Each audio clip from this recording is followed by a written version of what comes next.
It was in 2021st year. At that time, the first tower in Prague appeared. All the people of the city were both frightened and surprised by this phenomenon. Some even thought that the world was coming to an end. And a year ago, there were only remnants of cities that had been destroyed except for the other 5 towers on these sites. The tower gave people a chance of salvation because of the light that came from it. A short time later, the same tower appeared in Seoul, and it was just as inspiring to its residents. People had only one thing left to believe in: the best. So the towers became the place where they began to build a new world. None of the survivors understood how the world in which they existed had come to this present. But despite all the questions, they had a goal to reach the top of the tower. Everyone without exception tested their strength and tried to conquer the very top. Those who could do it had fame and fortune. Their popularity could outdo all the feats of humanity. That's how they got their constellation name. They were also the only ones who were so close to the secrets of the tower. They were the ones who gave faith in the continuation of the family and a happy future. And so 36 years passed. During this time, there were many events where you had to survive. One of them involved a guy. He was beginning to think that there were no other survivors left. But suddenly he heard a voice that distracted him from what was happening. He couldn't believe his ears. However, there were many lifeless people around. It seemed that the end was truly coming now. Our hero began to remember the best in the history of Seoul Tower. Kneeling down, he convinced himself that everyone had done their best. And at the same time, in his words was an appeal to the so-called Platinum Monarch who sacrificed himself for him. Under the oppression of such a mood, it seemed a foolish act and a senseless rescue. At the same second, the boy was pulled out of the deep musings in his head by a sharp rumble. Right in front of his face appeared an indescribable-sized serpent that with its piercing gaze did not inspire good intention. But our hero looked at the huge serpent, and it was as if he saw someone else in its place. He was dumbfounded how it remained fine after so many wounds. And the boy, placing his hand on the lifeless ground like the others, asked only for the blessing of the constellations. Suddenly, from this position, his hand came together sharply into a fist. He realized there was nothing he could do about it. And of course, his death wouldn't be the best solution either, since those who have fallen in battle will not return at the snap of a finger anyway. At that moment, the fearsome serpent swooped toward the young boy, snapping him out of his musings. Its sharp fangs and venomous tongue wanted something terrible. It was in that second that the fighter thought he would not give up and would continue to fight for his life, for the life of humanity. A glow appeared from the serpent's mouth in the form of a bright ball. He was ready to strike. But our hero was not frightened by such an impulse and threw himself with a fighting spirit. The guy did a left-to-right kick and so on several times. The adrenaline rush made him stop after a while and breathe heavily. Suddenly, the situation around him changed. Everything quieted down, and there was no longer any danger. He didn't realize what was happening. A voice nearby made it clear that the guy hadn't come to his senses for a long time, and everything that was happening now was not true. He couldn't realize where he was, and where the serpent he had just been in an altercation with had gone. Because he didn't understand what was going on, he couldn't think of anything better to do than to run. He thought that these guys might just be from another tower. But then Silhouette told his partner that he was a very athletic freshman, trying to get away like that. The guy was really freaked out by all of this. He couldn't believe his ears. There were 100 questions in his head. And he got hit with an unexpected blow, supposedly bringing the guy back to the present. A couple of other voices whispered nearby. Since our hero turned out to be older than the presenters of the dialogue, he should have been respected rather than given blows, some of those present said, but there were also those who were against it. The survivor clutched his head and tried to answer in his own to the questions of where the snake had gone, what was going on around him, and who these people were. But he was called back by a loud, commanding voice, who questioned what the guy was mumbling in his non-existent fight, and repeated what he'd said before he met the snake. There was confusion on the warrior's face. How do these people know what he said before he went into battle? With a menacing tone, his words were quoted to him. There was a part of indignation in them, too, as to why the man had decided that death was the solution to the situation. The guy was even more frightened by these words because he thought for a moment that he was alone in the world, and there was no one around. After that, a flurry of condemnations accompanied by blows to his body. Despite the blows, the fighter heard the High Magician and his interlocutor arguing about what was happening. The first understood our hero, and the second, on the contrary, condemned such indifference to his life. From the dialogue, it became clear that the serpent was not a dream after all, and could be defeated in another way. And so he turned his attention to himself. The bright blue eyes turned sharply on him with full aggression, which confirmed that there was no surrender. The boy's eyes widened to an unbelievable size. He could have saved all his comrades if he had known about it earlier.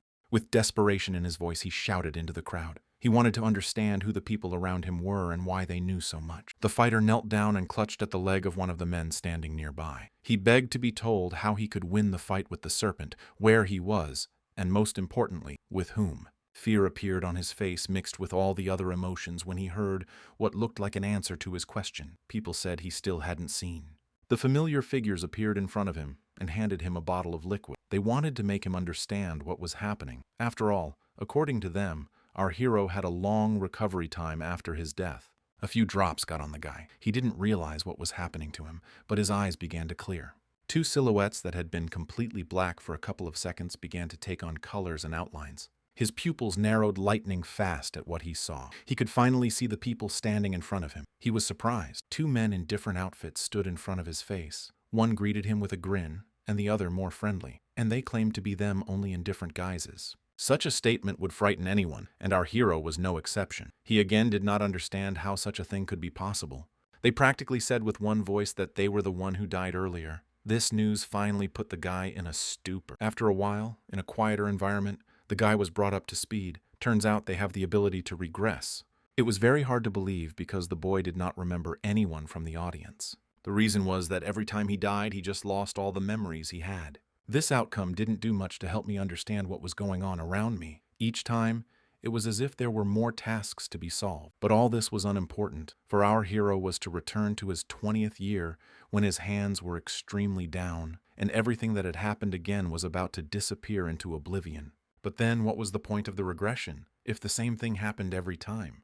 But his two individuals told of their accomplishments. One of them joined the mage community and was granted first from the tower status. The second went the other way and joined the alchemist community. There he obtained the status of dynamite from the tower. But this was the first time the young lad had heard of the existence of just such statuses. As the conversation continued, it turned out that there are no more than 10 people like that here, and those who are interested in the current world are only 2.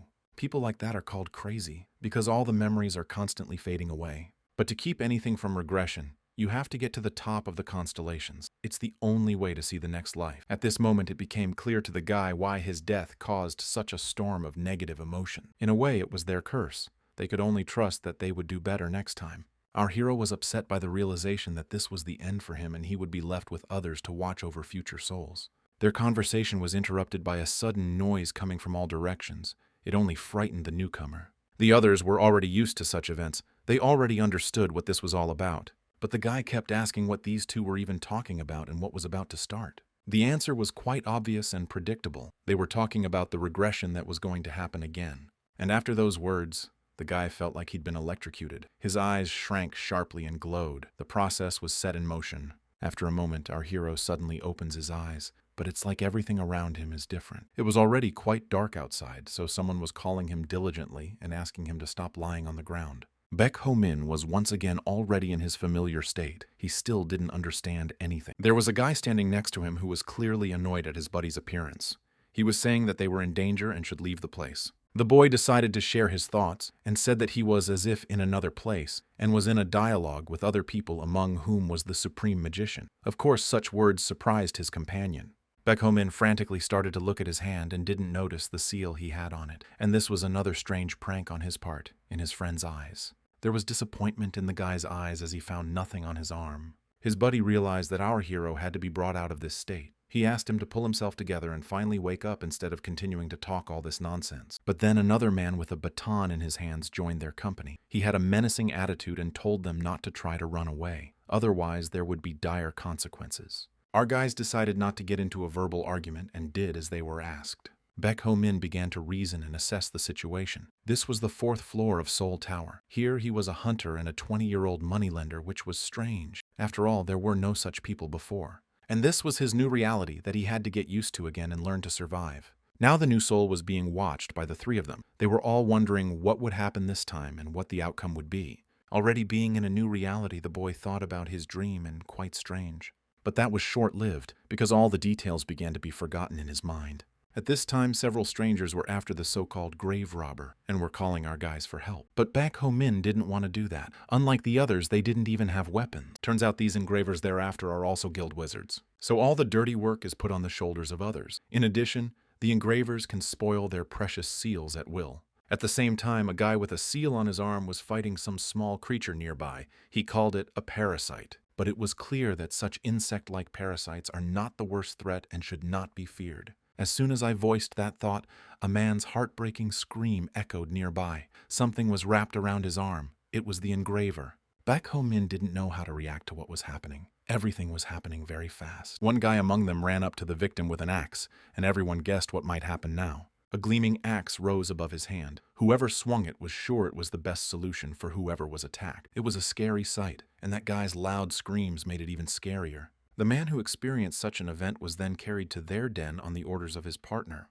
The formidable man warned the boys not to relax, as the engravers were always ready to attack, and he reminded them that they had seals and abilities unlike the others. He also added that to miss the engraver was to invite the same fate that had befallen that guy a few minutes ago. Baek Ho Min is probably just now starting to realize that this isn't a joke and it's all happening for real. The man in a commanding voice asked even more with a shout, asked the guys why they were standing there and not moving forward. And the lads immediately moved forward at a rapid pace at the order of the chief among them. They were very curious about what the engraver they were looking for had done. There was a suggestion that he might have done something to the elder that he didn't like. Elder is usually referred to as a famous moneylender by locality, and a lord has the special title of Spider. And the Spider legs are the leaders in his organization, so the elder is one of his legs. He took Baek Ho Min in when he was about 10 because he's also the head of the orphanage, and now the boy is living like that because of that.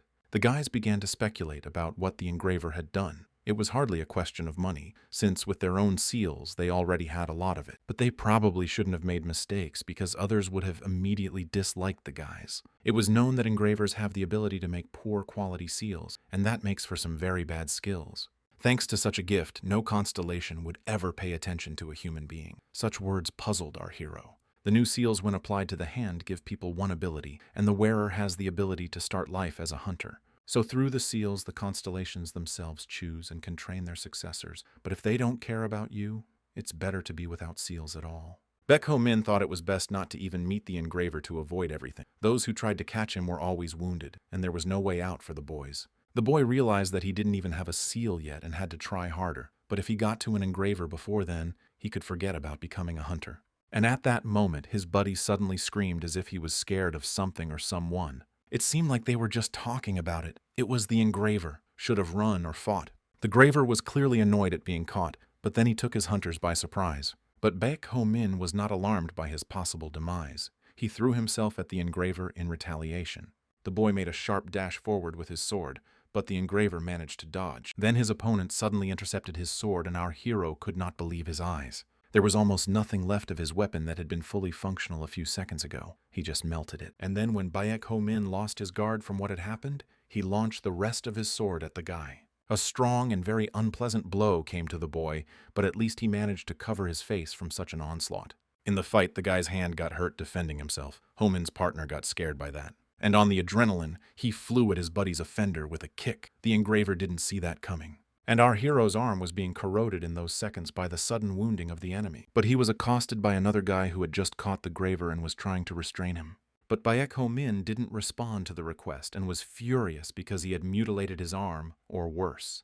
The two men began to clamp down on the enemy with force. They did not hear his pleas for mercy because of their anger. But then the guy who was with Ho Min changed his expression to one of surprise. He noticed a pile of gold coins falling from the engraver's cloak. It sparkled and shimmered brightly, even in the nightlight. Of course, he wondered how much one such coin would cost, so he asked a friend about it. The price was high. It was 114 million won. That was the amount of money to get a seal. Our hero realized that even if he worked for a few years, he wouldn't be able to earn that much. The other guy started to go through the coins unceremoniously, but Baek Ho Min said in a judgmental manner that it was not allowed because it was the elder's money.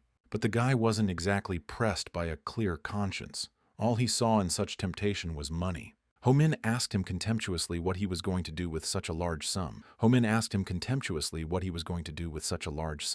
The boy didn't want any repercussions after such an action. He guessed whose money it was or else why it was here. But his partner didn't care. He argued his behavior because he was already rich. They needed the money more. But our guy wasn't tempted. Even though he could have gotten a stamp for that amount, he knew that to take that money was to attract his own doom.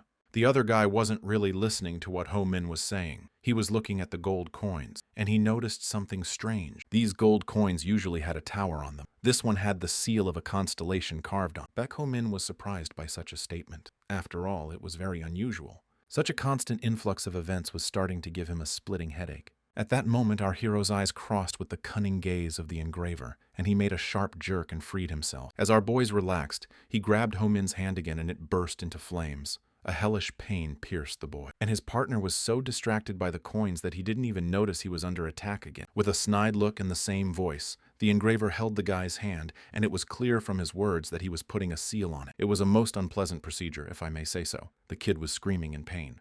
And the engraver, with the same sly face, continued to gloat, and he was eagerly wondering what kind of miserable ability the seal-bearer would get. Baek Ho-Min, through the pain, asked his abuser to let go of his hand and stop it. And then his friend finally decided to act and ran at the engraver with a swing. He thought of nothing better than to take the biggest rock near him and hit his opponent with it. From such a blow, the engraver fell to the ground with a clatter. The boys breathed a sigh of relief. The latter was very worried about his friend and pounced on Baek Ho-Min with questions about his well-being. With a very contorted grimace, our hero said that the engraver used those gold coins to put the seal. On the guy's hand appeared the exact same image of what was on the coin, but his interlocutor seemed more concerned that those coins were not real but merely fake. After his friend was upset that he wouldn't become rich, Baek Ho-Min began to realize the pain of what had happened. The seal could only be obtained once in a lifetime, and this fact frightened our hero. It was unlikely that the engraver could give him something good. He could only hope and trust that his skill would be useful. The seal was obtained and the guy got the 4th level memory skill. Such a seal helps to solve problems in the present by referring to the past. The wording made Ho-Min stump. At this moment, he had a sudden headache after learning about his skill.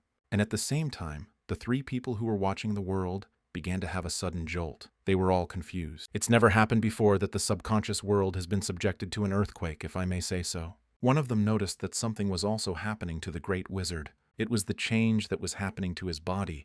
It seemed to vaporize before the eyes of those present. And in the real world, in these same minutes, Baek Ho-Min seems to have activated his new skill without realizing it himself. The seal has begun its work. A great wizard in the form of a ghost appeared over our boy's body. He seemed to realize what was about to happen.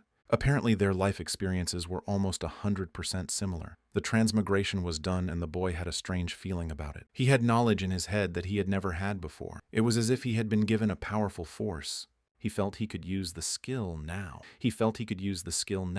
And then his partner began to ask him excitedly not to do anything and not to touch the seal in an attempt to do something with it. Our hero did not think to stop what he had started and only reassured his friend that everything was fine. The guy definitely wanted to test his newfound skill, and with his other hand he continued to do something with the seal. His buddy realized that there was no way to change his mind and ran for help. At this time, the Master Great Wizard was trying to change the seal on the boy, realizing that the one he had was useless. His actions were affecting the boy at the same second. The wizard's hands were so blessed that he could do it. He was determined to make gold out of what the engraver had bestowed upon him. A voice inside Baek Ho-Min was speaking in the form of a master to make him believe in him, and most importantly, believe in himself that everything would work out. As if by magic, the seal on my hand began to change. It glowed from the middle of its image. Ho-Min looked at his hand with delight and amazement. At the same time, the wizard himself was watching what was happening. From the guy's hand, a bright light burst out from where the seal had just been, blinding everything around him. The same strikingly radiant glow began to appear in the tower to the top of which only the constellations reached. All the people who were just minding their own business were staring at the bright light. There was a look of amazement on their faces. The survivors looked at the tower now as if it were the day they had just started, and the light from the tower suddenly stopped. Baek Ho-Min looked at his hand and noticed that the seal was different. It was fixed. The boy watched and could not realize how it happened and what influenced it. This connection to the constellation called the One was heightened. At this point, the guy didn't realize what the One meant, and his mind began to cloud over. Ho-Min collapsed to the ground like a limp body. This kind of treatment made him faint. The same thing happened to the wizard correcting a bad seal from an engraver. He appeared to be already in the subconscious world from whence he came. It became clear that he was the one by the way he was addressed. With anxious voices, they began to question the wizard about what had happened. After all, before their eyes, he had simply disappeared.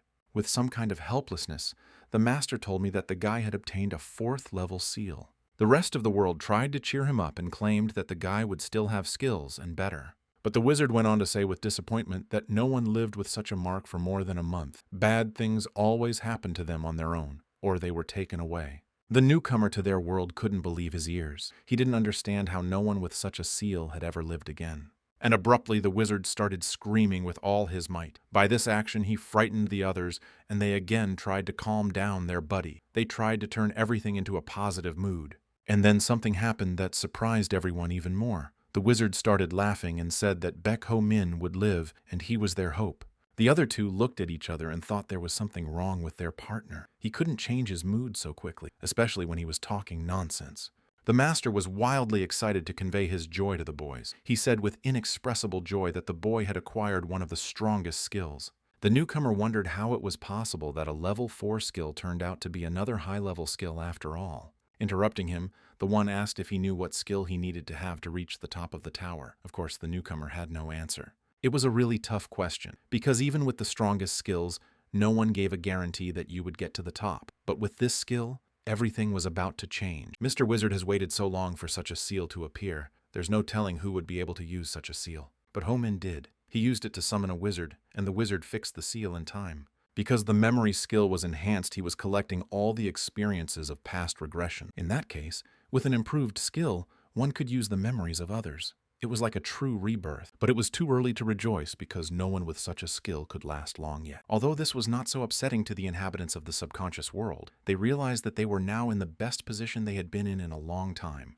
If our hero can properly utilize his new gift, then they have a chance to conquer the tower. Meanwhile, Baek Ho Min was suffering from an unpleasant pain in his arm due to the wizard's interference. His sleep was interrupted by this feeling. But at first, the guy even forgot about what had happened until he saw his bandaged palm. And of course, the boy wasn't aware of the power the wizard had given him. He wanted to be at least a level 3 hunter. Now he's a 4th. And some kind of memory that didn't seem to help much. The boy didn't think it was a promising skill to just remember things well. After beating himself up, he decided to pull himself together. After all, with the acquisition of the seal, he was definitely stronger than he had been before its appearance. Which means with each time his strength will grow, and with proper effort he will definitely become a hunter. Baek Ho Min mentally lived for several years and thought about how he would get out of the slum he was living in. It was as if he was shouting to his bright future that they would meet soon. And of course he hadn't forgotten another of his goals is to get to the top of the tower. His sweet reverie was interrupted by the guests. They were 2 people he didn't know yet, but when he looked closely, he recognized one of the men as the elder himself. He was shocked that he had come to see him. Ho Min began to apologize very inarticulately and make excuses for not messing with his gold, but that was not why the man was here. In a serious tone, the elder ordered his companion to check on our hero.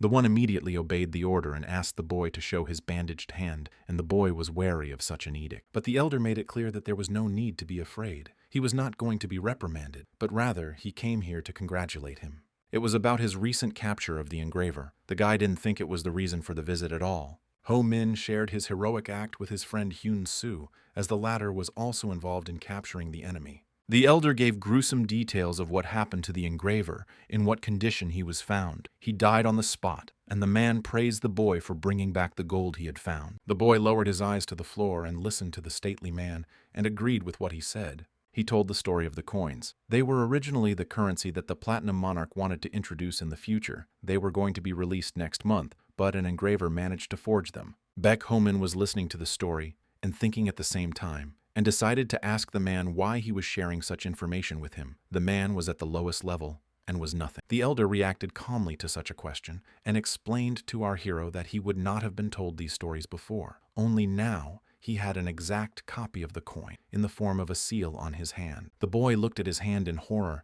as if he'd forgotten it existed, and said the engraver had given it to him. But the elder wanted the appearance of this seal to be kept secret. In addition, if the boy told him the truth, he promised him a good job and a good paycheck. Ho Min had a look of complete surprise on his face at this moment. His eyes became rounder than usual. He couldn't believe that the elder was serious. Despite the look on the guy's face, he continued his monologue, and then came the question about the skill. If there was a seal, then there was a skill. However, the boy was sure that to give away his skill was to reveal his weakness. The man was surprised, and even repeated the guy's words with a question. The man was surprised, and even repeated the guy's words, but with a question. Just like that, the elder changed his imperious look to one of condescension, and thought that the boy had dared to lie to him. But our hero, with confidence in his voice and body, answered that all his words are pure truth. But the man did not believe him and said that Ho Min would become his direct subordinate, and he was obliged to tell him only the truth. Then he repeated his question again. Already with some anger in his voice, the guy repeated again that his skill is memory and he doesn't lie. Though our hero was sincere and pure before the elder, he did not believe him. The head ordered his subordinate to get the truth serum to crack the kid. At that time, the boy struggled to repeat over and over again to be heard that his skill was memory. But it was pointless, because the serum that the elder's companion had gotten had already penetrated his neck very quickly. Baek Ho Min, after injecting the drug, suddenly weakened and his gaze faded slightly. With a look of both cunning and malice, the subject added that the serum would soon take effect, but in the meantime he would go and get some interrogation tools. The guy began to slowly weaken, and only the question of what was happening now resounded in his mind. It had been a while, but it was hard to know how long. Ho Min woke up and didn't know where he was, but he was still in the same tent. He began to remember that the bald man had injected him with truth serum and then nothing. But something had changed while he was unconscious. Next to him was a cart with various tools. Of course, Ho Min immediately thought he was going to be tortured. From behind the tent door, voices could be heard saying that the boy was not lying, and according to the engraver's information, it was indeed a memory skill. But then it was not clear why the White Knight had appeared. Overhearing this conversation, the kid realized that he wasn't going to be believed after all. Behind the door were an elder and his subject. They were the ones who were dialoguing, and they were very eager to know what they wanted to do with the counterfeit coins, even if they had to take drastic measures. The guy was trapped and didn't know what would happen to him if he stayed here, but it was clear that nothing good would happen. The elder could have sent him to the next world. Baek Ho Min brainstormed and began to come up with a plan to save himself. And it was as if it had hit him. He looked at his bandaged arm again and decided that his skill could be of good use to him now. He used the seal to select Dynamite's life experience from the subconscious world. Their experiences were very different. As soon as the seal began its work in the boy's mind, knowledge that had not been there before reappeared. All the jars that were in the cart next to him he recognized. He knew every ingredient in the jar. Our hero saw it all for the first time in his life, but he knew what he needed. All the bottles with unfamiliar but understandable ingredients were mixed in the same container. It was like our guy was obsessed with mixing everything. He was almost sure he was doing the right thing. Suddenly, an uncharacteristic sound came from his tent.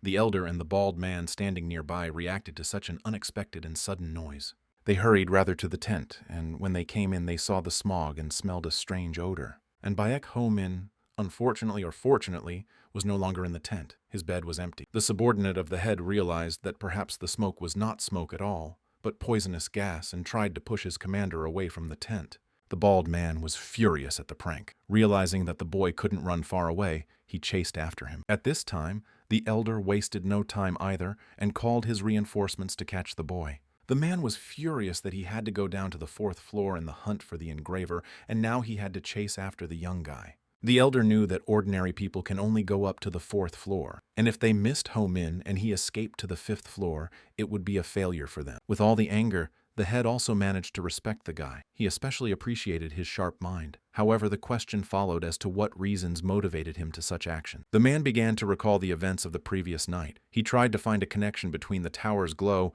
and the fact that the boy had received his first seal from the engraver. On top of that, there were constellations that hadn't been there before. After the reasoning, the elder clearly set a goal to investigate the guy's seal at any cost. As the man thought through his plan to capture the kid, a cold weapon was presented to his throat. It was Baek Ho Min who had managed to catch the eye of such a stately and wise man. The guy decided to solve everything initially peacefully, namely by a normal conversation. The elder was confused at what he could pick out of a room full of unknown smoke. The boy revealed the secret. He simply created an antidote to the toxic gas in advance and took it. He also dug a hole in the ground beforehand to put his head in. In this position, he was able to stay in the air pocket he had created for half an hour. Because of the boy's frankness, the man assumed that the truth serum was still working on him. But the boy did not want to waste time on idle chatter and was determined to end it all. Baek Ho Min tied the old man to a tree and began his monologue. Since he had received the seal recently, he wanted to teach in subordination to that one.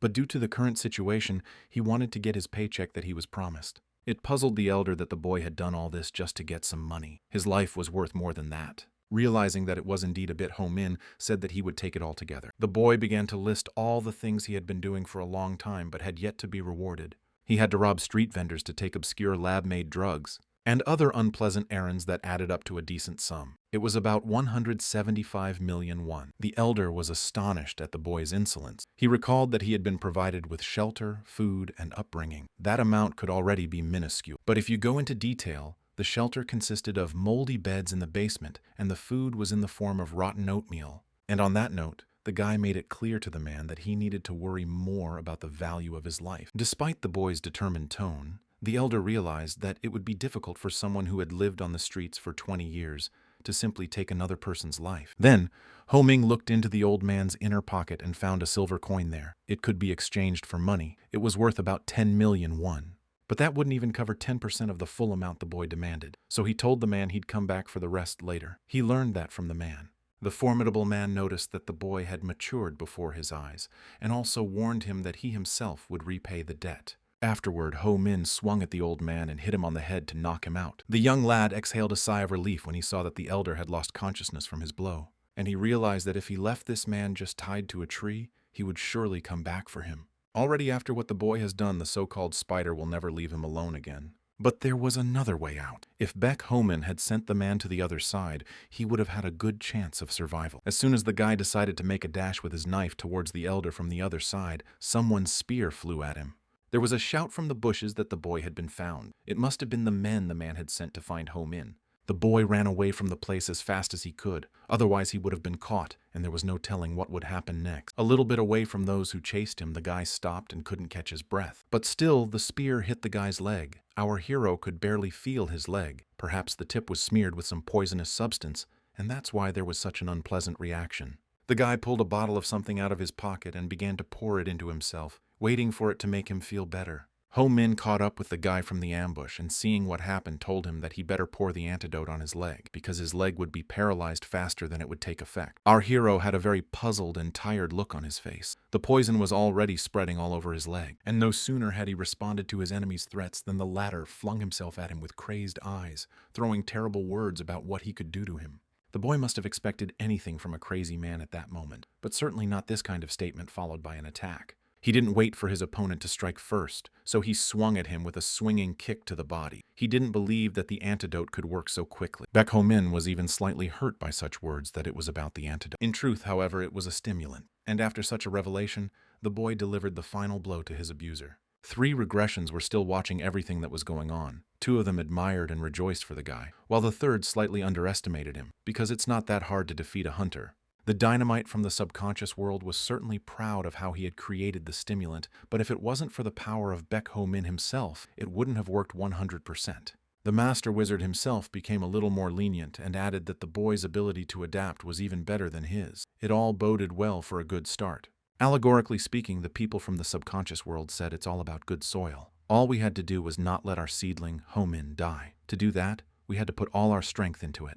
At that time, a conversation was heard in the tent from which the boy had escaped. Apparently it was an elder and a subordinate. He was disappointed that everyone had lost sight of the boy. He also asked what happened to the last hunter who was on the guy's trail, but we know he put him on that trail with a brutal reprisal. The old man was surprised because he knew that this hunter himself liked to abuse his prey. The subordinate replied that he probably wanted to do terrible things to Ho Min and ended up getting into trouble himself. The head himself, with a bandaged face from the beatings of the boy, sat and realized that the boy was the kind of person who repays debt, always and most importantly to the last penny. More to reassure himself, he said that the boy was alone anyway without a weapon and he wouldn't last long, so he again gave orders to his men to find him alive or lifeless. The bald man accepted the order, but then added that the hunter they found was unclothed. Our hero completely stripped the poor man. At this rate, he would have managed to walk for 5 days, but there is a level 5 tower that takes the same amount of time to reach. The subordinate realized that he would try to get to the tower level to escape his pursuers. A full realization came to the elder now. If Ho Min managed to escape to the 5th floor, he would be hard to catch. With fear and some hysteria in his voice, he sent his men out to search for him. And he added that once he got to him, he'd rip off his seal and shove it in his mouth. Meanwhile, the guy was moving forward. It was probably only now that he was beginning to come to his senses. He pondered his plan of action, but it was clear that wherever he hid and wherever he went, the spiders would not rest until they sent him to the grave. He was clearly aware of his capabilities and that he could not escape outside the tower right now. But there was another solution to the problem. It was to climb to the 5th floor of the tower, where he would be unlikely to be found. He walked some distance and came upon a large cave. It was already quite late, and his strength was running out, so he decided to spend the night there. He settled into the cave a bit, and decided to familiarize himself with what he had taken from the hunter. He had a simple oil lamp and a painless dagger in his arsenal. Unlike things created by humans, objects have special abilities. They fall into several categories, but even the most ordinary ones can cost about a couple million won.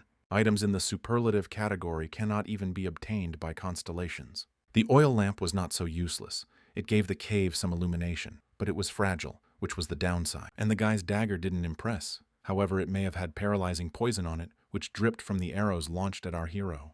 The painless dagger is exclusively for doctors and alchemists, because it is used as a tranquilizer. Looking further into his supplies, Ho Min found an ordinary Toblin awning. There was an immediate use for such a device. It could be hung on the entrance for a good night's sleep. Having set up his dwelling for the night, the boy thought it would not be unreasonable to practice his skill. Finally, after last night's gloomy night, the sun came out. It seemed like a very long night.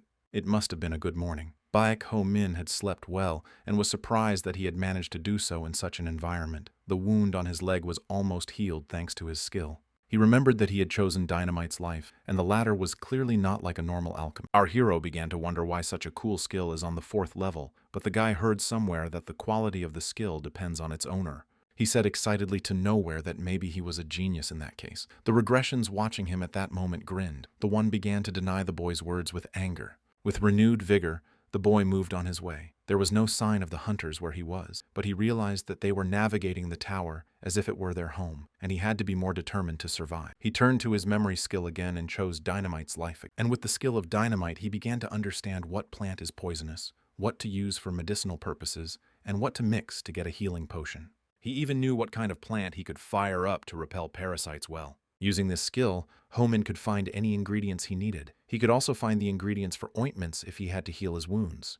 The boy said excitedly that the forest he was walking through was a veritable treasure trove of potions and ointments, and if things continued in the same vein, he would be able to survive alone.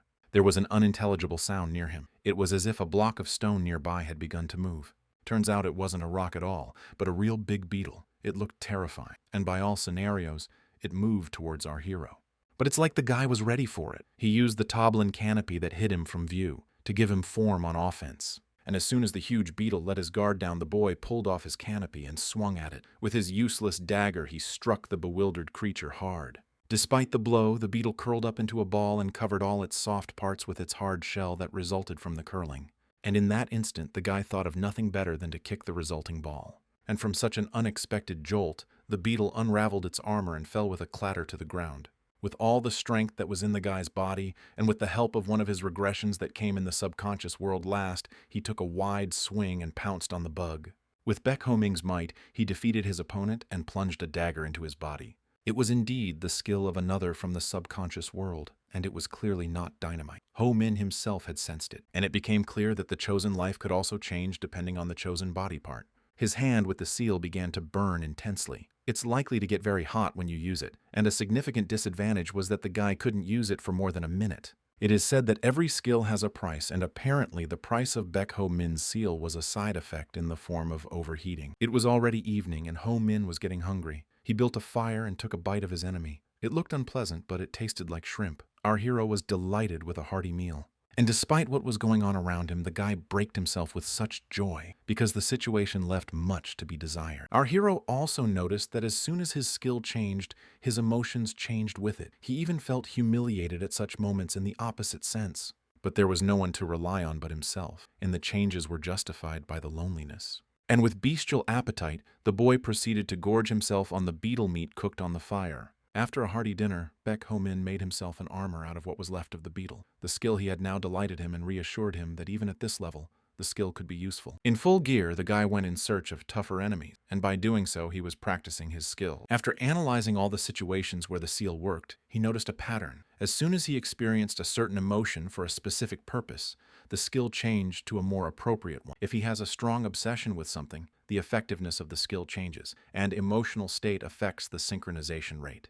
A look at the percentage of synchronization showed that with the one, the similarity was over 50%, and with the others it was a little over 10.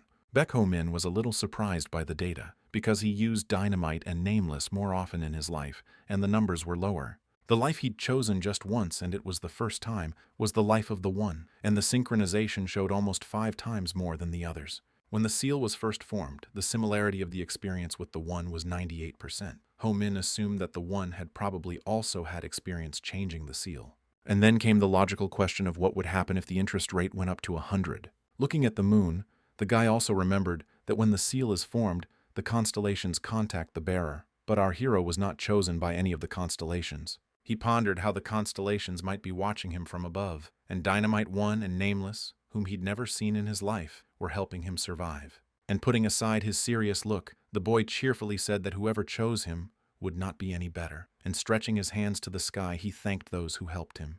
The only one at this time was watching from above, and was glad he recognized him, and was proud of the guy for being in one piece. But then the wizard started waving his hands and complaining that he wasn't chosen. He could have caught the locusts too, and the other regressions calmed him by saying that the guy would need him soon too. Shouting to the entire subconscious world, he talked about how he was bored and wanted to participate in Ho-Min's life too. He could even wake up other lives by shouting like that.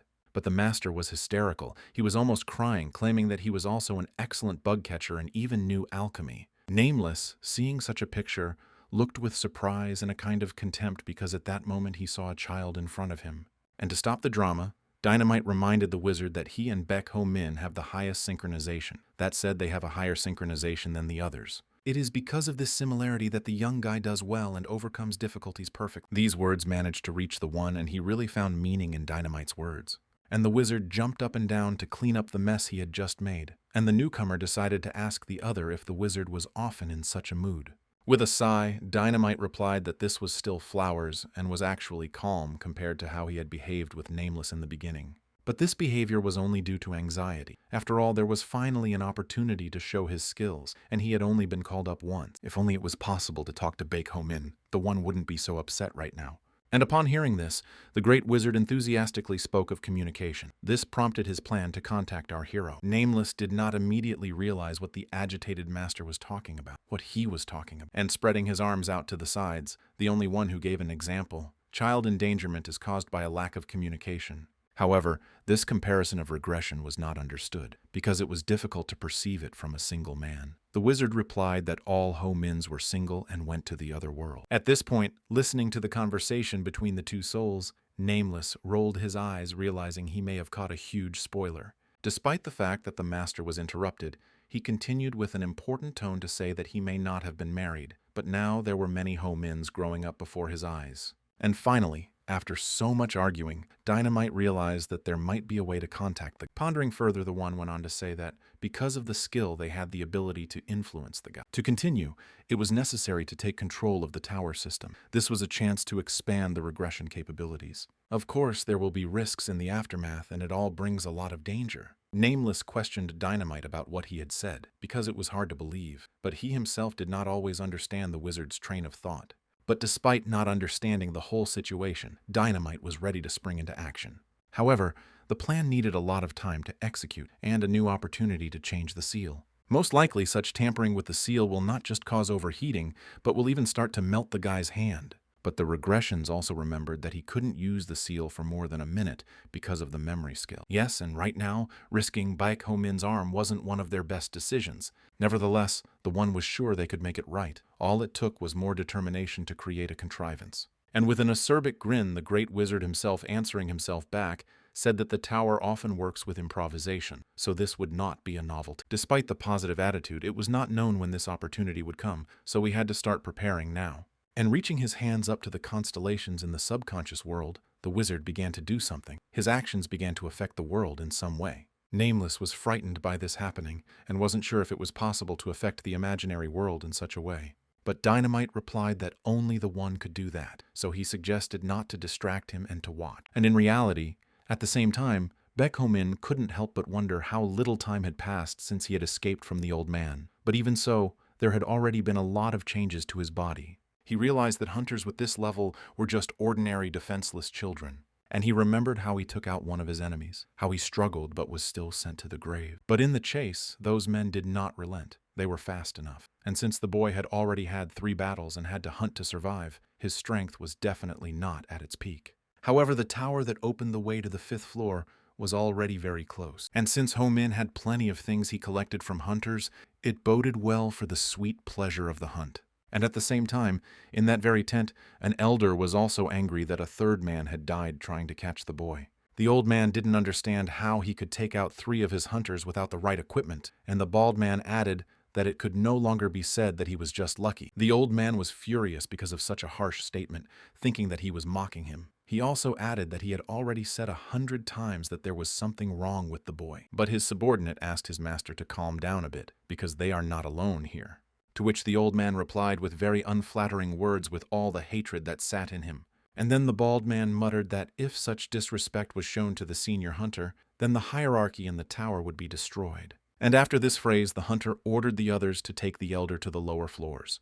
The old man was furious, but they had already taken him under their arms. Then the gentleman angrily asked if such actions meant that he should get the hell out of here. But no, it was just that the man's presence made the hunter's work more difficult. The search was to continue, but without the elder on this floor. With indescribable aggression, he agreed to these conditions and added that he would still follow the hunt. In a calm tone, the bald man thanked the man for his trust and said he would be sure to bring the guy's hands. And at that moment, our hero was already on the spot. The tall tower was right on the horizon. Now he could practice before going up to the 5th floor. After all, the creatures that might be there would greatly increase his skill level. Standing in front of the tower entrance, he remembered that he had heard that once you reach the 10th floor, you can't go back. And as he pondered these words in front of the entrance, his attention was caught by something behind him. Figuratively speaking, the voices of the hunters were at his heels. They were following his footsteps, which led him to the tower where he now stood. The senior hunter's companions were sure that the guy was already on the 5th floor. But the bald man was determined. He too was going up to the 5th floor to get the boy, and he was sure it would take about 2 days to catch him. But the others were a little apprehensive about this decision. It would be their first time climbing to that floor, and once you get to the 10th floor, you can't go back. In a menacing yet motivating tone, the man said that he had climbed up to the 10th floor many times. The guys should just listen to his instructions and everything would be fine. After such a rousing speech, he ordered the boys to go forward and not be afraid. And they all entered through the portal to the floor above as a friendly hunting party. But only after crossing the threshold of another floor did the senior hunter think that our hero had left his footprints on purpose to deceive them. Developing his thoughts, he also couldn't find a reason for such actions in a guy. And voicing all these thoughts in his head, the hunter came to the right answer. And our hero actually came up with a plan. There are parasite tracks on the ground that he's been following to stay undetected. Baek Ho-min realized that with his level, he shouldn't date a bald man yet. Moreover, stepping onto the 5th floor now was also going straight to the next world. And through such cunning actions, the boy managed to avoid a fight, and the hunters were busy looking for him on the 5th floor. Despite the truly perfect plan, the approaching shout of the older hunter sounded behind him. Ho-min realized that perhaps he had made a mistake in not letting that man fall for his tricks. Turns out the hunter guessed this plan almost immediately, because it's a common rookie escape move. Yes, and if you carefully examine the tracks of the parasite, you can notice his step. Then the boy stood in a victorious stance with his dagger in his hand and asked the man why he had not found him faster if he was so clever. The boy showed that he was confident in his abilities. Such audacity amazed the hunter, and with axe in hand he said that if Ho-min had told the truth at once, the whole thing could have been avoided. And the boy was not stupid and immediately noticed that the man had not been so sociable before. Perhaps now he wanted to regain his strength after the chase. And as the dialogue continued, the man would offer the guy a surrender. In that case, he would only lose his arm. Despite any suggestions, Baek Ho-min no longer wanted to continue this conversation. He decided to use his skill. The older hunter seemed to realize that he hadn't been able to negotiate with the boy and drew his eyebrows together. Our hero chose the life of a nameless man who was noted for his warlike skill. In that case, he would have dealt with the man faster than he could have rested. And the battle between the two powerful sides began. Ho-min punched with all the strength he had. The opponent appreciated our hero's skill in fighting and immediately realized that he was hiding his abilities. The boy realized his mistake. He should not have attacked immediately after activating the skill. Especially with such a level, he would hardly be able to defeat him at once. With a satisfied face, the strong man suggested that the lad simply give his hand, and he would tell the elder that the boy was dead. Baek Ho-min caught the hunter's irony and humorous message in his sentence, and without hesitation, he pulled a bottle of the substance out of his inner pocket and began to greedily pour it into himself. The older hunter was stunned that the guy had a stimulant from somewhere. And the guy took the drug from the hunters he fought and defeated. At that moment, his physical abilities were briefly enhanced, and he went on the attack. Overnight, our hero dragged himself into a good position in the fight and started landing punches one after the other. But because of the stimulant, he was also beginning to feel like he might go crazy from the power. In his head, he was setting himself up to hold out a little longer and take down his assailant. Gritting his teeth, the bald man slowly lost his strength. Ho-min's skill was helping him well. But suddenly, The older hunter swung his axe and sheathed the lad's blade. The boy's eyes were immediately frightened by what was happening. At that moment, it seemed to be the end. Not confused and wasting no time, the hunter made his follow-up strike to the guy. Baek Ho-min breathed heavily and fell to the ground from such a strong push from his opponent. He felt that his skill was already at its limit. The hand with the seal was starting to sting. The man noted with superiority that the boy had made him sweat in battle. He even had to use his skill. The boy realized that if things continued like this, he could go to the other side of the world. And in the subconscious world, at that moment, the cries of the one could be heard. He was reprimanding the warrior king who had been called in to help because it was his task to get rid of the enemy. Nameless innocently said that he was going to do it, but Ho-min used a stimulant, and because of that, control over his body was lost. Then the master wizard turned his anger on Dynamite. After all, he was the one who had created the stimulant and should have warned of the consequences. However, Ho-min himself knew about it. Nameless assumed the guy thought the skill wouldn't help and used the stimulant. Despite these words, the only one blamed himself for trusting the other two. The warrior king said with pain in his voice that their guy could really leave the other world now. It really looked like a 30-day curse. After that, the only one checked with the others when the seal for the new summoning would be ready, but it took a little more time for it to cool down completely. Bringing his eyebrows together, the master wizard made a very thoughtful face in response to the regression, and throwing one hand up the main regression said that it was most likely time for the seal to be reinforced. Others in the subconscious world freaked out. They weren't sure if this was the moment. However, the one has made it clear that they simply have no other choice. He also warned the warrior king that he might be summoned again, so his job was to keep the memory from ending, even if the enhancement process makes the guy's arm crusty. In response, Nameless asked with a tear in his voice whether it was even possible to start and end the process at their will. But he could not answer the question accurately, as he had only been summoned once. And despite this, the one managed to stay in the boy's body longer than the others. Such a statement from their partner puzzled and surprised Nameless and Dynamite. But the wizard said another surprising opinion about what it means that there is no limit to use. It all depends on the situation and how much pain they are willing to endure. These words were more of an admonition to the warrior king. Meanwhile, back in reality, Baek Ho-min was being defeated. With a satisfied look, the hunter grinned at how he was more determined and confident a few minutes ago. And as the fight continued, the bald man even verbally humiliated the guy, saying that hunters should be ready for anything. A broken sword shouldn't provoke defeat. And at that very second, Ho-min managed to somehow break free, but not to attack. He ran a little to the side and just threw up.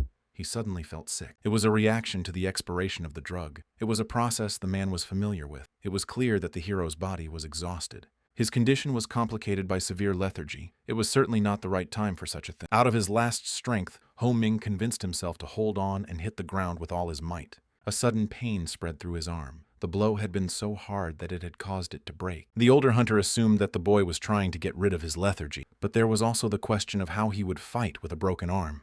Ho-min took off his backpack from his back and shifted it onto his stomach, most likely for defense. That gesture made his enemy laugh, and he thought about the fact that the guy's seal had no hidden power. Then the boy took a leisurely few slow, deep exhales and inhales. Then the bald man with the same satisfied smile swung his axe again and was excited to see when he would give up. And at that moment, Ho-min opened his backpack, which contained an oil lamp. The bright light from the touch with the axe blinded the strong bald man. Such a glow made the elder hunter close his eyes to soothe the pain of the bright flash a bit. The now exhausted fellow smiled back and quoted the words that a hunter must be ready for anything. This taunt made his opponent very angry. It was smart to intentionally light the oil lamp in an attempt to deflect the blow, but he attacked Ho-min with renewed vigor. At this time, the boy's seal had already cooled down, so was ready for a normal battle. At that time, Ho-min summoned again with his martial king skill. Nameless noticed that the boy was beginning to take a different approach to the battle. It was all because of the feeling of fighting a strong opponent. And our hero ran with renewed vigor and an induced regression to a bald man. He flew with powerful blade strikes at the older hunter. His blows were sharp and crisp.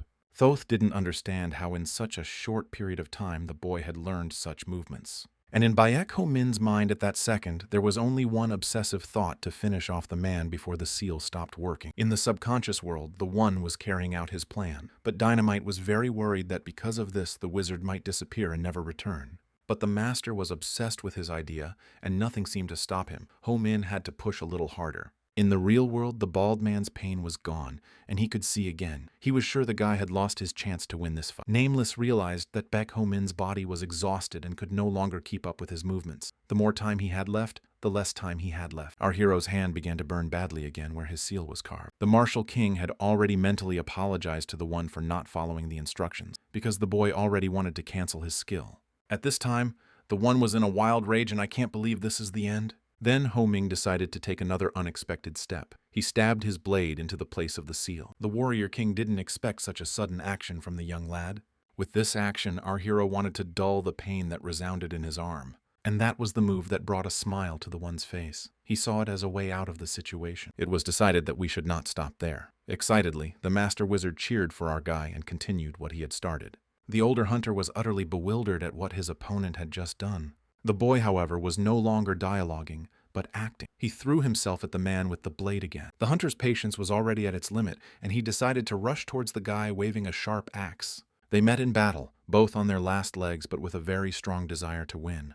And in that second, a strange emotion of what was happening appeared on both the hunter's face and Ho Min's face. It was clear that Baek Ho Min was able to win. He struck the hunter with his dagger and the hunter fell in battle. The strong man lay on the cold ground and was unaccustomedly defenseless. His eyes rolled upwards, and Ho Min, not believing what he had done, only said his name, Kang Kyung-hoo. Realizing what had happened, the boy collapsed to the ground and tried to accept that he had now taken a man's life. There were a bunch of thoughts going through his head that it was self-defense. He didn't want to send him to the afterlife. After all those people were after him. Almost with tears in his eyes, Ho Min convinced himself that he just wanted to survive. He begged for someone to tell him that he was innocent and everything was as it should be.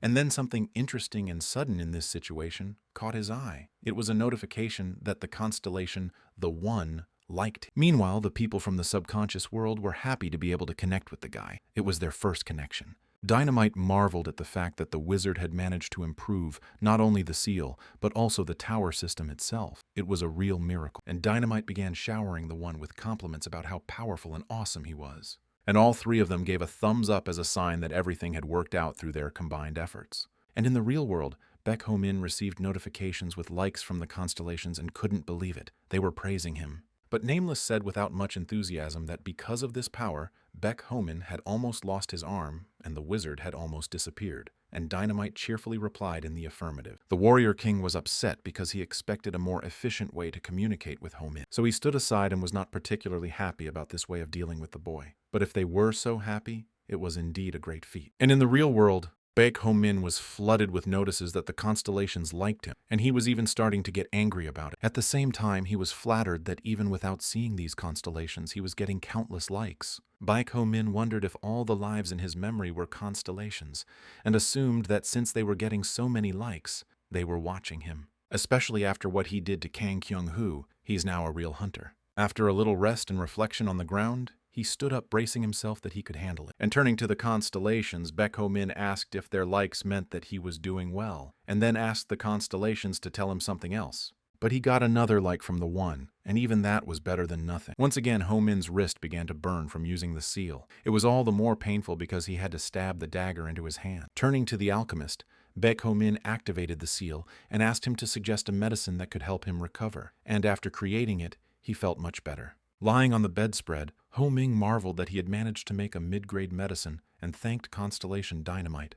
And in front of him, he kept seeing the notification of likes, and the guy noticed that the One was literally liking his every action. He originally thought it was impossible to connect with constellations. Now he's connected to these cool constellations that keep giving him likes. And covering his eyes, he thought about how cool it would be to meet them in the future. After literally covering his eyes for a minute, he opened them, and it was already morning. After the sudden sleep, it was as if Ho Min had not had time to fully recover his strength, but there was hardly any intense pain in his wrist anymore. This feeling of well-being was thanks to Dynamite's medicine. Baek Ho Min felt great. Before he could fully awaken, the notifications of likes appeared in front of his eyes again. Ho Min thought that the constellations never slept since they had been showering him with praise since morning. Baek Ho Min saw a plant near him and decided to take it with him. Maybe it could be useful for the dynamite skill. Meanwhile, the constellations continued to bark. A young guy in an excited mood decided it was a good time to go hunting. But because the constellations kept sending him their thumbs up, the guy got mad and asked them not to put likes on anything. And he came up with the idea that they would send him a like when a guy asked a question, and the answer was positive. And if the answer was negative, no likes. It was a very good decision. The constellations agreed to this proposal. The first thing Baek Ho Min immediately decided was to clarify whether they were real constellations. He decided to ask the next question about whether they were in the other tower, since he had never heard their names before. But no barks appeared in front of his face. That meant that they were from this tower. Afterwards, Ho Min began to reason further. Since he had never heard of them, they might not be that famous. Even if half of the constellations disappeared or died as a result of the battle, it didn't change the fact that they were absolute creatures. Was it possible to remain faceless constellations? Baek Ho Min didn't understand anything. In the other world, there were questions about whether this was all they were capable of.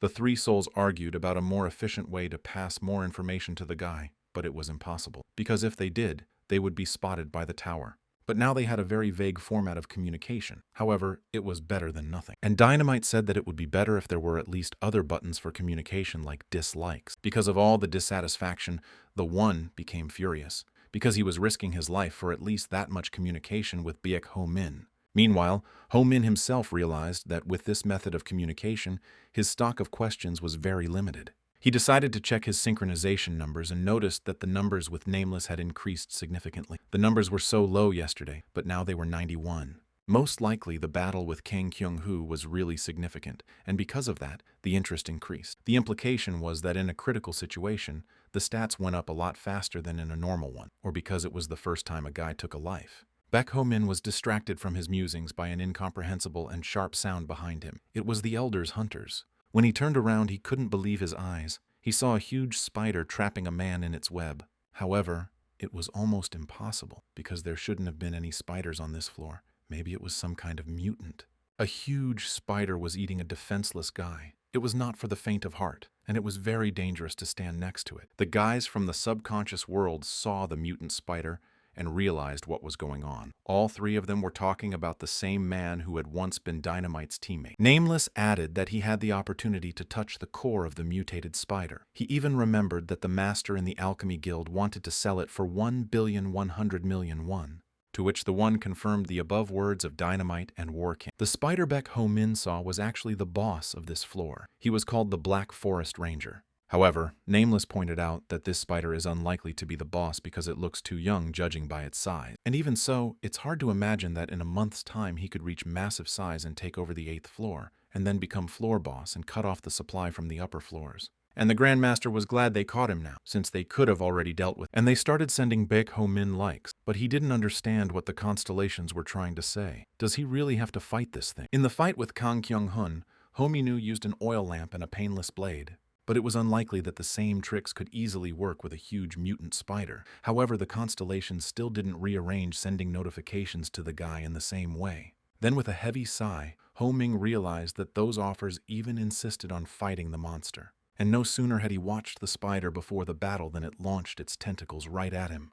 Baek Ho Min barely managed to dodge the paws of the huge creature that suddenly attacked. Running a little farther away, Ho Ming tried to catch his breath while looking at the spider with frightened eyes. And at that moment, the boy decided it was time to use his skill. He called upon the Warrior King for help.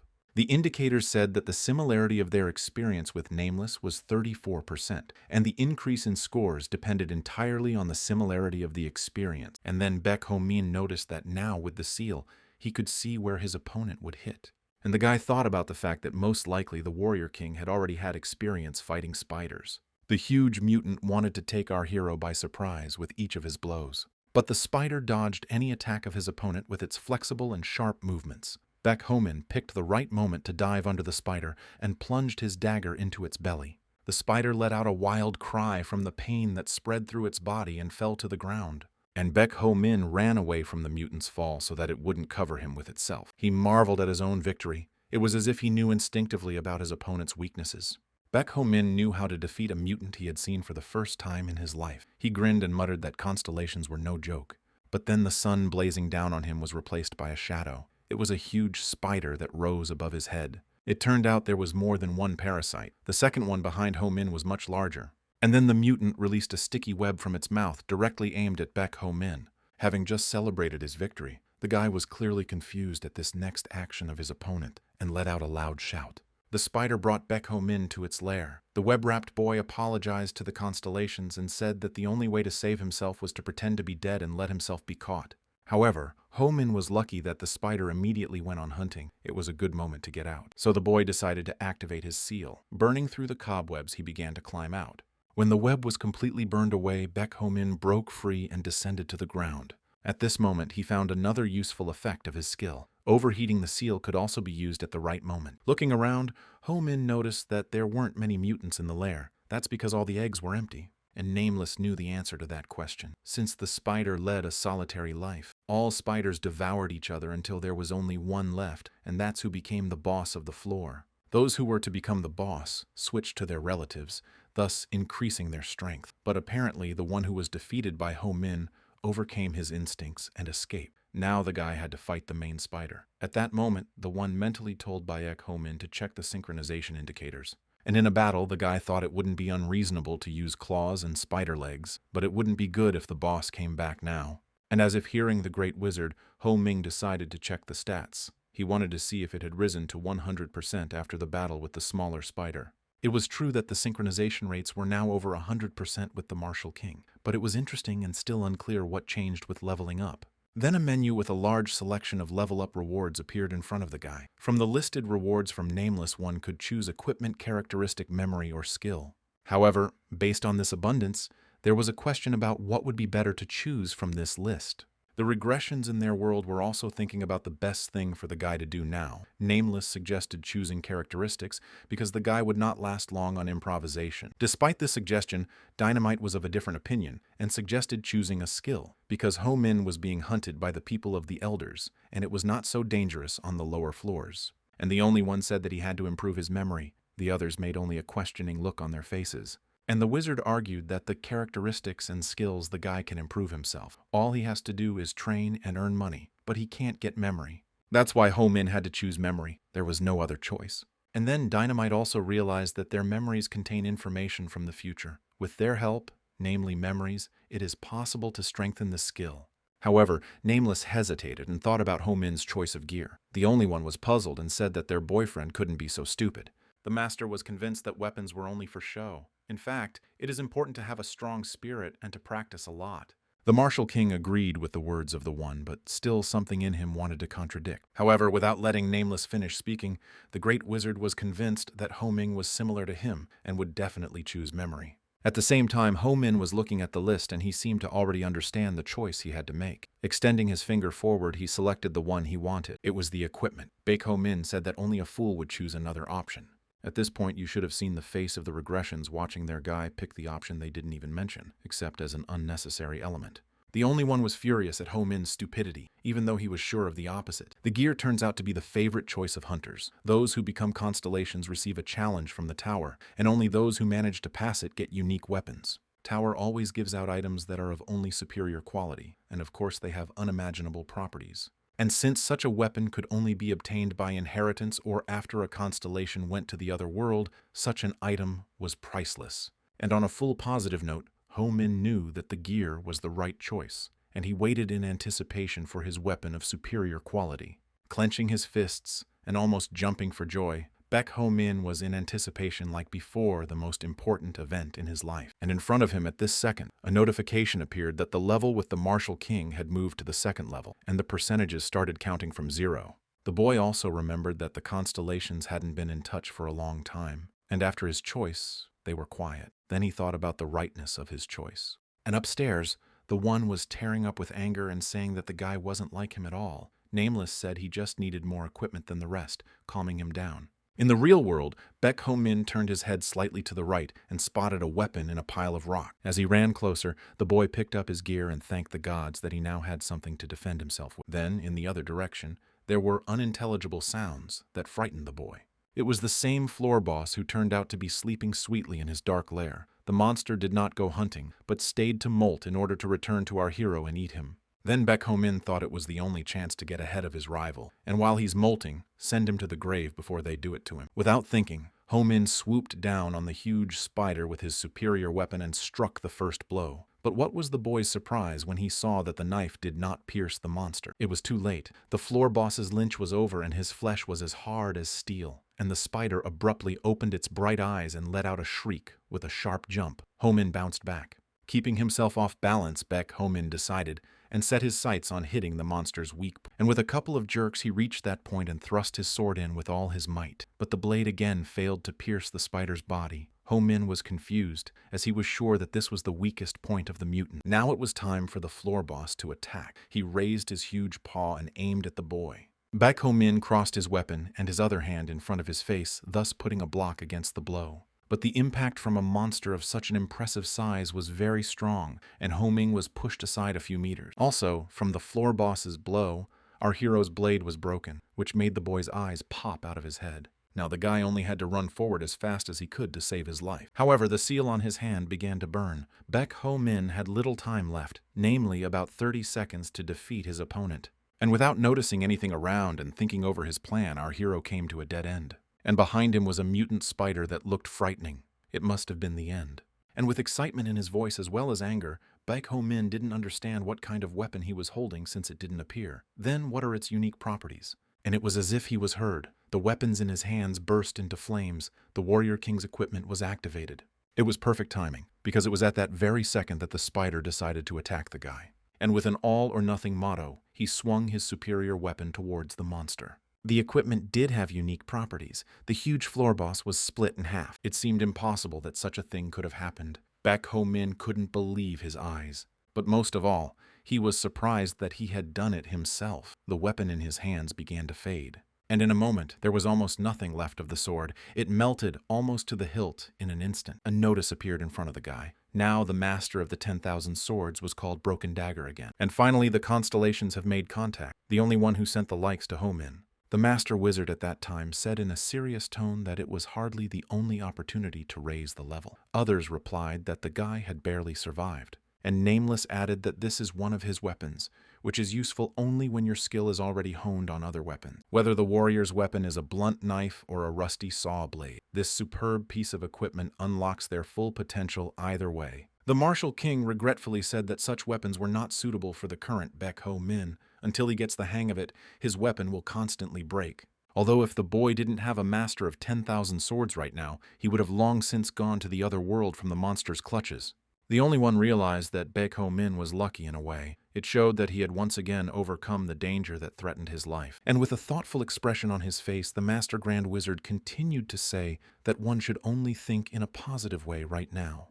Baek Ho Min kept trying to figure out his weapon that wouldn't appear. He was sure that it was activated by a broken weapon, but for some reason, that method didn't work. However, in any case, he was thankful for his superior weapon. It was the only reason he was able to survive now. With an imperceptible and slightly visible smile, Baek Ho Min looked at the lifeless spider and marveled that he was able to handle it. And at that moment, it dawned on him that he could collect his prey from such a carcass. Then Baek Ho Min ran over to the monster's body and started rummaging through it until he found what he was looking for. It was gold, which had been called by many different names since the tower appeared. However, despite the different variations of its name, it had only one purpose: to change the seal. But once the world was destroyed, gold mining stopped. Accordingly, there was not so much of it, and now it could be found only in one place. For some unknown reason, it was now appearing in the parasites like kidney stones. The guy was expecting a bigger piece of gold, but it didn't matter as he managed to survive and get gold. After that, it was time to use the seal. At that time, Ho Ming summoned the life of dynamite and began to deal with the monster's carcass. He started throwing away things that wouldn't do him any good, but he put the poison iron in his bag. He might need it. While searching for the right thing, suddenly Dynamite and Baek Ho Min saw something in different worlds. They discovered a shadowy kidney stone that had rare properties. It was also called a nucleus. Dynamite expected the core to be much bigger than it actually looked, and the value of such an item should be around 400 million won. That amount of money almost made Baek Ho Min faint. That's why the numbers were so impressive. In joyous shouts, Ho Min began to thank Mr. Dynamite for such a find. In his emotion, he promised to pray to his constellation every night, exclaiming that Mr. Dynamite was the best. When he came out of the cave, he was still thinking about the fact that he had only made 100 million working for the Elder. He'd gotten 4 times that for one mutant. And then the boy thought about how much money the Elder might be getting for the lower floors. Apparently, he was stealing a lot more than one could imagine. Baek Ho Min decided that he should first sell the core on the lower floors and make money, and after the guy is prepared, he can go up. With the changes that had happened in a short period of time with the guy could basically be avoided with ease by the Elder Hounds, or maybe it would be better to break the chain and not worry. Ho Min finally reached the tower in Seoul after many trials and a long journey. He was on the first floor. Normally it takes 3 days, but it took him half a month. Under normal circumstances, you can use the elevator in the tower to get down, and it would take about 3 days to get from the 4th floor to the 3rd floor. However, this option of switching between floors did not work now. At one point, such a convenient elevator failed, and the most interesting thing is that it was not just one elevator, but all the existing ones. But despite all this, Baek Ho-min was in a place where he couldn't hide from the elder's eyes. However, he thought that after half a month, he might have forgotten about our hero. Walking around the 1st floor, Ho-min noticed that there were an unusual number of hunters. You don't usually see so many here. On the way, the young man noticed a boy begging for alms. And then Baek Ho-min remembered that he used to do the same thing when he was that age. Realizing how hard it is to be in such a position, our hero decided to give the beggar a copper coin. Suddenly, the sad boy showed his grin. He thought that Ho-min had come to occupy his territory and started to drive him away. Despite this unpleasant behavior of the little boy, our hero saw himself in him. And when he stammered about the kid leaving Baek Ho-min's territory, he assumed that the kid was from the elder. Then Ho-min turned to the kid, holding out a copper coin and asking a question about the elder's affairs. And he made a condition that if he told him everything in detail, the coin would be his. At that moment, the boy's eyes lit up. After a while, our hero went for a walk further into the city and noticed a familiar face in the crowd. It was his old friend Hyun-soo. Ho-min caught his friend by surprise when he threw his arms around him. His friend looked at the young man with rounded eyes, unable to believe his eyes. Hyun-soo started asking him how he'd been living all this time. Ho-min shared how he almost went to the afterlife but came back. And Baek Ho-min was wondering why his only friend was put in such a place. And with some tension, Hyun-soo clearly realized that he couldn't talk about such things in a public place. And the guys didn't discuss the reasons for this now, and pretended that they were friends as before, so as not to attract the attention of the others. At this time, that little boy was looking at them begging for alms with a very important look. It seems he said something very interesting to Baek Ho-min. That's why Hyun-soo was furious. Then our hero said that if they left here, the boy would tell the elder that they had united, so he advised his friend not to make any unnecessary movements and to listen attentively, to which the latter, with timidity and uncertainty in his mind, agreed to the terms. And Ho-min began a kind of interrogation. First, he asked about the many hunters on the floor, why he's here, to which he replied that the Platinum Monarch had blocked all the elevators for security purposes. Then the next question followed. It was necessary to understand who the Platinum Monarch was. Platinum Monarch was actually a tower lord in Seoul. Her power was like that of a king. There was nothing that could prevent her from controlling the entrances and exits. Baek Ho-min asked Hyun-soo why she had such power, and it was because there were many dangerous parasites appearing all over the tower now. Rumor has it that there is a beast on the 14th floor that is very dangerous and brings bad luck, and no one does anything about the danger. But Baek Ho-min didn't see anyone besides the mutant spider. Then he asked himself another question about what other purpose could move the Lord. And after the guy found out what he wanted, he told his friend what a scoundrel he was. It was a real betrayal to side with those who are after Ho-min. However, Hyun-soo couldn't do anything about it. After our hero ran away, they started interrogating him. And then the guy heard that his friend mutilated the old man's face and ran away. After a while, 3 hunters were injured, a few went missing, and most notably, Kang Kyung-hoo was sent to the grave. This was added by Ho-min himself. However, his friend didn't know that much about Kang Kyung-hoo. He knew that Kang Kyung-hoo had disappeared, but nothing more. Hyun-soo asked Ho-min what kind of skill he had gotten that such events were happening because of him. And he replied that after what he had been through, he thought the only way out of all this was to break the chain that bound him to the elder. And his interlocutor, through fear, asked him whether, based on his words, he wanted to take the old man's life. However, Baek Ho-min thought that this way would solve all his accumulated problems. After saying that, Hyun-soo started to stop Ho-min's thoughts of such a thing with a shout, because after what he had done, the spider would not sit still since the elder was one of the spider's legs. If you take the life of one, you have to do it to the rest, and if you send so many people to the other world,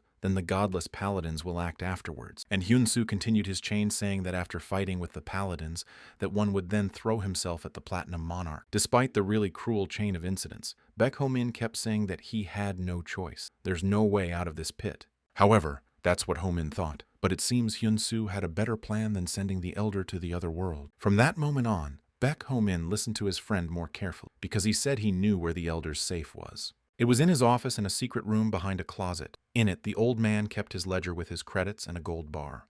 Then Baek Ho-min incredulously asked the guy if he had only heard about it, suspecting that he wasn't telling the truth. But Hyun-soo clearly said that he only heard about it, but that doesn't change the fact that the safe is definitely there. The guy even went into that room and saw the safe with his own eyes, but he didn't open. Again, Ho-min asked suspiciously why he wanted to do something so dangerous. His friend argued that the elder pays him pennies, which is obvious. At this rate, he'd never get a seal, so he was already thinking of stealing the safe himself and running away. However, Ho Min was angry that Hyun Soo hadn't told him about it before, but he realized that if he had told it, he would have gone to the grave at once. Now, seeing that the old man is Ho Min's main enemy, he decided to share what he knows, and he suggested throwing the elder out on the street. Without everything, his enemies will do everything and not have to get dirty. But Baek Ho Min said without much optimism that no one would believe such a coincidence. And Hyun Soo didn't think that what our hero was proposing would be easier to execute. Baek Ho Min reflected that even if he were to then run from the spider being a hunter, he would still have to go down to the city to replenish resources. However, running around all the time is not an option. Baek Ho Min was determined to break the chain with the foreman, even if it cost him his life. After thinking it over, Ho Min told his friend that he would listen to his plan in its entirety. He opened his mouth and was surprised that he agreed. There were a lot of people where they were. Most of them were unhappy that the elevators were not working. The Platinum Monarch blocked the elevators 10 days ago, and there have been numerous complaints from the hunters. The sensible thing to do would be to send them out to deal with the vermin, but that wasn't happening. After that, Hyun Soo said that there's probably another reason to explain the elevators being closed. Then, Ho Min asked his friend not to broach the subject and tell the gist. And Hyun Soo said that there's no monster. The Platinum Monarch just keeps anyone from escaping. With surprise on his face and in his voice, Baek Ho Min didn't understand who he might be talking. It was about the engraver the guys were chasing in the beginning, Hyun Soo continued. It was because the Platinum Monarch wanted to introduce a new currency, and what he stole was a coin with just the new design that they wanted to use. The elder wanted to redeem those coins. Therefore, the Platinum Monarch had no other choice but to close the entrances of the entire tower to prevent the engraver from escaping. Then Baek Ho Min didn't share his thoughts with his friend, but he reiterated that it turns out it's all about the design of the coin. And afterward, he looked at his bandaged hand on which was a seal with the same pattern. Afterwards, Hyun Soo suggested framing the elder in this way. That way, it would anger the Platinum Monarch and she would look for the culprit. That'll play into the guy's hands. But it wasn't clear to Ho Min how the Platinum Monarch could be forced to act as they had devised. And at that moment, Hyun Soo reached into the inside pocket of his jacket with a look like he was ready for this question. It was the same gold coin with the design for the new currency they were just talking about. When Baek Ho Min saw it, he was unhappy because he said not to take the coins from the engraver. But in the end, because his friend disobeyed, they had a chance. Hyun Soo thought he couldn't do it alone, but as luck would have it, he was in the right place at the right time. Probably hoping for a negative answer, Ho Min questioned him again about whether he was serious about carrying out that plan. However, Hyun Soo's mood was very good, so he immediately asked Ho Min if he was in.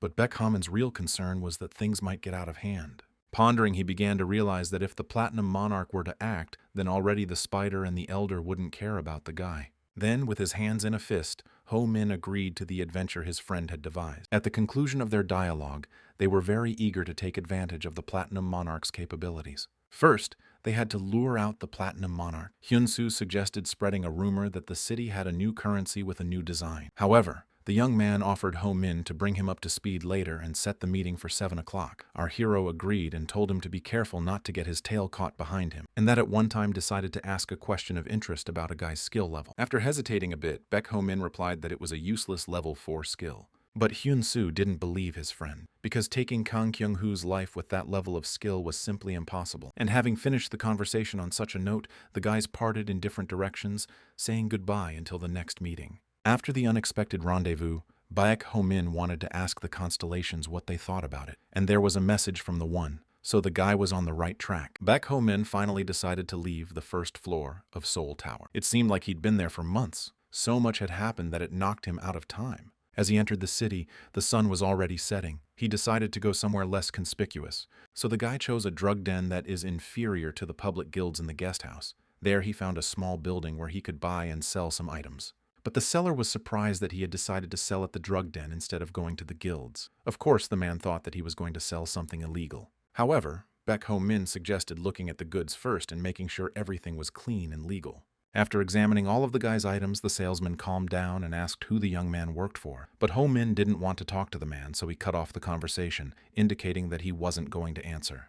Baek Ho Min actually wanted the items, so he offered the man to exchange his items for the seller's items and asked the man to state the value he wanted for it. And since the boy's things were in good condition, he offered him 8,000 won. It was a lot more than Ho Min expected, all because the prices went up, because the Platinum Monarch blocked the elevators in the tower. And since the guy still wanted the items and not the money, he asked the men to sell the items for cheap. And when asked what he wanted to buy, he immediately replied that he needed a knife. With a satisfied smile, Ho-min asked to see all the knives the man had. Of course, it was difficult to choose the right equipment by himself, so he asked the warrior king for advice and it became easier. The seller, of course, not understanding what was going on, asked Ho-min in a stern voice what he was mumbling to himself, but our hero was engrossed in choosing a knife and simply put it aside. And the man looked closely at what the boy was doing and was amazed because the young man had a diamond eye. He picked out the best knives for himself, although the vendor had given Baek Ho-min quite a selection, so it must have been difficult to decide. And our hero at the time was examining all the weapons and stopped on one knife. It was a blatant knife of rare quality. Its peculiarity was that with every swing, it emitted a sharp cry. The seller pointed to the weapon in the boy's hands and said that no one takes this knife despite the fact that it is rare, and he was ready to sell it for 8,000, noting that the boy had good taste. At this second, Baek Ho-min thought about it, but he was in no hurry to make a choice. He asked how much the knives he had put aside on his left side would cost. Then the man's eyes almost popped out of his forehead at what he heard, and he questioned what the guy had just said. However, Ho-min didn't change his phrase and exactly repeated for him to voice the cost of the knives on the left side. After these words, the seller tried to hide his smile because he wanted to buy all the junk that wasn't worth anything at all, but he said he could sell it all for a little less than 3,000. And with a satisfied face, Baek Ho-min said he was taking everything and wanted to take the rest in money, namely 5,000 won, since nothing would be superfluous. The man did not expect this turn of events. In a situation with closed elevators, he knew he had to save money. And grudgingly, he turned the kid down for such a deal and offered another option for Ho-min to take the blatant knife and that the total would be 8,000 won. At this moment, the salesman couldn't even suspect that he had just been fooled, but Baek Ho-min was happy. And immediately before anyone changed his mind, our hero bought the weapon. And in addition, he decided to take a jacket in addition to their contract. While Baek Ho-min was haggling with the man outside, it was already dark, and the time was towards 7 in the evening. Having changed his clothes and acquired new equipment, the guy went to the meeting and appealed to the constellations to be on the alert. Without attracting too much attention, Baek Ho-min carefully made his way to the meeting place with his friend. But then the unexpected happened. As soon as he opened the door to one of the rooms, the other hunters were already waiting for him. In the room, he saw Hyun-soo tied up, who was clearly waiting for Ho-min to come here not alone, and the elder was standing next to him. In fact, Baek Ho-min had guessed that this was what would happen. Hyun-soo was the only friend he had, and until the last moment, he had kept the intrusive thoughts away from him. However, Hyun-soo didn't understand what our hero was talking about right now, and looked at him with round eyes. And with extinguished gaze, Baek Ho-min saw now a purpose to send his friend to the other world. Hyun-soo couldn't believe his ears and even questioned if he was imagining things. Then Baek Ho-min explained that if he had been able to steal the safe earlier and escape before he was framed, it could have been avoided. But apparently the old man and Hyun-soo were in cahoots from the beginning. Hyun-soo's face showed either anger or surprise, but it was clear that he didn't expect to hear such words. And the elder began to speak. Indeed, he wanted to use him at least as a hostage, but Baek Ho-min no longer trusted his friend, so the plan failed. It was expected, and the guy didn't even raise an eyebrow at the fact that Hyun-soo even offered to beat himself up to make it more believable, but he just wanted to survive that way. The elder's men were already standing at the ready with their knives and axes. The only thing left to do at this point was to become the devil and survive. The old man saw in Ho-min's eyes that he had assessed the situation and said he would give him a chance to stay in one piece. With a sly face, he said he was offering the boy to work 20 years for him. In return, our hero will receive clothes, money, weapons. The old man even promises to teach him how to be a hunter. But Baek Ho-min reached into the inside pocket of his jacket and made it clear that he had other intentions that the old man didn't fully understand. He pulled out a new knife he'd gotten in a drug house and said that stealing everything in the safe was just an alternative. He wouldn't want to take his friend's life, but if he had to, he wouldn't back down. And he continued that after Hyun-soo, the elder will go after him, and if a spider gets in the way, he'll go after the others. Godless paladins will also lose their lives if they get in the way, and Ho-min didn't forget to mention the Platinum Monarch in that list. However, this made the elder's subordinates laugh. They said that the boy should know the limits of his abilities and not dream. And with a look that was already eager to fight, they didn't understand how such a type could send Kang Kyung-hoo himself to the other world. Despite this reaction, the old man knew that all his men were worried. He was amazed that the boy could change so much in half a month. With a slightly distraught look, Ho-min even threatened the people standing in front of him a bit and showed them not to come at him with weapons. Otherwise, those who dared to attack him would be even worse off. And the elder reassured himself that it was a boy standing before him. He had changed a lot, but he was still a boy of 20. Then the old man, in an angry tone, ordered his hunters to stop the lad's senseless chatter and take his life, and to bring Ho-min's hand after he had done so. And the whole angry crowd that had been standing at the ready with their weapons rushed towards the guy. Seeing the hunters running towards him, the young man also took a fighting stance and decided to activate the skill. The small knife in his hands began to glow scarlet before his eyes and transformed into something. It was the master of the 10,000 swords. It was as if the weapon had been reassembled into shards. A few swings in different directions, and all the enemies grabbed their ears. A bright attack struck all the hunters. The room became dark because of this blow. All the lamps shattered. And after the executed triumph, the sword immediately crumbled before his eyes, and only a fading flame at the tip was left of it. Then Baek Ho-min threw away the broken knife, but also even this short use of it was useful. Our hero unbuttoned his jacket, and his entire belt was in various swords, and just now the real battle began. All the hunters stood stunned and unable to see anything because of the darkness. The elder was terrified and ordered to find a lantern or do something to prevent him from escaping again. However, Baek Ho-min had absolutely no intention of running away. He summoned the martial king to him. And at that moment, the enemies began to fall one by one. Some lost their arms. Others went to the grave with a knife in their chests. They didn't stand a chance against Ho-min. The hunter elders didn't understand how the guy could see in such darkness, but he saw everything and took out anyone who stood in his way. Baek Ho-min now realized that the body he had trained now reacted to all of the martial king's senses. With his new senses, he can now sense the fear of his enemies even if he can't see them. It seemed that all the old man's subordinates were already so afraid of the guy that they wouldn't rush in first, but one daredevil did. It was useless, though. Baek Ho-min reflected the hunter's strike, and he too fell in the fight. Everyone was terrified of what was happening, and one man in the crowd finally found the lamp. But as soon as he lit it, Ho-min immediately appeared in front of him and struck a powerful blow that killed all the nearby living. Then another hunter with a tremor in his voice told those still alive to use their skills against the guy, and no matter how hard they tried to resist our hero, they failed. Among the many lifeless bodies, Baek Ho-min heard someone say to him that the devil had descended from the tower, but they were the ones who started stealing and taking lives after gaining skill. After the battle, Baek Ho-min looked around and realized that someone had managed to escape from the battlefield. Slowly walking through the rooms, the guy called out to Yunsu and the elder. There was nowhere for them to run to anyway. And in the subconscious world, the one stuttered that it was a record. In response, Nameless specified that taking so many lives in a short period of time was a record. The answer was no. The record was that there were a huge number of moments where Baek Ho-min could have gone to the grave. This was because he often got into risky situations. Dynamite agreed with the wizard, because going to a place where a trap was expected was reckless, even if he was going to remove everyone present from the face of the earth. Sighing heavily, the one realized that Ho-min would have bigger problems after this. A femme fatale was bound to appear. Dynamite added that it happened to all of them. After they took the lives of the elders, she appeared. And then Master the Great Wizard said that from now on everything would depend on luck. In reality, Baek Ho-min was walking through the rooms of the building and suddenly saw an elder crawling in front of him, trying to escape. And judging from the footprints that came from him, he was wounded. At the same second, the guy called out to the old man and said that he looked pretty bad. When he heard a familiar voice behind him, the elder was clearly not educated. The man turned his head and almost shouted unflattering words about how they were doing to him, even though he had raised and fed them. Baek Ho-min realized that the old man was stabbed by Hyun-soo to blame it on him.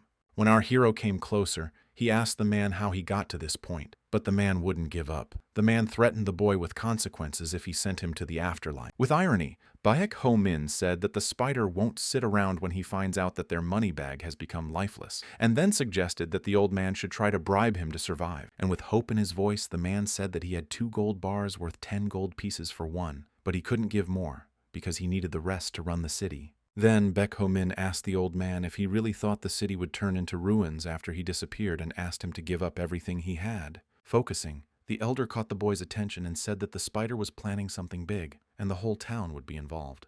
The shirt on the old man's chest was turning scarlet, and he added that the whole tower would be involved. He said he'd put in a good word with the spider for the boy, and with his skills, they needed him badly. He even said that Ho-min would become one of the spider's legs, and in such desperation the old man was probably telling the truth. And the man himself confirmed that he wasn't lying because there was no point in doing so in such a state. After Baek Ho-min used the skill again and chose Dynamite, Dynamite began to examine the elder's condition. He had lost too much blood, and the light in his eyes had already faded. Unfortunately, even after the constellation arrived, it was already too late. The elder had left the real world, but it was probably the most fitting end for a man like Elder. Walking away from Baek Ho-min's body, he realized that from this moment on, the chain was finally broken. Just as suddenly, a commanding voice sounded behind the guy, ordering the guy not to move and to stop where he was. When he turned, suddenly, everything in front of Baek Ho-min's eyes began to blur and he collapsed to the ground. With a faint smile on their faces, they held the guy up. It was a very quick job for them. Lying on the ground, Baek Ho-min accurately recognized the uniforms these people were currently wearing. The two, wearing dazzling and snow-white clothes, were standing opposite him. They were the godless paladins. A beautiful girl came up to Ho-min and said in a very sweet tone that he was such a nice guy, but he was able to take the lives of so many people. At this time, our hero didn't answer anything, but a thought flashed through his mind, wondering if they had already been able to go around and look inside the office. Examining Baek Ho-min, the godless paladin said that if his seal was unenhanced, then either he had become a parasite or he was possessed by a shadow beast. Both options didn't sound good. And at this moment, they used the suppression skill. The young man couldn't move. His head seemed to be separated from his own body. Then the girl introduced herself as the ruler of this tower. She was a platinum monarch named Yoon Seo-hyun. In front of Baek Ho-min stood the platinum monarch. It was hard to believe it, although he was looking directly at her with his own eyes right now. And she began to tell me that she was investigating counterfeit coins that were beginning to proliferate. This was a serious problem before the new design currency was released. She shared that she almost went crazy, but Baek Ho-min solved all her problems with his appearance. Those words shocked the boy. The Lordess would have taken the elder's life herself if it weren't for him.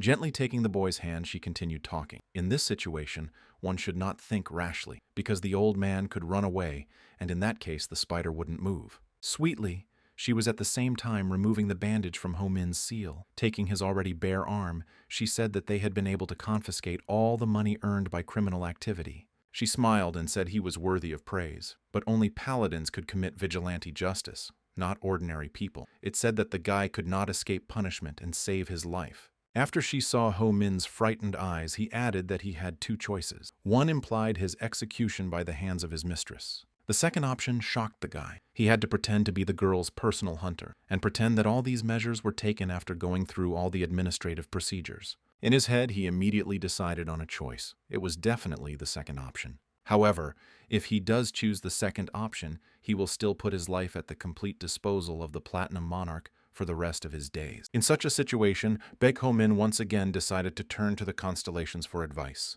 The Lordess didn't understand his request and thought he was asking her for advice. And then there was a notification that the Warrior King had liked it, thus approving Ho-min's choice. But that didn't make him feel any better, because it meant that the One and Dynamite were against it. Taking a deep breath, Baek Ho-min apologized and refused the Platinum Monarch's offer. But before he could finish his sentence, the Platinum Monarch smilingly interrupted him and continued.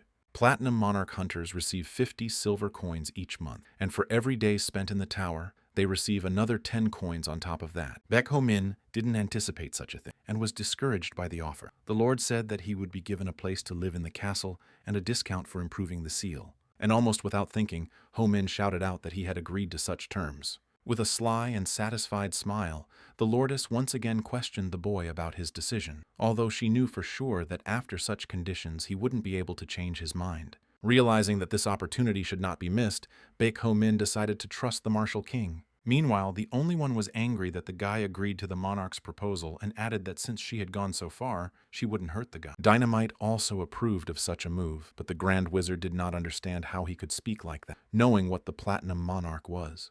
But Dynamite had said they'd all been through it anyway, and that was why he'd hesitated at her suggestion. And since she saved Baek Ho-min's life and even gave him the opportunity to become a hunter, so it was an obvious choice.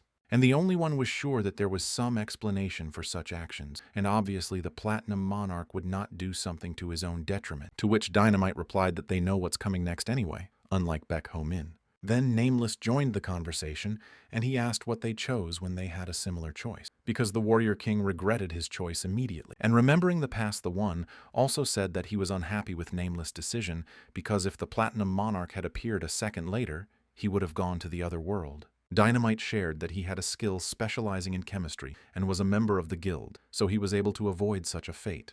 He continued that trying to clear his seal from the piece of iron, his body had undergone a change. However, it was not a mistake. Then the one said that he had gotten a good skill and his revenge was quick. Just because of that, he didn't have to hope for the Platinum Monarch. And Nameless said they were just lucky, but he had to rely on the Platinum Monarch. However, the one did not agree with the Warrior King. He said that he was also a lucky man, because other Baek Ho-mins who failed to show their worth were either in the aftermath lifeless or ignored.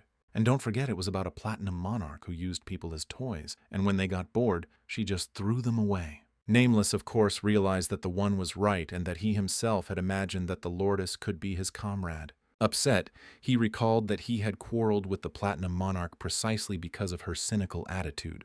However, the Warrior King believed that there was something else to characterize the Lordess besides cynicism, since she sacrificed herself to save Nameless's life. For some reason, she thought his life was more valuable than her own. The Warrior King still couldn't forget that image of the lonely back. Because sad memories came over him, he instinctively sent a like. Based on everything, it was certain that Baek Ho-min would become a Platinum Monarch hunter, and he had overcome the curse of the month which said that one could not live long with such a skill. Then they laughed and began to rejoice that Ho-min had done well. Now all they had to do was think positive thoughts. Meanwhile, Baek Ho-min himself was lying on the bed that was in the tower in a deep sleep. Opening his eyes, he saw before him a spacious and richly furnished room. Remembering the events of the previous evening, he realized he had been dragged here, and after drinking some strange tea, he fell asleep. It was probably the most unexpected development that could not have been predicted. Then Baek Ho-min noticed more changes in his body. While he was sleeping, he was being treated. Looking at his bandaged hand with the seal, the boy began to think that maybe the Platinum Monarch wasn't as cruel as they say she is. Then he heard a voice from the side. It was one of the paladins, and he said that Ho-min shouldn't move because he needed to lie down more to recover. In the talking paladin, he recognized the woman who had accompanied the Platinum Monarch yesterday. Then she decided to introduce herself and said that she is called Executioner Doll, and she commands all divine paladins. To which Baek Ho-min reacted very emotionally and even got a little scared, since that name was derived from her being like a soulless puppet taking people's heads off. As an executioner, she became head of the order when the Platinum Monarch began to rule, and she earned a reputation for her ruthless treatment of criminals. Like an obsessed fan, Baek Ho-min started excitedly yelling about how he was surprised that Executioner Doll was standing at such a small distance from him. But this reaction confused the girl a little, and she looked at the guy with a little indignation. Then, on an emotional note, our hero shared that he once saw her sleeping people at a crime scene. That day, she broke into a building and saved 3 children. Barely remembering that incident from her life, she said that anyone in her place would have done that and it was nothing special. But Baek Ho-min couldn't stop admiring the girl. After all, she was the hunter closest to the current constellations. She was a true hero. However, the current constellations never leave the tower, but the only person who was close to them and to the people is the Executioner Doll. Speaking happily, Ho-min recalled another incident from her life. When a beast threatening everyone appeared on the 28th floor, she fought it alone for 3 days and received a star for it. To which the executioner replied that he was exaggerating and the fight had lasted only 1 day. Not more. After Baek Ho-min asked her if it was true that she had sent Baek Jo-wook and his organization, who was one of the spider legs, to the other world. Supplementing his question, he said he had heard how the girl had also stopped one of the cult members from poisoning the water supply, but the executioner replied that this was also an exaggerated achievement. And not responding to the guy's enthusiasm in the way he praised her, she continued to reply that she was just doing her job. Baek Ho-min asked if the executioner knows that everyone thinks she's a hero. People have been saying that she is the only executioner who really cares about the people. But she stood her ground and said she didn't deserve such a title. She was just doing what she had to do, and asked the boy a counter-question about how he had dealt with the old man and the hunters. Baek Ho-min's embarrassed expression said that it couldn't compare to Executioner Doll's accomplishments. What he had encountered were mediocre bandits that were no match for her fights. Then the girl paid attention to the fact that our hero, judging by his stories, had no accomplishment. And Baek Ho-min came to be puzzled that all this time the Executioner Doll had been carrying on a conversation with him only to reveal it. She explained that she had already seen such a trick from the young man himself as he distracts his enemy with a beautiful speech. This really upset Baek Ho-min since the girl's shyness and excitement was just a cover to lower the guy's guard. And with annoyance in his voice, Ho-min replied positively that he had no accomplices, adding afterward that he really is a fan of hers and wasn't trying to placate the girl that way. Taking her eyes back to the corner and with disbelief in her voice, Doll Executioner asked if the young man was telling the truth. Then, with a smile on his face, Baek Ho-min reminded him that he had been told that the ruler's hunters were exempt from the law, but for some reason, he was still under surveillance. However, such a procedure was a necessity that did not depend on the ruler. In order for her to exempt the guy from the law, the legal procedure is mandatory. It was strange that something could happen independent of the monarch's will. Although the godless paladins claim to be a vigilante unit that does not depend on the tower's rules. Ho-Min's thoughts were distracted by the executioner's question. She wanted to know if he had visited the security zone at the edge of Seoul Tower. She also wanted to know if he had visited the basement of the tower. But Baek Ho-Min's answer was brief. He didn't do what the girl asked. Then she asked a second question. It was about his sealing skill, because according to the testimony, the guy was subjected to a level 4 seal.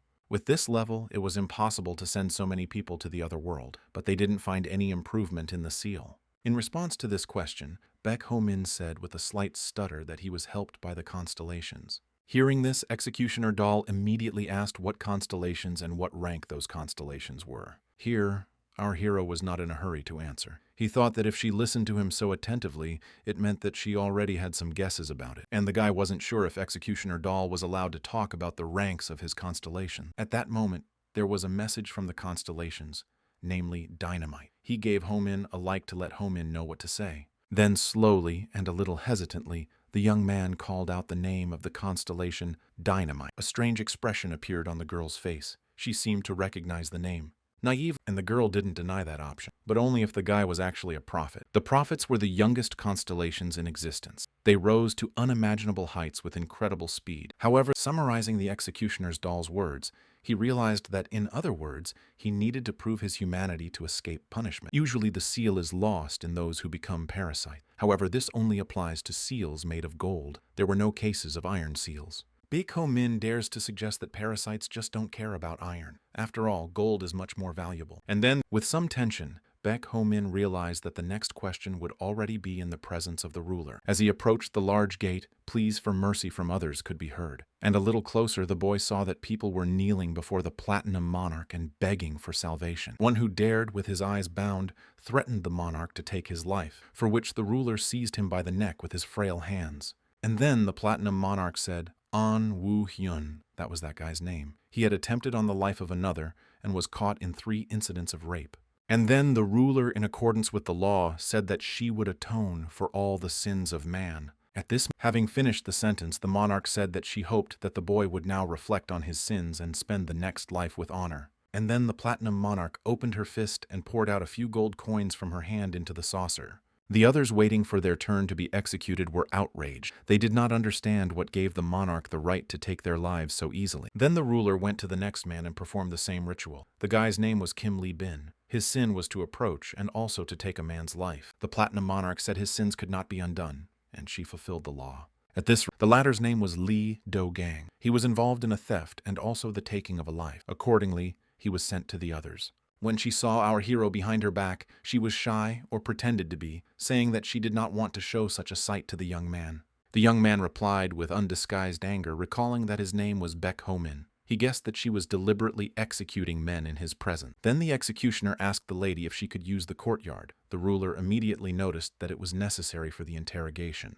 Puzzled, the monarch asked her executioner about the fact that she had probably decided to check the guy's seal herself. The executioner doll replied that if Ho-Ming really defeated 10 people with his hands, then he would not be able to hide his strength in a fight with her. Such a plan was not approved by Madam, and she suggested that Baek Ho-Min demonstrate her skills here and now, and ordered the rest of the subjects to bring someone. The godless paladins brought a familiar face to them. It was Hyun-soo, who had suddenly disappeared from the elder's office and definitely didn't expect to see his friend here. The monarch decided to introduce the hostage and said that he was the old man's subordinate and asked Ho-Min if he was in the building with the others. Without giving away his emotions, the guy confirmed this fact. There were tears in Hyun-soo's eyes. He didn't understand why Baek Ho-Min was now standing opposite him with the Platinum Monarch. At the same time, our hero looked at his once friend with indifference and realized that he too had been caught that day. Suddenly, afterward, the ruler took Baek Ho-Min's hand in her own and asked her to calm down. Then the notifications from the constellations began to appear even more. Our hero realized it was an alarm. With lightning speed, Baek Ho-Min pulled the hand with the seal from the paladin. She was surprised by such an action. However, with a very calm tone and the same face, she asked him to calm the constellations if they didn't want to become lifeless. The boy was astonished at such a request or order from his mistress. He did not understand what her words meant. She whispered to him that it was for his own good, unless, of course, He was thinking of going to the afterlife. Again, gently taking Baek Ho Min's hand, she asked him to calm down just like that. Our hero didn't understand what was happening now. However, he could feel the struggle between the constellations and the platinum monarch. There was then as she asked, so he decided to look at his seal. It was impossible. His iron seal had turned to platinum, and the pain that had always accompanied it was gone. Switching to Han Hyun-soo, the lordess began to list his sins, which included theft, violence, obstruction of justice, and of course, taking his life. Taking a suggestively sized sword, she said that attacking the ruler's hunters when they were on a secret mission was a serious offense. However, Baek Ho Min himself realized that calling him a ruler hunter on a secret mission was a lie to save his life. Usually the ruler carries out the execution, but she wanted to see Baek Ho Min's skills, so she asked him to carry out the sentence. Not fully understanding what exactly the monarch was trying to accomplish, Ho Min asked a clarifying question about what he would have to deal with. Then, without answering anything to the guy, she silently threw a huge sword in the middle between the guys. With a satisfied look on her face, she said that there was only one sword, so we should get started. The boys, once best friends, looked at each other with startled eyes at the monarch's words. However, Hyun-soo showed his essence again, and after asking Baek H. Min for forgiveness, he threw himself towards the sword. Ho Min was not at all unpleasantly surprised by this action, and Hyun-soo was already making the first swing of his weapon. Baek Ho Min only had time to dodge multiple punches from his former friend. However, Baek Ho Min shouted and reminded him that no one promised to let him go in case he was able to defeat our hero. But even so, Hyun-soo immediately rushed into battle. And just like at the same time, the guy noticed the Platinum Monarch concentrating on something on his body. He realized after a second that she was looking at his hand with the seal, specifically behind the seal changes. But judging the situation soberly, Ho Ming realized that now was not the right time to use the skill. After dodging another attack from Hyun-soo, the guy finally struck him first. And intercepting his former friend's hand with his other hand, Baek Ho Min grabbed his neck. With that, the guy stopped a series of attacks from Hyun-soo and asked him if he had seen the Platinum Monarch release her criminals, because the Lord was definitely not going to do that. Then he went on and said he'd pretend he'd gotten away and pointed him to the exit behind his back. Surprised, Hyun-soo realized that while dodging Baek Ho Min's attacks, he was purposely moving towards the exit. The guy didn't say anything and went on to say that when he gave Hyun-soo the signal, he should kick him and then run away while he fell from the blow. Stammering and agreeing to such a plan, the boy thanked his friend for saving him. And then Baek Ho Min signaled for him to act. Hyun-soo kicked the guy in the stomach, and he started to fall from the impact. After our hero gave another sign for him to run to the exit and save himself. But for some reason at this moment, Hyun-soo looked at his friend with fear and with some other feeling. Just as suddenly, the old man's subordinate suddenly swung a knife at Baek Ho Min again. The blade of the knife went practically into the guy's head. At this moment, an undisguised anger appeared on Ho Min's face. With a fury in his head, the guy repelled his opponent's blow and said that he gave him one last chance, but Hyun-soo decided to do otherwise. Then Baek Ho Min realized it was time to fight, and he ran around Hyun-soo and grabbed him by the neck, and whispered in his ear, thanking his former friend for being so rotten to the end, so it would be easier to send him to the afterlife without feelings of regret. Scared, Hyun-soo still tried to stop Ho Min, but there were already enough chances, and our hero snapped the traitor's neck with a swift movement. Hyun-soo's lifeless body fell stone on the ground, and the guy who had won the battle stood beside him. The ruler stood behind and said that the young man had done marvelously without calling his name. So Baek Ho Min reminded him again that he had a name and should be addressed as such. She continued and said that she had seen Ho Min try to the last to save him, and he had betrayed him more than once. The boy's answer was obvious. Hyun-soo was his only best friend. Therefore, Baek Ho Min didn't want to take his life. However, she did notice that our hero still sent him to that one without a shred of doubt or hesitation. And to this, the guy had the obvious answer, as such friends who constantly want to stick a knife in your back literally should not be spared. The Platinum Monarch approached Hyun-soo's lifeless body and said approvingly that it was so easy and she liked it all, and Ho Min added that he made this decision after thinking about it. The girl touched the lifeless man and his face dried up like the others. She didn't judge Ho Min's decision, as many people leave the world when they can't make a decision. Then she turned to the boy and said that an important quality for a hunter is unwavering determination, so he would be a good hunter. However, the executioner was outraged by what had happened. She reminded us that a monarch is obeyed for acting according to the law, and now the Platinum Monarch had purposefully avoided legal procedures. But Madame replied that she was using onerous measures to preserve Ho Min's life, and asked for understanding from the executioner's doll. When the Platinum Monarch approached Baek Ho Min, she congratulated him on his victory and said that he was now the ruler's hunter. At the same time, She held out a coin to him. It was like a memory of today. And looking at this coin, the guy thought about the fact that he used to get 1 gold coin after pain and humiliation. And now he got a platinum coin from the monarch for sending his best friend Hyun-soo to the grave. Unexpectedly, the lordess touched her hand to Ho-min's head, saying that she still did not understand his motive for hiding his skill. And quickly changing her mood, she said that it didn't matter so much anymore since the guy was her hunter, and that was enough for her. As suddenly there was an incomprehensible blush on the boy's face, and he wondered that he had never felt such a gentle hand. And in the subconscious world, the constellations finally began to discuss what was going on, and Nameless did not understand what was wrong with the monarch. The only one also said that he had never seen her like this before. One Dynamite unemotionally said that apparently the monarch fell in love with Baek Ho-min from the real world. Then the one was furious at these words because they all went through terrible torments. In fact, all of them went to the other world in most cases because of her. Nameless was in solidarity with the wizard since he himself had lost his life while on her team. And pointing a finger at Dynamite, the only one said angrily that he had no right to say that because she made him work without rest and was never gentle with him. Of course, all the words said by the wizard were true, and Dynamite agreed with it. However, there were times when the monarch gently encouraged him. Then the warrior king intervened in the conversation and asked the elders to discuss more important matters, such as covering the seal. And the one said it was expected when Ho-min became the ruler's hunter. Once upon a time, tons of Ho-mins were killed due to metal intoxication and burns from unfinished plating.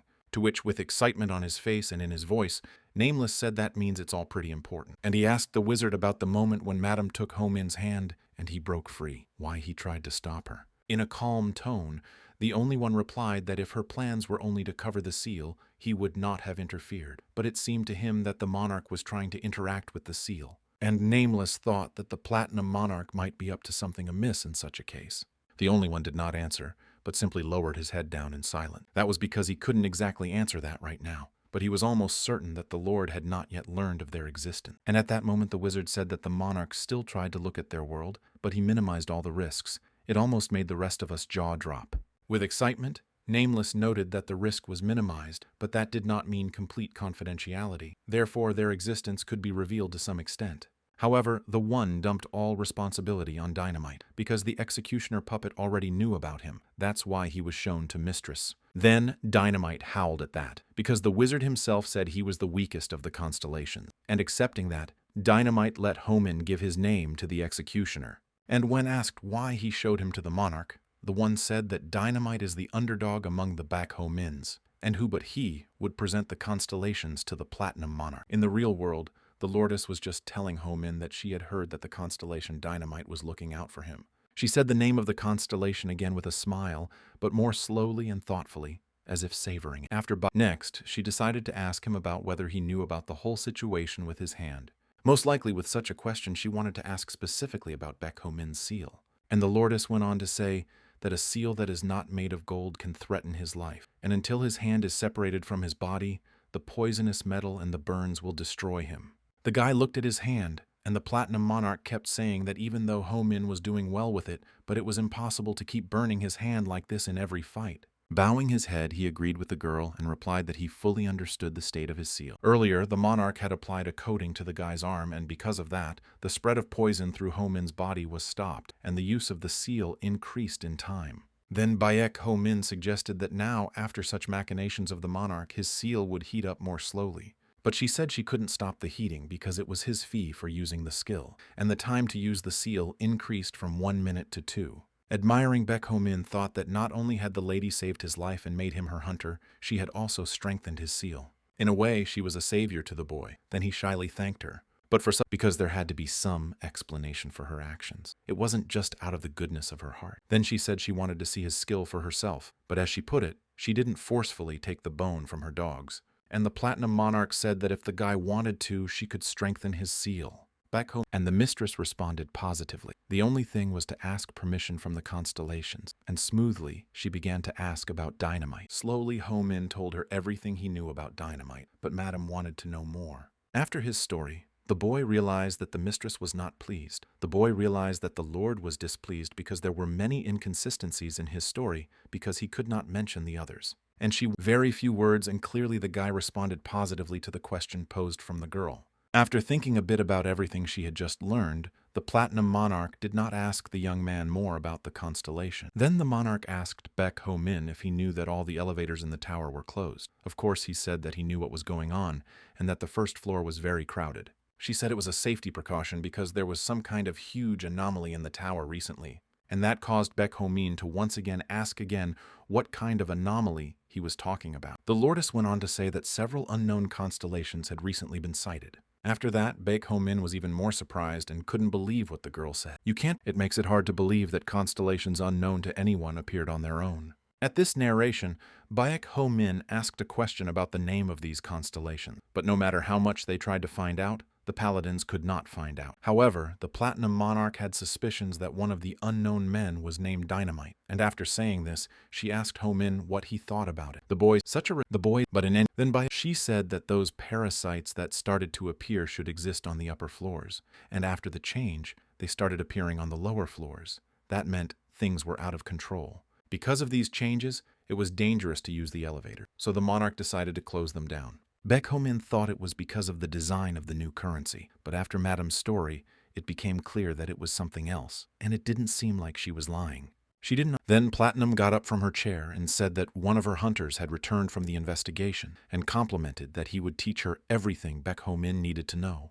A question popped into the boy's head because he thought he was the ruler's only hunter, and now it turned out he wasn't. There were several other prominent people, and she introduced one of them to the guy. His name was Kang Ha Jin. He was the same age as Baek Ho Min, but he was already older in rank. After the senior, which meant the Lord hoped that the boys would become friends with each other, and in principle, Ho Min had no reason not to be friendly with him. And with us, however, the boy did. However, one way or another, Kang Ha Jin had to give all the details to be a good hunter. But since Baek Ho Min was still weak, he needed training. This confidence in Ho Min's strength measurement did not please him. However, the Lord insisted that the boy needed to build up his strength. Then after the Baek Ho and the old, but without the older Baek Ho Min rushed to his bed and marveled at how soft and fluffy the blanket was, and the room itself was clean and cozy. Of course, anyone would like it. Afterward, and Ho Min, still smiling and stroking his blanket, answered positively to the question asked of him. And the hunter himself had been wearing a patch over one eye all this time, and now he lifted it up and told Ho Min not to think he had received a gift. There was a platinum seal on the hunter's eye.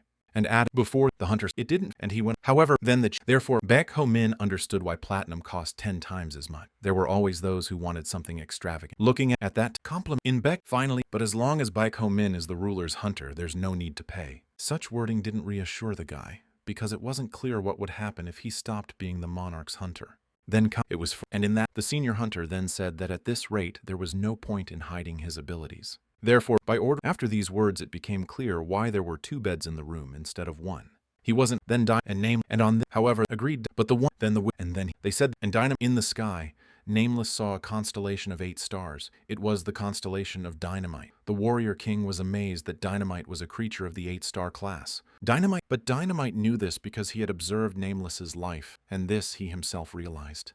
And there was one last constellation in the sky that looked like a huge cluster of stars. It was the constellation of the One. Nameless, then the One, and beside, and the with 10. It was all the senior Kang back then, and the hunt Kang back home. Speaking almost under his breath, our hero calmed himself. Yes, his companion was no sugar, but if they managed to be friends, it would be better. And the hunter, hearing a yelp from behind, told him to be on the lookout. A cave could be seen ahead. When they entered it, they saw a carriage, but Kang Ha-jin said that it was an elevator and was not available for public use. And the hunter said that this way they could reach the 7th floor, which surprised Baek Ho-min, because from the looks of it, the tunnel and the carriage were too small. While Ho-min was surprised by such an elevator, Kang Ha-jin was doing something with a knife with a carriage, and suddenly its wheels began to spin, which also surprised our hero. Baek Ho-min asked the hunter if the path was safe and if it was the right one. However, the hunter replied that he had no idea. That's not the answer the guy expected from his partner. But Kang Ha-jin said that the reason the elevator was not available for general use was because its direction was unknown. He also said they've used it countless times, and if anything goes wrong now, it's because of structural changes. As soon as this sentence was uttered, the movement stopped abruptly. The rails broke, and Baek Ho-min asked if this could be considered a change. Of all the places, the structural changes happened right where the guy was, so their research began. Baek Ho-min was fine with it, but he heard some unknown noise nearby. Kang Ha-jin's face was calm, but he said that there was a small problem. A horde of nasty bugs ran at them. Luckily, they were on the lower floors, and the hunter told Ho Min to fight. Then one by one they began to defeat the vermin. During the fight, Kang Ha-jin watched Baek Ho Min out of the corner of his eye. After the battle, the hunter asked our hero why he did not use his skill, but Ho Min calmly replied that they had done fine without it. With a bit of surprise, Kang Ha-jin said that if he received the constellation favor, he should use it. He asked if he would hide the skill until his death. However, Ho Ming replied that when using the skill, his seal gets hot. Therefore, he risks his hand every time. Then, with a sudden jerk toward Ho Min, the hunter pulled him to the ground. And the boy didn't realize what his partner was doing now. In spite of his misunderstanding, Kang Ha-jin said he watched the young man fight the parasites. And Ho Min fought as recklessly as if he had more than one life. The ruler might have appreciated such courage, but the hunter did not. Baek Ho Min didn't say anything in response. He only asked through gritted teeth for him to take his hand off his head. But the man went on and said that many of the ruler's hunters had not worked for a year. All had been sent to the other world or had been banished. In 2 years, he had buried more than 5 of those who came after him. One of his apprentices was killed by a parasite, and another was eaten in front of the hunter, all because he was unable to defeat the fellow who had become a parasite. And Kang Ha-jin said he'd already seen those who hid their skills. All experienced hunters died from parasites, not from anything else. Lying on the ground, Baek Ho Min realized that he was telling the truth. Everyone in their own field suffers from something. But after spending his life on the streets, Ho Min knew another valuable thing. Most people die because of the greed of others. Therefore, trusting others, Baek Ho Min couldn't be trusted right now, no matter who the monarch or hunter standing opposite him was. Looking at his hand with the seal, he realized that it was impossible to carelessly use his skill or talk about constellations. And of course, this hunter wasn't trustworthy, but Nameless thought Baek Ho Min was hiding too much. However, the one in Dynamite supported Ho Min's tactic. It would be much better if he didn't blab about the constellations, especially when it comes to Kang Ha-jin. Dynamite said that the memory skill is an amazing ability for them, and for others it's crazy. And if Baek Ho Min talks about memories he didn't have, the others will suspect something. Then Nameless asked a question, not understanding what Dynamite meant by the word suspect. And Dynamite blurted out that they would suspect the fact that Baek Ho Min can be reborn. But the Warrior King didn't see that as a problem, since if others found out about this guy, he could become famous and gain strong allies. There really was a problem. Dynamite said that the Platinum Monarch could recognize it, and if the situation didn't match her expectations, she would just start over. Nameless's eyes rounded sharply, and he asked the man if he thought the monarch could send Ho Min to the other world. The one intervened and said that he didn't want to believe it, but the Lord was a genius. She has learned many times that Baek Ho Min can be reborn. That's why the wizard thought he couldn't mess with her. If she found out about the guy's skill, she would try to steal his skill or use the carrier for her own benefit. And the current Ho Min was most likely hiding his skill instinctively to stay alive no matter what. Meanwhile, Kang Ha-jin was trying to convince Baek Ho Min to start using his skill already, if he wanted to live more than 1 year compared to the others. And he said not to underestimate other hunters, to which our hero replied that he wouldn't even think of such a thing. With anger in his voice, Baek Ho Min said that he would survive and climb to the top of the tower. After that, he would use his skill wherever and whenever he wanted. Then Kang Ha-jin said that he was weak, and he hoped Ho Min would leave of his own accord, and added that he wouldn't be the ruler's hunter. Such a brazen, sudden, and bold statement from a guy discouraged our hero. And Kang Ha-jin told him to leave the tower and the castle. He will in turn inform the governor. He added that if Ho Min cared about the debt, he would pay it back. At this second, Baek Ho Min broke free from the hunter's hand and struck out with anger, because he was talking nonsense while our hero was fighting for his life. The guys had a mutual dislike, so an attack followed from Kang Ha-jin as well. But Baek Ho Min intercepted his opponent with words about who he was to order him to get out of here. Kang Ha-jin's eyes filled with anger as he dared to rebel against his mentor. This was now a good reason to kick Ho Min out. After saying that, Baek Ho Min wanted to attack the guy again, but he saw a cliff behind him that was probably caused by structural changes. He started to warn Kang Ha-jin about it, but he didn't believe the guy's words, and the two of them rushed downstairs. With a wild scream, they fell into the abyss and seemed to have forgotten that they had just wanted to send each other to the other world. They fell to the ground with a thud. Kang Ha-jin grumbled that all unpleasant things happen when he's dealing with another student. Because they didn't realize where they were, they panicked and started accusing each other of staying here for the rest of their lives. Then Kang Ha-jin asked the guy that he must have heard of the basement, or also called the foundation. But Baek Ho Min didn't understand what the question was about, since they had recently been on the 4th floor. But judging by the fact that the light didn't reach here, they were actually in the basement of the tower, since the basement is also called a dungeon because of the total darkness in these areas. And Baek Ho Min remembered that recently, Executioner Doll had asked him about the guy on the basement floor and whether he was becoming a parasite. After arriving at the base of the tower, Ho Min felt as if moss was appearing on his body. Kang Ha-jin agreed with this statement. The hunter sadly added that if they stayed here, they would turn into vermin. I didn't expect to hear Baek Ho Min at this moment, but it was unfortunately true. This was the place of testing, as the one said.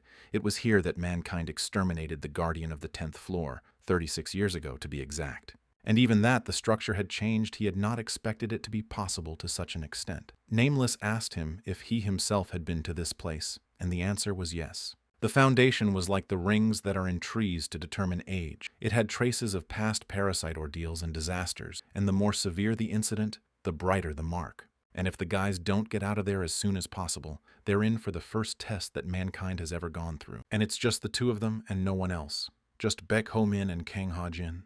Because of the high humidity on the basement floor, it was difficult to gather forces. But it had to be done because otherwise they could turn into parasites. The guys had been walking on the foundation for a long time, but they still couldn't find a way out. Baek Ho Min suggested they just climb back up. But the hunter replied that they were in the elevator zone, but that area was like a wormhole in a tower. You never know where you're gonna come out.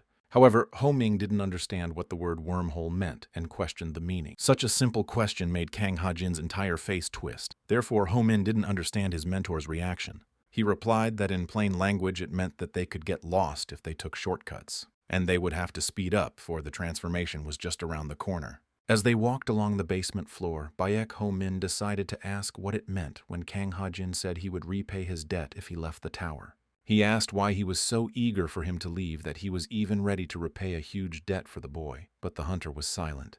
Then Baek Ho Min suggested that it was because of love that he didn't respond. He made the hunter furious with this assumption. However, it was a clever ploy to get Kang Ha-jin to come forward and answer the question. Not particularly cooperative, the older hunter replied that he had no interest in money, which prompted the next question from Ho Min as to why this was so. Kang Ha-jin replied that as long as his strength meets the ruler's needs, he's fine with it. But if she wanted him to become stronger, she would take care of it. Then our hero again put forward the stunning theory that the hunter likes the Platinum Monarch since he does everything for her. Kang Ha-jin's reaction was even more vivid. And pestering Ho Min with questions, Ho Min now wanted to know the answer to his guess, and he said that even if he had, he could have reacted more calmly. It was because the ruler had saved Kang Ha-jin's life. He just wanted to repay her in full. Ho Min's face expressed a sly smile and disbelief. He thought to himself that no matter how he made excuses, he could see that he liked the Platinum Monarch. This was most likely the reason why Kang Ha-jin was wary of the guy who had received the blessing of the constellations.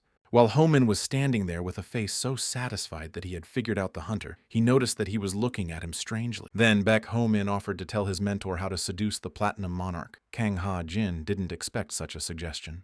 But perhaps such words interested him as he silently looked at the guy and waited for him to continue speaking.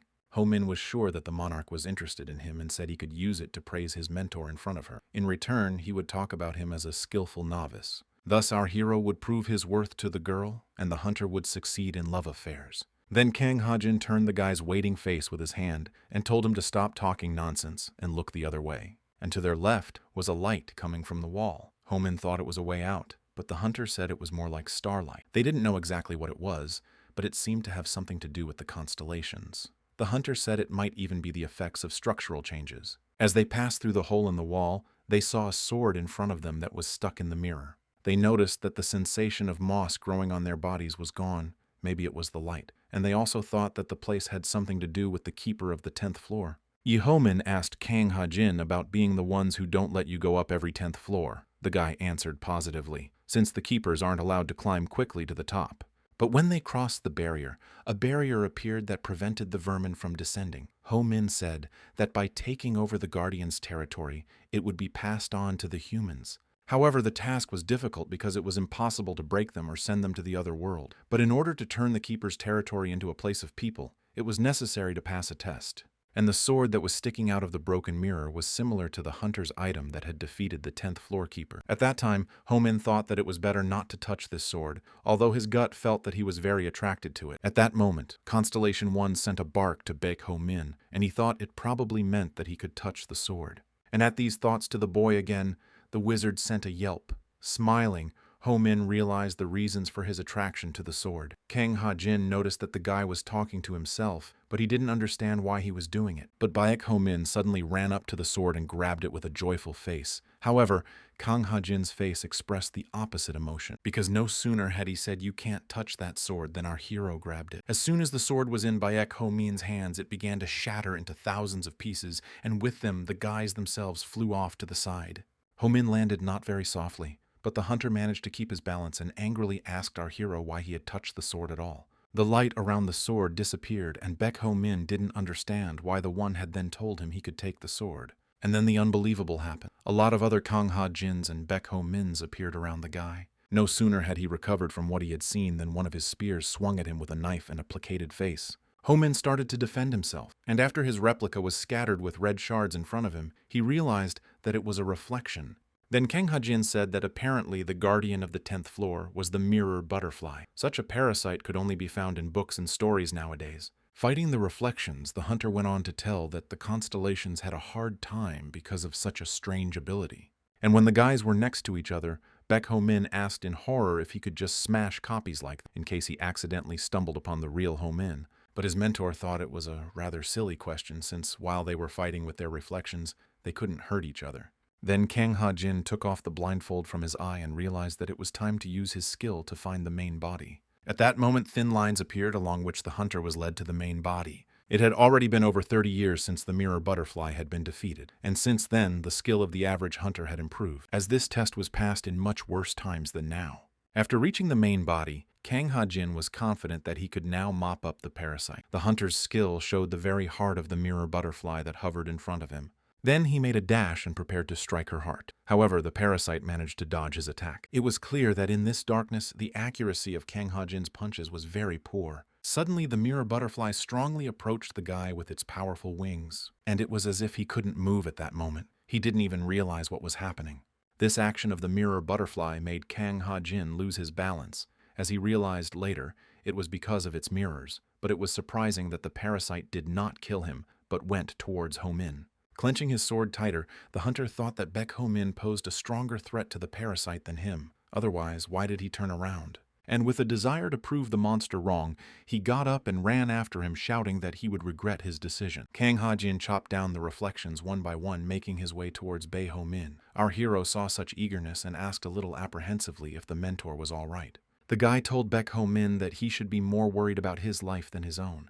In the long battle, Ho-min noticed that there was no end to the reflections, but there probably should have been a strategy against them. Then, Kang Ha-jin explained the strategy. The reflections were caused by the parasite dust, and until it disappeared, they would continue to appear, and the hunter said that he could ask before touching the sword. And as if with a note of sarcasm, Baek Ho-min apologized to his mentor for such a prank. Our hero thought to himself that he had done it because the constellations had given him a like. Was it a misunderstanding between the two parties? Suddenly, Kang Ha-jin complimented Ho-min on being good in battle. Then Baek Ho-min decided to ask his mentor about what he had seen earlier as he rushed towards the mirror butterfly, but our hero couldn't even see it. The thing was that it could distort its own balance. Kang Ha-jin said that as soon as you look at the mirror butterfly, your vision becomes distorted and you lose your balance. And Baek Ho-min questioned how past generations could even defeat this thing. However, back then, there was a constellation of crushing dawn with the name Faint. At that time, it was not yet a constellation, but had already found a way to pass the test of losing two comrades. A little angry, Ho-min asked why he hadn't told her earlier. After all, they had to repeat what she had done. And Kang Ha-jin said that that girl filled the entire space with blinding light and then shattered the reflection all at once, but it wasn't clear how to do it again. The skill of the constellation Fuzzy can only be used by hunters who have received her blessing, or now even an item blessed by her could help them. Saying that, Kang Ha-jin remembered that in this place right now, there was her sword that could help them defeat the parasite. And he started shouting to Ho-min through the crowd to look for the sword. But it was not easy to do so in such a situation, but they had no choice. Then, sneaking through the reflections, defeating one after another, Ho-min rushed to find him while Kang Ha-jin covered him. Watching what was going on, the one said with a calm expression on his face that they were finally working together. The nameless one standing behind him told the wizard that he didn't think that he would make Ho-min take the sword, as this test had already been passed and there would be no reward after the victory. But who cared if the two guys needed to gain experience working as a team against strong opponents? The one said there would be many more monsters waiting for them on their way to the top. and Nameless couldn't even argue with that, though it was scary to risk their lives for that too. The wizard went on to say that the constellation Rib is very generous to her predecessors, and if the guys are lucky, they might get her blessing. After wading through the mass of reflections, Baek Ho-min still managed to find the sword. However, he had a question about how the broken sword could be of use to them. Kang Ha-jin replied that the mirror butterfly was circling around him, so he told him to wait for the guy's signal. While waiting for the signal, Ho-ming thought that even if he now used the 10,000 Swordmaster, it wouldn't be easy to fill this place with light. And while Baek Ho-min was busy thinking, a mirror butterfly flew up to him from behind. Kang Ha-jin noticed this, and that's when he shouted at Ho-min to turn around and hit 10 o'clock. Not believing that she was already so close to him, Baek Ho-min turned around and faced the mirror wing of the parasite. At that moment, the guy also lost his balance. Kang Ha-jin shouted from behind that he warned him not to look at her, or his vision would be distorted. Slowly getting up from his knees, Ho-min said that this was the first time he had felt such a thing on himself. But when he got to his feet, there was no longer a mirror butterfly in front of him. She was gone from his sight.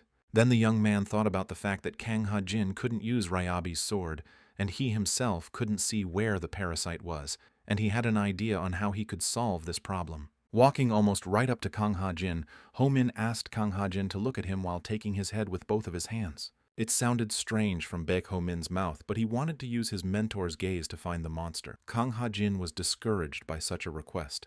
However, finding the mirror butterfly with only the hunter's gaze was difficult, but Ho-ming realized that if he couldn't do it, the martial king would handle it. Then Baek Ho-min decided to use his memory skill, and behind his back appeared the very wrong person he wanted to summon. Enraged, Ho-ming began to scream in his head at what had happened. After all, he needed the attacking abilities of the Nameless One and the Master of the 10,000 Swords, and the one appeared. But the Master Wizard was happy about this development. He had waited a long time for this moment when his time would come.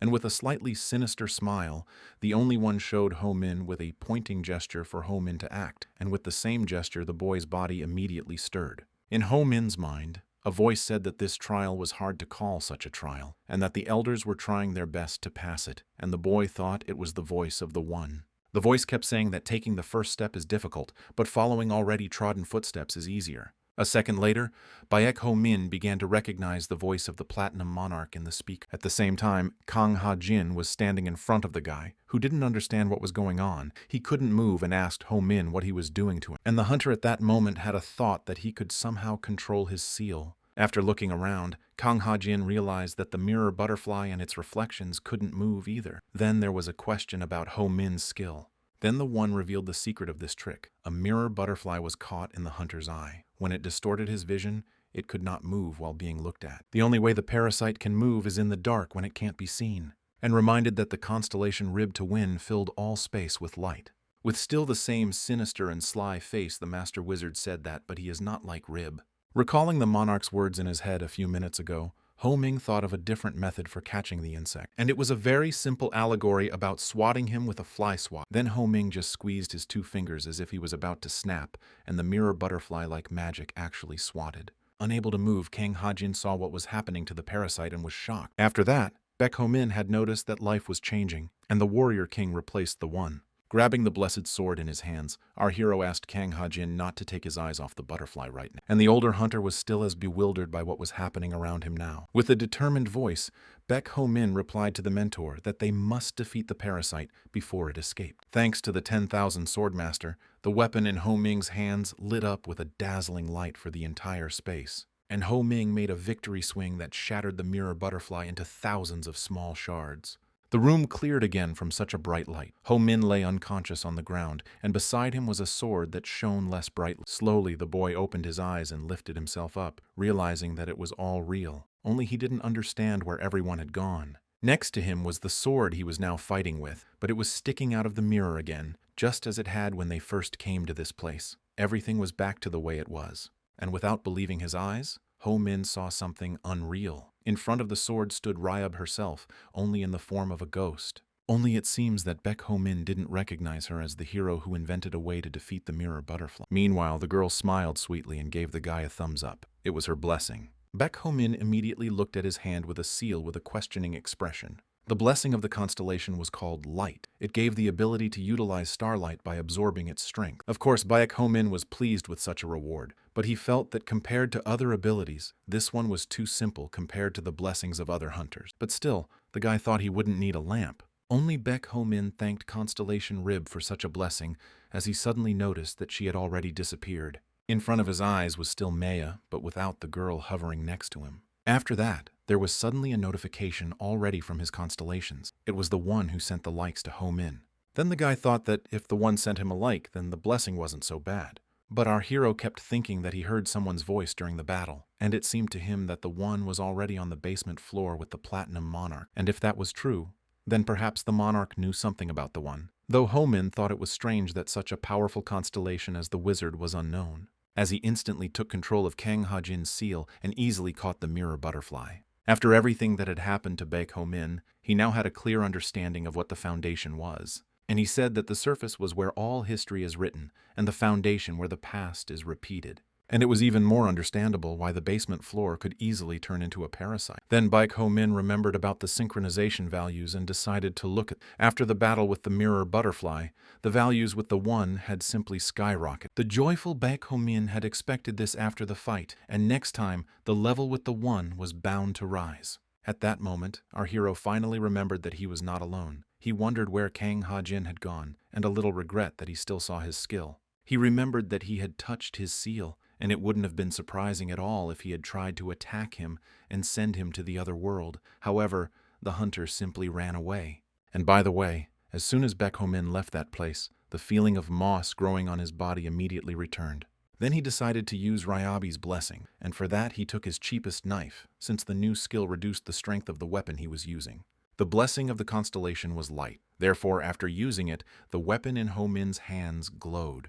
The feeling of moss on the guy's body was gone immediately, because the light was unusual and starry. In simple words, thanks to this blessing, Ho-min had eliminated the possibility of becoming a parasite. He could now walk on the foundation with ease. And now Ho-min understood why the one was pleased with acquiring such a skill. He was very useful in this situation. Suddenly, Kang Ha-jin called out to Ho-min from behind. With that sudden call, the guy was startled. Apparently, Kang Ha-jin had also received the blessing of the constellation Rib. However, the hunter said that he had gotten the night vision skill, and because Baek Ho-min defeated the mirror butterfly, his skill was better. Baek Ho-min now realized that Kang Ha-jin hadn't actually escaped, but was just looking around on the basement floor. And the hunter himself said that the constellation Rib was very generous to her predecessors, and if she were alive now, she would be a role model. But Ho-min was surprised by this wording, because he had recently seen her standing next to the sword.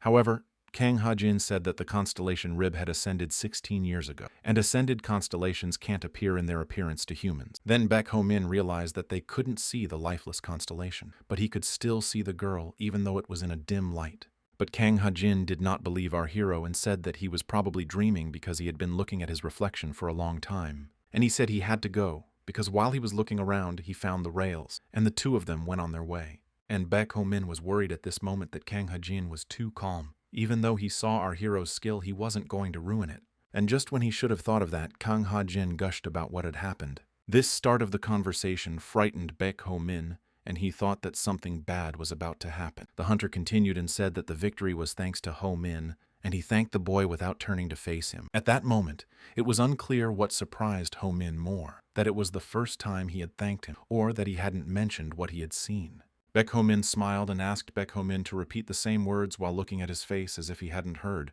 This way, he was asking for compliments. However, Kang Ha-jin was clearly not going to say it again, saying that they needed to hurry and let there be a long way to go, but Baek Ho-min was persistent. They reached the tower at this pace.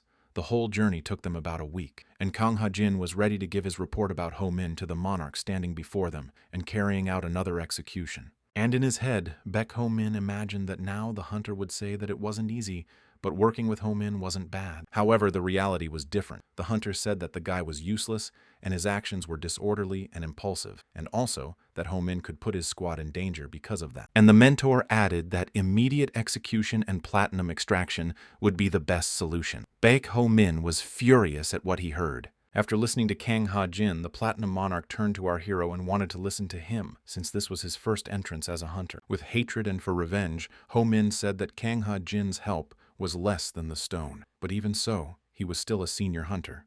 From what the two boys said, the ruler concluded that the boys got along. However, they shouted out loud that they didn't, so she told Ho-min to go inside the castle and rest. With a possessed smile, Baek Ho-min dreamed of a deep sleep and a warm shower. In the background, Kang Ha-jin realized that apparently his report wasn't that important to the monarch, to which she replied to him that her order to observe him was not to evaluate the guy's performance. But Kang Ha-jin insisted that our hero didn't belong here and that he could defame the name of the Platinum Monarch.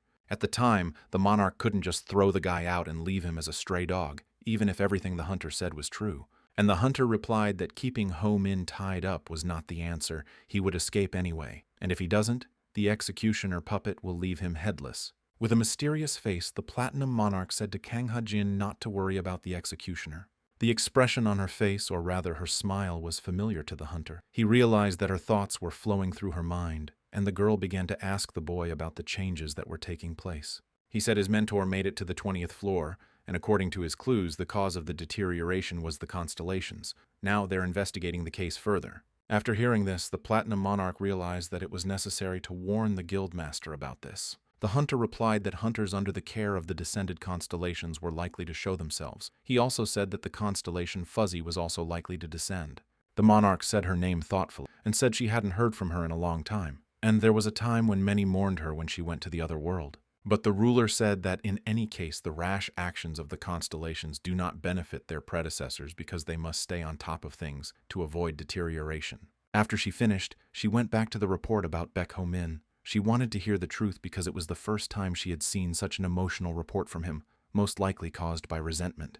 But Kang Ha-jin denied it and said that he was really surprised by the guy's skill. He said that if he had a decent skill, he would immediately become stronger. Then the monarch replied that the guy was supported by the constellations and not to worry about. And Kang Ha-jin agreed with the girl's statement, adding that he noticed the traces of 2 constellations, but they were insignificant, so he couldn't figure out which constellations they were. This mysterious appearance of Baek Ho-min and the unknown constellations, along with the sudden deterioration of the tower, said that all of these were not coincidences, and the monarch understood that, and she instructed the hunter to also observe the boy. Only one thing Kang Ha-jin couldn't tell the Platinum Monarch. He didn't understand how Baek Ho-min managed to control his seal. This way of control was very different from that of a ruler. With so many questions arising, the hunter had another one about who Baek Ho-min was. At the same time, Ho-min came out of the shower very happy and noticed that his wounds were almost healed.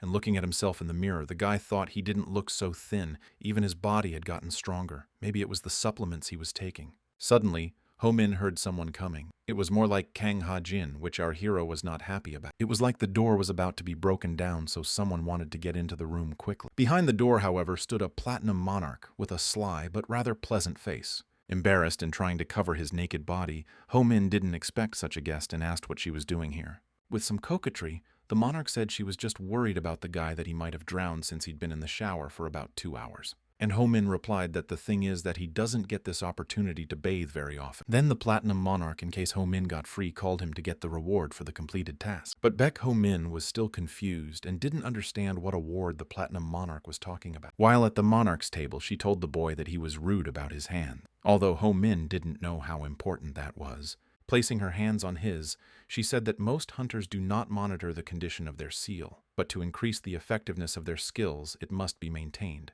And with a little disbelief at that, Ho-min still agreed with the above statement of the monarch. Afterward, she said the tower system wasn't perfect. Gold seals can be restored, but his seal was made of steel, so it had to be manipulated manually. With surprise, Baek Ho-min realized that in that case, the monarch would visit him every week. And placing a platinum coin on Baek Ho-min's hand, she said it was his reward, and it would improve his seal. With a strain, the guy said that these platinum coins are very expensive and to give them again. But like Platinum Monarch said, there's nothing wrong with that, and it's just bodily enhancement. It's because the young man is being mean to his body. Then she added that she would make his village a little stronger. For that, Ho-min was very grateful to her. Immediately afterward, our hero felt that his skin became tighter and firmer, and it seemed that he had more stamina. Slightly lowering her eyes down, the ruler said that if Ho-min gave a dig into his seal, she could make it even stronger, since he would have access to stronger enhancements. But that was impossible, because Baek Ho-min had constellation, although she said that it would be nice if his constellations were sympathetic to her goodwill. The phrase about stronger improvements made Ho-min think a bit. The boy saw no downside to such an offer. He could become even stronger as a hunter, but it was still not clear to him whether he could tell her about the other constellations. And then, The notifications from the constellations came again, but apparently Ho-min was so fed up with them that he couldn't help himself and said aloud for them to calm down. The Platinum Monarch clearly didn't understand such a prank, and her look said that she suspected something. And in an attempt to justify himself, Baek Ho-min stammered and said that it wasn't about her. Of course, the monarch realized that since he was not addressing her, he was saying it to his constellations, and they must have heard and understood Baek Ho-min perfectly well. In that same second, the guy regretted a lot and thought about what he had just done.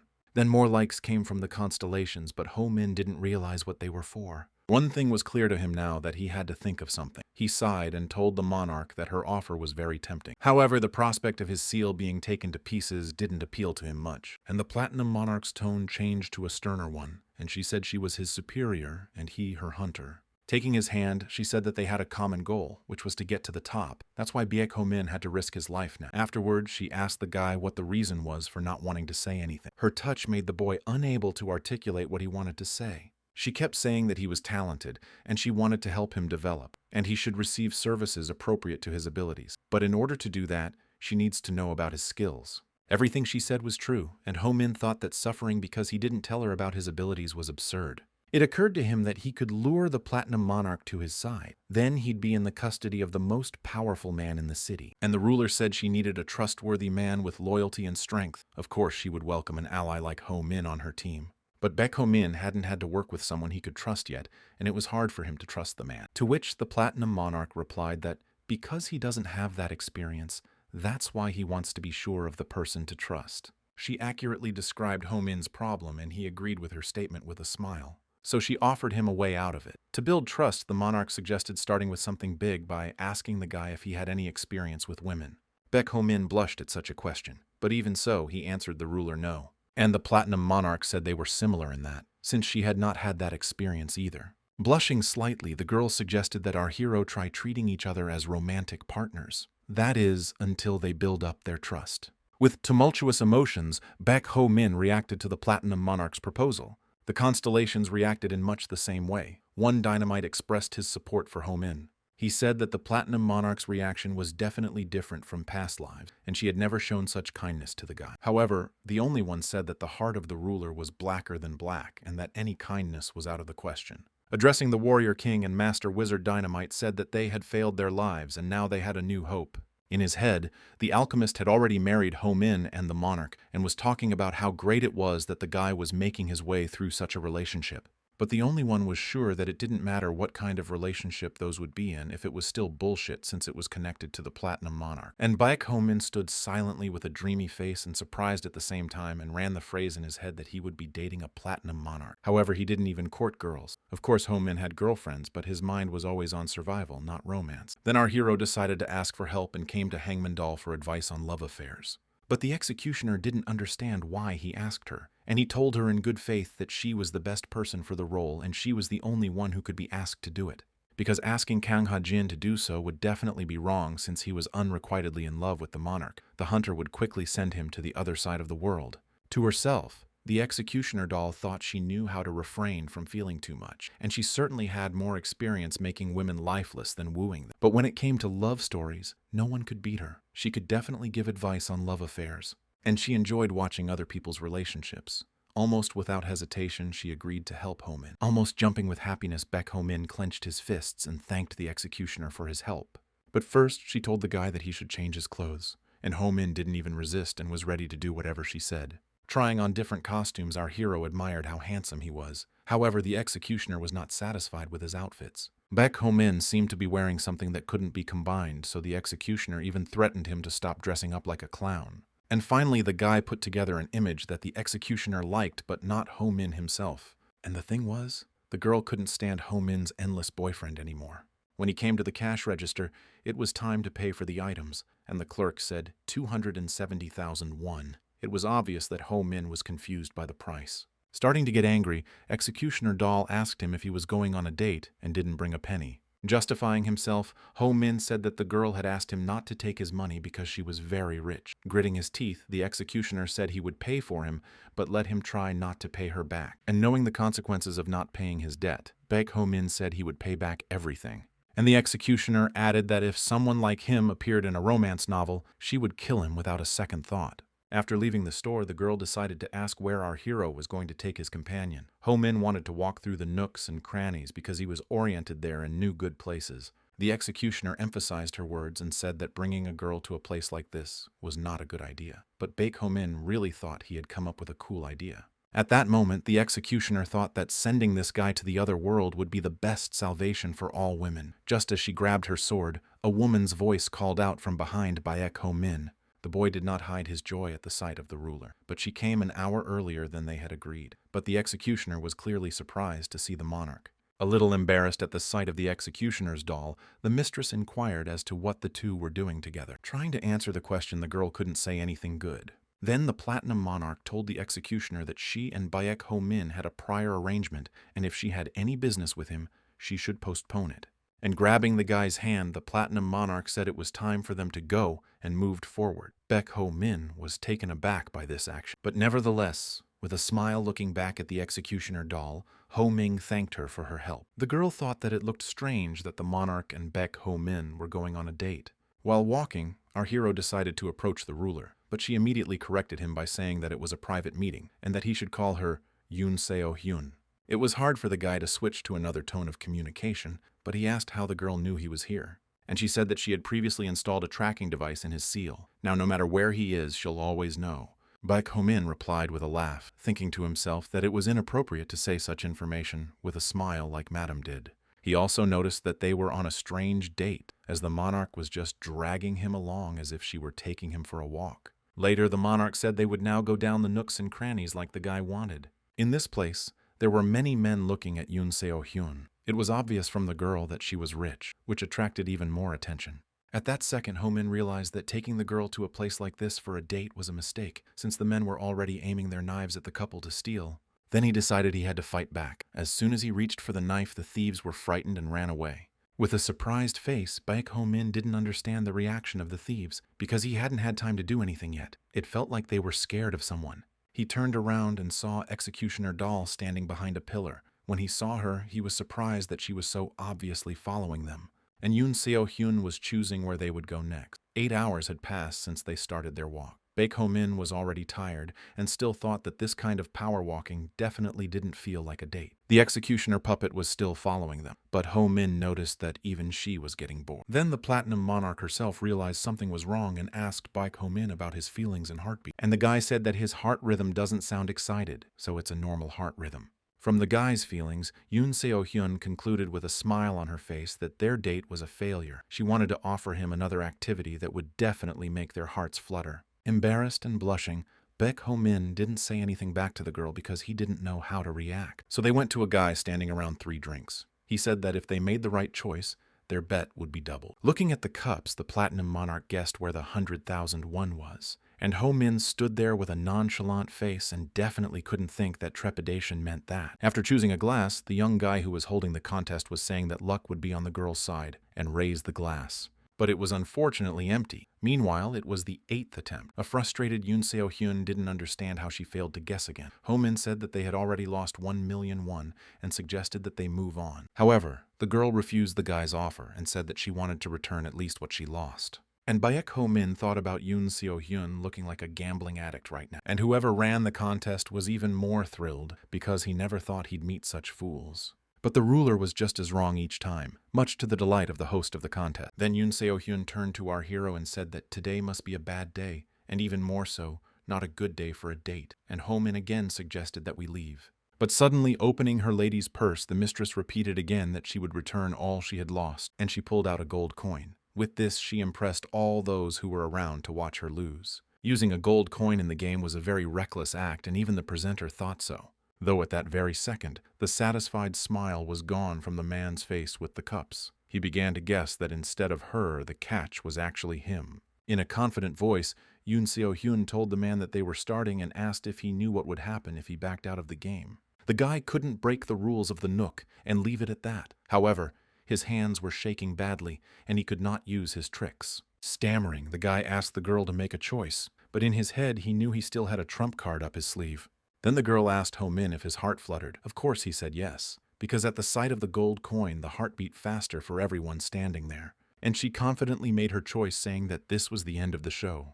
The presenter's eyes rounded to an impossible size. He couldn't believe the girl's choice. More specifically, he couldn't believe that Yoon Seo-hyun had lost again and didn't guess. The man was insanely happy about the outcome. Baek Ho-min thought that the girl was losing on purpose until now, but apparently that wasn't the case. The Platinum Monarch's eyes filled with even more sadness, as she was confident in herself this time as well. And she pulled more gold coins out of her purse. It was impossible to even count how many there were. Again, with a caustic smile on her face, Yoon Seo-hyun suggested that the host play one more time. The pageant host was already almost certain that the girl had gone off the rails, and he hadn't seen worse than her yet. Suddenly, a stern voice sounded from the crowd. A statuesque woman with a guard came out of the mass of people. It was this guy's boss. Together with her men, she began to disperse the gathered people and said that the concert was over. After everyone left, the woman sat across from Yoon Seo-hyun and asked who she was. And the girl asked if she was going to get into the bank even though she didn't return the money she lost. With a grin, the woman replied that the monarch had not come here to spend all the change in her purse. And without finishing her thought, she looked at Ho-min and recognized him. He was known as the one who had sent the elder to the grave. Then Baek Ho-min was surprised that she knew him, and following his thoughts, he thought with horror that she was one of the spider legs. At this point, all of the woman's guards started pulling out their weapons, and our hero realized that he had no other choice but to fight. And pulling out his weapon in response, Baek Ho-min said in his head that whoever pulled out his knife in any case, the opponent's head would be split in two.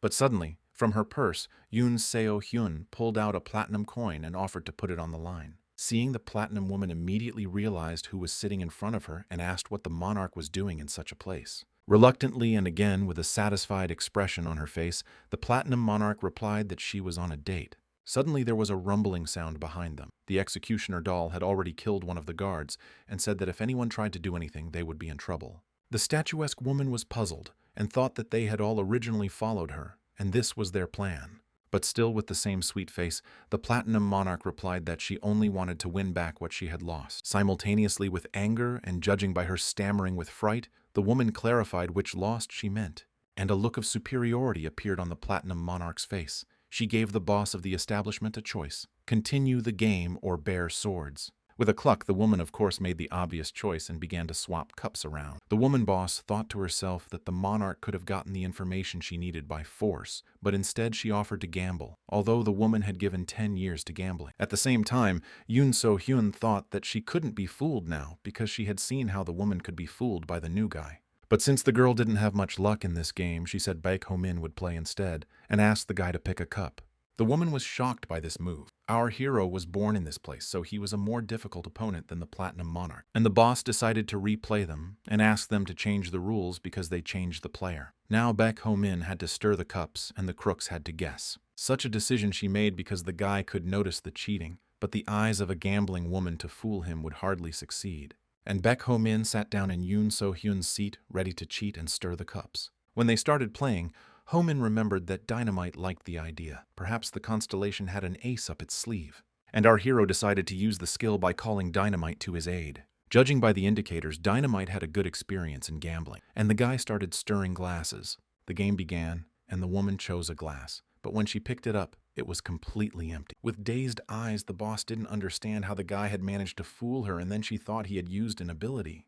With a sly smirk, Baek Ho-min honestly didn't understand how he did it and what kind of trick Dynamite was pulling now. He was just carelessly rearranging the cups and at one point made a sliding sound. After these machinations, he did a few more. He coughed falsely and touched the table lightly. Furious that she was being held, the woman got up from the table and screamed for Ho-min to tell how he did it.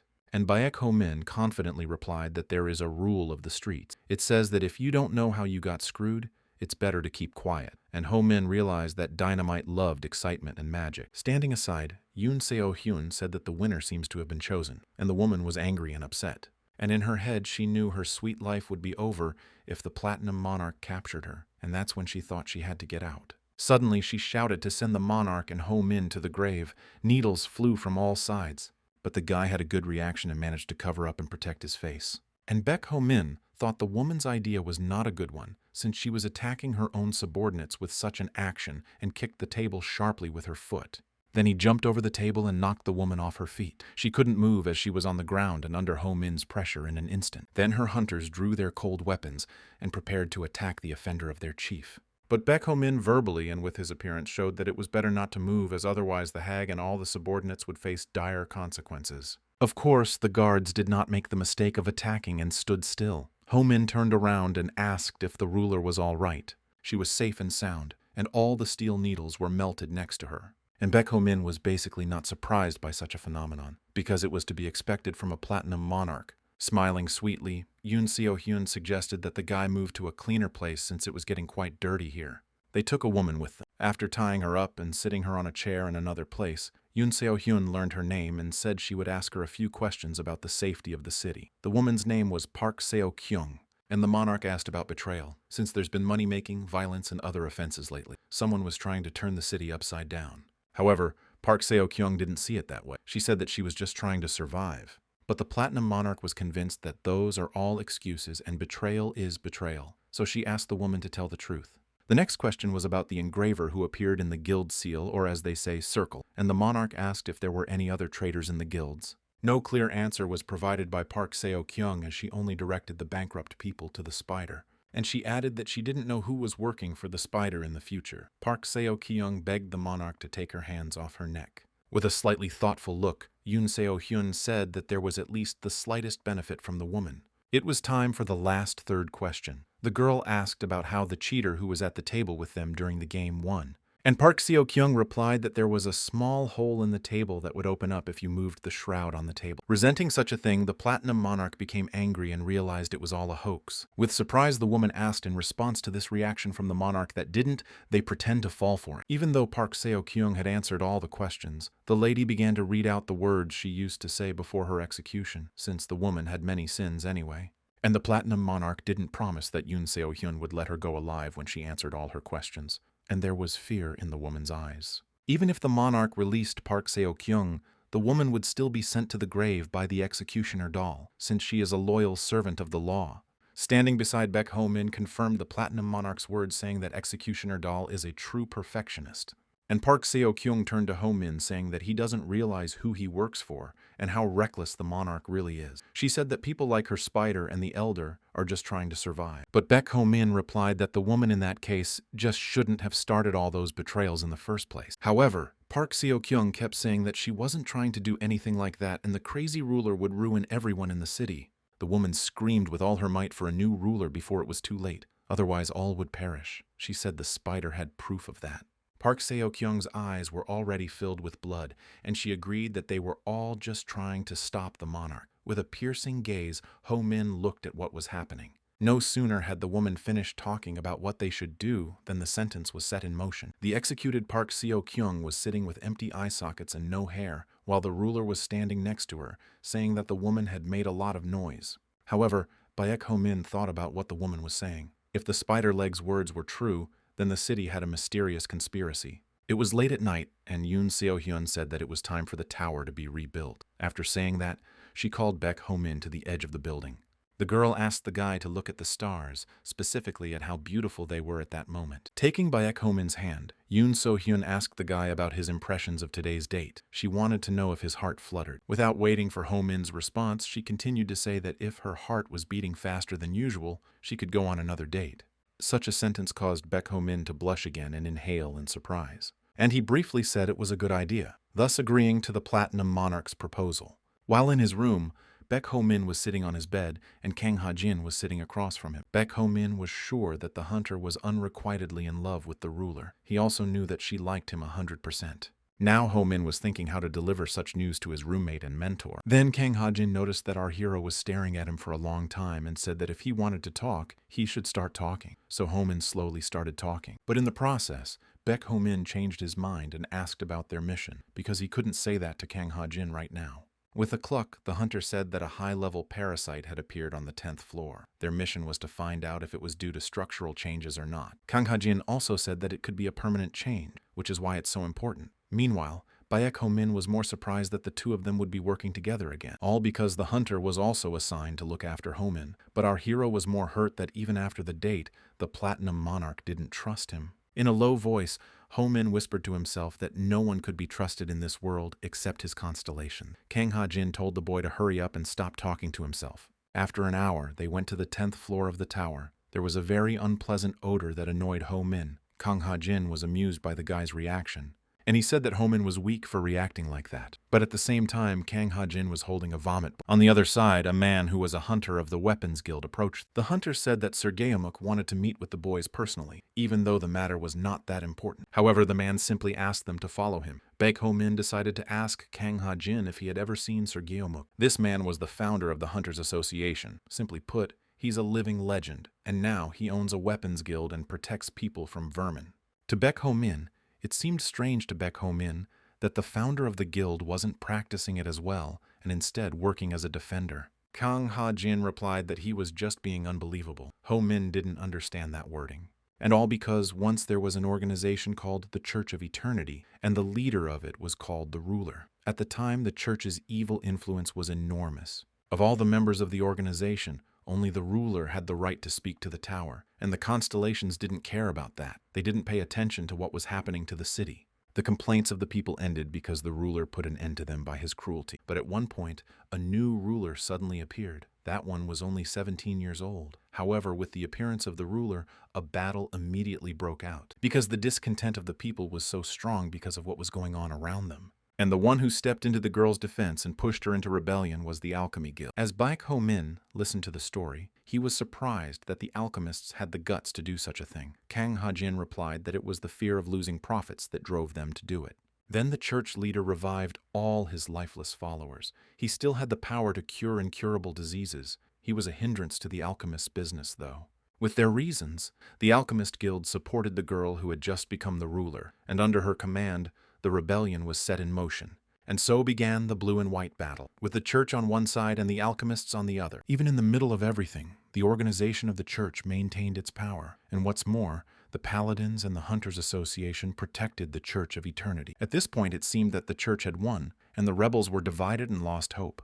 But suddenly the constellation Geomuk returned from the tower, who was one of the first generation of people to become constellations. Kang Ha-jin said that Geomuk put in all the effort to conquer the tower. He even had to give up his position as the leader of the Hunters Association, but still, he didn't lose respect. And when he returned, he chose the girl to be the new ruler. Even the prophet who became a constellation recently sided with her. The battle began to take a different turn. As soon as those sided with the ruler, the Association of Hunters also switched sides. The battle was fierce and with heavy casualties. On the front line, an executioner puppet appeared with the separated heads of the leader of the paladins and the servants of the church. Thus, they were transformed into godless paladins.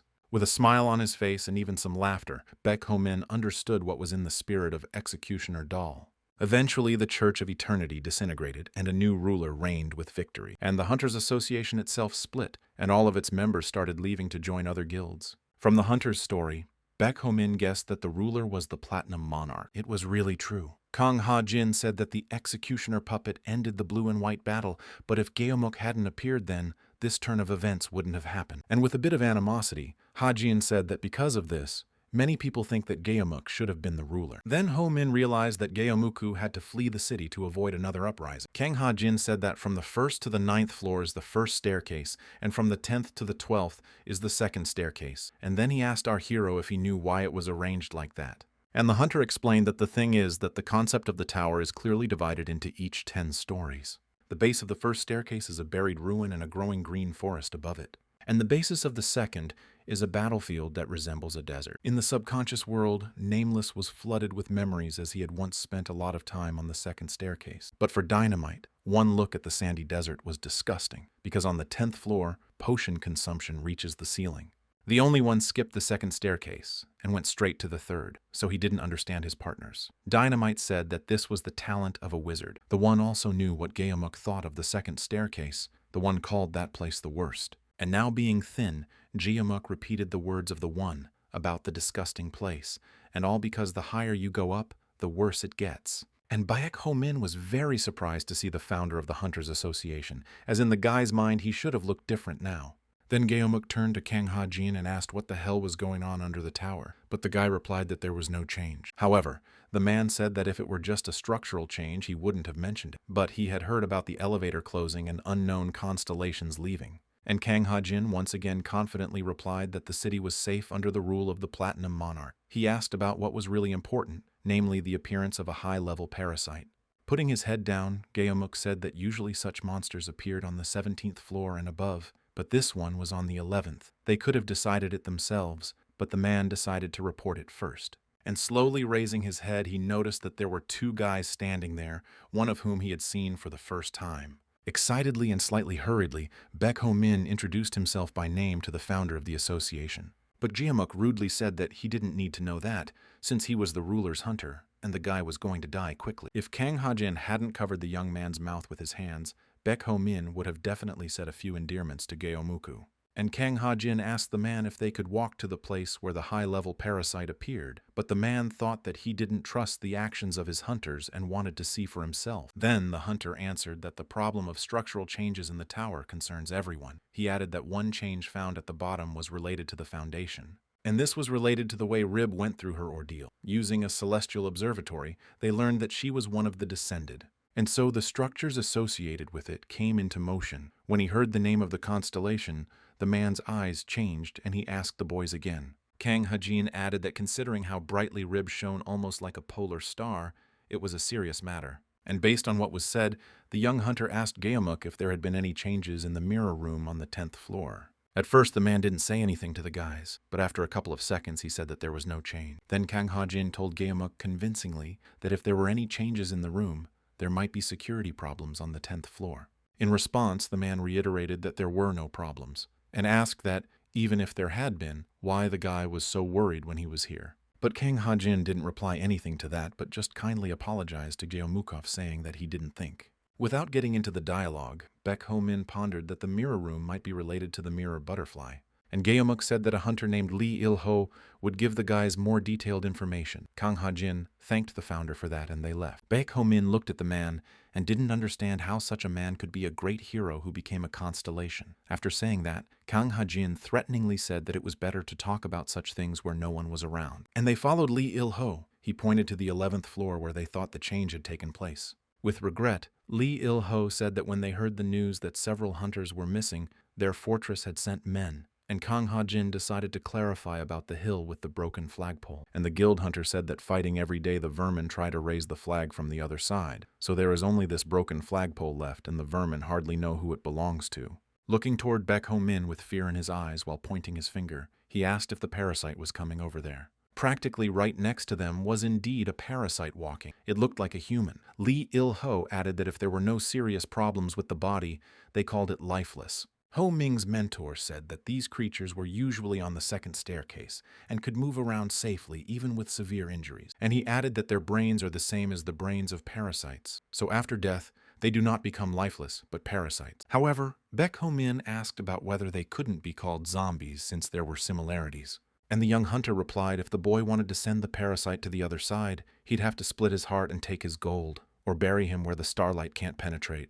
Adding, he said that most of the people on the second ladder are in truth human. And Lee Il-ho said that they had sent 3 main hunters and 20 soldiers to this hill, and if a high-level parasite shows up here, they should be able to handle it without a problem. He also averted his eyes and said he didn't see the point of the ruler wasting his time, but since the boys had come, they could see for themselves. And in Baek Ho-min's mind, from the very beginning of their arrival, the phrase that these people were not happy to see them had been floating around.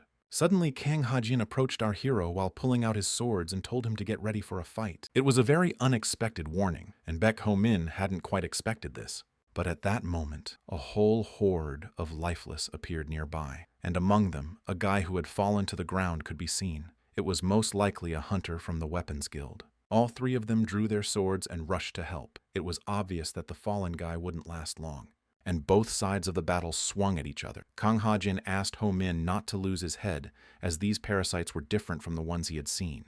These lifeless ones didn't die even from having their heads cut off. Then Kang Ha-jin told Ho-min to hit the heart area and get the gold. That was the only thing that could send them to the other world. And the mentor was right. These vermin were nowhere near the ones on the first floor. It was like he was fighting another human being. Of course, the amount of gold Baek Ho-min was happy with, but it was a painful way to get it. While our hero was looking at the gold in his hands, several parasites came at him from behind. One he managed to defeat, but the next one was too close to him. Just as suddenly, a knife entered the parasite's head. Thanks to Kang Ha-jin, Ho-min is alive now, and the mentor said that the guy fights too aggressively. However, Ho-min answered his savior rudely and asked how much he had already managed to defeat the parasites, calling Kang Ha-jin Mr. Efficiency. But while Ho-min was fiddling with one, the young hunter already had 5 parasites on his account. And Baek Ho-min noticed that Kang Ha-jin's blade was small, but the wounds he left were the size of a fist. After a bit of watching, the guy realized it was the hunter's kick. He's using spin. At this moment, it was time to activate his skill, and Baek Ho-min chose the life of a martial king. And a haunting 3-word phrase swiftly pierced and checked rolled around in his head. Taking a strong swing, Baek Ho-min repeated all the actions exactly the same as Kang Ha-jin's. And the parasite actually got a huge hole in his chest area from his blow. The guy did it. Kang Ha-jin himself was watching and was very surprised that he was able to do it on the first try. With laughter and genuine joy, Ho-min told the hunter that if he could do it, so could he. Such mockery made Kang Ha-jin angry, and he realized that it was once again that constellation that was in the foundation. It turned out that Nameless had learned this technique from Kang Ha-jin. But before he helped Ho-min was already thinking about rotational force, and the martial king felt that the boy had become stronger. But the one wasn't thrilled, because it was taking the guy a long time to fight the lifeless anyway, and he said if they'd brought a magician with them, it would have been faster. And Dynamite added that it would be even better if they took the alchemist, but Nameless had a different opinion, which was that an alchemist would be of little use in battle. After this statement, the only one in Dynamite attacked Nameless, saying how he had the nerve to say such a thing. Afraid of such pressure from his elders, the warrior king apologized to Dynamite and said that he meant that Ho-min knew how to prepare medicine himself. In response to that, the wizard said that when Dynamite was still Baek Ho-min, there was already someone who said the same thing. And after Dynamite heard that the alchemist wasn't needed on the expedition, he got very angry. And that's when he decided to show them how important he could be in the tower.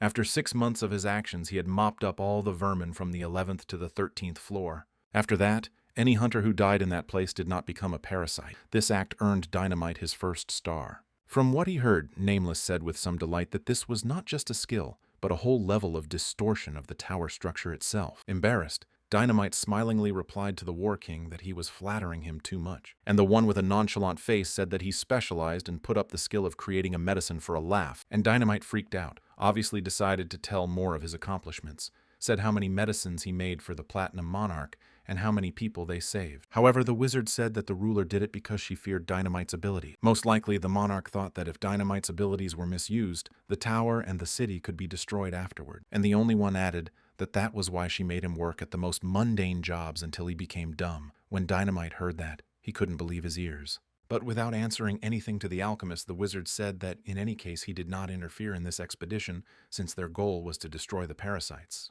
He reiterated that their goal was for Ho-min to dominate this tower, getting tons of applause along the way. Meanwhile, Baek Ho-min and Kang Ha-jin stood in the middle of the many lifeless lying on the ground. The battle was over. Running up to another hunter lying on the ground, Lee Il-ho addressed him by the name Seo Hye-sang and asked where the others were. However, the man was very sick and could hardly speak, but he was still able to tell Lee Il-ho to give Geomuk something. When he saw Kang Ha-jin, the hunter didn't have time to finish his thought, but started shouting with anger and fear. It was clear from the screams that he recognized the guy. With a crazed look, Seo Hye-sang said that this guy he ruined them all. From this, Kang Ha-jin didn't understand anything. Suddenly, the wounded hunter felt even worse, because Ho-min sharply stabbed him. With a shout and more surprise, Kang Ha-jin asked Baek Ho-min what he was doing now, but Baek Ho-min reminded him that he himself had told him that when people die, they turn into parasites. However, that was not what Ho-min's mentor had in mind, especially since comrade Seo Hye-sang was right there. It was wrong to get rid of the hunter like that. And Ho-min told Kang Ha-jin that he was actually mad at the guy and sarcastically suggested that the mentor owed him a debt, but the young hunter didn't appreciate such humor. Suddenly, Lee Il-ho intervened in the two guys' argument and said that they should hurry up because there were serious problems on the 11th floor. Arriving at the right floor, Lee Il-ho and the others saw a bunch of lifeless people who had no heart and instead had a hole. They were too late. With regret, with sorrow in his voice, the guild hunter wondered who could have done this to them. Just as suddenly, all three of us heard the scream of a man who was clearly fighting the vermin and almost losing. It was a girl who stood surrounded by the lifeless and apparently had been fighting them for quite some time, and there was no end to it. And a few lifeless ones were already so close to her that one was even already practically pouncing. As suddenly they all started to fall, and a huge hole appeared in their heart area. Baek Ho-min and his companions came running to the defenseless girl's rescue. Exhaling and sliding down the wall, the girl was relieved to thank the guys for saving her. The Weapon Guild's hunter, Lee Il-ho, immediately ran up to her. He recognized her as Yu Ha-il's student. Baek Ho-min turned to Kang Ha-jin and asked if students could also come to the second staircase. He replied that students come here to train. Excitedly, Lee Il-ho asked the frightened girl where the others who were with her were now. With tears in her eyes, she began to list that Lee Sung-woo and Kim Sung-hoo had died, Master Kang-min was injured, and Master Hyo-sang had just disappeared. But since the girl was giving into her emotions, she said it slurred. Then the guild hunter told her in a stern and commanding tone to speak more clearly. However, Yu Ha-ul was too depressed, and just from this reaction, Lee Il-ho was even more frightened and cried. Baek Ho-min decided to intervene by grabbing his hand and telling the hunter to stop doing that because she was already scared, and this kind of pressure won't do anything. Seeing another guy standing up for her, Yu Ha-ul even calmed down and stopped being hysterical. Lee Il-ho continued interrogating the girl, but in a more relaxed manner, and asked if there were any survivors in the vicinity. Yu Ha-ul replied that the vice captains were further away. It turned out that of the 23 hunters participating in the expedition, 7 were killed, 9 wounded, and 5 missing. The only one who was safe and sound was the girl. The guild hunter learned from Brigadier Kang-min that Yu Ha-ul was taking in and treating all the wounded in the camp that had formed. She also prevented the lifeless from getting there. As if with guilt and stammering, the girl said that there was simply no one else to do it but her, and she was apologizing for being so presumptuous. Taking a deep breath, Lee Il-ho instead praised Yu Ha-ul for doing such a good job rather than reprimanding her. And turning around, the Weapons Guild hunter turned to ask the brigadier what had happened in this place after all. Thoth replied that as they were heading towards Flagstaff Hill, they came across an undead centipede that definitely shouldn't have been there.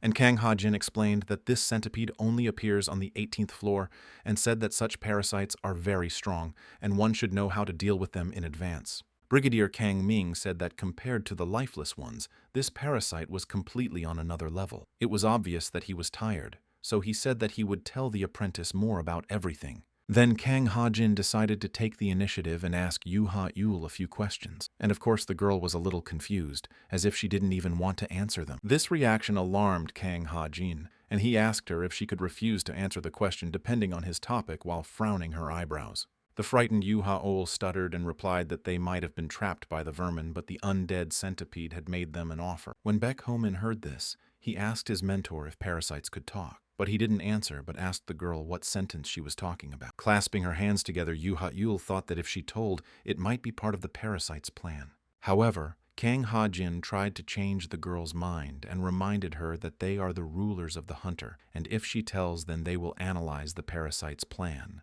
Abruptly recoiling, Yu Ha-ul definitely didn't expect to see the ruler hunters in front of her, and even questioned if that was the case. Not realizing such a strong reaction, Kang Ha-jin confirmed what he had said earlier. And then she told me what the offer was. It was that if they wanted to live, they had to bring the ruler's hunters. After hearing this, Kang Ha-jin's face became even more pensive because of this information, and Baek Ho-min abruptly realized why that foreman on the 10th floor reacted like that when he saw them. Suddenly, Yu Ha-ul suddenly shouted while pointing her finger behind the guy's back. She saw an undead centipede. A crowd of lifeless people with knives that really did look like centipedes were bearing down on them, and the length of it was insane. Baek Ho-min and Kang Ha-jin didn't expect to see so many lifeless people, especially those blocked the only way out. At that time, guild hunter Lee Il-ho ordered the girl to take care of the vice captains, and from the lifeless crowd, they could be heard saying that if they wanted to survive, they needed to bring Baek Ho-min. Ho-min's eyes widened, and he didn't understand why they needed him as well as Kang Ha-jin. However, Lee Il-ho went to talk to the vermin and asked how he could trust them. At this time, Ho-min thought that if he trusted the lifeless, he would be able to give him up. And they replied that the dark ghost constellation had blessed them with that promise. That's why they needed Baek Ho-min. Many questions appeared in Ho-min's mind: what other constellation and what promise it could hold for the lifeless. But Kang Ha-jin knew who they were talking about. The Dark Night was a 5-star constellation, and if they broke their promise, they could lose a star with status. Therefore, it was necessary to prepare for battle. And Ho-min asked if the constellations were supposed to help the younger generation climb the tower, and he didn't understand why it was happening to him. And Lee Il-ho decided to make a choice since they wanted to get Ho-min, and there was no need to doubt the decision. But Kang Ha-jin didn't approve of this attitude. But the guild hunter realized that they had very little chance of winning. At this moment, Ho-min looked at Kang Ha-jin and noticed that he was really protecting him. With a determined voice, Kang Ha-jin said that no matter whether it was a dark ghost or a centipede in front of them, the field where they were was suitable for battle. They wouldn't be able to compromise with the vermin. Then Lee Il-ho decided to think of a way to get out of the place. Yuha Yul, who was standing behind him with a knife and frightened, shouted for the hunter to give Ho Min to the vermin. She said that after Brigadier Kang Min found out that they were now surrounded by centipede, he slit his throat.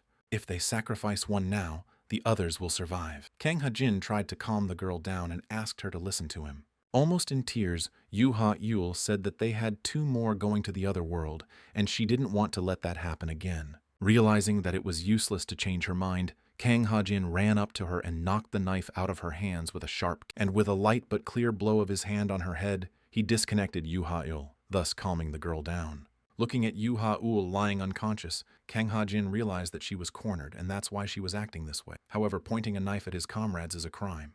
At that moment, Lee Il-ho suddenly pulled out his knife and swung it at Kang Ha-jin. He didn't quite react in time, so the blade hit him.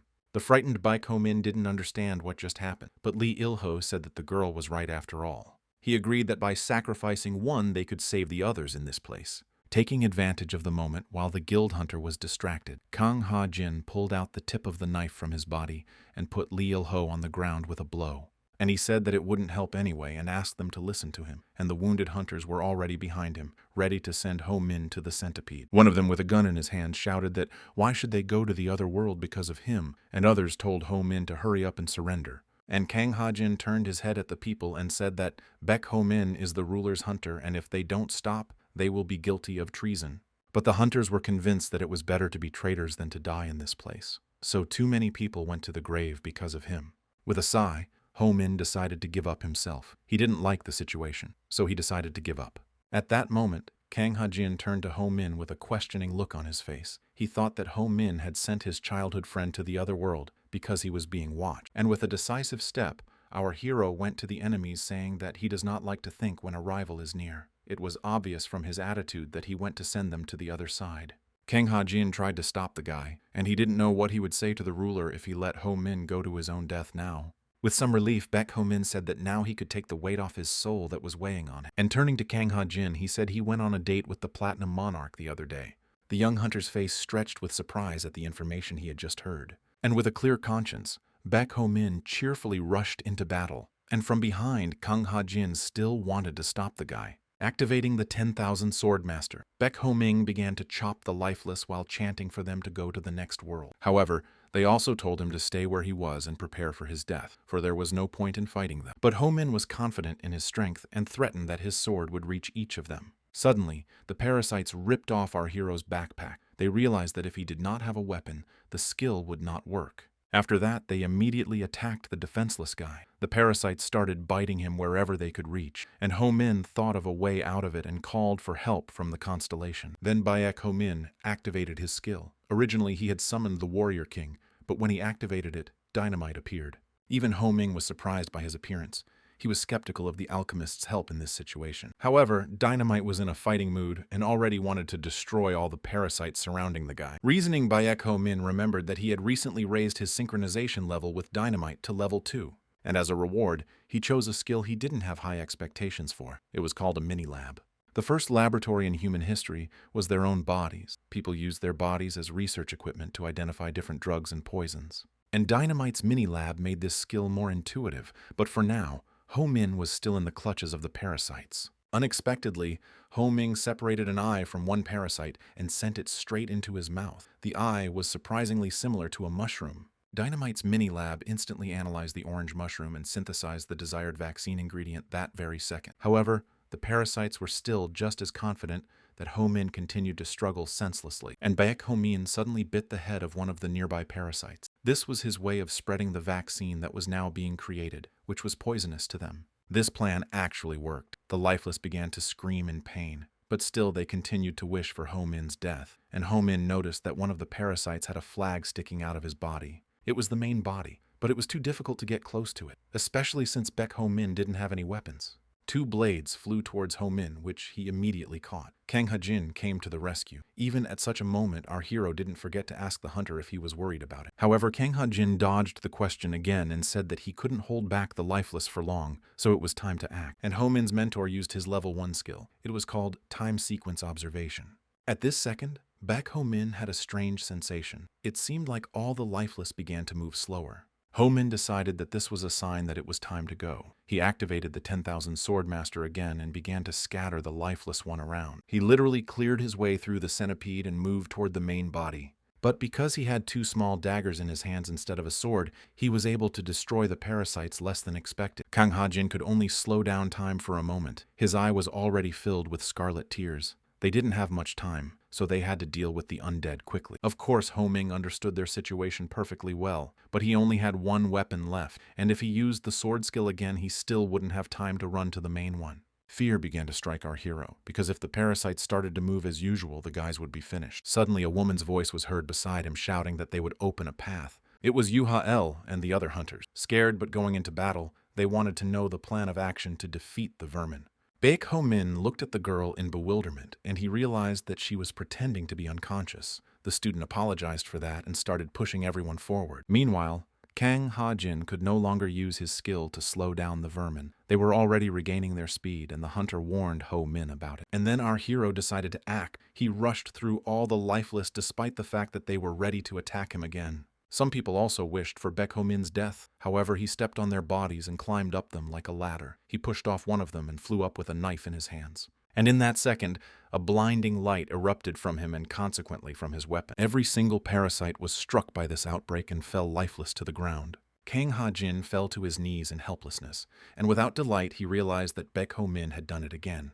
The dazzling light began to fade. A smile appeared on Ho-min's face because he had succeeded. Happy, he fell to the ground, and until a few minutes ago he thought he was finished. Of course he was helped by the constellations, whom he thanked again. While she was lying motionless, Yu Ha-el and Lee Il-ho ran towards him from the side. They were frantic and thought that Ho-min had died, but the young man wasn't going to the next world yet. Once upon a time in the castle, the monarch argued that a good hunter is a simple-minded hunter, and all she wanted was for her orders to be obeyed. Kang Ha-jin stood in front of her at this moment and said that he was only thinking about the ruler's orders, as he had no reason to doubt them.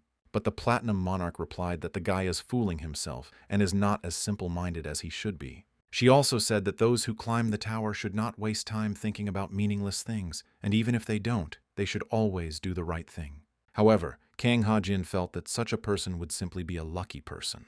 And Yoon So-hyun even agreed and said that a good hunter is a simple-minded and lucky hunter, but the boy had neither. So the Platinum Monarch said he wouldn't make a good hunter. And she also added with a smile that Kang Ha-jin would be the one who would live a long time. At the same time, the monarch kept saying that there was no special reason to be a good hunter, and Kang Ha-jin's face was full of questions. That was the conversation Kang Ha-jin remembered after they defeated the centipede, and now he was beginning to guess that the monarch was talking about Ho-min being simple-minded and lucky. After the battle, they went to the fortress chamber. Baek Ho-min decided to ask his mentor if Geomuk had trained the student himself. Kang Ha-ji replied that he even gave her a blessing.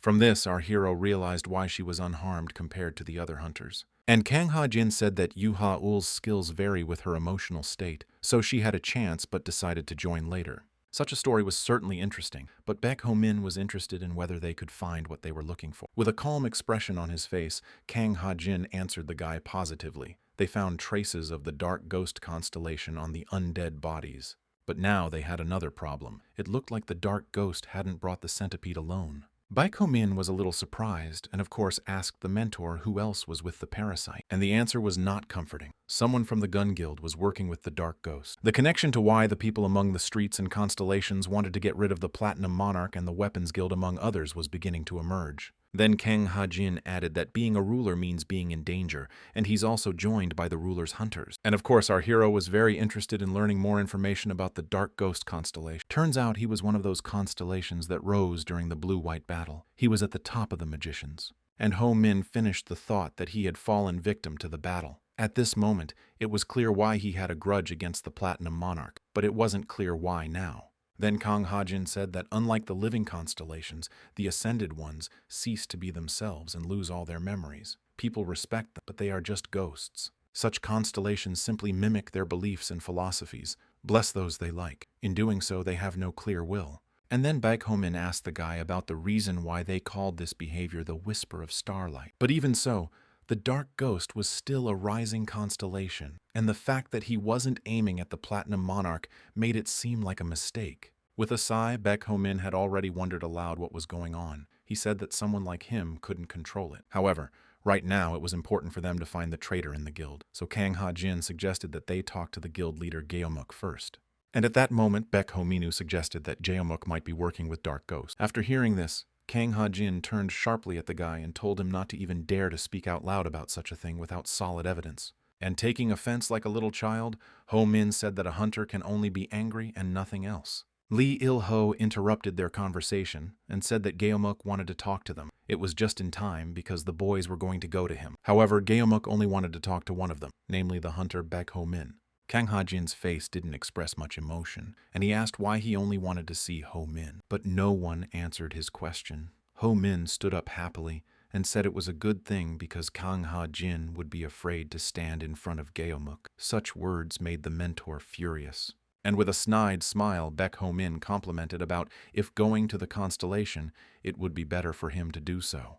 And Kang Ha-jin gave only one instruction to our hero to behave respectfully with the constellation. And Ho-min was only willing to agree to such terms if it was mutual. While he and the guild hunter were on their way to Geomuk, our hero decided to ask how Lee Il-ho was feeling, because he wanted to sell his comrade to the enemy. Supplementing the other question about what kind of it is, when else this comrade then save you? And Lee Il-ho answered nothing but apologized and thanked the guy. And when Baek Ho-min calmed down, he said it was unnecessary to thank him, but he still said that as long as he lived, he would always remember that they were the people who wanted to abandon him. However, Lee Il-ho didn't answer anything, but simply bowed his head and sighed. At that time, they had already approached the place where Geomuk was. The constellation said that he had heard that Baek Ho-min had saved his men, but the guy said that wasn't exactly true, because his men wanted to sell him. However, the young man defeated the parasites faster than that, to which Geomuk replied that his hunters had acted unprofessionally and asked the guy to accept his thanks. This answer did not please Baek Ho-min, and he asked Constellation with anger in his voice if the guild hunters should be punished for almost selling out their comrade. Bowing his head, Geomuk told the boy that if he dwelled on such trivialities, he couldn't be a hunter. He continued and said that even a constellation in the tower could go to the other world without reason. He insisted that Baek Ho-min go through with understanding and gratitude, and not to lose his cool at the same time.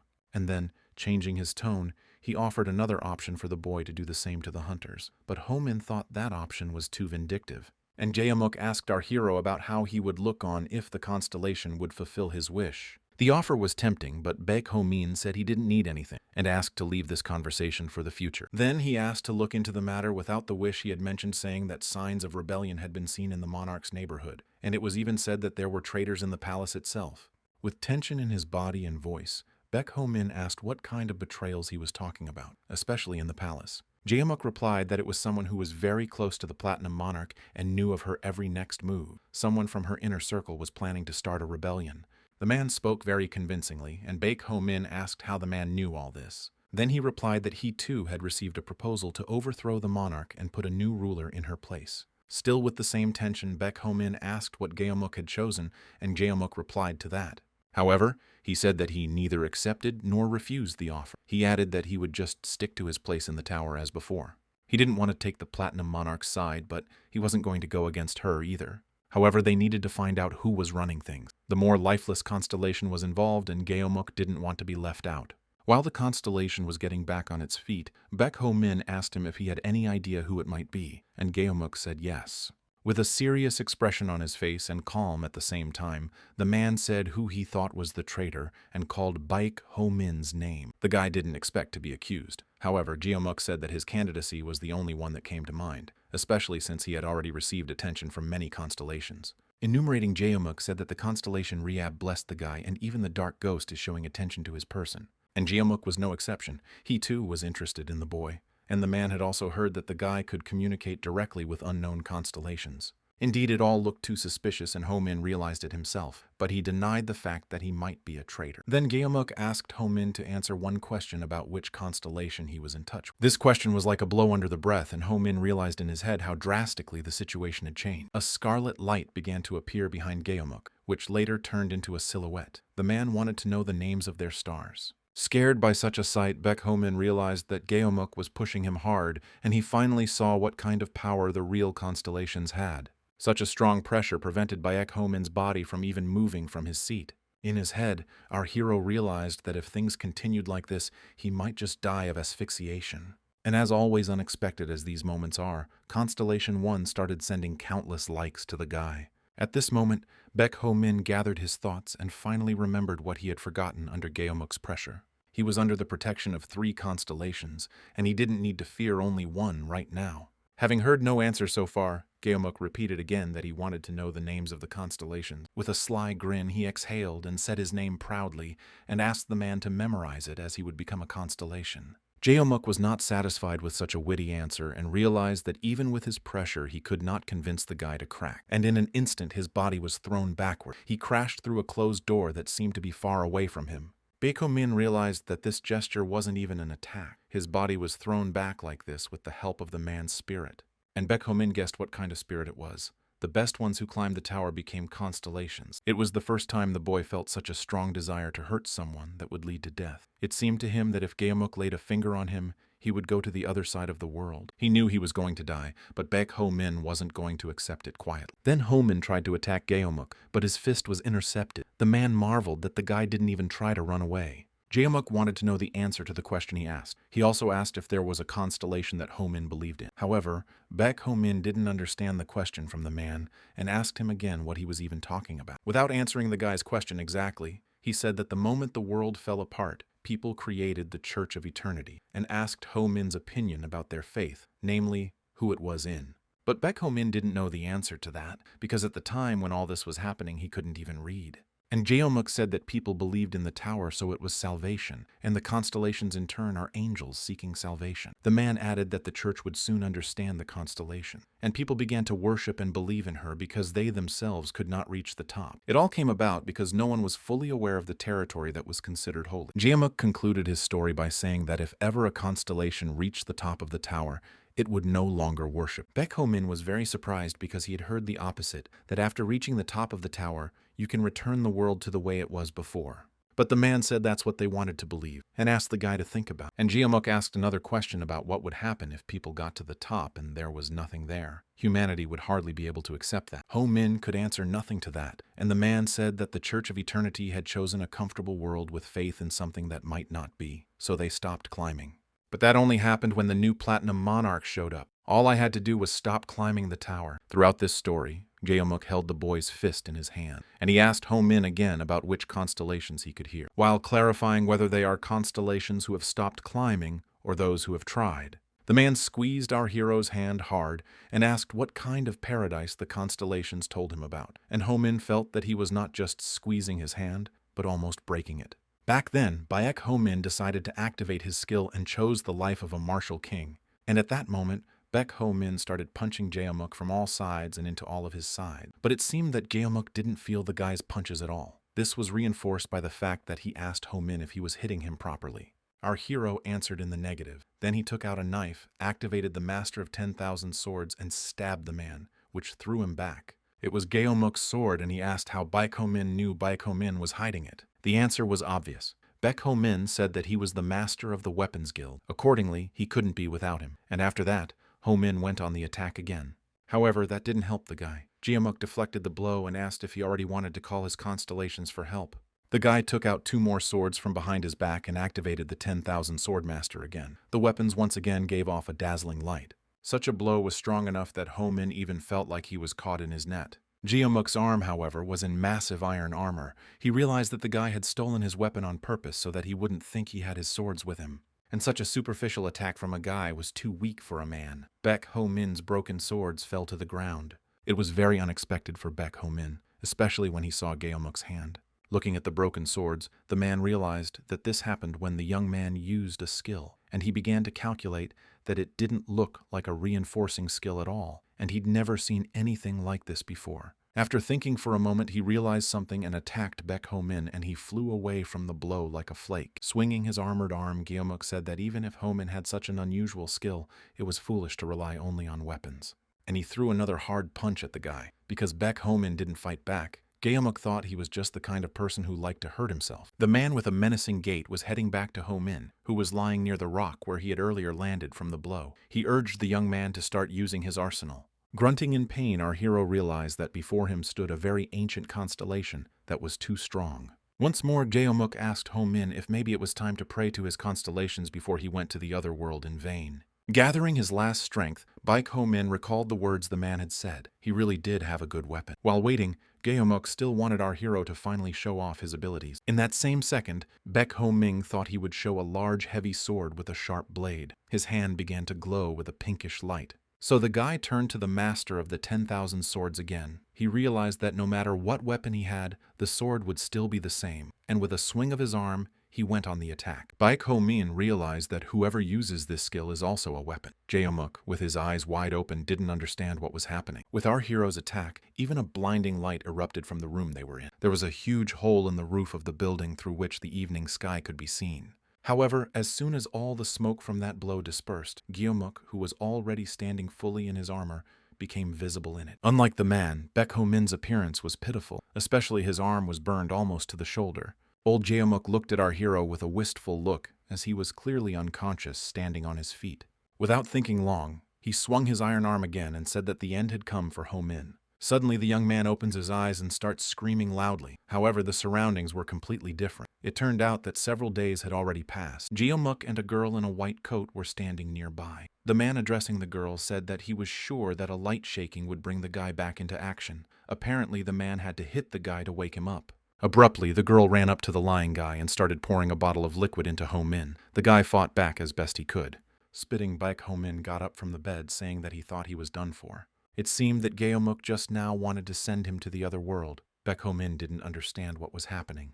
Kang Ha-jin walked in the door. With a shout, Ho-min started to say that if he was here, he could have stopped Geomuk, and the man added that Ho-min had strong stamina. With animosity on his face and in his voice, Geomuk said that he was surprised that Ho-min had managed to become the ruler's hunter, but even so, if the young man continued to climb the tower, he would die. Such a statement hurt Baek Ho-min, and he probably wanted to lash out at the man again. He went on to say that before there was a sad end for the young man, he should join the weapons guild. Geomuk offered to train the boy himself, and the emotions on the faces of Ho-min and Kang Ha-jin, who was standing nearby, changed to wild surprise. The guild founder said that in 6 months he would make a guy who could defeat even a constellation. But Kang Ha-jin intervened and said that Ho-min was now in the ruler's possession. Accordingly, regardless of his decision, it would not be prioritized. Turning to the hunter, Geomuk replied that such an offer would even be good for the monarch, as a real hunter would be much better than Ho-min, who would die at some unknown time. However, our hero did not realize what Geomuk was saying, since recently the man himself called the guy a traitor. Kang Ha-jin reacted and asked Constellation if he really thought Baek Ho-min could be a traitor, but the man just wanted to make sure. And at first, Geomuk was really suspicious of Ho-min, and he said that he then tried to send the guy to the other side of the world. During the fight, the man realized that Baek Ho-min was the kind of person who would climb the tower at any cost, so he decided that he would just keep an eye on the guy. Kang Ha-jin's eyes read a kind of anger, and he thought that even Geomuk had decided to vouch for this guy. Lowering his head down, the man went on to say that the Platinum Monarch certainly has a strong desire to climb the tower. However, now the city has experienced a regression. That was why Geomuk was suspicious of the monarch. It could be that the monarch had also fallen, instead agreeing to peace. However, in such a case, the ruler would not have taken such a one as a hunter, since the guy was a crazy fool to say the least. But right now, the tower needed people like that, and the Platinum Monarch had to know it too. And the young man attacked Geomuk, asking him if he was beating up everyone to make sure he was wrong, and Kang Ha-jin attacked Ho-min because he was still talking without respect. With a sly smile, Geomuk admitted that he realized halfway through that the guy wasn't a traitor, but since he found the situation amusing, he didn't stop. And Ho-min clearly didn't like the way the man was having fun. Then the guild founder added that the boy would still receive trials from the tower. Baek Ho-min didn't quite understand such an expression and decided to interrogate what the man meant. Geomuk replied that the tower gave test after test. In a way, it was a test for passing which you could climb the tower. Not only parasites, but also constellations with other people would appear on Baek Ho-min's path, and the young man agreed with that, as he had already met many. But Geomuk added that this was just the beginning and it would get worse. It couldn't even compare to the fight between them.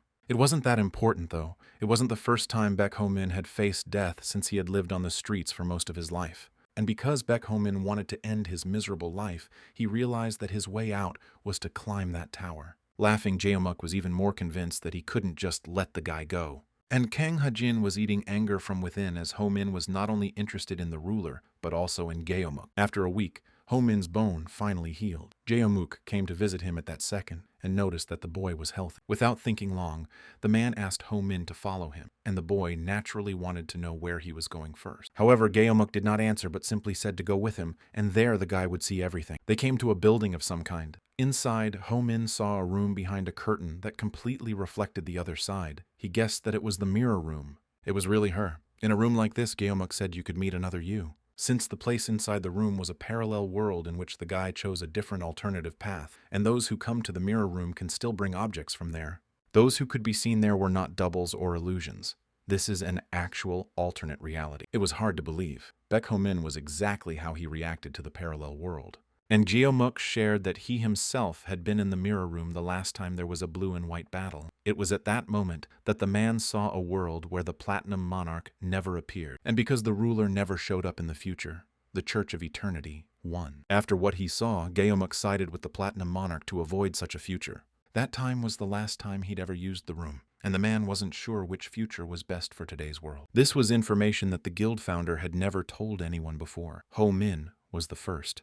Putting his hand on Ho Min's shoulder, Geomuk said that the plot against the monarch was spreading too fast that it even involved the constellations. It was especially influenced by Ho Min's appearance. Then our hero marveled that he might be one of the key points in all of this. But either way, Geomuk realized that the best solution instead of training would be to use the mirror. And suddenly, without warning, the man pushed Baek Ho Min toward the room. However, our hero slowed down and angrily asked what he was trying to accomplish now. Geomuk was no longer with him. Then Baek Ho Min noticed some strange marks on the walls that he had never seen before. It was clear that the man had thrown Baek Ho Min into a parallel world, but the only thing that bothered the guy was that he didn't even tell him how to get back. At this time, his constellations were wondering who would be waiting for them next. Dynamite assumed it would be the warrior king. The only one was happy about that, but still very nervous. And according to the wizard, Ho Min was often in that room. Then Nameless said that when he was in the mirror room it wasn't so dangerous. So he didn't understand the one's excitement, and Dynamite said that the warrior king didn't know something. Then the one confirmed Dynamite's words and said that most likely the warrior king would want to die.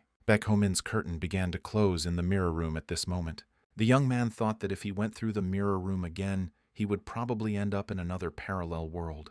He started to figure out how he could get into the original world, but suddenly the door behind him started to open. The man who entered the room stated as a fact that the young man had passed through the mirror room and added that he had seen himself from that side for the first time. In front of our hero stood also Baek Ho Min, but a little different from him. That guy realized that Ho Min was in the room for the first time. He was looking at Baek Ho Min from the parallel world and noticed that he had very high boots and weapons. Apparently this Baek Ho Min was the one who joined the weapons guild, so our hero decided to call another one a gunsmith. Looking at the armorer further, the boy noticed that he also had the seal of the Platinum Monarch. There was a similarity between the two. And the guy from the mirror room said that his seal was a rank 3 seal with the strengthening skill. Such a skill was good for close combat, so he was able to join the weapons guild. Listening to the armorer's story, Ho Min had a notification that the synchronization rates with the martial king were slightly increased. This meant that he was in the weapon guild. Baek Ho Min also thought that the synchronization rates might have risen due to the similarity of their seals. After his musings, the lad decided to ask the armorer if he too was a ruler hunter, and the man answered yes, adding that he had been caught by Dahl's executioner for seeming suspicious, and just to keep himself alive, he was forced to become the ruler's hunter. But right now, the armorer was still weak and practicing in the weapon guild. This caused Ho Min to ask questions. Then Ho Min from the other parallelism replied that he was following Sir Geomuk. With a violent reaction, the armorer began to say that the ruler is too cruel, and Geomuk is even more suitable for this role, and he expressed his incomprehension of how a monarch can rule. He went on to say that all you need to climb the tower is a single sword, and there is no room for those who use the seal. And he asked Ho Min if he agreed with that. And in the subconscious world, as the other constellations had said before, the martial king really wanted to already perish from what he had seen. He understood what Dynamite and the One had meant then, but it could not be called the warrior king's past, for it was a parallel world. But barely containing his laughter with a funny face, Dynamite said that after all this world is similar to the real one. That pissed off Nameless a little bit. And the One added that everyone has unpleasant childhood memories. He also had a silly smile on his face. Baek Ho Min had a silly smile on his face as he confused left and right. Being subjected to such ridicule and abuse from his elders, the warrior king wanted to be alone. And the gunsmith said that everyone who climbs the tower is from the gun guild. The other guilds are there to support it. However, after interrupting the other himself, Baek Ho Min rudely shut the guy up and said that what he was saying was starting to make his ears wither. Such disrespectful communication hurt the armorer, and he asked if that was not a member of the Weapons Guild. But Ho-min replied that just listening to such talk with his own face made him feel ashamed. That was the only reason. From this reaction, the armorer realized that Ho-min didn't know anything about the Platinum Monarch or what she was. After all, she was a wild and superficial woman. Unable to bear such talk, Baek Ho-min was fed up with it and threw himself into attacking the armorer. After missing the first strike of the other, Ho-min did not give himself any further offense and drew his weapon, which flashed with scarlet flames. Then our hero realized that it was time to activate his skill and called on the Warrior King for help. The two Baek Ho-min from different parallels fought in a duel, looking at each other with anger. In battle, the armorer noticed that the young man fought well and assumed that he was skilled in martial arts. He also noticed that such tactics were standard, but different from Sir Geomuk's. And it was natural since Baek Ho-min hadn't learned anything from the Weapons Guild. However, the armorer didn't believe the guy and wanted to say something else. But Ho-min didn't prefer to talk in battle. And Baek Ho-min pondered that those who are in the Weapons Guild have muscles and nerves that are specifically designed for swordsmanship. Even the very name of the Weapon Guild said that it had methods of perfecting one's body as a weapon. Ho-min also noticed that a gunsmith does not break his weapons, but instead takes care of them. The sword in the other Ho-min's hands was held with reverence. This was definitely something worth learning from him. Unexpectedly, Ho-min's blade broke sharply in the battle. This was, of course, a great inconvenience. The gunsmith laughed at what happened because he didn't think Ho-min would break his weapon, and to him, it sounded like a call to send him to the next world.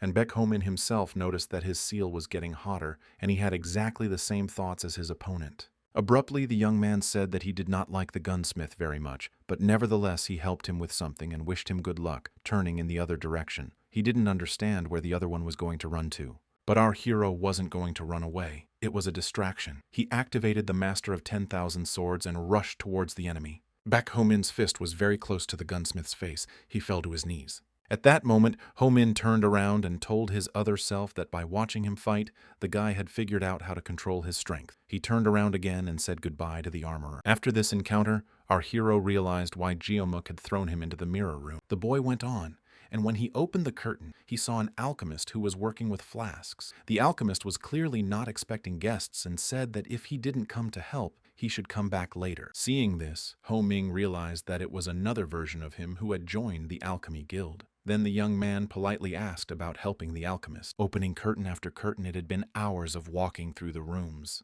There were a lot of empty rooms too, and most of the Baek Ho-mins our hero saw were just ordinary losers. And he said that except for the Weapons Guild version and the Alchemist version, there was nothing else. But still, while the young man was walking around the rooms, the synchronization rates with the constellations increased significantly. And then Ho-min was waiting for an empty room again, and he was already wondering when it would end and where the exit was. As our hero was relaxing while he was getting to know other versions of himself, he didn't expect it, but he was suddenly attacked from behind. It was the blonde-haired girl who first grabbed, then stabbed, and also stabbed Ho-min.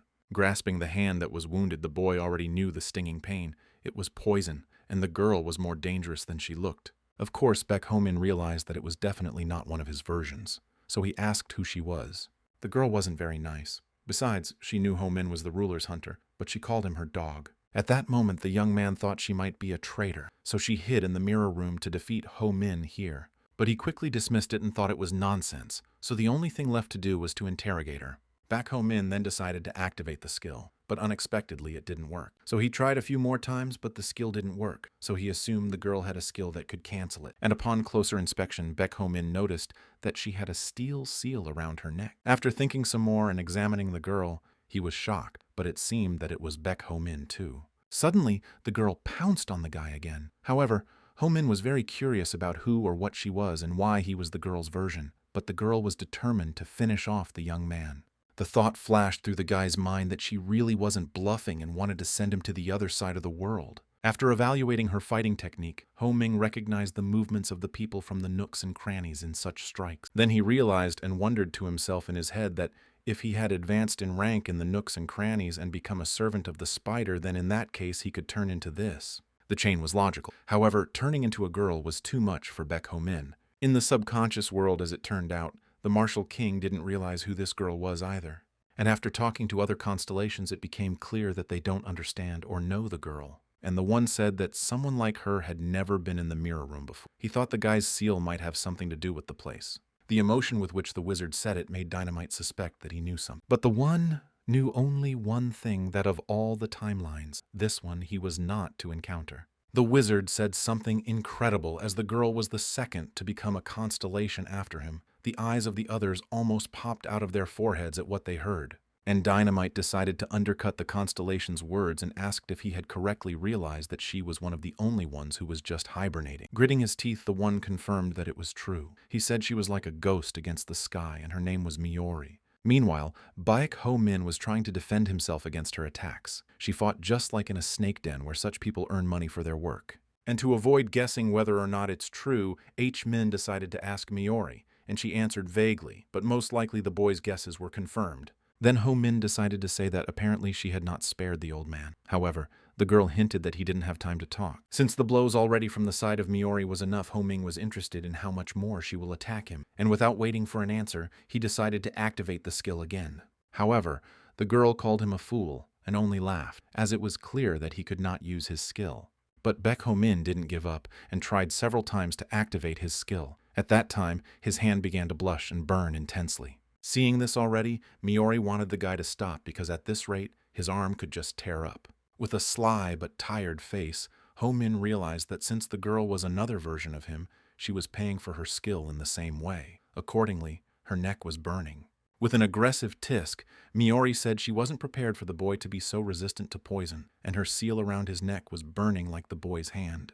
He shared that the Platinum Monarch made his body a little healthier, but sticking to Miori's joke, he said she was his master since she said he was the ruler's dog. After that, the girl decided to stop attacking as she didn't see the point in it anymore. Stunned, Ho Min thought she had finally given up. At that moment, the girl offered him a seat, or rather pointed to it. But even though the fight was over, Baek Ho Min clearly understood that she was from the snake lair and could not relax. Now she decided to ask the question, and Miori asked Ho Min if he came from the world where he is the ruler's hunter. The boy confirmed her guess. Then our hero decided to ask why she tried to send him to the other world if she knew from the beginning that their worlds are different. But she replied that she had once decided to kill all the ruler's hounds that would appear in the mirror room. All the more reason for her to practice. With consternation on his face, Baek Ho Min assumed that the girl was from the world where he had turned traitor, and that was exactly the case. In that case, Baek Ho Min didn't understand why she was trying to commit treason. He wanted to hear her answer to that question. Their communication was a bit on the high side, and Miori asked why he had become the ruler's hunter, reinforcing that the guy knew nothing about the Platinum Monarch. Then Baek Ho Min replied that he knows enough about the ruler since he is even dating her. This news shocked the female version of him. She got angry and then sighed and said she didn't want to tell him, but apparently she had no choice.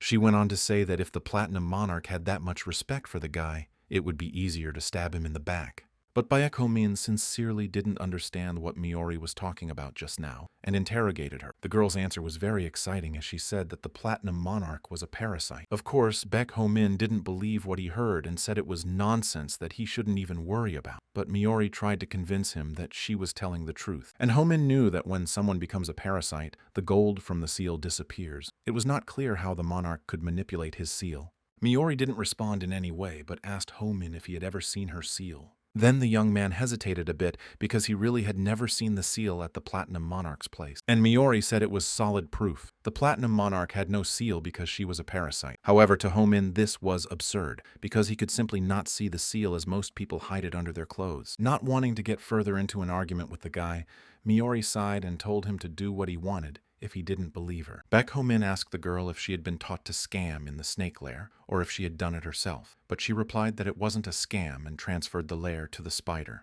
Miori proudly said that she was trained by a spider and later became one of the spider legs. To which our hero replied that he had never even once seen a spider in person, and she had already become his spider leg. Then the girl said that after the old man went to the other world, she was on Earth. And at that time the Platinum Monarch and the Executioner doll found her and tried to destroy her, but she was saved by a spider. But the fact that the ruler was trying to send Miori to the other side of the world didn't bother Baek Ho Min. And the boy began to speculate that if such a thing happened to him, he would find a reason to rebel against her. These were the thoughts he decided to share with Miori. It was probably a normal reason for rebellion, and he could even understand the girl to some extent. That Baek Ho Min expressed understanding for the actions of the embittered Miori shocked her. However, in any case, the monarch was kind to our hero and he could not complain. And he had no reason to complain. With a heavy sigh and some regret, Miori said that she too had once been so naive.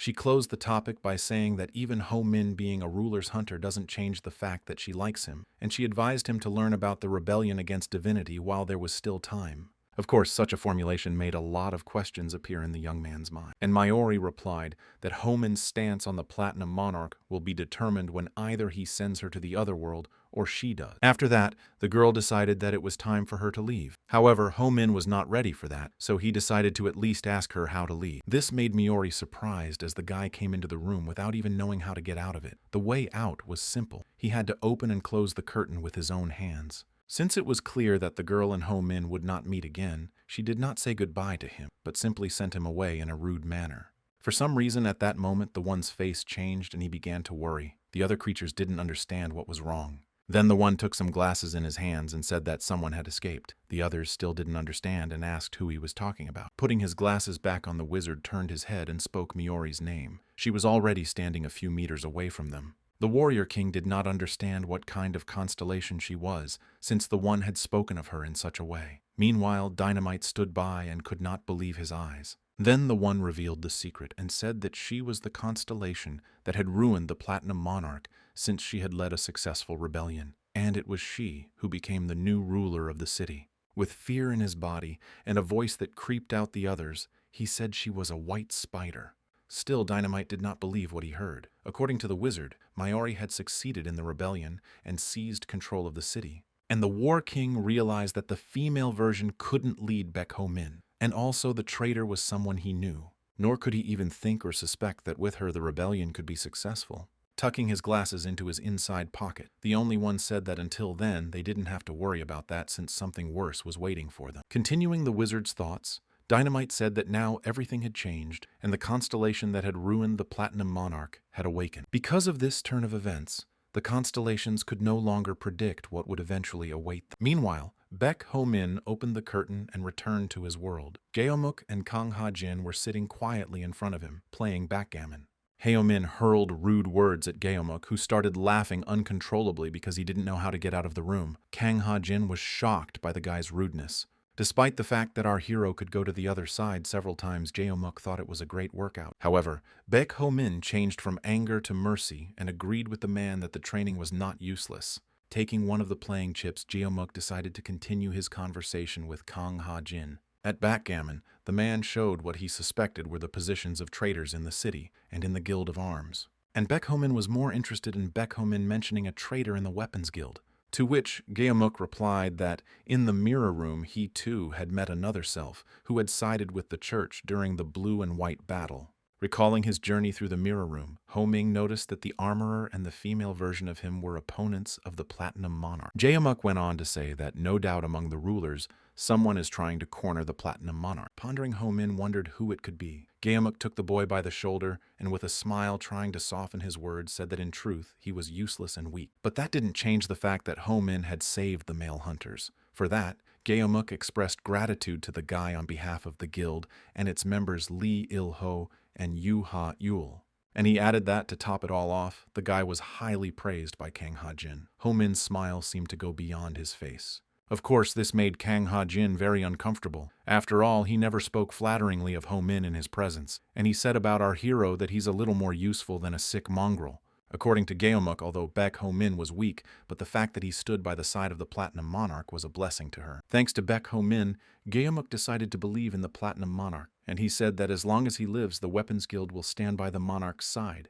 At that moment, Kang Ha-jin was overcome with envy again, as he could tell that Geomuk had a lot of respect for Baek Ho-min. Turning to Ho-min, the man asked Ho-min to show him the boy's will and added that his stars would shine along with the young man's will. And Kang Ha-jin thought that our hero had strong constellations and Geomuk that were on his side, and with that, the chances of a successful rebellion decreased drastically. After a short time, the guys were already in the castle where the Platinum Monarch was thanking Ho-min, because thanks to him, she had the full support of the Geomuk constellation on her side. As a reward for the marvelous result, she asked him out on a date, but Ho-min was surprised that she didn't even ask for his wishes, and it looked like coercion. Then the monarch rephrased her sentence and asked Ho-min about it in a voluntary form. The boy appreciated the gesture. She said she would schedule a date and added that a trusted person had told her how to date. The lad was very surprised and wondered from whom the ruler had asked advice on the matter. Smiling sweetly, she said it was the executioner doll, and Ho-min thought it was her again. In the young man's mind, he thought that even though the girl was a ruler, she had no one to ask for love advice. With a good attitude, the Platinum Monarch clenched her hands into a fist and was confident that this time the date would succeed. And the boy was still ruminating on his thoughts and thinking how lonely the monarch was, and there were traitors around who were planning a rebellion.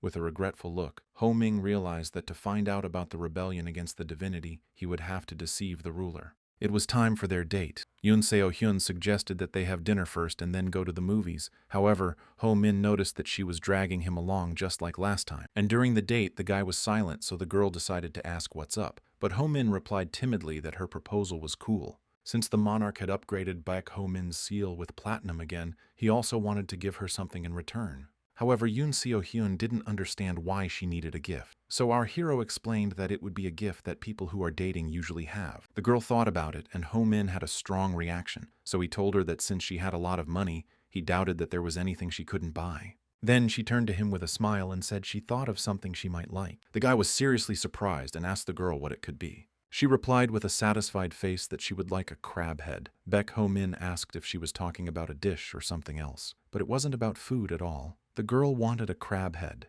There's a man named Kim Ho-dae. He is one of the spider legs, and on the streets he is known as Crab. He was called that because he sold and bought the lifeless. Ho Min decided to give the girl a gift and had already caught a man. He was hanging upside down and Ho Min was interrogating him. When asked who needed the lifeless in the first place, he replied that the Alchemy Guild needed human body parts for some medicines. This prompted the boy's questions.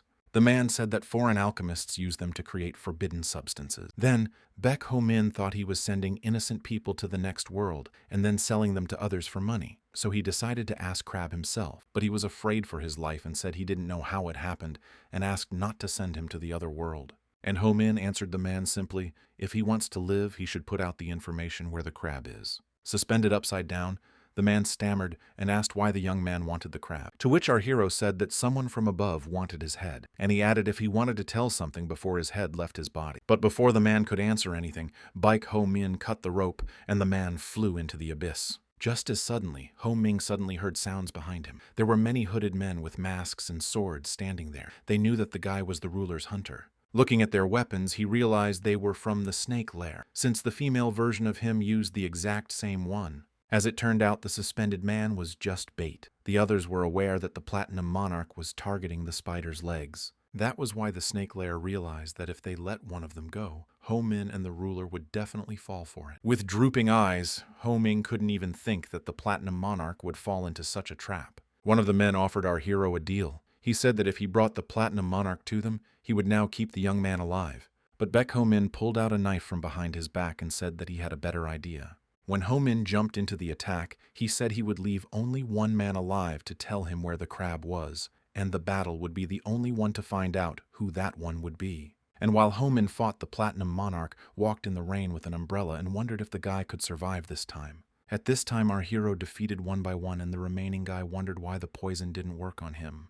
To which the guy replied that he'd been poisoned before, and in his head he thought that it was a good thing that after the battle with his female version, he had dismantled it with his mini-lab, and the opponent could think of nothing better to do than run screaming that it wasn't over.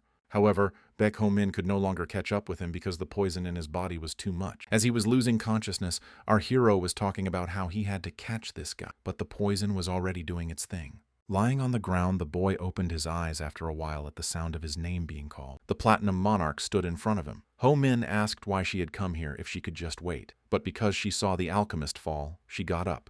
Then the boy remembered that he had missed one after all, and the monarch replied that she had met the one who had escaped and left him behind after torturing him. That guy was already lifeless. That one told the monarch a little about Crab, but even so, Ho Min apologized to the girl. He was disappointed that he couldn't do it himself, because he promised Yoon Seo-hyun that he would give her a present. Blushing a little, the girl replied that there were a few other things she would like. Gently placing her hand on the guy's cheek, she complimented that if Baek Ho Min could get them for her, she would fulfill his every wish, if she could, of course. Blushing eerily at her touch and what she said, the guy thought about the fact that she could fulfill any wish. And apparently until the Platinum Monarch changed her mind, Ho Min said he'd keep his promise. Satisfied with the answer, she said she had high hopes for him, and called him her hunter. Then the ruler gave our hero a list of 5 people. It included Crab, Big Sister Raccoon, the Raccoon Dodger. The identity of the 5th was unknown, but he was hired to kill people. Each of them is running the nooks and crannies on Spider's behalf, and if Homin can get rid of all of them, Spider will be nothing more than a helpless bandit. It had been 4 days, and Ho-Min had been telling this backstory to Crab, explaining why he needed his head. He in turn asked him to just let him go. All tied up and terrified, Kim Ho-dae said they were just trying to get rid of the Platinum Monarch for the sake of the city's citizens, and he was just being used. Sighing, Ho-Min, hearing this not for the first time, even asked Crab why they were all saying the same thing before their deaths. It was a bit like a conspiracy. But the one yelled for the guy to hear him for sure, about the monarch trying to get the same power that the Church of Eternity had. However, Ho-Min was still hard to change his mind and said that becoming a mincemeat crab would be much more useful. And the guy sent the man straight to the spinning blade, and Kim Ho-dae shouted that he'd tell him anything as long as Ho-Min didn't send him to the other side. Then our hero asked the first question, and asked what Crab knew about the rebellion against divinity. Ho-Min tried to find out about it, but he couldn't find any information. But even if there was any information, he realized that the monarch's opponents must know something. And it was true. Kim Ho-dae had heard something about it from Big Sister from the Red Light District. He recalled that she had mentioned this rebellion in a conversation with someone and said it meant a takeover from heaven. Crab also heard snippets of phrases about the Platinum Monarch and that she was trying to shake someone up. But it all seemed like nonsense to the man at the time. And it said that the ruler was rebelling against divinity and something about the Lord committing treason. After listening to the man, Baek Ho-min also thought it was nonsense. Kim Ho-dae added that he had also heard that this was the reason why the Platinum Monarch was collecting gold. In any case, Baek Ho-min realized that Big Sister was on the list of people he needed, and this story from Crab was useful. Then our hero decided to ask another question about the spider's legs, namely, what the man knew about. After Crab's story, Ho-min decided to find out if everything was true. But in such a situation, Kim Ho-dae shouted and swore that he was telling the truth, because there was no point in lying to him. At that moment came a notification from the constellations that hadn't come in a while, only it was unusual. It was sent by the constellation Miori. As our hero saw this name for the first time, he had a lot of questions and asked the constellations to answer them. Abound Kim Ho-dae watched all of this, and with fear in his eyes asked what the guy was talking about and who he was talking to. And then, at Baek Ho-min's request, the familiar constellations began to reply to him, or rather send him likes. However, Ho-min noticed that there was no Miori among them, but he knew for sure that he wasn't imagining. Abruptly, the guy switched to Crab and asked him his name, but the man realized that he already knew his name, but still repeated that his name was Kim Ho-dae. After the man's answer, Baek Ho-min immediately turned to the constellations and asked if what Crab had said was true. And among the likes, it was still Miori's name. Then Ho-min thought that Miori only reacts to things related to the back alley. At that very minute, the one in the subconscious world was asking Miori to show herself and stop hiding. The Warrior King decided to ask Dynamite if he knew anything about Miori, but Dynamite said he knew that there were others here besides him. It was obvious that if Miori was the female version of Baek Ho-min who was in the mirror room, then she was the complete opposite of the one. And if her skill allowed her to block the skills of others, then even wizards from the Seal Guild who put all their strength into them wouldn't be able to resist her. At this moment, the Martial King realized why she still managed to send the Platinum Monarch to the other world. However, it seemed to Dynamite that Miori wouldn't interfere much right now, although she had definitely learned how to send a bark to Ho-min. While the guys were figuring out what constellation this girl was, the one kept trying to yell at her to come out and not hide. Meanwhile, Baek Ho-min had managed to find out a lot about Spider with the help of the Miori constellation, and later, he planned to find out if all of them were true. The guy also asked the bound Kim Ho-dae if he knew what Spider looked like. Excitedly, Crab replied that he had seen him, and that he had a mask and a strong stench coming from him. And the Spider said that if he couldn't send the Platinum Monarch to the grave, all the citizens would die. And like the man said, the Spider was never wrong.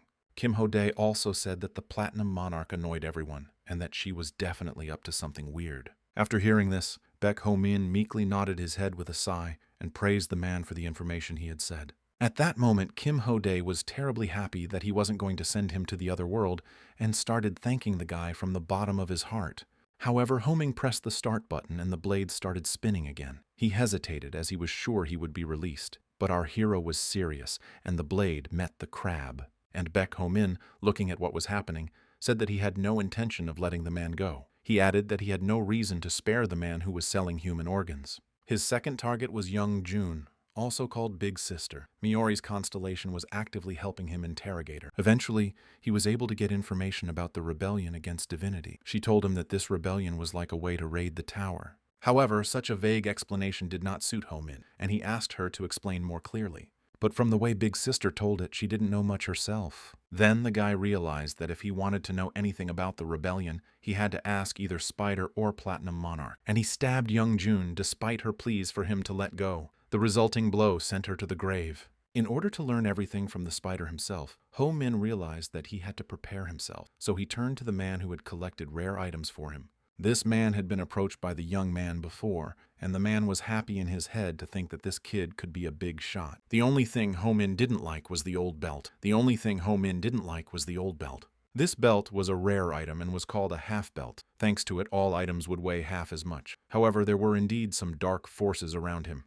And the man said that this energy belonged mostly to ghosts. People learned of their existence when the world fell apart. Even no hunter was willing to fight them. But there was something the ghosts didn't want to approach, and that was the light of the tower. They could not approach the light, but some had an object or person to approach with. After the story, Ho-min began to think that this was the seller's way of getting rid of him discreetly, although he denied this assumption. He replied that he heard the constellation Rib blessed Baek Ho-min, and that made the seller think the guy could exorcise the ghost. At this moment, the guy was surprised and immediately forgot his anger as well as his skill from Ryabi. When he touched the starlight sword to his belt, it was as if the chuckles of those very ghosts began to emanate from him. However, the dark energy didn't disappear in the light, and Baek Ho-min thought that things were going hard even though the ghost was quite weak. Disappointedly, the seller looked and realized that the light didn't work, and Ho-min said again that by the looks of it, the energy wasn't strong. Then the guy tried to use Ryabi's blessing once more, and he could hear the ghost's discomfort. At that moment, he felt uncomfortable too, because it felt like he was torturing an animal. So Ho-min decided to ask what happened to the first owner of the belt. The seller replied that he had been possessed by a Brolio around, and then a holy knight found him and sent him to the other world. With a thoughtful look, the young man realized that exorcising the ghost would not be easy. He asked the constellations if he should take the belt or not. But for Baek Ho-min's question, only Miori got likes, and it was clear that she was a risk-taker. But the guy started to push all these thoughts away from him because if Paladol found out about it, she would quickly send him to the other side of the world. And even with all the risks, Baek Ho-min was willing to take the strange belt with him. After the young man looked at all the items, he handed the seller the payment for the gear and said that there was a little less due to the presence of a ghost. But the man was overjoyed at the luxury. Ho-min added that he should keep the change since the guy would be back. In the subconscious world, because the guy took the possessed object, the one was furious. It was all because of Miori. In that case, he had to find her. The warrior king feared he would take her life, but in this world, a wizard couldn't do that, no matter how much he wanted to. He was also completely incompatible with her. And the warrior king remembered that Miori had a skill that could override others, and the real problem was that she could destroy the one. In that case, the wizard just wanted to have a calm talk with her. He needed to understand why she was forcing the guy to make these decisions before he would have met Kun. Walking through the alleys, Baek Ho-min thought he had 3 more to go. He wanted to deal with this quickly and get his wish from the Platinum Monarch. Suddenly, he was drawn out of his musings by a voice calling his name. In front of him stood an unfamiliar man with green hair and wearing a purple cloak. Baek Ho-min looked back and saw a crowd of people in the same purple attire with their faces covered. He was cornered in a dark alley, and it wasn't good.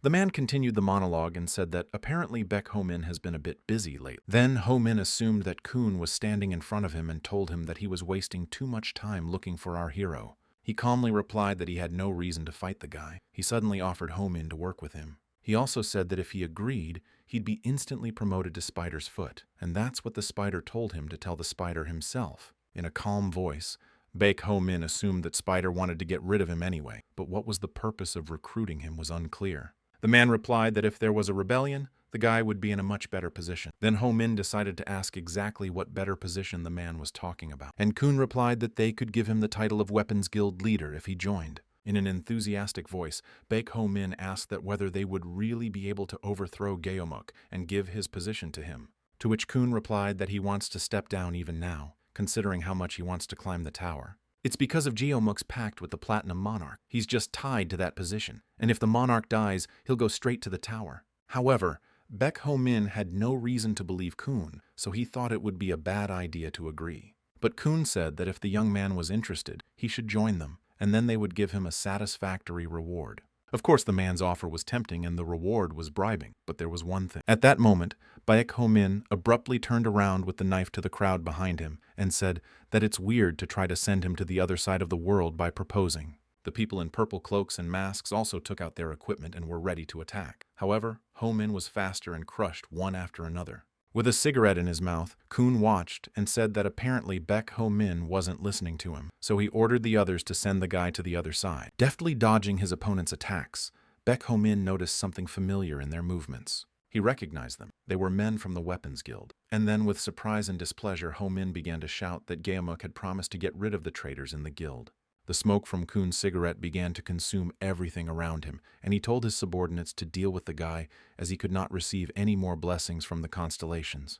And the man was right, because in this smoke, Baek Ho-min couldn't put Ryabi's blessing on his blade, and the smoke itself was something special. With a wry smile, Kun said he knew the boy was the constellation's favorite, but the smoke was interfering with the constellation's perception. With horror, Baek Ho-min thought that his skill might not work either. However, when the ability was activated, the Martial King came to the rescue. Even the guy himself was surprised that it worked, and Ho-min thought that Kun's smoke didn't spread to his constellations. At that time, the guy activated the Master of the 10,000 Swords and threw himself at the traitor from the Weapon Guild. And so he slew them all, and standing among the lifeless, he recognized one man. Among them lay Lee Il-ho. This man was one of Gaemuk's closest allies turned traitor. And Kun took off his dark glasses and didn't understand why his smoke skill didn't work. And underneath his glasses was an eye with a seal. And with a menacing look, the Kun said that apparently he would have to finish it all by himself. Turning around, Ho-min realized that the one had a platinum eye prosthetic. It looked like Raccoon had been the ruler's hunter before. A little hesitantly, Kun reluctantly said that there was a time and he was her hunter. At this moment, Baek Ho-min realized that this man was different from the other spider legs, and one definitely couldn't let their guard down with him. Suddenly, out of the blue, our hero felt pain. Knives had been stabbed into his leg, and turning around, he saw that all of Kun's subordinates had become undead. And on the other side with a belt of gear stood Kun, who was also eager to do battle with him. So the raccoon suggested to Baek Ho-min to start with to have a battle, as he put it, between the ruler's dogs. Without waiting for a response from the guy, he swung his spear at him and hit the guy's arm. When he looked at the spearhead, Baek Ho-min saw that there was a seal on it too. After a few seconds, our hero noticed that he couldn't see or breathe normally. Most likely the skill of printing on the spear weakened his senses. While fighting the undead as well, Baek Ho-min noticed that dodging their attacks became much harder with his weakened senses. And from afar, Kun said that he was a wizard who specialized in curses. So while Ho-min's man skill was in effect, he was practically lifeless. And at this time, the young man had one dagger left and could not use the Master of the 10,000 Swords. But Kun retorted that all he could get now was his doom, which would be full of agony. And after saying that, the man launched another blade with the same seal at Baek Ho-min. This made our hero fall to his knees, feeling his vision completely gone. In that second, he thought that everything could end so absurdly. But suddenly he heard a notification sound that was from the constellations, and Ho-min realized that he had another option in store. He activated his skill again, and this time the chosen life was a Miori constellation. However, Baek Ho-min himself was surprised at what skill the constellation had summoned, but he had no other choice. The boy threw himself at Kun with closed eyes, and his movements were clear. The man himself was surprised and did not understand how the boy managed to attack and dodge. With eyes full of incomprehension and at the same time horror, Raccoon thought about the fact that his blades were impregnated with a curse that numbed the senses. With this, Ho-min must have been on the verge of death. The man even assumed that the young man had somehow managed to keep his feelings to himself. Kun also had an ace up his sleeve, but he didn't want to use another skill. Just as he thought about it, the knife stabbed him right in the eye with a seal. The green-haired man howled at the pain of holding onto his injured eye, and he screamed about how the guy couldn't do it. After all, he was completely unable to see anything right now. So Baek Ho-min defeated the undead as well. After that, his eyesight slowly began to return. Most likely after he broke the Kun's seal in his eye, the skill began to cancel. This was the first time Constellation Miori was in Baek Ho-min's body, and he realized that it was a completely different set of instincts and movements compared to the Martial King. The boy even assumed that such movements were more like those in the serpent's lair. Meanwhile, the raccoon was still shouting that he could not die here like this. Then our hero came to him and asked why the former ruler's hunter had become a spider's foot. However, the one said that Ho Min didn't understand or know anything since the Platinum Monarch wanted to rebel against divinity, and Baek Ho Min dryly reacted and said if this is the way to climb the tower, then what's the problem? Then Kun said the monarch was going to put the entire human race on the line. He complimented that one bet against the tower, and that was what was called rebellion against divinity. He also said that as soon as he tried to find out a little more about it, the Platinum Monarch tried to send him into a trap that could have sent him to the other side of the world, and Spider saved him. And it was the words about her trying to get rid of him that stuck in his head. All because Kun wanted to know and probably learned too much more than he should have. And this information he just learned explained why the Hunter rulers didn't live long. Excitedly, Kun told the guy that they weren't so different, so he tried to give him a chance to get away from the Platinum Monarch. He also said that he wanted to reach Ho Min if he knew about the rebellion against divinity. After that, the young man decided to ask the constellations if he was lying. However, only one constellation reacted to Baek Ho Min's question, and that was Miori. And in the lad's mind flashed that the rebellion against divinity, the betrayal of the Platinum Monarch, and the fact that Kun had tried to give him a chance to escape were all true. Though he realized that the Platinum Monarch hadn't betrayed him yet. However, he sensed there was more to this game. Then Baek Ho Min decided that the best solution would be to ask the Platinum Monarch about everything directly. Such a thought made the boy's Kun rage. He was just screaming that in such a case the ruler would make platinum out of him. But Ho Min didn't want to hear any more from the man and said that was the end of it for him anyway. Before he could do what he wanted to do, he was told to stop. Behind the guy was an executioner doll. The guy obviously didn't expect to see a girl here. An executioner doll said Ho Min is overdoing it again. However, Baek Ho Min replied that he was just following the Platinum Monarch's orders. Then, the executioner replied that she had discarded the constellation title and returned to the city to prevent any insane actions of the ruler, and she didn't want to make that mistake twice. From what was said, Ho Min interjected about what kind of crazy actions the girl was talking about. To this, the executioner replied that the monarch is now trying to cross the line, and with all of this, Ho Min is engaging Ho Min. Guy was surprised that all this time the executioner doll had been watching the ruler and not at her side. Then our hero bowed his head and said that she was truly regrettable. Raising her eyebrows in surprise, the executioner didn't understand what Ho Min was just talking about, or what he meant. And at the same moment, Baek Ho Min swung his blade and sent Raccoon to the other side. Taking Raccoon's head, he said that all the people doubted the ruler and hated her. Some are even trying to get in her way. In connection with such situations, the boy said that he begins to understand the motives for reckless actions on her part. Because of such behavior of the young man, the executioner even called him unflattering names. To which Ho Min told her to continue to keep her boundaries in communication as she had done before, and added that this way, he would continue to respect her as she was. And the executioner doll looked at the ruler hunter with an embittered and devouring gaze. Although after a bit of thought, Ho Min said that someone would have to cross that line to move humanity forward, and he wanted to do it his way. He also said she could try to stop him or not. Either way, it's her choice. But at the end, they turned in different directions, and the executioner advised him not to make any mistakes, and said that as soon as he took the life of someone who shouldn't, his head would fly off his shoulders at that very moment. At that time, the one returned to the constellations and ran in search of Miori. He finally managed to meet her, and as soon as she saw him, she tried to give him a punch. The warrior king wondered how strong she could be if she could beat the wizard, but he replied that he let her do it because she deeply hated him. And the only one added that Miori had only hit him once because she realized that subsequent times would be pointless. And for the first time, he praised someone, namely her, saying that she was smart. But nevertheless, the wizard said, even though the girl was smart, she was still a psychopath, and to him she was a copy of the Platinum Monarch. The warrior king didn't understand such a statement, especially if she wanted to send the monarch to the other world. It seemed even more incomprehensible. However, the answer was simple. The only one said that Miori simply didn't like her own kind. And looking at the girl who was sitting near them, the only one said that she didn't want to show herself now. But the important thing was that they came to an agreement. She, like all the other constellations, promised to cooperate to help Baek Ho Min climb the tower. This shocked the warrior king. He was surprised that Miori wouldn't try to take the Platinum Monarch's life this time. The reason for this decision was that without the Platinum Monarch, one could not climb the normal path, and it was no longer important whether she was a friend or an enemy. Miori probably realized her mistake at the very end.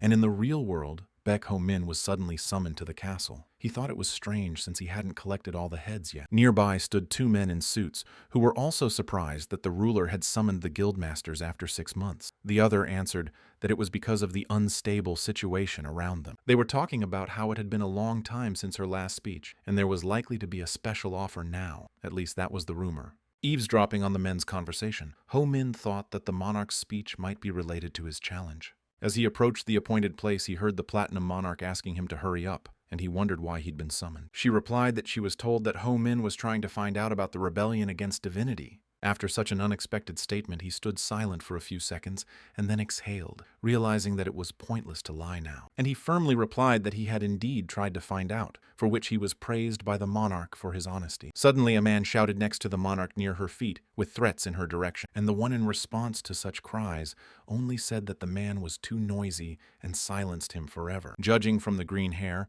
it was Kun. Baek Ho Min said he didn't know when he handed him over to the monarch that he was still alive. It was hard to tell since the guy brought the girl's head, but like the ruler said, he was probably resurrected by one of the constellations that blessed the Spider-Men. Monarch said that Kun's name was Lojo Junyun. He had committed a grave crime that was a waste of talent, and she offered him either to be executed or to become her hunter. Listening to the story of the raccoon Baek Ho Min at this moment, he thought that this was what happened to him. However, Lojo Junhyun started abusing the ruler's power and went back to his old habit. Eventually, he crossed the line and the ruler took appropriate action. A little stressed, Ho Min decided to ask what crossed the line meant. Then she replied that Kun was trying to figure out her weaknesses. As a result of his search, he learned of the rebellion against divinity and began to investigate. And turning to Ho Min, she said the same thing the young man was trying to do. From such a statement, our hero could not even answer her back, but only became even more tense. She started to ask him what he knew.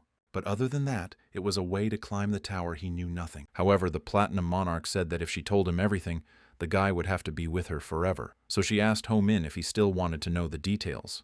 The boy was, of course, surprised by this condition, but his interest was not diminished. After our hero still did not give up his interest, the ruler handed him a sealed envelope. She was willing to tell him everything. Taking it in his hands, Baek Ho Min began to look at it and still couldn't understand what it was. With a sly smile, the monarch said it was a love letter and asked why they weren't going on a third date. After the question, she immediately added that she would tell everything about the rebellion after the meeting. It was evening, and out of the car came Kang Ha-jin and Yoo Ha-ul, who were dressed in formal suits. They talked about how the car was too slow, and since they were short on fuel, they used a seal. With an innocent look, Yoo Ha-ul sincerely questioned why the ruler was trying so hard to go everywhere only by car. But it was all about old-fashioned power. The monarch drove everywhere in a car to put pressure on the older generation who looked down on her. The student now understood the reason for their car ride and looked around to ask where Ho Min was. The last time they had seen each other, he had been badly injured.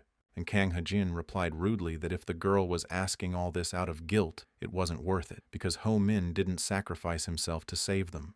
With this answer from the hunter, Yoo Ha-ul's eyes became like a kitten's, and she wasn't going to ask anything more. After thinking for a bit, Kang Ha-jin's mind raced with thoughts of what the ruler might have said in her speech right now. There were many hunters around, and it was all thanks to Geomuku. At the speech, however, the Platinum Monarch was an easy target.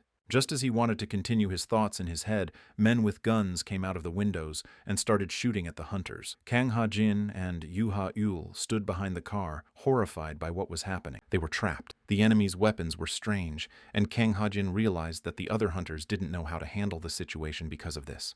Then the guy decided to take matters into his own hands and started yelling for everyone to stop panicking since it's usually a weapon. Along with what he was saying, he threw his knife right at the man's head from the window, and he told the rest of his allies to hold on as best they could until the ruler fled. Yoo Ha-ul screamed from behind as if she had seen something. At that moment, a cannonball flew at them. It exploded as soon as it made contact with the ground, and the boys were carried by a wave to the opposite wall. As Kang Ha-jin stood up after being hit, he was worried about the ruler, and suddenly he saw something. It was starlight. In the fire and smoke at the same time stood the masked man from whom the light came. It was a constellation. Rolling up his sleeves, Kang Ha-jin launched a multitude of daggers towards the constellation. The hunter tried to guess who was standing in front of him, since only the 4 constellations Jeomuk, the prophet Tori, and Syzygius were alive, and he was sure it wasn't Jeomuk, as the physique was different. He also knew that the prophet was definitely on the side of the Platinum Monarch, so there were only 2 options. And the thought slipped into my mind that no one wanted to fight anymore, and Kang Ha-jin would be happy to see Baek Ho Min right now. Suddenly, the guy who had woken up from the blow, Yoo Ha-ul, rushed into the fight after thinking that. Hunter realized that she also had good experience in battles. However, not as much as Ho Min had. The only thing left for him to do was to trust her. At that time, Kang Ha-ji activated his seal with the time series observation skill. While he was using the skill, the apprentice ran towards the constellation with her weapon. Everything was very fast. There was a powerful explosion again. Kang Ha-jin was thrown backwards by the shockwave and hit a piece of metal. He didn't understand what had happened, but he guessed that he had lost consciousness during the attack. Not far away, Yu Ha-ul was lying there screaming in pain and was probably thrown off by the explosion as well. The pain was intense in the guy's body. He realized that he had to protect the girl, but since he had lost a lot of blood, he was losing his last strength, and the constellation stood perfectly still and his subjects walked over to the car to get the Lord out of there. As soon as they opened the car door, one of them was struck by a blow to the body that sent him to the other. The masked men were discouraged and started shooting back. One by one, they fell to the ground lifeless. With a face full of vengeance, it was Yu Ha-ul. Then she noticed that the constellation was awe-inspiring and speculated that it might be Geomuk. And behind her ran Dal the executioner with the rest of the subjects and shouted that the first priority was to protect the Lord. At that moment, the constellation standing in front of the girl, as if at the snap of her fingers, evaporated right before their eyes. At this moment, the faces of the two girls were very different. Yu Ha-ul was confused, and the executioner was angry that they had missed the ruler. Because of her failure, the student cried and said she didn't deserve to be who she was. But just as suddenly, the Platinum Monarch came out of the car and said that Yu Ha-ul did well. Her appearance shocked everyone, and the executioner said that if there was going to be a problem, it wasn't here. However, the ruler was perfectly fine and said that they had better all worry about Kang Ha-jin, who was lying unconscious on the ground. The doctor came to the guy and said he was still breathing, but the likelihood of a successful cure depended on other factors. And the Platinum Monarch agreed that Kang Ha-jin's heart belonged to her, so it couldn't stop until she ordered it to do so. So the monarch asked her to help the boy. The doctor then began to obediently follow the Platinum Monarch's orders and save Kang Ha-jin. The ruler then turned to Yu Ha-ul and clarified whether she had received orders to protect her. But apparently not expecting the monarch to address her personally, the apprentice hesitated a bit and did not immediately answer yes. And then she asked her apprentice to guide her towers as she needed to talk to her. Meanwhile, in the back alleys, cannons were pointed at Baek Ho-min from all sides. But all he could think about was that, before the monarch told him about the rebellion, he would like to crush someone else. Surrounded by men with guns, he still managed to joke that it was the first time he'd ever seen such a thing in his life, and the guy asked how they knew he was coming. In front of him on the chair sat a little girl who was practically all pink and had the same color hair. She said her grandfather liked to collect antiques. However, Ho-min noticed that any grandfather likes to do such things, not just hers. Then, the pink-haired girl took out a needle from the inner pocket of her coat, saying that her grandfather was an incredible man, as he ran an orphanage and helped the poor. From this description, it seemed Baek Ho-min was beginning to guess who he was talking about, and the girl kept saying that sometimes Grandpa would give an errand and get rid of someone. However, thanks to his maintenance, they remained well fed. And out of the blue, she said it was until he was sent to the other side of the world. She was talking about the elder. Smiling slightly, Baek Ho-min replied that he couldn't even think that he had a granddaughter. But as it turned out, it was all a lie. The pink-haired girl said it was a beautiful addition to her role. It even made her want to kill the guy. A few seconds later, Ho-min realized that this girl was one of the spider legs and was called Unknown. Maintaining her image, she replied that if she had told him the whole truth right away, she would not be so unknown anymore, and she just asked the guy to follow her. But in response, our hero said this place was a good place to get rid of him too, and the subordinates standing behind him with guns told the guy to shut up and follow her. In the distance behind the houses there was a kind of scarlet light, and the Unknown was delightfully surprised and said that she could feel the vibrations even here. To himself at this moment, the guy thought that the Platinum Monarch would be giving his speech at that place. Then he activated his reminiscence skill. He then pulled out his blade and began to smash the guards one by one without giving them the slightest chance to fight back. Of course, it was impossible not to notice, and Unknown saw Ho-min fighting that the guy is pretty good at it. She was too close to him at that moment and threw her blows at his back. As soon as he turned around, she was already standing in the distance. Ho-min didn't understand how she had moved so quickly. When he looked at her, she was no longer a little girl, but rather an adult. She said that the young man could not defeat her because she was stronger than all those he had fought before. With rounded eyes, Baek Ho-min didn't understand how she was able to become stronger in a matter of seconds. Proudly, she said she had 1 star, but what a star it was. And then she asked if it was the first time Ho-min had seen a hunter with a star. The boy's eyes got even bigger at that statement. Although Jane Doe had 1 star, the difference between her and those who had no stars at all was enormous. As it flew at Ho-min with an attack, the guy didn't think that there would be someone with 1 star in the spider's clutches. And piercing the guy's body with her weapon, she said that her transformation was the power of a star. That's why it was impossible for Ho-min to defeat her. Only Baek Ho-min wanted to strike her back, as she suddenly shrank back to her original form in which he had met her. And the girl just looked at the guy with a sneer and said that his speed didn't even come close to meeting her expectations. Because Ho-min couldn't keep up with the girl, he was constantly being hit hard by her. But he wasn't going to give up and told her that she was definitely strong, only there was no point in going on about her abilities, so he told her to shut up and fight him. But Jane Doe said it was boring just to fight him, and her job was to hold the young man back while her comrades attacked the monarch. From what unknown Baek Ho-min just now said, Baek Ho-min even became a little animated and changed his face. She explained that the explosion they'd heard earlier meant the monarch was under attack, and since a constellation had joined the fight, it was likely that the ruler was already dead. The fact that there was a constellation involved in the attack caused Baek Ho-min's face to turn pale with fright. And with a satisfied face, the girl said that their goal was not him, but to send the monarch to the grave. Ho-min wanted to see the spider himself. The girl offered the guy to rejoice at such a thing. However, not quite with a happy face, our hero thanked her for what she said. The unidentified woman thought the guy went for the contact, and she said he was quick to grasp and knew the value of his life. He replied that his gratitude was not for that, but for the fact that she had given him time to make his move with her chatter. He took off his cloak in a flash and vanished into thin air. Then the girl got really angry and grabbed what was left of Ho-min. And then she saw Baek Ho-min was all shrouded in a dark energy similar to the one on the belt from the vendor's shop. Jane Doe was horrified by what she saw. Ho-min, as she put it, had shadow hands, which was crazy. Without responding to the girl's reaction, Baek Ho-min attacked her. The girl wondered when the guy had become possessed by shadow hands, and our hero still attacked the girl in the same way without giving her a chance to do the same. Defending herself, she screamed at him to get away from her, but the guy did not retreat and continued his series of attacks on Jane Doe. And as if at that moment it dawned on her that the shadowy hands would have tried to tear her apart anyway, whether she hit them or not. However, they were just dodging. It was like an electric shock, and she realized that Baek Ho-min wasn't completely possessed, but only a part of him. Seeing the girl's reaction, Ho-min laughed and was kind of pleased that he had been figured out with this number. But such could not be said of Jane Doe. It was the first time she had seen such a phenomenon. Then Ho-min revealed the secret that he hadn't been possessed since the beginning of how the dark energy appeared. He said that as soon as it came to the Platinum Monarch, he activated Miori's skill. And from then on, the knowledge of the constellation filled him. That's how he knew what to do next. The guy had that half-belt that was possessed by shadows, and Miori knew how to use it. In order to tame shadow hands, the tamers in the Circle Guild used golden collars. Fortunately, Ho-min had an item he could use as a substitute. It was a lantern that was blessed by the constellation of the Fork.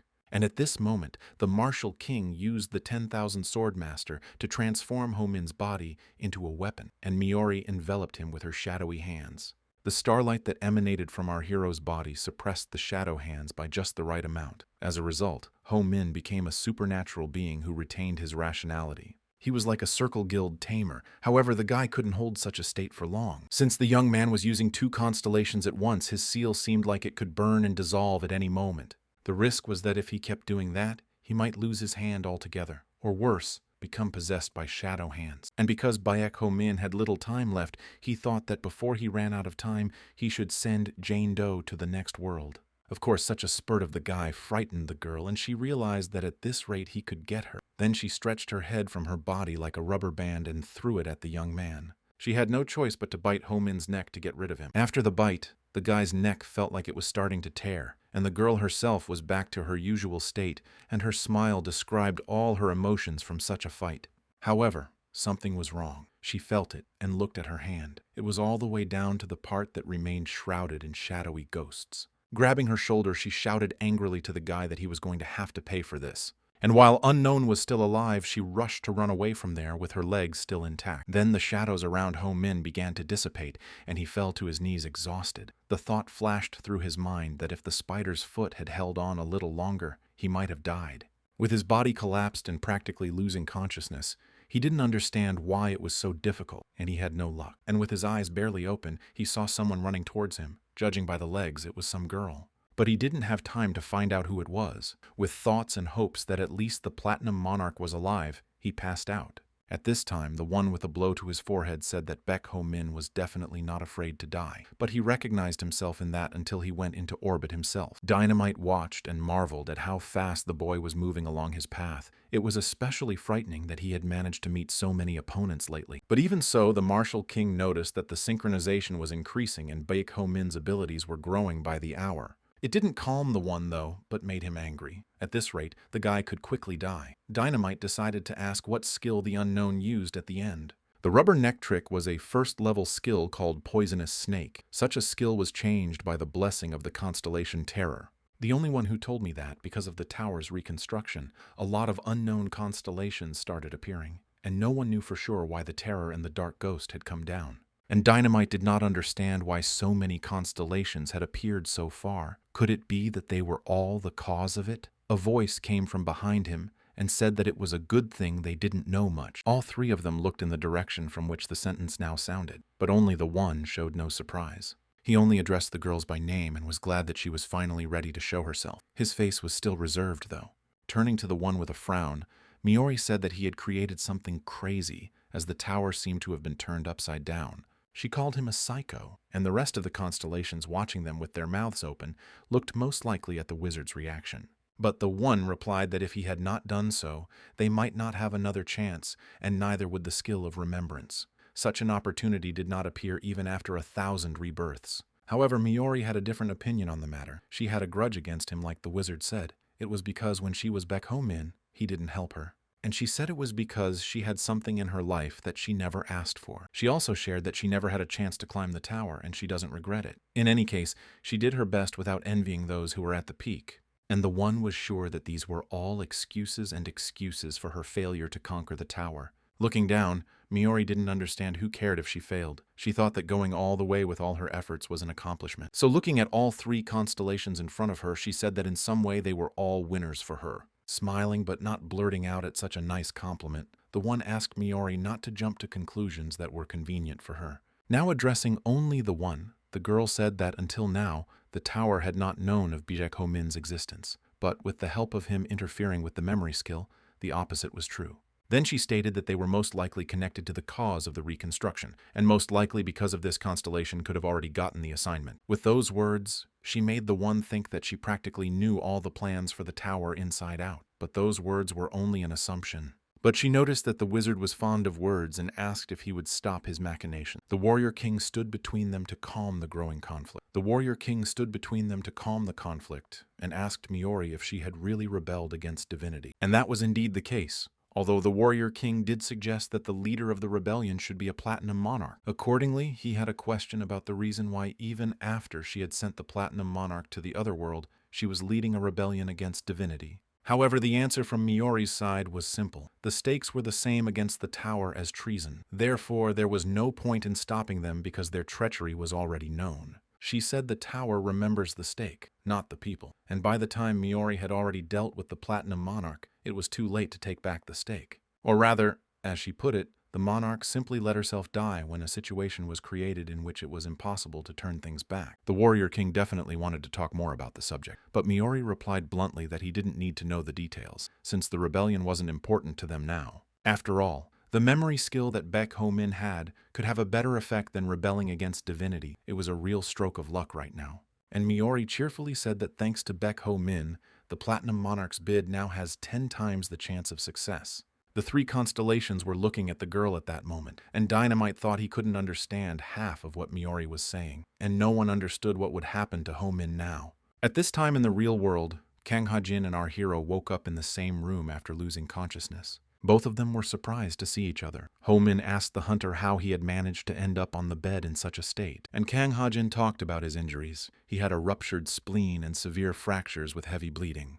With a crazy laugh, Ho-min said that he had torn muscles and ligaments, medium poisoning, ruptured organs, and more. It was like he was bragging about how many times he could have died. But Kang Ha-jin replied in a very restrained manner that according to the guy's injuries, his opponent was also very strong. Still with the same bravado, Baek Ho-min said that his enemy was a one-star hunter, and he was able to chase him away on his own. And then Kang Ha-jin couldn't help himself and said with a winning smile in this competition that he had fought a constellation. At this moment, Ho-min's face clearly took on a sullen expression with a hint of surprise. However, the hunter said that in the end, Yu-ha-ul and Executioner Doll chased him away. And when Kang Ha-jin said the name of Ho-min's student, he was also surprised that she was there. And it turns out there were rumors that she was crying and whining about wanting to stop being a hunter. Kang Ha-jin said she was as weak in spirit as ever. But Baek Ho-min was only really interested in one person, the Platinum Monarch, so he asked Kang Ha-jin about her. At this point, The guy pulled himself up and answered our hero's question.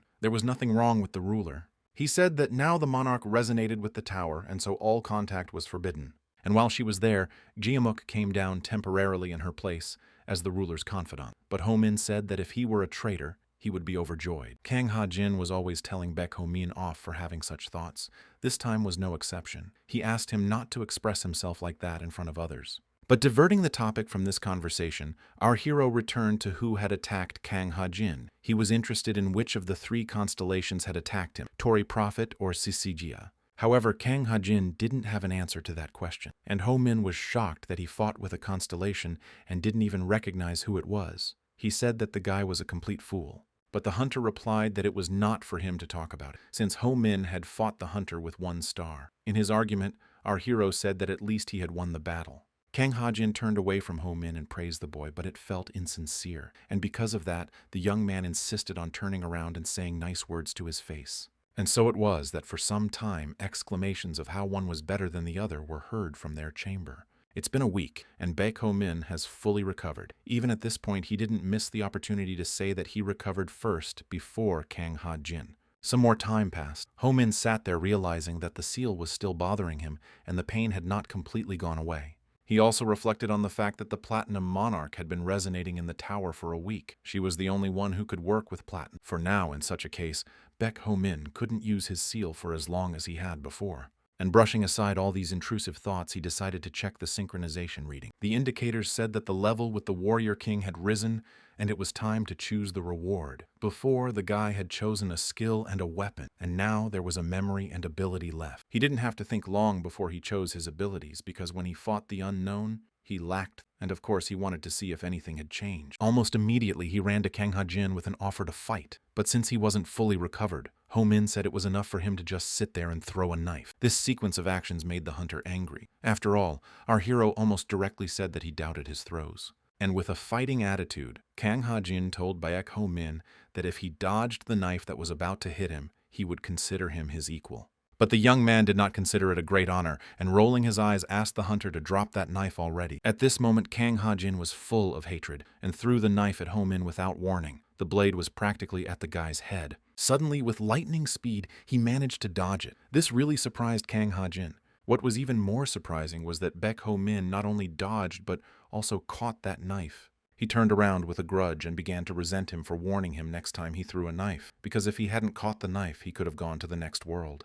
With his mouth open, Kang Ha-jin didn't answer the guy, but just thought about the fact that he was throwing a knife with the intention of splitting his skull. But he not only dodged it, but also caught it. Stammering, he decided to ask Baek Ho-min how Baek Ho-min had done it. However, he couldn't answer that question himself. It was as if his hand was moving faster than he could have expected at the right moment, but he realized that he needed training to use his abilities to perfection. And suddenly the boys were distracted by a voice from outside who was watching them having fun. The appearance of this person made Kang Ha-jin open his mouth in surprise even more. It was his mentor. The one asked his student a question as if nothing had happened and wondered if he was doing well. Kang Ha-jin stood up and clearly answered yes, and the mentor said that only he had returned after exploring the tower and there was chaos in the city. Baek Ho-min, who was standing to the side, saw Kang Ha-jin so excited for the first time. He also looked at his mentor and realized that he was probably the one he had heard so much about. According to the mentor, the research in the tower was not yet over.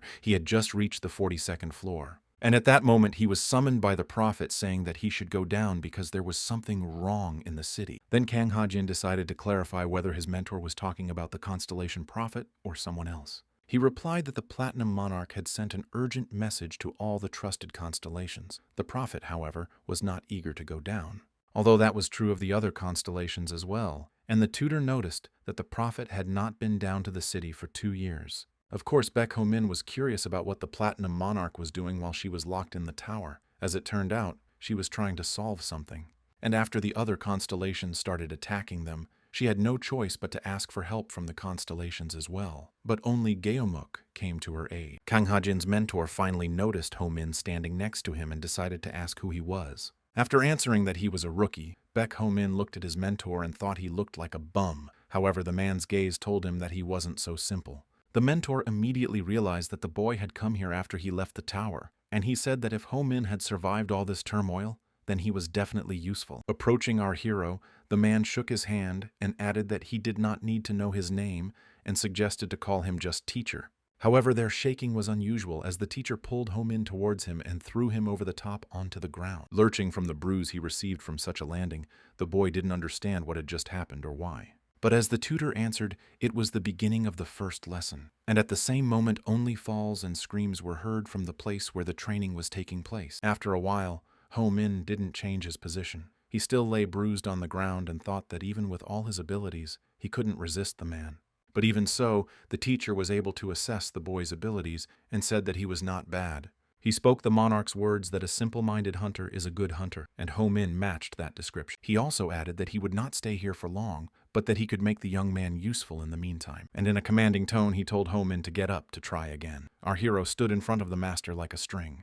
Baek Ho-min's mind was still thinking that the man looked like a homeless man, but he seemed well-groomed. But as he pushed those thoughts away from his mind, he realized that going up against him was not worth it. 2 days after this exercise, Ho-min was practically gone. During that time, he was just beaten up. He thought he would never be able to hit his mentor in his life, and that was something our hero admired. Looking at the master, you couldn't even tell that he had just fought. From such physical and seemingly already mental exhaustion, Baek Ho-min felt himself losing consciousness again. The teacher, with a calm face and still smoking his cigar, looked at the boy and thought that since Ho-min had fainted for the 11th time, it was time for him to leave. But Kang Ha-jin obviously didn't understand where his mentor was going again and asked him a question about it. The teacher replied that he had already finished. He also said that now, if Ho-min met the constellations, his death would not be in vain. At that moment, Kang Ha-jin's expression changed to one of surprise as he noticed a scratch on his face while teacher was talking. This meant that Ho-min had managed to hit him. He added that Ho-min's clothes didn't fit him and he decided to adjust them. He also asked Kang Ha-jin to tell the boy to meet him when he grows up. Then Kang Ha-jin looked at the half-dead Baek Ho-min lying there and thought that even Master was paying a lot of attention to the guy. Before Master left, the hunter asked where he was going now. However, the answer was obvious. Teacher said he was going upstairs since he planned to teach Baek Ho-min before the executioner puppet came. There was a short silence between the apprentice and the mentor, and then the master said that the Platinum Monarch was not stupid. But such an unexpected wording, Kang Ha-jin didn't understand and wondered. To which the mentor replied that most likely the ruler knew about the ambush and yet did not show her face, and because of that, the hunter was almost killed. As he continued to speak, he didn't care if it was the hunters or the ruler herself. He didn't even care about the marks on Baek Ho-min's arm. He knew for sure that each of them would go to the other world and others would take their place. Clenching his hands into a fist, he shared that even so, he had spent a lot of time with Kang Ha-jin, and every time he looked at the guy, he remembered why he was always drinking. All this he said with his back turned to the boy. But suddenly turning his face, he asked Kang Ha-jin not to meet him in pointless battles that could ruin him. Also, his mentor suggested that if it didn't work out for the monarch's platinums, he should move to him. But without saying anything to Guru Kang Ha-jin, he bowed and told him that he hoped he would climb the tower safely. After briefly looking at the boy, the mentor thanked him and thought about the fact that Kang Ha-jin hadn't answered him this time either. Executioner Doll had already approached them, and the first thing she asked was about the stench that was near them, and the hunter replied that the teacher was here. Then she realized why it smelled so badly of alcohol, and looking at the unconscious Ho-min, she said ironically that it had to happen when she needed the guy to be conscious. Kang Ha-jin decided to ask why she needed our hero so urgently, to which she replied that she needed him too, as the situation was extremely important. While inside the castle, Baek Ho-min finally regained consciousness. An executioner puppet sitting across from him was happy about it. He graciously thanked her for her concern as he remembered the incident when she had rescued him from the underground. A little verbally, she just agreed with the guy. And he added that the Platinum Monarch showed him that Kun couldn't die then either. As if with regret, Baek Ho-min said that the world was full of mysteries and thought that paladins had even more worries in the current chaos. But with a stern face, the executioner did not support his thoughts and simply said that she had business to attend to him. She said that since the Platinum Monarch was absent, half the city had fallen into anarchy in 10 days. Because of what? And began to appear rumors that the ruler died and now she is just a fake lifeless body. However, the executioner said that wasn't the problem, but that the last attack was made by the rebel. She went on to say that those now have many people amongst them who even have a sovereignty. But even so, such a team was not enough to get rid of the monarch. And the gist of everything said on her part was that once Baek Ho-min had dispersed a large number of spider legs, then Spider himself had lost control of the underworld. Kang Ha-jin, who was sitting next to him, was also listening to this. He couldn't believe his ears and was looking for confirmation from Ho Min himself. And then Baek Ho Min turned to his mentor and realized that he wasn't even aware of what the guy had managed to do. The city was now on the brink of destruction, and what was happening was directly affecting the hunters and constellations in the tower. And unless they know that the people they left behind in the city are safe, in which case, they'll start coming down here. And as Executioner Doll said, she was one such constellation that had to go down. She also went on to say that the monarch had been looking for an opportunity to destroy the spider for a long time, and the ruler wanted to do it in a way that would cause the least amount of damage to the city. But since chaos had broken out in the city and in order to restore balance, one of them had to die. This fact made Ho Min tense up a bit. And finally, the Executioner Doll told us why she called the boys in on an emergency. She gave them a mission to send Spider to the afterlife. Then Baek Ho Min asked a logical question from Baek Ho Min why the Executioner herself couldn't do it. But she replied that in truth, she would not have been able to catch the spider legs by herself. For a while, she managed to find only the old man himself, and she noticed that the spider's legs seemed to jump on Ho Min, which made it easier to find them. And from what the Executioner said, the guy realized they were just bait. Then she added that there is information that one of the spider's legs is the spider himself. Since they couldn't brazenly hunt them down because they might have escaped, the suspects were narrowed down to the shimmering dodger. Kang Ha-jin, who had been silent all this time, joined the conversation and asked why they thought he might be the spider. But it was all because of the munitions used in the last terrorist attack. From her pocket, the Executioner took out a bullet, saying that they haven't produced such bullets for a long time, and even if they did, it was only in the Weapons Guild. Jeomuk, however, said that he had never made one, which meant the weapons were obtained outside the city, and there was only one group of crazies who explored the permafrost for equipment, the smugglers. But the Executioner Doll did not deny the possibility that the Executioner might have bought the weapon on the spider's orders. Even so, he was the last leg left. And the Executioner said she didn't care which one of them took the case. The main target was the beater. To which both guys nodded their heads peacefully at the task given to them and were ready to fight. Afterward, with a sly face, Baek Ho Min asked the Executioner to close his eyes in case he did something bad again. Kang Ha-jin didn't understand such a prank and turned to the young man and asked what he meant. However, the Executioner replied that she would not be able to guarantee and provide them with protection. Baek Ho Min rubbed the back of his head in frustration and said that he would risk his life, and the girl couldn't help him once. He even thought it would be better for him to join the militia. And the Executioner realized that if he says so, he realizes how important he is in this operation. Exhaling, she agreed to his proposal, saying that if he didn't destroy innocents, she would turn a blind eye for once. However, only the Executioner had promised him that. She could not vouch for the behavior of the others. From this decision of the girl, Baek Ho Min became animated again, and with a battle cry, he was ready to go on the mission. Outside the tower's domain was the vicinity of Hanam Bridge. Therefore, such a place was called the escape route by the people. There were also endless slums below. And of course, in such a place, Baek Ho Min didn't want to stay for a long period of time. In fact, it was such a wild and dangerous place that even criminals avoided it, but it could help the boy find the shimmering dawdler. Ahead of the guy was a girl who looked frightening and spoke a strange set of words such as doom, annihilation, exorcism, evil spirit, and so on. Hearing this, Ho Ming tried to squint and see where the sound was coming from and who was saying it. The girl herself was wearing a straitjacket, but with every word she said, it was as if she were breaking free of her chains. And as soon as she was free, she ran at Ho Min with crazy eyes, screaming that this was her last coming.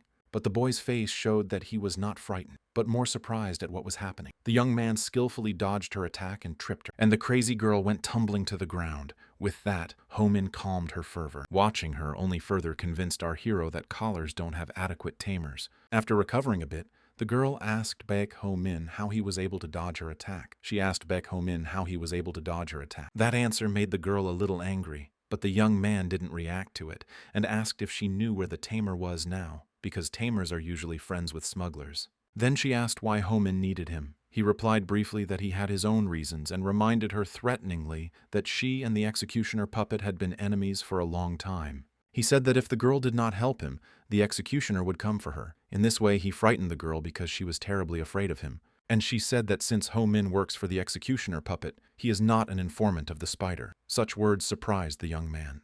The girl then said that there were no smugglers left here because the Udalshik had taken them all away a week ago. To discuss things further, they went to a more comfortable place. There, the girl told them that smugglers knew how to avoid shadowy hands even outside the city. And in that case, Ho Min realized the benefit of his cooperation with them. The girl confirmed that the smugglers needed tamer skills and they needed money. Bowing his head, Baek Ho-min agreed to this as well since the callers needed a lot of money.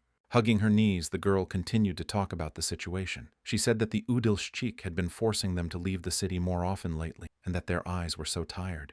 And at some point she began to notice that some of the adults had stopped coming back. Baek Ho-min decided to pay attention to this, as he was very interested in why they stopped coming back. And the thing was, there was a commotion, and those adults who knew something mistakenly decided to complain to Udilshchik, and they haven't been back since. So the girl started protecting the place. Ho-min was very surprised that she was protecting this place. In response, she sharply said that she had to do so because this place was the source of eternal life. Then he matched the fact that she'd jumped him in the first few seconds of their meeting and realized why she'd been so weirded out, but it was the wording that pissed the girl off. However, with a sigh, Baek Ho-min disappointedly said that if there was no one left in this place, then the search for the flickering surgeons had become more difficult. At that moment, the girl began to speak that strange set of words again, and after specifying the name of our hero, she said that she could help with the search. Not very trusting, Baek Ho-min squinted his eyes at the girl and asked again if she knew where he was. With a face full of schadenfreude, she said that Udilchik was hiding now, but she knew how to lure him out of hiding.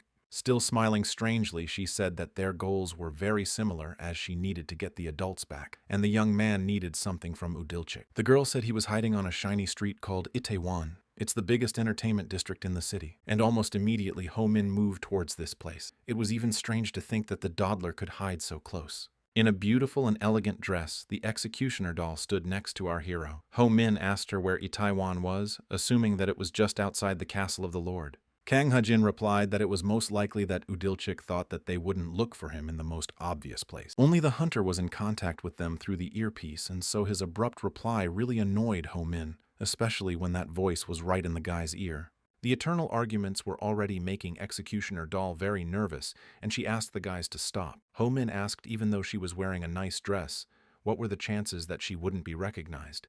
But she was sure everyone else only remembered her uniform, and she'd never been out in one of those outfits before. And she emphasized that the most important thing now was that there was no way that Udilshik could stop them and run away, because he wouldn't have guessed that they would come after him in a place like this. And at that moment, Baek Ho-min noticed that the guards were staring at them intently. That meant that they had been spotted and there was no turning back. With a fighting attitude, they both smiled eagerly and were ready to begin their operation. Getting closer to the entrance, the guards asked if they had any invitations, and our hero handed that one an envelope. With suspicion, the guard began to read the letter and said that many people had come today with the same invitation, and already with tension, Ho-min asked if there was a problem. But the guard replied in the negative, and in a calm voice asked Ho-min and the executioner to follow him. And Ho-min told the executioner that apparently the VIP invitation Haru had given him was a hopeful thing, but it was strange that the Shadow Hand Tamers had an invitation to this club. On the earpiece, Kang Ha-jin noted that they were already in position, but Haru was nowhere to be seen. However, Ho-min didn't know where she was, and replied that she had her own work to do, and that it was time for them to pass. When they entered the club, they saw a crowd of men and girls having fun and dancing heartily. It was amazing how the club had been rebuilt so quickly since the end of the world. Ho-min suggested that they must be enjoying the past era's entertainment, and the executioner asked how he knew that, but the guy hesitantly said that he didn't know it, but just heard it somewhere. On stage, the host began to speak, welcoming everyone and thanking them for coming to this club. He went on to say that due to the turmoil in the city, the tower was completely unstable. The Lordess didn't even bat an eye at the situation, and the paladins were useless. And for such an occasion, their suppliers had prepared a means of self-defense for the humans. It was just what they all needed right now. Excitedly, the announcer said it was something dangerous that had been found outside the city. He said it was a monster that came out of the cold and destroyed the world of men. He pulled the cloth off what had been hidden all this time. On the stage beneath him was the same madwoman. She was blindfolded with her hands and arms screaming the same incomprehensible words. It was Haru, to be exact. When Ho-min saw her, he was confused and didn't understand how she was there. However, the executioner was serious and said that their plan was simple. The hunters and paladins had to attack at the same time when the direwolf appeared. And Ho-min ran it through his head that Haru knew a way to lure Udilchik out and had even told him which club the smugglers were selling the found items at. He remembered that the girl had said that once she lured him out, they would have to capture him. Then the puzzle in his head came together, and he realized that by lure her out, she meant exactly that she would let herself be sold. Also, Haru said that Udilchik would come on stage. She probably thought he'd want to buy her. The anchorman said that the shadow hands were the same ghosts that hung around the outskirts of the city, and all they knew was the desire to slash and destroy. He said that only tamers can control such, and so far, there has never been a case of a tamer wishing to sell a bread phantom. However, pointing at Haru, he said that she had come to sell herself. The man said that the young lady was able to summon shadow hands and use them as her servants. The people were clearly delighted with such a performance and the description of the tamer who was on stage. Then the host introduced Hara and said that she had sworn a contract to do the will of the Dark Constellation, and if she ever broke the contract, the Vision of Darkness would charge her a bloody price. Unlike the audience, Homin felt a different emotion. He was rather angry that with all this, the girl had decided to sell herself. He also didn't realize how sure Haru was that Udilchik would show up here, and he thought about what might happen if she was sold to someone else. And so the auction began. The starting price was 1,000,000 won, and people started shouting out prices from 1,000,000,000 won, and with each number, the amount kept increasing. An executioner doll was outraged that they all thought that shadow hands could just be released into the public, and she said it was a meat grinder, but it was just a question of timing. While listening to the executioner, Baek Ho Min looked at her and suddenly noticed something to her right. His reaction caught the girl's attention as well. They saw a man standing off to the side with a guard behind him. It was the Udilchik.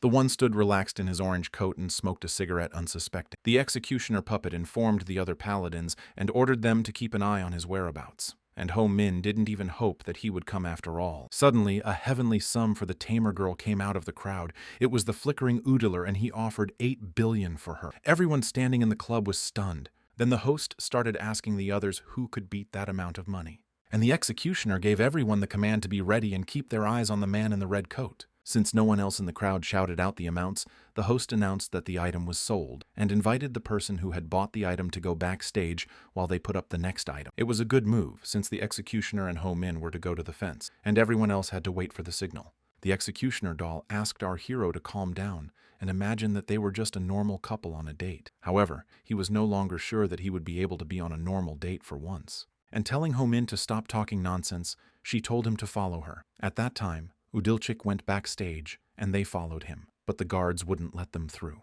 Naively, our guys asked them if there was nothing to see. As soon as the men in suits again said they couldn't go in, the executioner and Ho Min went on the attack. They overpowered all of Udilchik's subordinates in a matter of seconds, and over the earpiece the girl ordered the others to take the entrance since the underground passage was clear.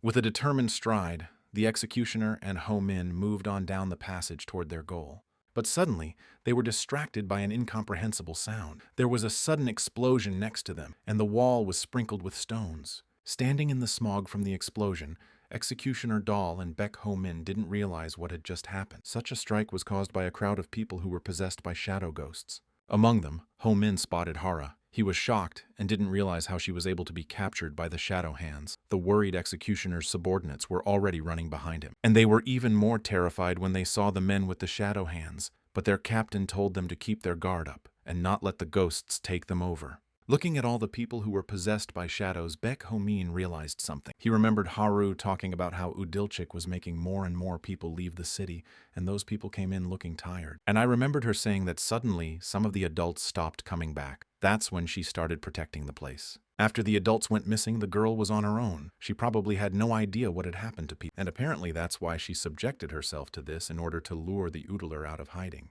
Ho Min realized that even at the risk of his life, Haru wanted revenge for the adult. At this moment, as if to anger himself, Ho Min recalled the entire sequence and shouted that the girl was foolish for not keeping herself alive. However, she didn't react to the guy's words and started to fight. Then the executioner realized that they had no way out, took a splinter of the wall with a pin, and went into a retaliatory attack. During the battle, a door behind them opened, and out came the Udilchik, who was happy to see the captain. He was glad to see the captain, glad that she had finally come for him. And the executioner puppet herself shouted at this moment to Ho Min to catch the shimmering viper quickly, since they couldn't let him escape. However, Udilchik said with a laugh that someone like our hero was unlikely to catch him, and wished him luck as he closed the door behind him. In Ho Min's mind, there was a line in his head that there were special collars around the necks of the tamers to prevent the shadow hands from grabbing the person. But if the collar is removed, the tamers are finished, because once the shadow ghosts envelop a person, they can't be saved. With regret, Ho Min thought about the fact that he hadn't known Haru long, but she clearly didn't deserve such an end of life for herself. And then Ho Min finally told the executioner that it would not be enough to capture the Udilchik. So the guy took out his knife and said he would send the man to the grave. At that second, the guy threw himself after the flickering Udler and ran for the door. But as soon as Ho Min stepped over its threshold, he began to fall into the abyss. It was a trap.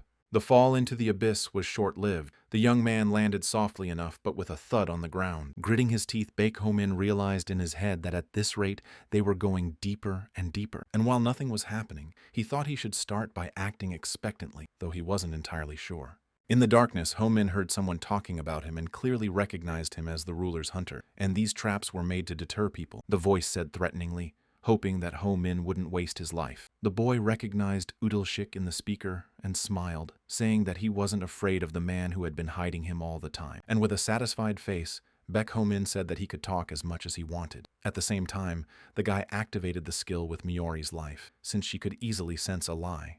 Then Udalchik finally showed up and said that Spider shared with him about Baek Ho-min being interested in him. At this point, our hero thought about the fact that apparently the Udilnik was not Spider himself. And then the constellation Miori sent her likes. That could only mean that the beater was telling the truth. And the guy in red said he didn't care about Ho-min and didn't understand what others saw in him. However, he said that they lost a lot of influence after their attack failed. All of their allies were either sent to the afterlife or fled in terror. This prompted Ho-min to ask then why Udilchik was throwing around 8 billion. He replied that when his own life is at stake, money is no longer the most valuable thing. The next question from our hero was why the guy needed so many tamers. Even if they were crazy, they were still innocent people. And most importantly, they just worked with smugglers to survive. And with regret and anger at the same time, Ho-min asked if it was the tamers' fault that they had to use their last money to buy collars from shadow hands. However, Udalshik replied that they didn't have a choice either. And if they could convince the tamers to help with the coup, they might be able to win. But as the guy said, they had absolutely no interest in the city as they are wimps who are obsessed with shady hands. Then Ho-min realized that was most likely why Udilchik had let the shadow hands capture the people and let them out into the city, and he didn't even deny it.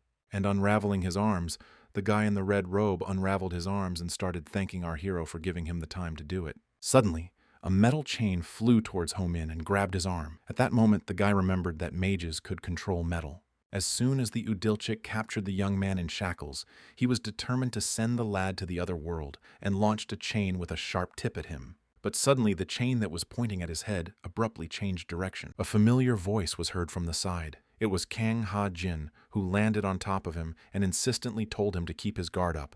With sudden movements, the hunter with the attack headed for the Udalshik while shouting to his partner that he could handle him. Though their opponent was caught off guard by this turn of events, but he was able to dodge the attacks. Meanwhile, Baek Ho-min broke his chains with a knife. The hunter warned that it was hard to predict where the next chain would come from, and Ho-min clearly decided and told Kang Ha-jin that he would deal with the Udilchik himself. However, his partner would not want to stand by and with a shout for him to wait, rushed after him. But what Kang Ha-jin didn't realize was that as soon as he ran, he stepped on a seal. It was a magical trap from which the chains immediately began to wrap around his legs. Even though the advantage was now on Udalshik's side, he realized that he couldn't handle two at once. Then with fury, he let loose countless chains from his hands with the purpose of getting rid of the ruler's two hunters. Baek Ho-min was frightened at the sight of it. He didn't understand what it was and even thought it was a monster because of so many metal chains. And Kang Ha-jin realized what was happening. It was for such an ability that Udilchik sacrificed both of his hands to the constellation. Immersed in the fight with the chains, Ho-min still asked what it meant, what the hunter had just said.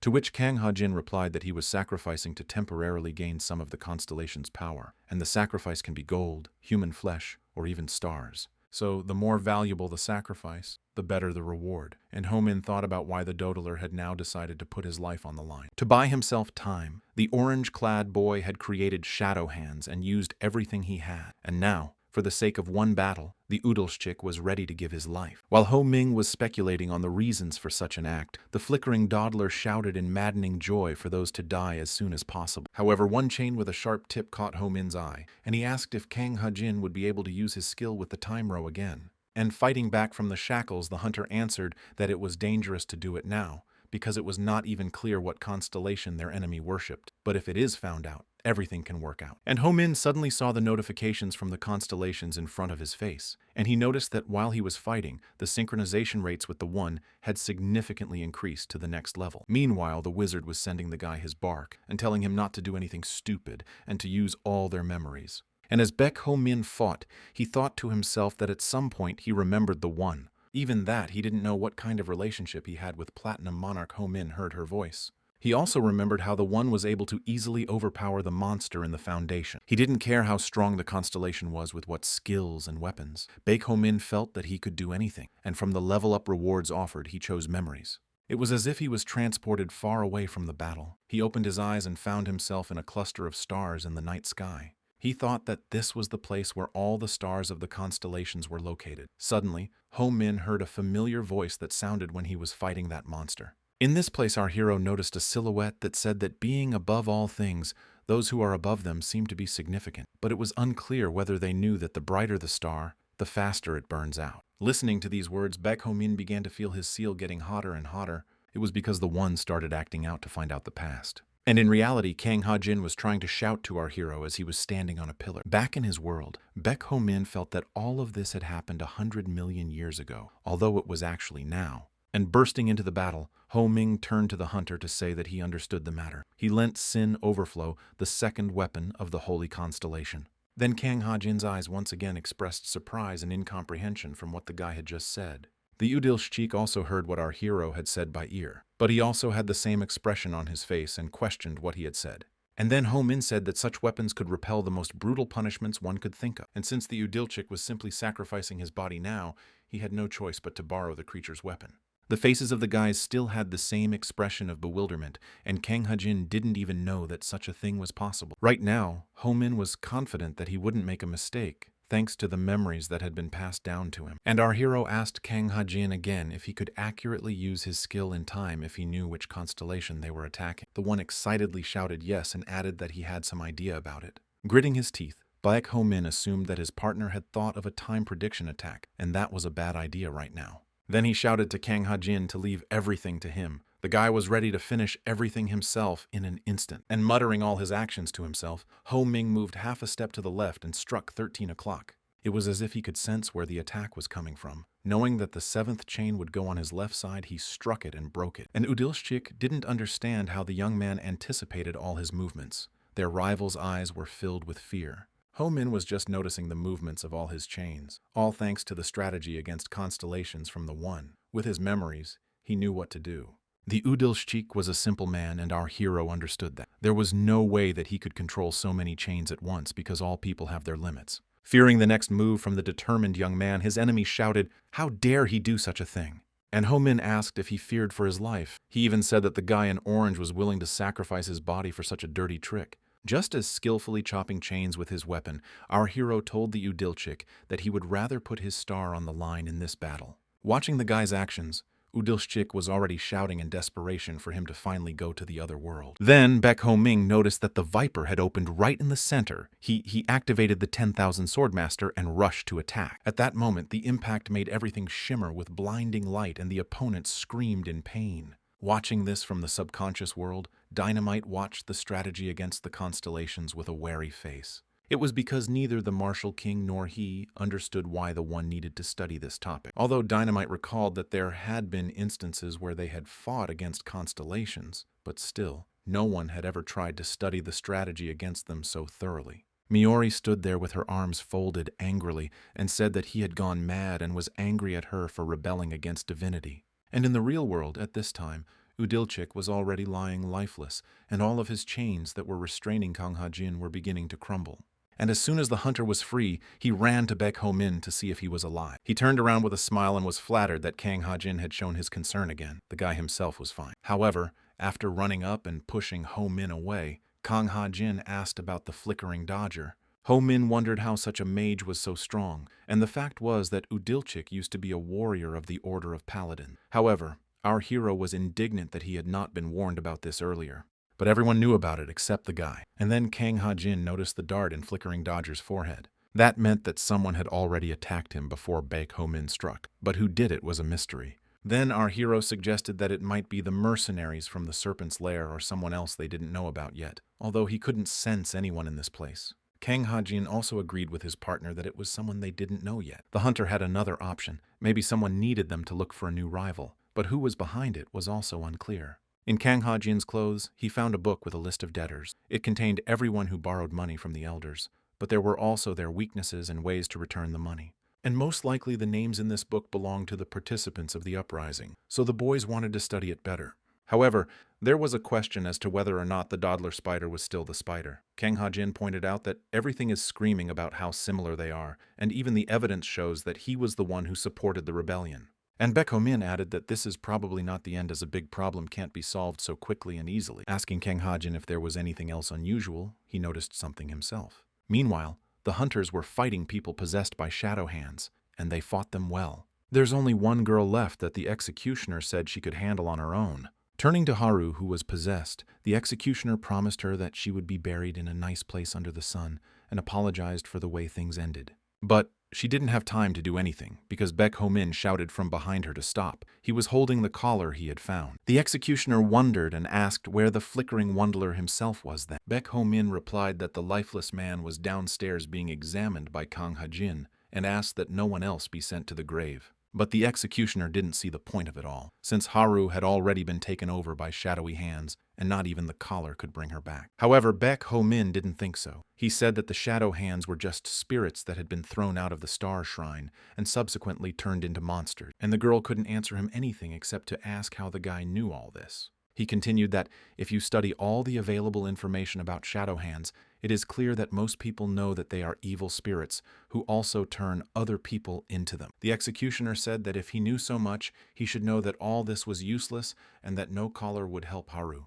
But the young man was in opposition and said that Haru did not behave like an evil spirit and therefore could resist the power of the shadow hands. Moreover, he had learned something else. Still with the same flashy look, the executioner asked if the guy was talking to the stars. And Baek Ho-min didn't deny it, but just realized that his hunch was confirmed, and the executioner puppet knows about his abilities. Then the girl added that she knows that the guy is not the kind of fool who saves others because they once helped him. Such a statement, Baek Ho-min decided to characterize it as a compliment. Of course, the executioner was curious what the guy would come up with this time and told him to act. The boy thanked the girl for her trust. Even though she had agreed to his venture, she still stood there with a disgruntled face. Looking at Haru, Ho-min got a notice from the constellation, to which he whispered to himself, saying he would do his best. He activated Miori's memory skill, since so far this constellation understood what might happen next. After taking advantage of Yunsul's blessing at one point, Ho-min even thought that she might be a spider, and now it turned out that she also knew how to subdue shadow hands. With the beam coming from his weapon,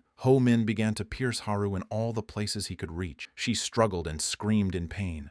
Then he stuck his sword into her shoulder, pulled himself up, and began to speak a spell to free Haru from the dark powers. The possessed girl started screaming, and Ho-min had already asked her to come back, because she hadn't gotten her revenge yet, and it wasn't right for her to just leave like that. At that moment, the girl's eyes opened wide and pupils appeared in place of the white eye socket. Tears rolled down her cheeks. Haru freed herself from the shadowy hands, and Ma had already started crying, saying that she couldn't just die like that. Baek Ho-min was very happy about the girl's return, and he was also happy that he had succeeded. The executioner watched with her mouth open as the possessed by the shadowy hands became human again, and thought that this had never happened before in the history of the tower. The other hunters behind him were also surprised that the possessed woman could talk, and the young man's plan worked. However, Haru woke up too aggressive and talked about how she was ready to take revenge on all of humanity. With this attitude, Ho-min began to calm her down and temper her zeal. And from afar, the executioner doll said that he had probably succeeded in returning only some part of the girl to human form, or rather, he just suppressed the shadowy hands and closed in on her. Then Baek Ho-min himself thought about the fact that right now Haru was half possessed and half human. Pulling out her weapon again, the executioner said that she would hate to leave such a potential threat alive, much less release her into the city with them. Swinging her sword, she added that if she wasn't killed, they would have to restrain the monster for the rest of Haru's life, and a life in a cage would hardly suit the girl. Stopping the executioner, Baek Ho-min asked in a rush what would happen if someone agreed to keep Haru's shadowy hands with him. However, Executioner Doll was resolute and said that such an action was illegal. But Ho-min nobly said he would take the crime, and he reminded that he has immunity for one crime, and the executioner herself said earlier that, as long as everyone is safe, it's okay. And the executioner asked why the guy was trying so hard for her, because she hadn't done anything good for him. But Ho-min replied that she had risked her life to protect the city, and it was right to repay her now. Exhaling, the executioner doll realized that she had no reason to refuse him, even though it was dangerous for her to agree to it, and she told Ho-min that since she had made him a promise, she would let Haru live. For that, the boy was grateful to her again. Ho-min realized that the girl had always lived by strict standards for others and herself, so he knew in advance that she would keep her promise. Right there, The girl promised to guarantee Haru's safety and freedom while under Baek Ho-min's supervision. But she also swore that if the young man failed to control her and harmed people, the executioner would return his star, and he would punish them for the damage they had done. Simply put, the young man realized that if he couldn't handle the girl, he'd be in danger himself. Then, Executioner Doll decided to see if Ho-min was willing to continue vouching for Haru on those terms, but in context, she called the girl a dog. But according to Ho-min, she was more like a cat. He was still willing to take charge of Haru. And in the subconscious world, Dynamite wondered if Mayuri would agree to these conditions too, because people had never lived symbiont together with shadow hands before. However, she answered the question with a question to clarify if those even knew how the tamers came to be. To which the Warrior King suggested that they probably found the power of those monsters useful and decided to use them. And Dynamite assumed that they were trying to study and understand why the world had reached such a state. And Mayuri agreed with them that one might think so at first. However, the real reason was much simpler. She told me that they were all ordinary people, and these ordinary people are trying to find their way in this cruel world. Becoming tamers are those people who are unable to let go of memories and who wish to meet their loved ones again. Dynamite didn't even find the right words to comment on what he had heard. And Mayuri went on to say that they just wanted to see their friends, family, and loved ones again, to see those who had become ghosts, because they just couldn't let go of the past. The tamers believed they could subdue the shadow hands and turn them back into humans, but all their attempts failed. But thanks to endless experiments and people who gave their lives for it, it became a little clearer what life is like outside the city walls, including the environment in which these creatures live. Based on the whole story, all the constellations realized that Haru was the exception. The girl was an exceptional tamer with a great deal of knowledge and experience. Mayuri also added that this wasn't the first time she'd been possessed. Everyone was surprised by this information. And Mayuri said that there had been at least one time when she had been captured by shadowy hands and managed to free herself. And then Mayuri asked a rhetorical question to everyone present as to what they thought she was teaching shadow hand taming skills for. The answer was simple. It was all for Haru's sake. Also, Mayuri felt that the girl would be of great help to them in defeating the Platinum Monarch. And from this, Dynamite and the Martial King were completely speechless and stood there with round eyes. The one and only asked Mayuri to speak plainly. He asked her if Haru was a crucial part of the plan to rebel against divinity. And according to the girl, it was really true. But she didn't understand what it was, so that the wizard decided to clarify. But despite everything, Ho-min needed to find a way to protect himself before working with the monarch, and Haru could be the perfect safety net for the guy. Though it didn't really matter whether the young man started working with the ruler or not. It didn't even matter who would carry out the plan, because either way, the rebellion had already begun. Mayuri summarized that their enemy was no longer some parasites, but the tower itself. What they needed to win was a monster that could consume stars. The boys were already in the castle. The remnants of the tamers that were kidnapped by the Udilshiki were found in a secret passage, and Haru, though weak, had not turned into a monster. Kang Ha-jin said he met with the castle knights and sent them home. But the hunter was more concerned about the crazy girl standing in his room without permission and repeating phrases about revenge and so on. However, Ho-min had already apologized for this unforeseen circumstance since he had no choice, and Haru was still saying about annihilation. This situation annoyed Kang Ha-jin, and he didn't understand who would take care of the half-human and half-monster. It was unclear who would wash her, feed her, and do the rest of her normal chores. But Ho-min wasn't happy that the hunter was treating the still human like that. She could do it all by herself. At the same time, the guy was calming the girl down as she kept saying scraps of words. Gritting his teeth, Kang Ha-jin only sizzled with his gaze and cursed slightly. And Executioner Doll said it was better to keep Haru close to them just in case, because that one still had shadow hands that were responsible for the end of the world. Kang Ha-jin thought to himself that he wanted to get a dog or something in the future, but not right away, and Ho-min kept trying to calm the mad woman down. But this commotion was interrupted by a guard running into the room. He said that the constellation Geomuk wanted to see them. And Baek Ho-min and Kang Ha-jin wondered why the meeting was so urgent. Then the guard with a frightened look uttered only one word that spoke volumes. He said the tower had started moving. The boys' mouths dropped open at what they heard. Also at this time, after a long absence from her post, the Platinum Monarch was finally ready to try out her powers. With hysteria in their voices, they started sprinting towards Geomuk and speculated how this was possible and what was going on there in the first place. So restless, Haru began to further aggravate the situation with her ominous phrases. However, their whole rush was prevented by the guards. They asked them not to go anywhere, as they had something to show them. Kang Ha-jin recognized the man as the Lord's secretary and was discouraged even more. A little later, going into one of the rooms, the young men saw long tables where all the existing masters were gathered. And at the end of that table was the Platinum Monarch. She was very happy to see her hunters and said she needed them now. After assessing the situation in front of them, Baek Ho-min and Kang Ha-jin realized that something was about to happen. And as everyone the Platinum Monarch was waiting for gathered, she suggested we begin. But Ha-ni, who was the master of the Alchemist Order, said that the Circle Order master hadn't arrived yet. The Platinum Monarch replied that there was no need to worry about him. Especially since there was a girl named Ten Fingers who was also a master of the Order of Wealth. In truth, the girl looked scared and promised the ruler that she would give her best. Jeomuk then turned to the monarch and asked what it all meant, because she should have foreseen this incident with the tower. He also assumed that the monarch thought that now was the best time to show her power, but the ruler simply asked everyone to calm down. And the Platinum Monarch added that she had gathered everyone here for that very reason. Then she asked the director of the Astronomical Observatory to tell her what she had discovered. The girl told what the constellations began to move suddenly, and for unknown reasons there was a massive rearrangement in almost the entire tower. Because of this, all the information they had collected about the floors they had traveled became irrelevant and had to be destroyed. Such a statement greatly angered the master of the Alchemist Order, because a lot of time and effort had been spent on extracting information about so many floors. Then the monarch checked with the director of the Astronomical Observatory to see what about the established point, and it replied that the 10th floor stronghold was fine. However, communication with the 20th floor stronghold was lost, and that's because they were most likely destroyed during the rebuilding. Some of the magisters were puzzled by this news. It had never happened since the foundation of the tower.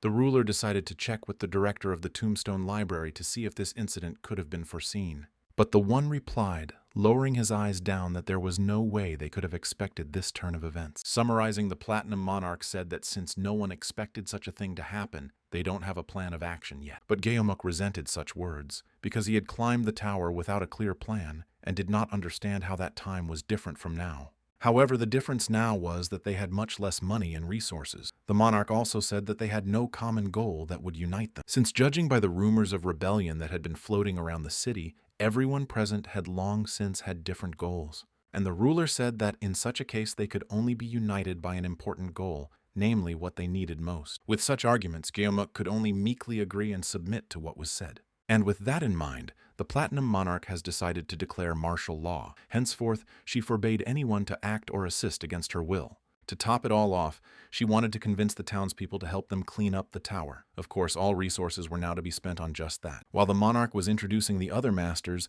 the director of the Astronomical Observatory took out a bag. It contained all the traitors, namely their heads. Seeing the unpleasant sight, all present were horrified and did not even realize what it was. Ha-ni, who was a master of the Alchemist Order, was especially surprised. She saw in the bag the head of the district master, who was apparently a traitor. And the monarch smilingly noted that he was now a former master of the district. And afterward, in his place, the governor appointed 10 Fingers as district master. Kang Ha-jin noted that the man had gone against the ruler, and now the Circle Guild was completely under her control. That's how the monarch got rid of those who went against her will. So she decided to ask if Ha-ni was okay with that. However, the master of the Alchemist Order clucked and replied that they were always on her side. As long as the monarch kept his promise, they would not betray her. But under the current circumstances, the Platinum Monarch replied that she could not promise that those would not suffer losses. And Ha-ni said they need more money to expand their territory, and she added a little aggressively that as long as she didn't interfere in their affairs, they would be happy. This option suited the ruler,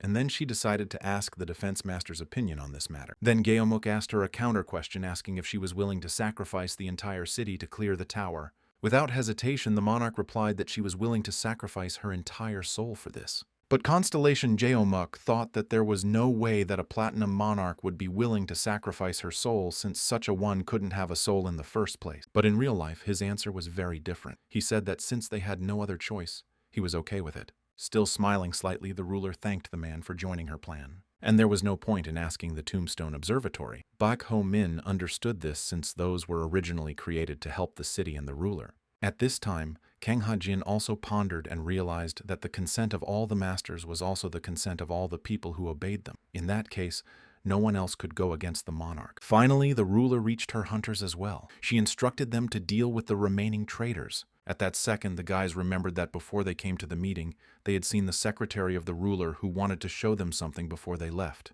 The man handed them orders from the ruler and said that once she gave them the signal, they would have to deal with the people on that list. And suddenly, the guys started attacking the magisters who were sitting in the meeting. The others were puzzled as to why this was happening.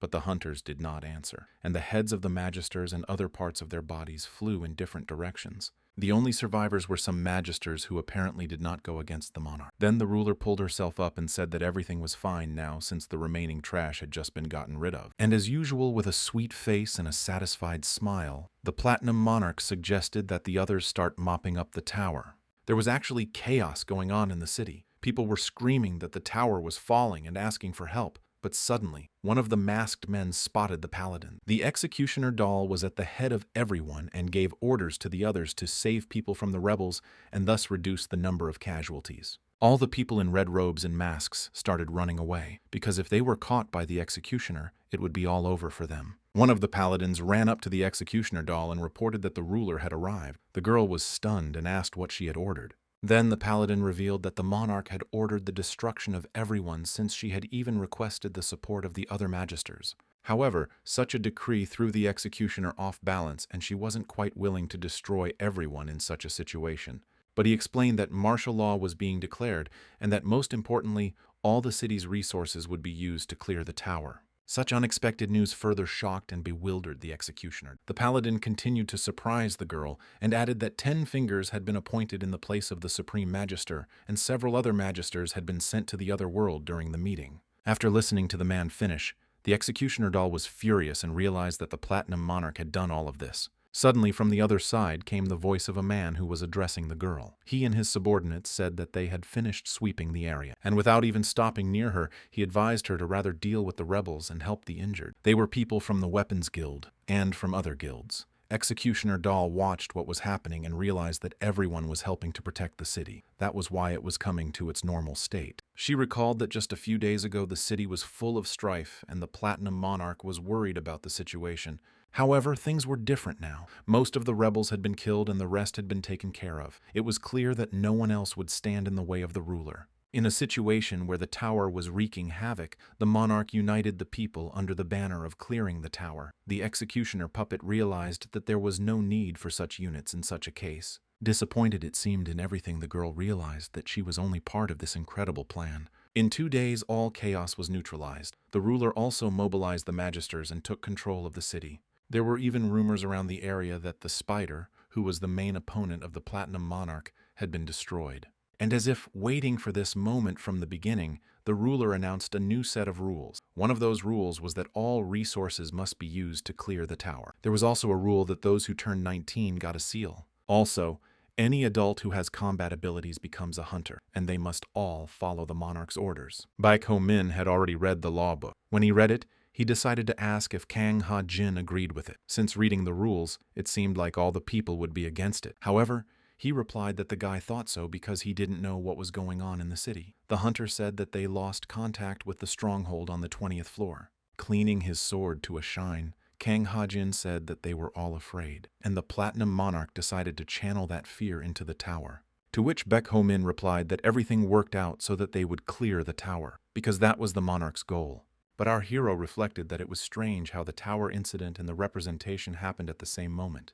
From Ho Min's deep thoughts, Ho Min was pulled out by Haru's scream, who was very hungry and was yelling viciously about it. As the boy also shared the girl's desires, he turned to Kang Ha Jin and asked him to go out to eat, but the hunter decided to ask how much the crazy girl had already eaten. Upstairs were Mayuri and the One. She said the action was just beginning, and the wizard asked her if the girl regretted her last election.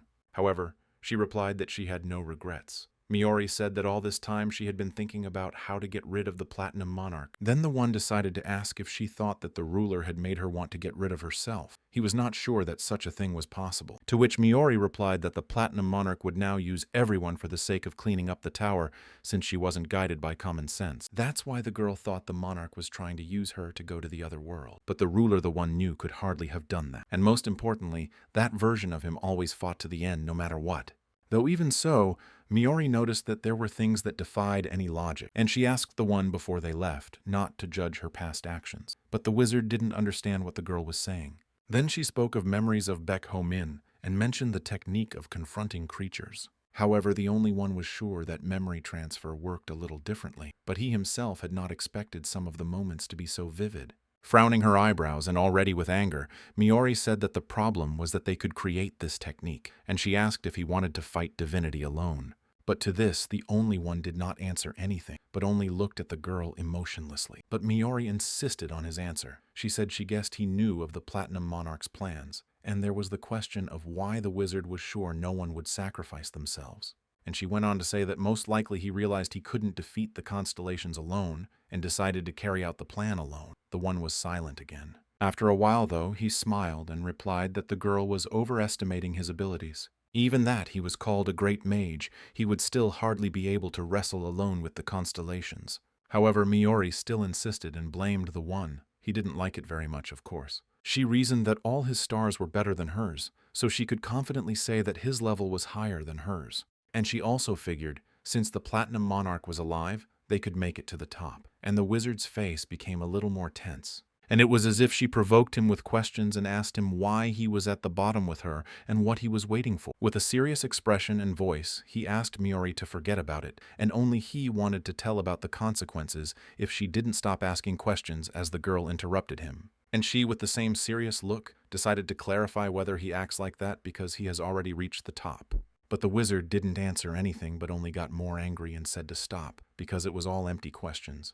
Miori looked at the one with a piercing gaze, and he said she could think what she wanted. Then the girl just aghast and remained in her opinion that the mage was lying to her. Afterward, she suggested that he go back to Baek Ho-min, since he didn't even know how to use the skill score. She also said that our hero was a worse fool than she had supposed. Outraged, the only one noted that he was still alive despite this. And the wizard added that the main thing was that if Ho-ming tried to go beyond the limits of the skill evaluation, then the tower would send him to the other world. In that case, Miori realized she would need help, and the one thought she couldn't influence the seals. But she really couldn't do that. But she could tell the truth from a lie. So Miori said she could make Baek Ho-min a little smarter. After the Platinum Monarch took control of the city, the first thing she did was rescue the hunters who were stuck on the 20th floor. When they were rescued, all their eyes became fixed on the tower. Then they forgot that they were actually slaves. After suppressing everyone who needed to be suppressed, the monarch sent an elite squad of the Weapons Guild. However, Ho-min didn't even realize that he could be sent in the vanguard, and holding the envelope in his hands, he also had no idea that he might receive a love letter. Again, suddenly notices from his constellations appeared before his eyes. But what was more unexpected was that when Ho-min saw the notifications from the constellations, he felt as if he had been pushed. And behind him he was already being called out by the Platinum Monarch who had come a little late for their regular meeting. The first thing the girl started talking about was the rebellion against divinity. A little embarrassed, the guy seemed to forget that they'd have to talk about it again. And then the Platinum Monarch reminded Ho-min that she had promised to tell him all about the rebellion. At that moment, our hero remembered that Yamin, who was Miori, had told him that he would decide what to do with the monarch when he heard about the rebellion. And it was finally time to make that choice. But before the monarch started to speak, she asked to start with a quiet one. The girl asked to be called Seo Hyun, or just Nuna, and the guy couldn't cross the communication boundary again. Then the ruler reminded him that they had agreed that when they went on a date, he would call her by her first name, and she added that it might not be immediately obvious, but she was only 25. She began to tell me that during the civil battle, she was only a useless girl compared to the church. In order to elevate her, Hani tried to use the monarch's ideas. Since she was just a little girl, the master of the alchemical order thought that a calm and mystical image would help. And in order to survive, Yoon Seo-hyun had to play the role of a platinum monarch. But now turning to Baek Ho-min with a smile, the ruler no longer wanted to pretend. With a slightly surprised look, our hero let her know that he understood and realized that now the girl was real. He looked at her and noticed that her facial expressions and speech were completely different. The Platinum Monarch herself thought she wasn't right for the role and said she knew people's opinions, or rather, she knew how people behind her back were calling her crazy, useless, and stuff like that. At that moment, Baek Ho-min indignantly said that she shouldn't think of such words, but with sadness in her voice, she said that wasn't the problem. It was that the city could not be united under the control of such a monarch. And then Ho-min realized, without taking his eyes off the girl, that the rebellion could not be avoided. After the guy's words, Yoon Seo-hyun said that the plan was for everyone to unite to conquer the tower. That was the rebellion against divinity. It was a plan the Platinum Monarch had been hatching ever since she sent the head of the Church of Eternity to the other world. So it turns out, the rebellion against divinity is just a plan to unite the city. In a way, it's a rumor to stir the hearts of the people. It was the final battle between the humans and the tower that should unite everyone. Then Ho-min was even more convinced that all these events were the cause of the uprising. The girl herself confirmed this and added that it was also the cause of all the rumors. She even shared that she had to make an assassination attempt on herself. The Platinum Monarch was the only one who revealed the identities of the traitors and ruined them all. And smiling in Baek Ho-min's face, she revealed the whole secret. She was the one who betrayed the monarch. Opening his eyes from shock, our hero looked at the girl and asked already, almost knowing the answer whether she was a spider. The answer was yes, and she reached into her inside pocket for something. She pulled out a mask and asked the guy what it looked like. Looking at the mask, Ho-min thought to himself that it was very similar to the spider's mask. However, he told her that it just looked very intimidating. And the Platinum Monarch went on to say that Spider is just a man who wears this mask. There was a time when the girl herself wore it. However, Ruler shared that from the beginning, Spider was not a one-man show. At this moment, a notification from Miori appeared, and it meant that the monarch was telling the truth. But Yoon Seo-hyun doubted that the mask became a symbol of Spider. She said that the important thing was that after receiving it, the mask was only used when needed. In addition to finding traitors and inciting treason, the girl also had time to control the city. Baek Ho-min then asked why the Platinum Monarch was so fixated on conquering the tower, to which Yoon Seo-hyun replied that it was because the city was dying before her eyes. When the tower first appeared, the city's population was 10 million, but as time passed, they lost more and more land and more people flocked to the tower. It was the golden age of the city when heroes reached for the top and people supported them. Everyone dreamed of a return to normalcy. And now it was different. There were only 150,000 people left. Because of this, everyone had lost the will to fight. And even the constellations that offered some hope of salvation have turned their backs on them. After the Platinum Monarch's story, Ho-min reminded her how he once said he would forgive her once and not send her to the other world. Turning to the young man with a cute smile, Yoon Seo-hyun asked in response why he was forgiving her. At some point when he was answering, there was a slight pause, and he replied that it was because she loved him. Such words seemed to throw the girl off balance, and she thoughtfully asked Ho-min about what she had heard. And Baek Ho-min jokingly confirmed his words and said that from hate to love is one step. The girl thought that this was what the executioner doll had told him. However, her attention was very much attracted by what was said, and she asked the guy to continue.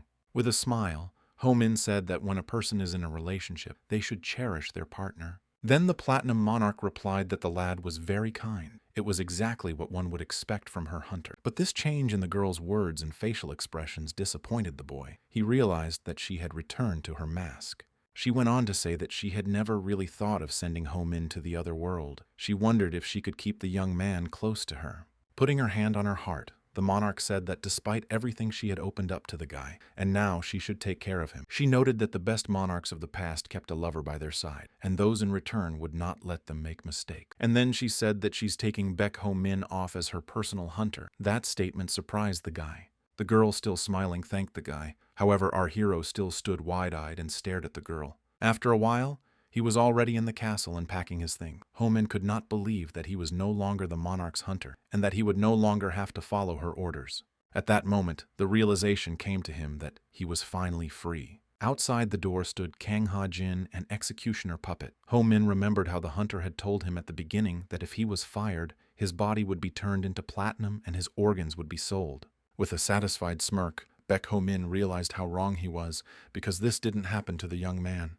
And looking at his former partners, he thought that it was not worth saying goodbye to the guys, as they would see each other in the tower soon. Going out into the city, Ho-min walked joyfully and got used to the fact that everything was over and there were no more elders or monarch. As he walked forward, he prepared to live a free life. Laughing, he remembered his time as the monarch's hunter, and the joy of freedom and of not being ordered around by anyone was slowly fading. There was an emptiness inside him. However, he didn't think long about this emotion, as he noticed that he was beginning to be surrounded on all sides. And among the men, he noticed a familiar face. It was the unknown, who said that if the guy didn't resist, he was guaranteed to die without feeling pain. In response, Ho-min pretended that they had never met, and was surprised that in such a situation, it was the first thing the girl said to him. But the girl did not want to understand the young man's joke, and threateningly ordered him to shut up, as she was going to send him to the other world. At this point, our hero reached into his pocket, asking if the unknown thought she could do this, knowing his true identity. And from Baek Ho-min's pocket, he pulled out the very same spider mask, shocking everyone present with this action. The girl was also confused and asked, stammering, that he wanted to say that he was Spider just because he had a mask. To which Ho-min replied that as far as he knew, the girl was the only one who had met Spider in person. And he said that based on that, it meant that Jane Doe was the only one who could prove it. However, the girl insisted that the guy couldn't be Spider and ordered her subordinates to get rid of him. Then Baek Ho-ming activated the skill and shadowy hands formed around him. Everyone didn't understand where the young man got the demonic beasts from, and Jane Doe was scared because last time the guy pulled the exact same stunt. Ominously, Baek Ho-min asked the girl a question that maybe he should leave her without a second hand. Only this time, he would act like Spider. With fear in her eyes, the girl had the only remaining spider leg. She asked the guy how he could claim that the spider could reveal itself to himself like. But without answering anything to unknown Ho-min simply said one name, he said to Haru. And in that second, a possessed woman who was also shrouded in shadowy hands suddenly appeared out of nowhere. The people around the guy, including the girl, were frightened and assumed that there was a shadowy beast in front of them. Then Ho-ming asked her if she still didn't believe what he said, then how could the Lord Hunter control the shadow beast? The guy, without waiting for an answer, yet asked who she thought was taking care of the other spider's legs, and the elder as well came to the monarch. Wide-eyed, Jane Doe stood her ground and said that even so, the guy couldn't be a spider. She thought that even if the masked spider was changing his voice, she was still sure it was a girl. And even the fact that she couldn't hear footsteps or movements wasn't something to imitate. Suddenly, Baek Ho-min moved towards Jane Doe and stopped right in front of her face, questioning who had robbed her of her arm. Startled, she watched his movements, and the boy persisted, waiting for a response from her. He asked unknown again who she thought he was. Miori stood behind him, watching. However, the girl was still as preoccupied with his movements and felt an overwhelming aura on her from which she even fell to her knees. Looking at our hero already beyond fear with a kind of subdued look, she replied that he was a spider. After that, they went to a dark and cramped place where the unknown lived with the rest of her subordinates. Sitting in the room across from each other, the girl introduced herself by her real name. Her name was Ha Yonghwa. And Ho-min asked her if she had sent the shimmering sea devil to the other world, to which the girl replied in the negative. After that girl's answer, Constellation Miori sent a like that meant that she was telling the truth. However, the guy replied that he was already aware of it. He decided to ask Ha Yonghwa if he had any idea who might have done it.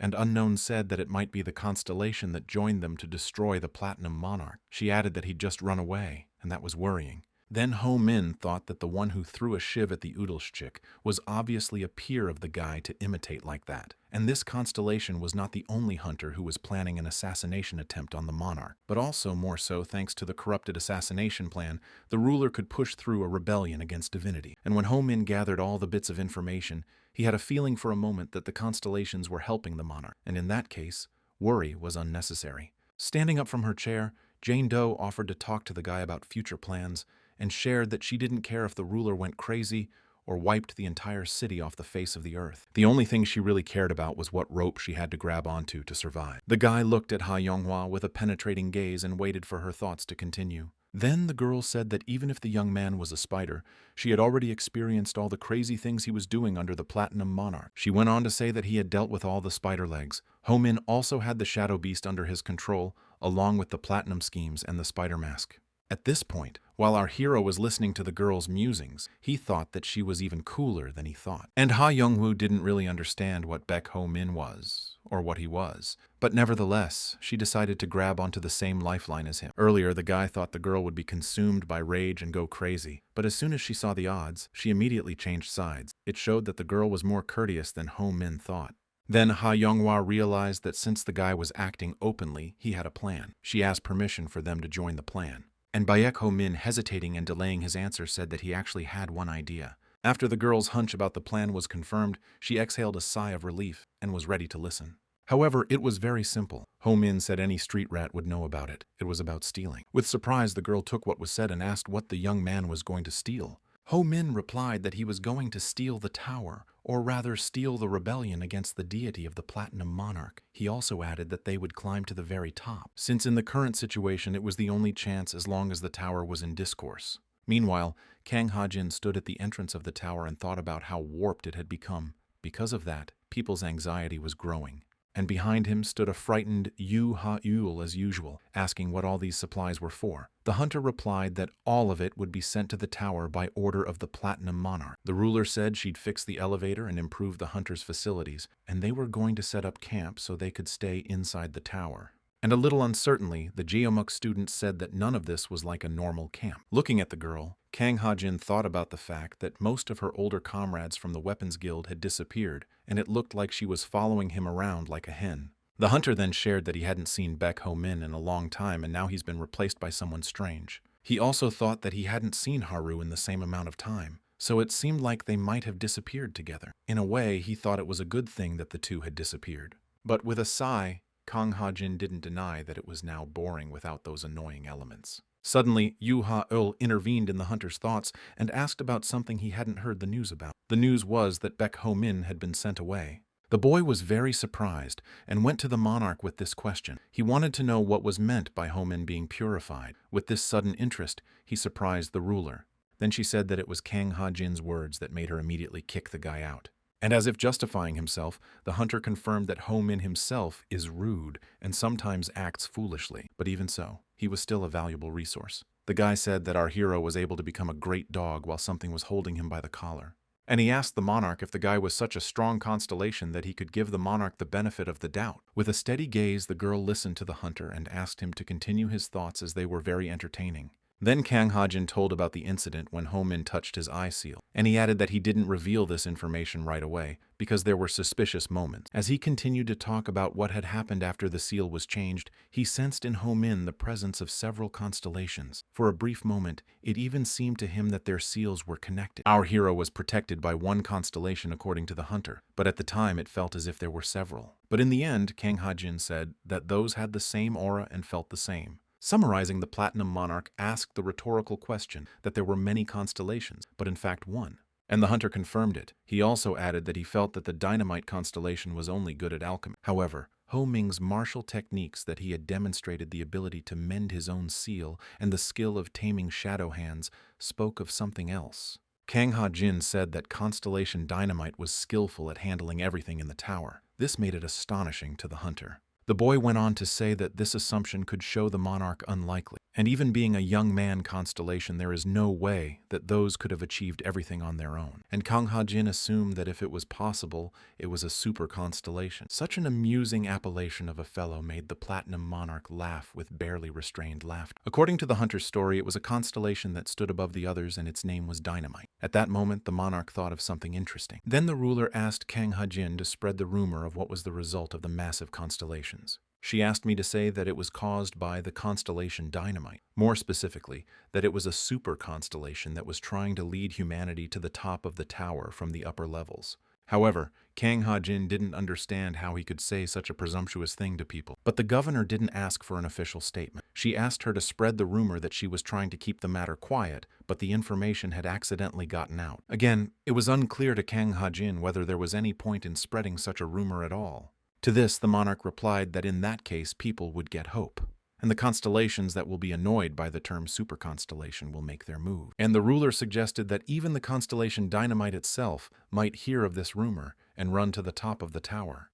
The hunter carried out the Platinum Monarch's orders. People began to discuss and wonder what this super constellation was. They speculated where it might have come from and talked about it standing above the rest. This news quickly reached Baek Ho-min as well. He guessed that it was the Platinum Monarch who could have spread this rumor. People began to wonder who Dynamite was, and some even began to think what he might look like. And someone already suggested that this super constellation caused the tower to warp. Being in this environment, Ho-min realized that only a few people knew about his relationship with Dynamite. It was only a matter of time before all this news reached the city. And Baek Ho-min decided that before something annoying could happen, he should hurry up and climb the tower. In the subconscious world, the One was furious about such rumors. Dynamite himself, however, was very flattered by it. And Miori, standing far away from everyone, assumed that the Platinum Monarch was trying to rush Ho-min to the tower. But nothing could calm the wizard down now. He was furious that the honorary title of Super Constellation was given to some alchemist. He wished such rumors had been spread about him. Deliberately hurting the wizard even more, Dynamite reminded him how he did not want to give his name at the right moment. Such impertinence made the wizard even more angry. Finishing the only one with his satisfied face, Dynamite said that thanks to him, he became an ordinary constellation instead of a super one. At that moment, the only one couldn't help himself and started hitting Dynamite as hard as he could. Miori looked at it and realized that the wizard was still a child.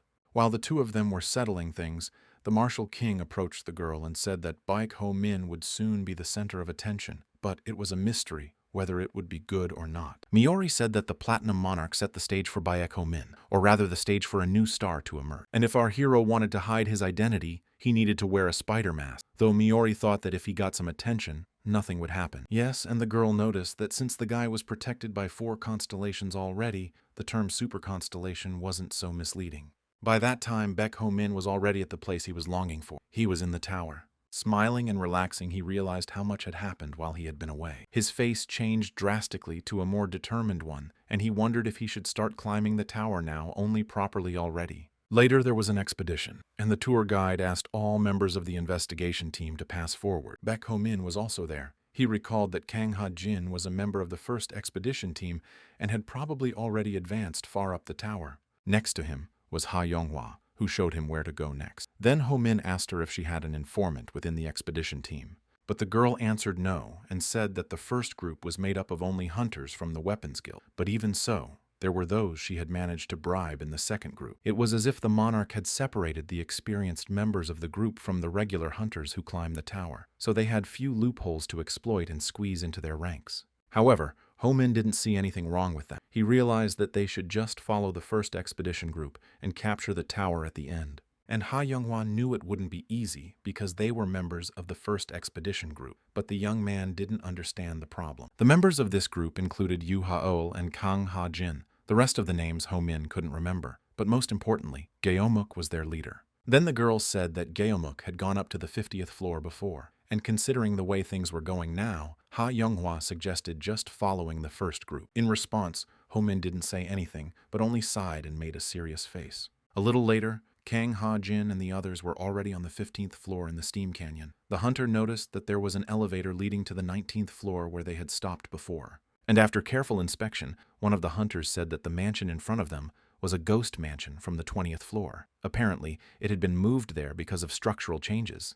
Kang Ha-jin's hunch was confirmed. He realized that the Geomuk constellation at this time had already gone ahead to the 20th floor with a few elite members.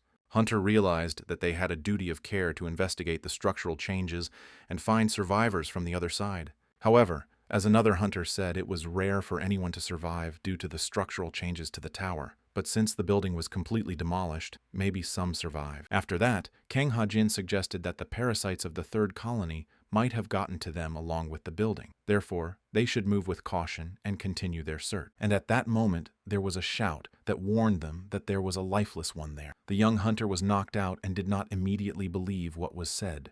But as soon as Kang Ha-jin lifted his head up, he saw a crowd of lifeless who stood with spears. At that moment, he ordered the others to take the defense. Yu Ha-ul, who was standing next to him, asked him with fear in her eyes if it was another centipede. The boy remained silent. However, it slipped into his mind that this aura was familiar to him. It was exactly the same as the one he'd seen the other day. Then another hunter turned to Kang Ha-jin and said that there were probably about 500 lifeless ones, but there were only 20 people in their group. And the guy realized that those lifeless were more like soldiers under someone's command than ordinary undead. After thinking about it, Kang Ha-jin told Yu Ha-ul that they probably had a leader who had become forgotten, but the girl didn't understand what that meant. Hunter said it's the head of the second staircase. Usually he appears between the 17th and 18th floors, but due to structural changes, everything has changed. At this point, the lifeless one turned to the Hunter Lord and said that they wished to negotiate, and Kang Ha-jin immediately warned that if it's about Baekho Min, they can't give him back because he wasn't with them. But this time, they were interested in something else. One of the lifeless said there was something unpleasant about this place. Pointing to the building that was called the Ghostly Mansion, the lifeless said that they would like to extract it. Following that, Kang Ha-jin decided to ask them what was inside the building. However, the latter replied that he could not tell, though it was considered unpleasant by the Constellation Tower, and even by the hunter himself. Without insisting on an answer, Kang Ha-jin asked the next question, and asked what they would get in return in that case. And the lifeless, briefly unlettered, replied that they would be rewarded with a star. All of the expedition members standing at that moment were shocked and had an even greater interest in what was inside the building. And some members of the expedition team guessed that there could be something equal to a star and just as dangerous. Their thoughts were interrupted by the lifeless one's voice and said that he would help them as the tower wanted him to. However, Kang Ha-jin didn't understand why he should trust the lifeless one. Then he raised his spear upward and said that this oath would be witnessed by the constellation Dark Ghost. At this point, the hunter thought it was a very attractive offer because they could both get allies and a star. But even so, Kang Ha-jin took out his knife and threw it right at that centipede leader while saying that they never negotiate with the lifeless. And Kang Ha-jin also asked to tell the Dark Ghost constellation to watch themselves, since they were in the midst of a rebellion. After that, the lifeless crowd swarmed towards them. Since the hunters didn't want to negotiate, they decided to send them to the other world. Suddenly, a notification from the Dark Ghost appeared in front of Kang Ha-jin's eyes that it was watching him and granting him a level 1 curse. But the young man didn't want to give up, but he didn't act until Yu Ha-yul called out to him and shouted that they were being attacked. Kang Ha-jin thought that because he had spent so much time with Baek Ho-min, he was influenced by him. And also in battle, he realized that it's not so bad to act carelessly like our hero. At this time, Baek Ho-min was already on the 11th floor at the elevator entrance, but suddenly a strange man appeared in front of him. He knew our hero's name, so it made Ho-min even more interested in who was standing in front of him. And there was a man standing in front of him who looked kind of lifeless. He said he had a proposition for the guy. The man's voice made Baek Ho-min think that he was talking as if he was undead. Then our hero turned to the man, calling him Dark Ghost, and said that he was stubborn. After all, he wanted to take Ho-min's heart, and now he's talking about proposing to the guy. However, Lifeless said that this does not concern the Dark Ghost constellation, and it is they who need help. And Baek Ho-min softened and made contact with the man. He asked what was necessary and what should be done. The one replied that the tower had become warped and it was unpleasant for them, so afterwards he asked the boy to follow him. Then a dark flame suddenly appeared around the Lifeless and Baek Ho-min. This phenomenon gave the boy doubts, but he assumed it was some kind of teleportation. Later, the Lifeless man said that he had borrowed this ability from the Dark Ghost. They teleported to an overturned building, and the boy asked him what was wrong with him. Lifeless replied by saying that they wanted to get rid of the nasty thing that was inside this building. More specifically, they wanted Baek Ho-min to get rid of it. The guy had a perfectly logical question about what he would get in return if he got rid of what was in the house. The one replied that the young man would get a star if he managed to help the Lifeless. At that moment, Ho-min realized that in order to get a star, he had to do something extraordinary. Lifeless didn't deny it and said the young man is perfect for the role, just hasn't had the opportunity before. With a sly face, the guy grinned at these words and added that he had already destroyed the Dark Ghost incarnation. However, the undead man replied that none of that matters as they decide who they want to work with, and the Dark Ghost is only helping. Thinking about it, Ho-min weighed the pros and cons. After all, it was not clear whether he could trust the constellation that recently wanted to get rid of him, although the chance to get a star didn't come often. After our hero asked this question, he received a flurry of notifications from the constellations. After a little thought, the guy agreed, but only on one condition. And the condition was that before Ho-min received the star, he couldn't attack or betray him. He also asked for the teleportation skill as a blessing, but the Lifeless one noticed that everything the young man said did not fit the term of one condition. Ho-min immediately made it clear that he wouldn't do anything without it. However, the Lifeless man asked him to take his time and told him that Kang Ha-jin had just rejected the offer on the other side of the canyon. Hearing this, the guy was surprised that his once partner had turned down such an offer. But the Lifeless man said it was no longer the young man's concern, and the offer was still on the table anyway. The thought flashed through Ho-min's mind that even the constellations had agreed to such a proposal, and since he wasn't the only one to receive it, it was probably a trap. And then the young man asked how he could trust him. He said that the Dark Ghost constellation would testify to this oath. It was as if Baek Ho-min's doubts had faded away a bit since the constellation oath was absolute. At this point, our hero decided he would go for this deal and voiced his verdict to the undead. Lifeless was pleased with this choice and said that they would then spring into action. After Ho-min agreed, the Dark Ghost constellation gave him a test. It was to destroy the heartbeat that distorts the tower on the second staircase. And Baek Ho-min had already heard about such a test from the corner of his ear. He had also heard that hunters sometimes received such a test. The most famous case is the trials given by the tower itself. When the 5 stars are exactly in position, the tower grants the hunters their first trials as a constellation. And once someone passes it, they get their own named weapon that makes them a constellation, and only the tower could assign constellations. Baek Ho-min was very determined and decided not to hesitate and go do the task. However, when he took a couple of steps, he noticed that the Lifeless man was not following him, so he asked why. He replied that there was no starlight inside, so he could not enter. The monster also added that many of the parasites in the ecosystem depended on him. Some could live underground, but it was because they had gold to support themselves. But in the case of the Lifeless one, this was not the case, and at that instant, Ho-min drew his sword, which was just emitting starlight. He was very surprised and started to excuse himself, saying that he would rather wait outside. He was very surprised and started to excuse himself by saying that he'd rather wait outside. Then Ho-min turned to Haru, and that very second, she blew the head off the lifeless man. Ho-ming took the monster's head with him, explaining that they still wouldn't die until their heart left their body. Such a measure was forced because the lifeless man flatly refused to go inside with the guy. In the subconscious world, Dynamite thought that such a test was a bit unusual from the Dark Knight, since Yun Sol usually gave such a test. And the Warrior King remembered that the Dark Knight has a grudge against Baek Ho-min, but when the king had a choice, he agreed to this trial, but there was something wrong. The one agreed that it all looked suspicious, but the reason she agreed to this mission was because of the Dark Ghost. He reasoned that if it was Yun Sol, she would try to get a few more blessings and be done with it, but it was the Dark Ghost. And the Warrior King decided to ask the wizard if he was aiming for something more. But the one said if all went well, with the trial they could get rid of the old fool. Bringing a star down from heaven could be awesome. At that time, Baek Ho-min was already inside the building, and he noticed that everything was upside down, not only outside, but also inside. And in this shambles, our hero did not really understand what he should have done to find the right path. As soon as he asked that, everything suddenly began to move and change again. Ho-min and the rest of his companions began to fall down. Then the young man assumed that every time he would make a mistake, the layout in the building would change. However, he still didn't know how things worked. He guessed that there must have been some kind of circuitry so he could get to the room with his heartbeat. And then he accidentally touched some mirror underneath and thought this might be it. But suddenly everything started to change again, and Baek Ho-min realized that this was a fallacy as well. With each mistake, the whole building turned upside down again. It was starting to make Ho-min really angry. Angrily, he touched a pole and they flew down again as a group. Time after time, our hero touched different parts of the room, and each such attempt made them fly around the building again during its remodeling. After one more failure, Baek Ho-min thought he couldn't take it anymore. Otherwise, he'll be dead soon. Then our hero decided to ask if Haru had realized something while they were falling, but she answered with 2 words, trial and blood. Asking the girl anything was pointless, and he realized that after her answer. And if the guy tried to remember everything he touched, that's how he would be able to realize that touching different objects sent him to different rooms. The only problem was there were over 1 million combinations, so he thought maybe there was some constellation that could help. After exhaling and calming down a bit, Baek Ho-min realized that he didn't have much to choose from, and he activated his skill by summoning the Dynamite constellation to their aid. It is known that the Alchemists Guild is something like a medical organization, but in reality, it is an organization of researchers who deal with physics, chemistry, biology, and medicine.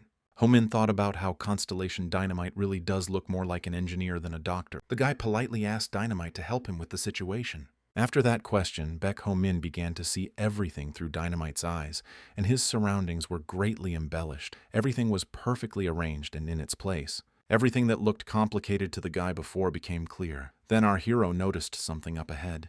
He asked Haru to break the red pillar that caught his attention at that moment, and the girl didn't hesitate at all and ran straight for Ho-min's intended target. Next, he asked her to hit the next object. It was a mirror that was to Haru's left. She obeyed his orders again. He praised the girl for that and told her to duck until everything stopped. After a not long dodge, everything around them stopped changing, and they all exhaled in relief. Standing in the middle of the trashed room, Ho-min realized that he should have started with the center column right away. The young man also thought about the fact that Dynamite had no problem finding a flaw with the layout and destroying everything. Upon the constellation's return to his world, the one thought the one would just help a little, but in reality, he turned the whole thing around. However, Dynamite didn't think so. He said he was an engineer, not a scientist. Therefore, it was not his job to study layout and design. And he boldly and proudly stated that his job was to find the fastest solution. Then the mage said he was smart enough to understand the impossible layout of the manor and find his way to the right room. But even so, he took advantage of the flaws and destroyed everything. In that case, the one said that they couldn't expect much, since he was doing the job as the mage had imagined anyway. But the Warrior King didn't understand what he meant. However, it was difficult to detect the weakness of the ghost estate, and before Dynamite, no one could have done such a thing. Meanwhile, Baek Ho-min and the others had already found the heart. It looked like a seal tube stuck in the ground. However, his companions didn't understand how he had found it so quickly. And Ho-min was running through his head that if you thought about what Dynamite had done, it was pretty simple. All they had to do was tear everything down and find one whole room out of all of them. But to find out how Dynamite had managed to destroy everything so quickly would not be possible. So Ho-min drew his sword and prepared to destroy the find. Activating the Master of the 10,000 Swords, our hero made his powerful weapon swing. The heartbeat inside the ghostly mansion was destroyed, and the lifeless one said the guy did a good job. Baek Ho Min was even disappointed that that was all, since he wouldn't have anything to tell the others how he became a constellation. But Lifeless complimented that this was only the beginning. And he said with a loud laugh that there were only 11 more of these hearts to destroy. No sooner had Baek Ho Min started to get indignant than suddenly everything around him started moving again. With a sly grin, the lifeless man said it was because the heart was trying to get back in place. It's like a pin that holds the tower in place, and now it's trying to get back in. Since none of them wanted to turn into mincemeat, the lifeless one asked the guy to start doing something, and Ho Min asked him why he didn't use his teleportation skill. To which he replied that he was using it and therefore warned our hero to be careful on his way back. Then Baek Ho Min began to squeeze the head with all his might, saying that he would not let him go anywhere. The lifeless man said that it was useless and that he couldn't leave with a gloating smile. He told our hero that if he even tried to use the shadow step now, all he would succeed in doing was losing his arm. Not for nothing at this moment, Baek Ho Min was frightened and thought that this traitor would most likely only travel through the dark mist. And a little later, a notice from the One appeared in front of the boy's eyes. Heo Min remembered that the mage had already deceived the incarnation of the dark ghost.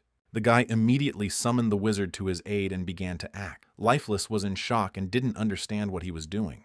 The traitor began to scream and realized that at this instant, Ho Ming was trying to steal the dark ghost blessing from him. However, the guy didn't show any upset and said in a frenzy that the guy didn't even know about the side effects of this skill. But nothing seemed to stop our hero. He realized that the most important thing now was just to survive. And Baek Ho Min called out to Haru, who was standing behind him, to cling to his back. Ta quickly climbed on top of him, and the moment before they were pinned down by the columns, they were vaporized. A little later, the guy didn't realize what was happening. It was like he couldn't feel his body. Even at that second, he thought it had failed. Baek Ho Min couldn't feel anything and couldn't even see. He thought he was dead. There were even questions about how much time had passed since then. Suddenly, Ho Min noticed that there was a notification from a constellation he didn't know.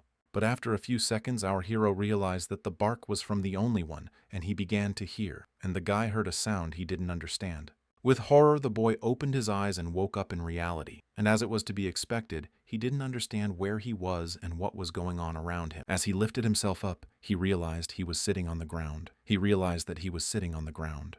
The traitor said he wanted to share with the young man the secrets of the skill's side effects. As soon as the shadow step began to work, its owner loses all senses for 9 seconds. After hearing this, Baek Ho Min was a little furious and couldn't believe that everything had just happened in 9 seconds. To which he added that people who lose all their feelings unconsciously hurt their bodies, and when they can't get their feelings back, the chance of them hurting themselves increases. In that case, Ho Ming angrily asked the lifeless man why then he didn't have any side effects. But it was because he had received the dark ghost's blessing personally, and afterwards the undead asked how the guy had managed to use the shadow walk at all. However, Ho Min decided that his traitor didn't need to know that and asked where they were now. The lifeless man asked him to pick him up, as he could not see anything from the ground. The boy was already beginning to feel angry at the presence of such a burden in his companions. Lifeless's head started screaming about how the young man knew about this place, since he wasn't supposed to know about it at all. In front of them was a vast desert.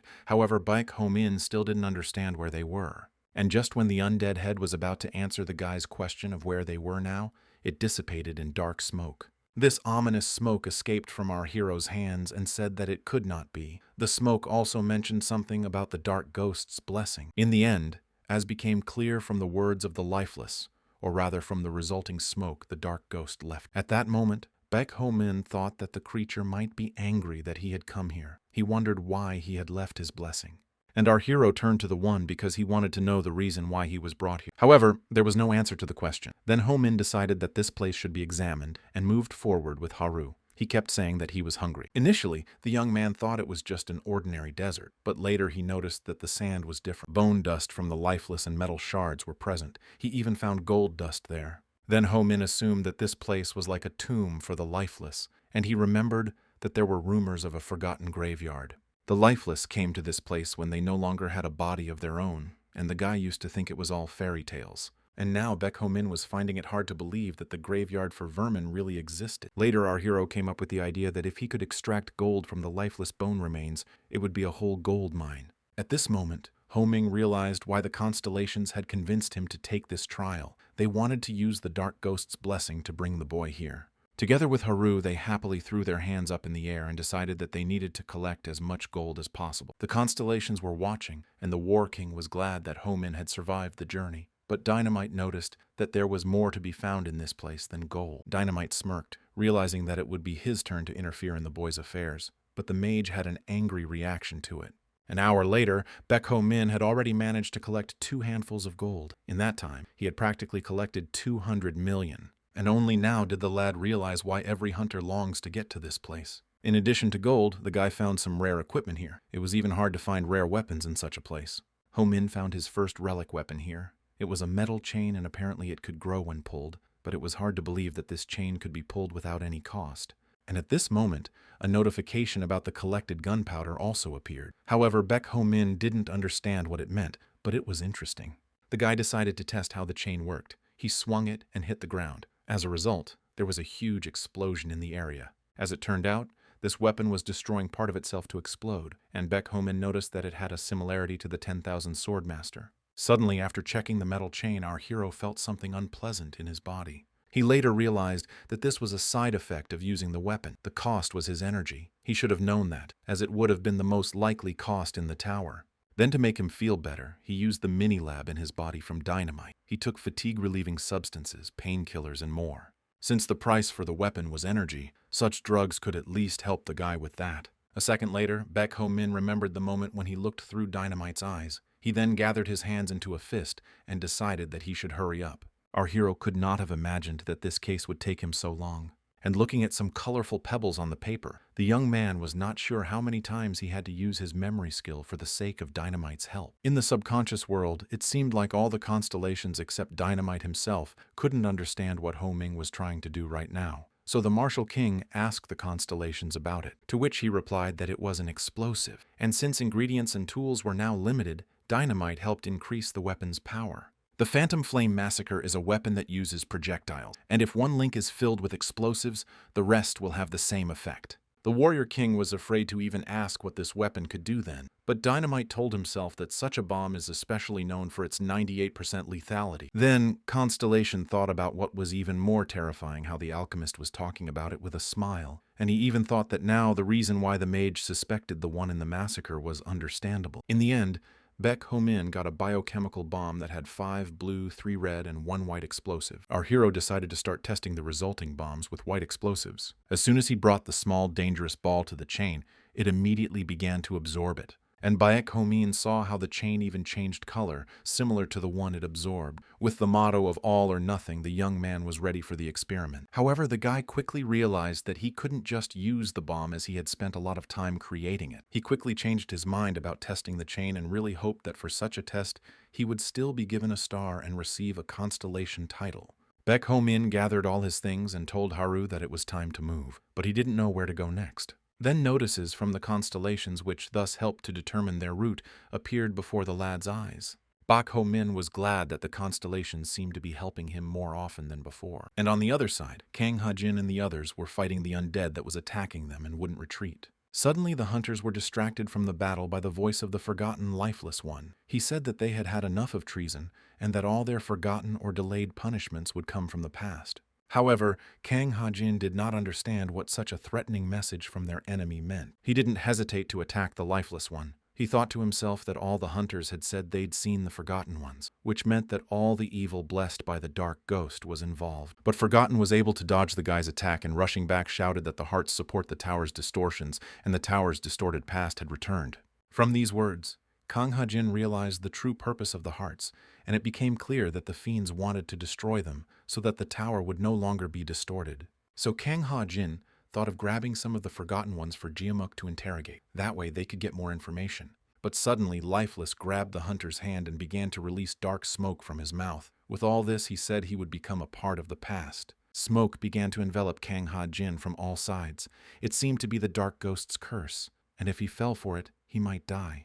And still enveloping the lad, lifelessly menacingly prophesied that the hunter's end had come. However, after these words, a spear flew into the Forgotten One's neck and stuck behind him. Later, the Forgotten One's head exploded with a powerful flame, and the hunter himself slowly began to climb out of the smoky captivity. The hunter was puzzled at what had just happened and looked at what was left of the lifeless one. A familiar laughter and voice sounded from the side. It was Baek Ho Min, who mockingly asked his partner how it felt to lose once again.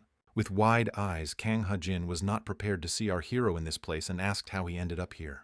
But the hunter didn't get an answer from the boy. He thought to himself that he probably missed him too. As soon as he thought about it, Baek Ho Min asked him the same thing, but Kang Ha-jin didn't admit it, but only said that he didn't even notice that he had disappeared. With a funny grimace, Ho Min was a little disappointed, as he had hoped that he would at least be pleased with him.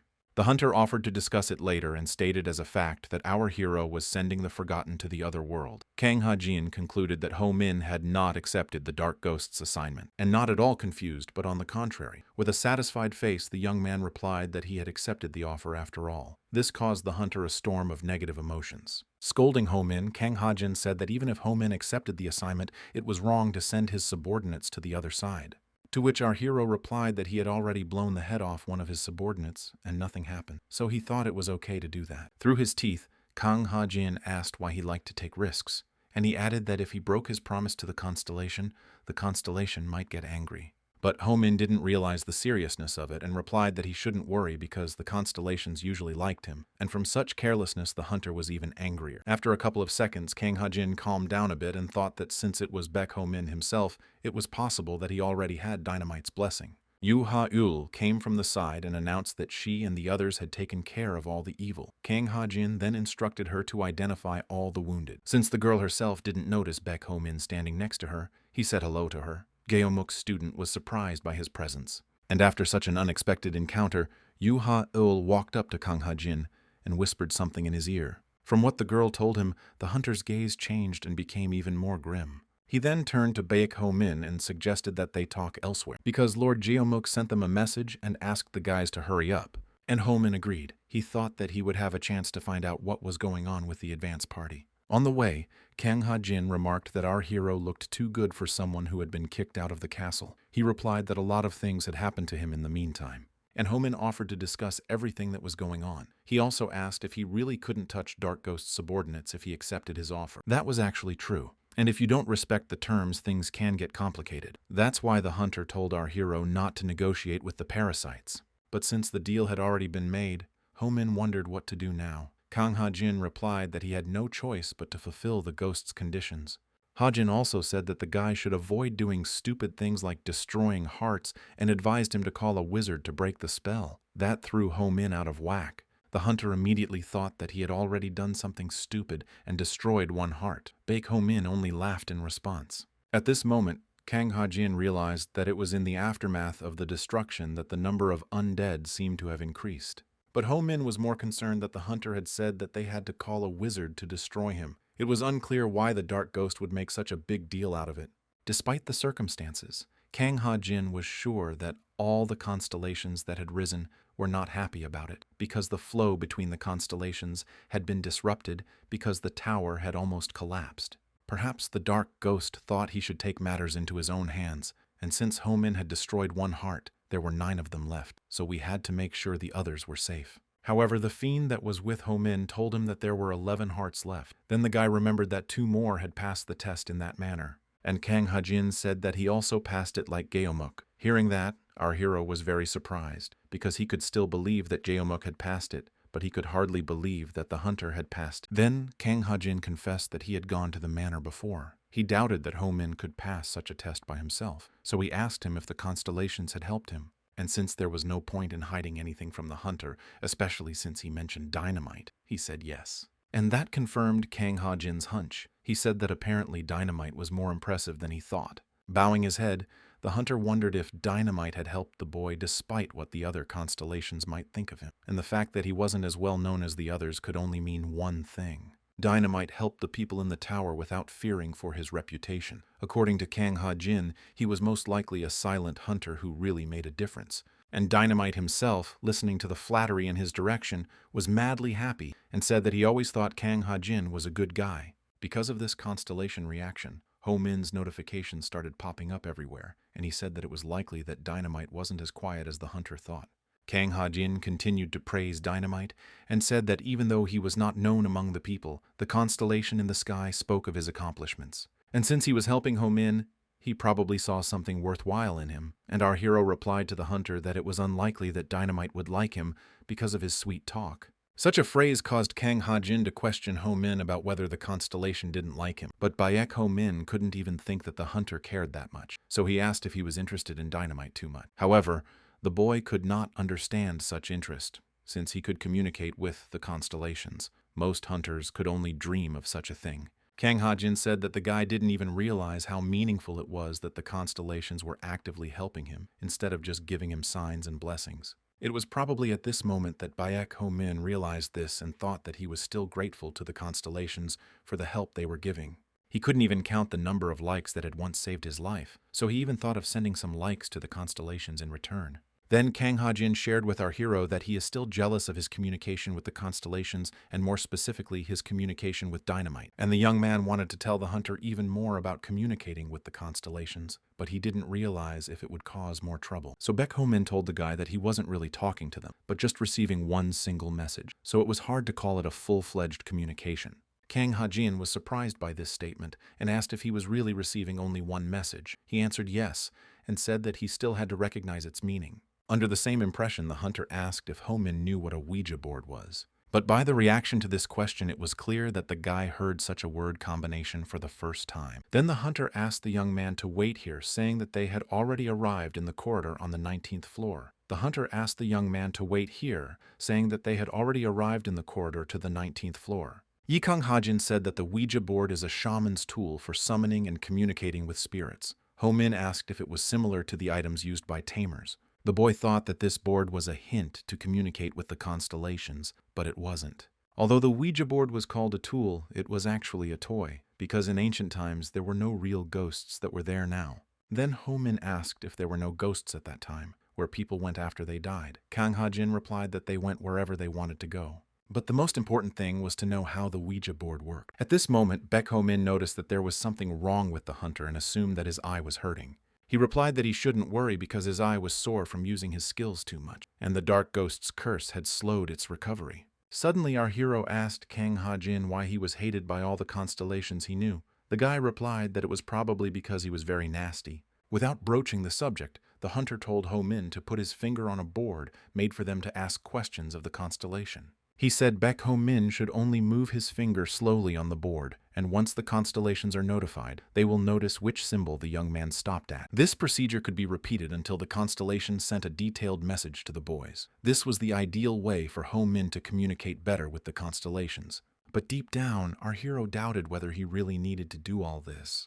And Kang Ha-jin didn't understand the guy's doubt since there was no other way to understand the constellation. At this moment, it was as if the hunter had an epiphany and assumed that Ho-min had already used this board before. And Ho-min did think of ways to communicate with the constellations, however it was not a Ouija board.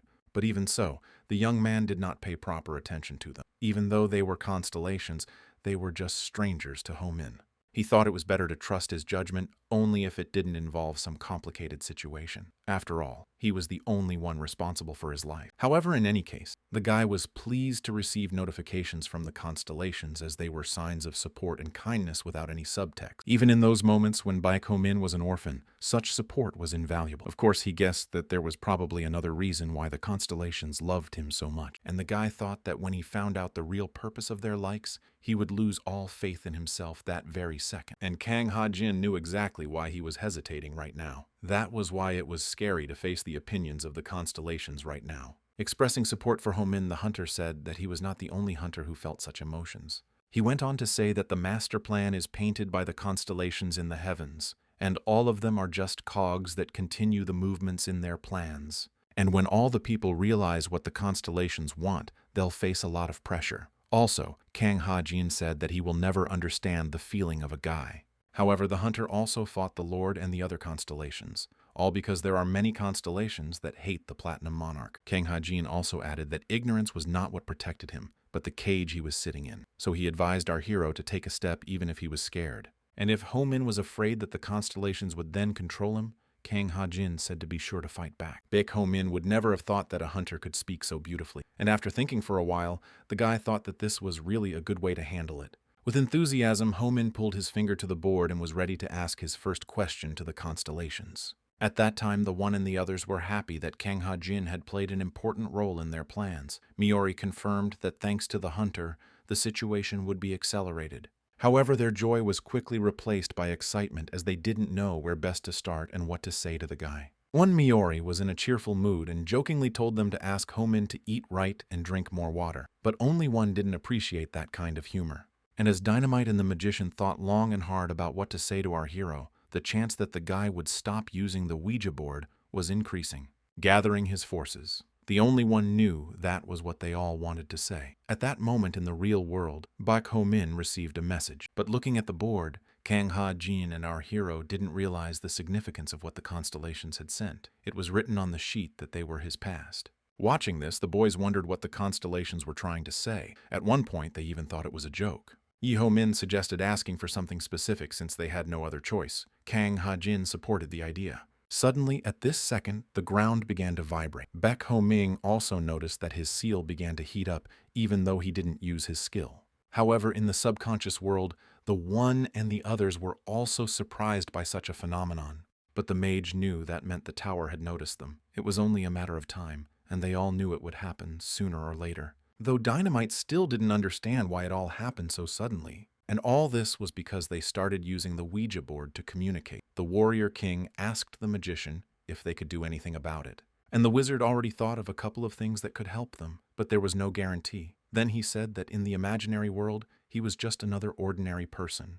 The only thing Dynamite asked hysterically was if the tower could think that Baek Ho-min was cheating, and now it was trying to send him to the other world. To which he replied that the tower could only try to get rid of them because they were the source of the problem. All the constellations tensed up at the wizard's suggestion. The warrior king even said that dying once was apparently not enough. However, reassuring his colleagues, the one said he would try his best to avoid it. Since all of this was happening as a price for talking to Ho-min, they had to pay something. Grabbing his head, Dynamite realized with horror that the more they would communicate with the guy, the more they would have to pay. And putting his hands up, the one said he would use that price as a negotiating point with the tower. In the real world, Baek Ho-min and the hunter were just as worried about what was happening, and didn't understand why the tower had started going crazy. The hunter ordered everyone to be careful. Yahello, standing not too far away from them, looked at Kang Ha-jin with a pleading look that also expressed bewilderment. After adding up all the facts, our hero began to guess that all this could happen because he tried to talk to the constellations, and he decided to use his skill to test this theory.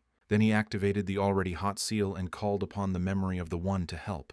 Then a notice appeared that surprised the boy very much. There was a new section with experience and also words he couldn't read. Next, Baek Ho-min felt a sharp pain in his hand. When he took off his glove, he found that his seal was damaged. This really scared our hero. He thought that if things continued like this, his flowers might disappear too. And at that second, it was as if the one was trying to tell Baek Ho-min not to worry and to trust him, because they were trying to adjust his seal once again. As if by magic, the broken seal on the guy's hand began to reassemble itself into its original position. The boy was thrilled as the wizard managed to rearrange his seal in the blink of an eye.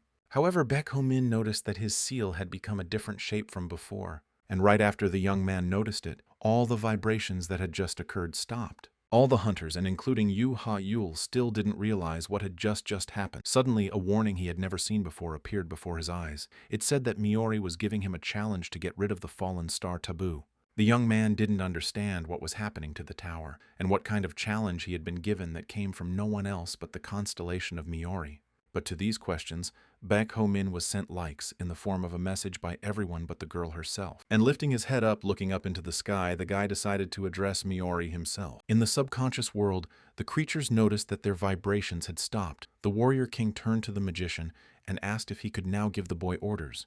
With a satisfied smirk, the one wasn't verbose and simply said yes. It was a widespread fact that constellations could give hunters errands and tests. This is one of the ways to pay the debt that serves as the price of communicating with them. But none of them had given Baek Ho-min any assignments at the moment. Even though they were constellations, they were still a figment of the boy's imagination. And the warrior king was amazed at what he heard and couldn't figure out how it all worked. And the point was that the one had made a deal with the tower. He was adjusting the balance sheet for the price they all had to pay. However, Dynamite was not happy with what the mage had just said, because in that case, the price would most likely have to be paid by Baek Ho-min as he thought. And he wasn't wrong, though now the constellations may have given the lad errands and trials, but the tower would ask an even greater price. Then, Dynamite connected the chain of events and remembered about Miori, who was not near them now. And the only one kept saying that they could give the assignment to Baek Ho-min. But during the test, the constellation that gave it is excluded from the set of memory skill constellations.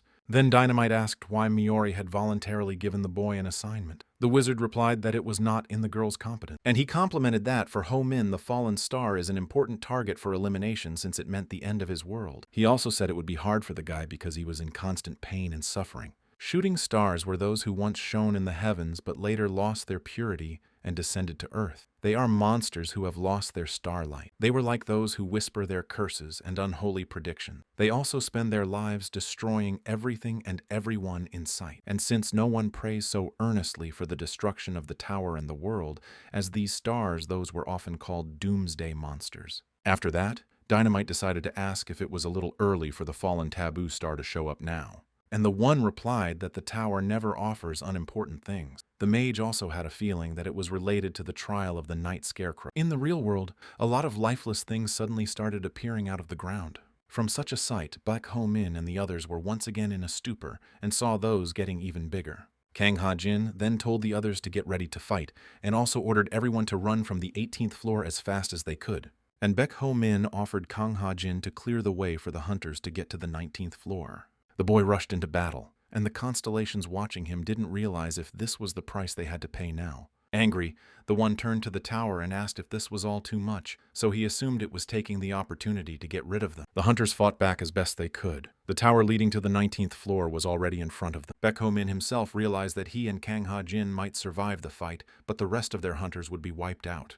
Pulling out his metal chain, the guy decided he needed to clear a path right away. Baek Ho-min chain-wrapped the blade around Baek Ho-min and threw it to Kang Ha-jin. He didn't understand what he was going to do when he caught the knife. Then our hero asked if he could also reach the tower with the chain and the blade, but the hunter was again at a loss as to how he could get it so far. In anger, Ho-min said that even though he called himself a dagger master, he couldn't do such a small thing. With the same anger, he asked him to give it all to him because he could do it himself. Such words really hurt and also made the guy angry, so he clenched his blade and mouthed that he didn't mention that he couldn't do it. Then he swung the chain and knife with a strong swing toward the tower. It flew past the lifeless and straight to the target.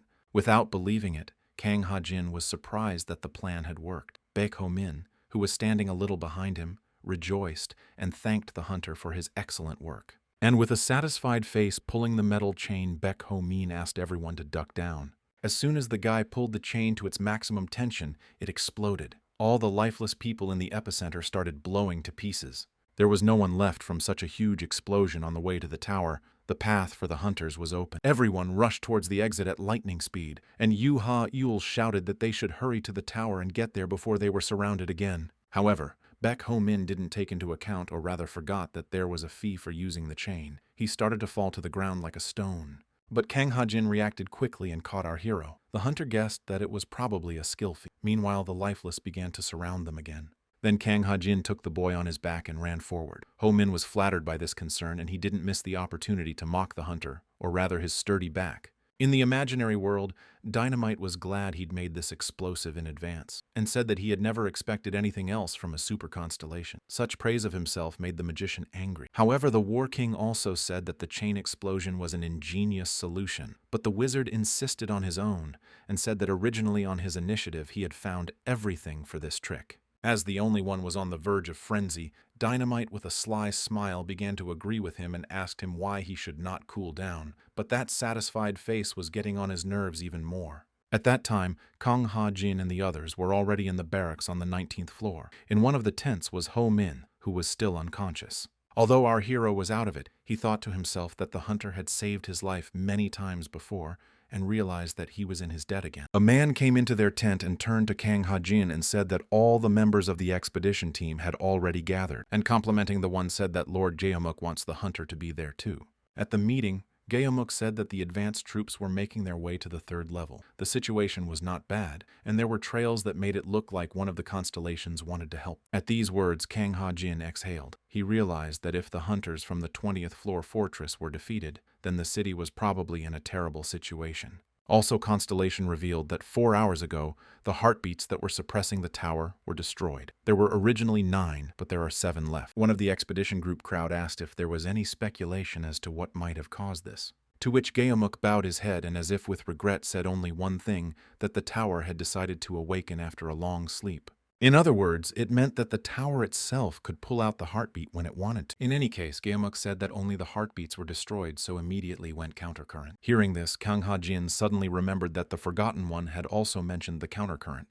In simple terms, Geomuk explained that everything that was and should have remained underground began to come out. Then the man asked everyone to look at what was happening outside the window of the building. According to one of their alchemists, the lifeless, there were about 148,000. This news greatly surprised and frightened the hunters at the meeting.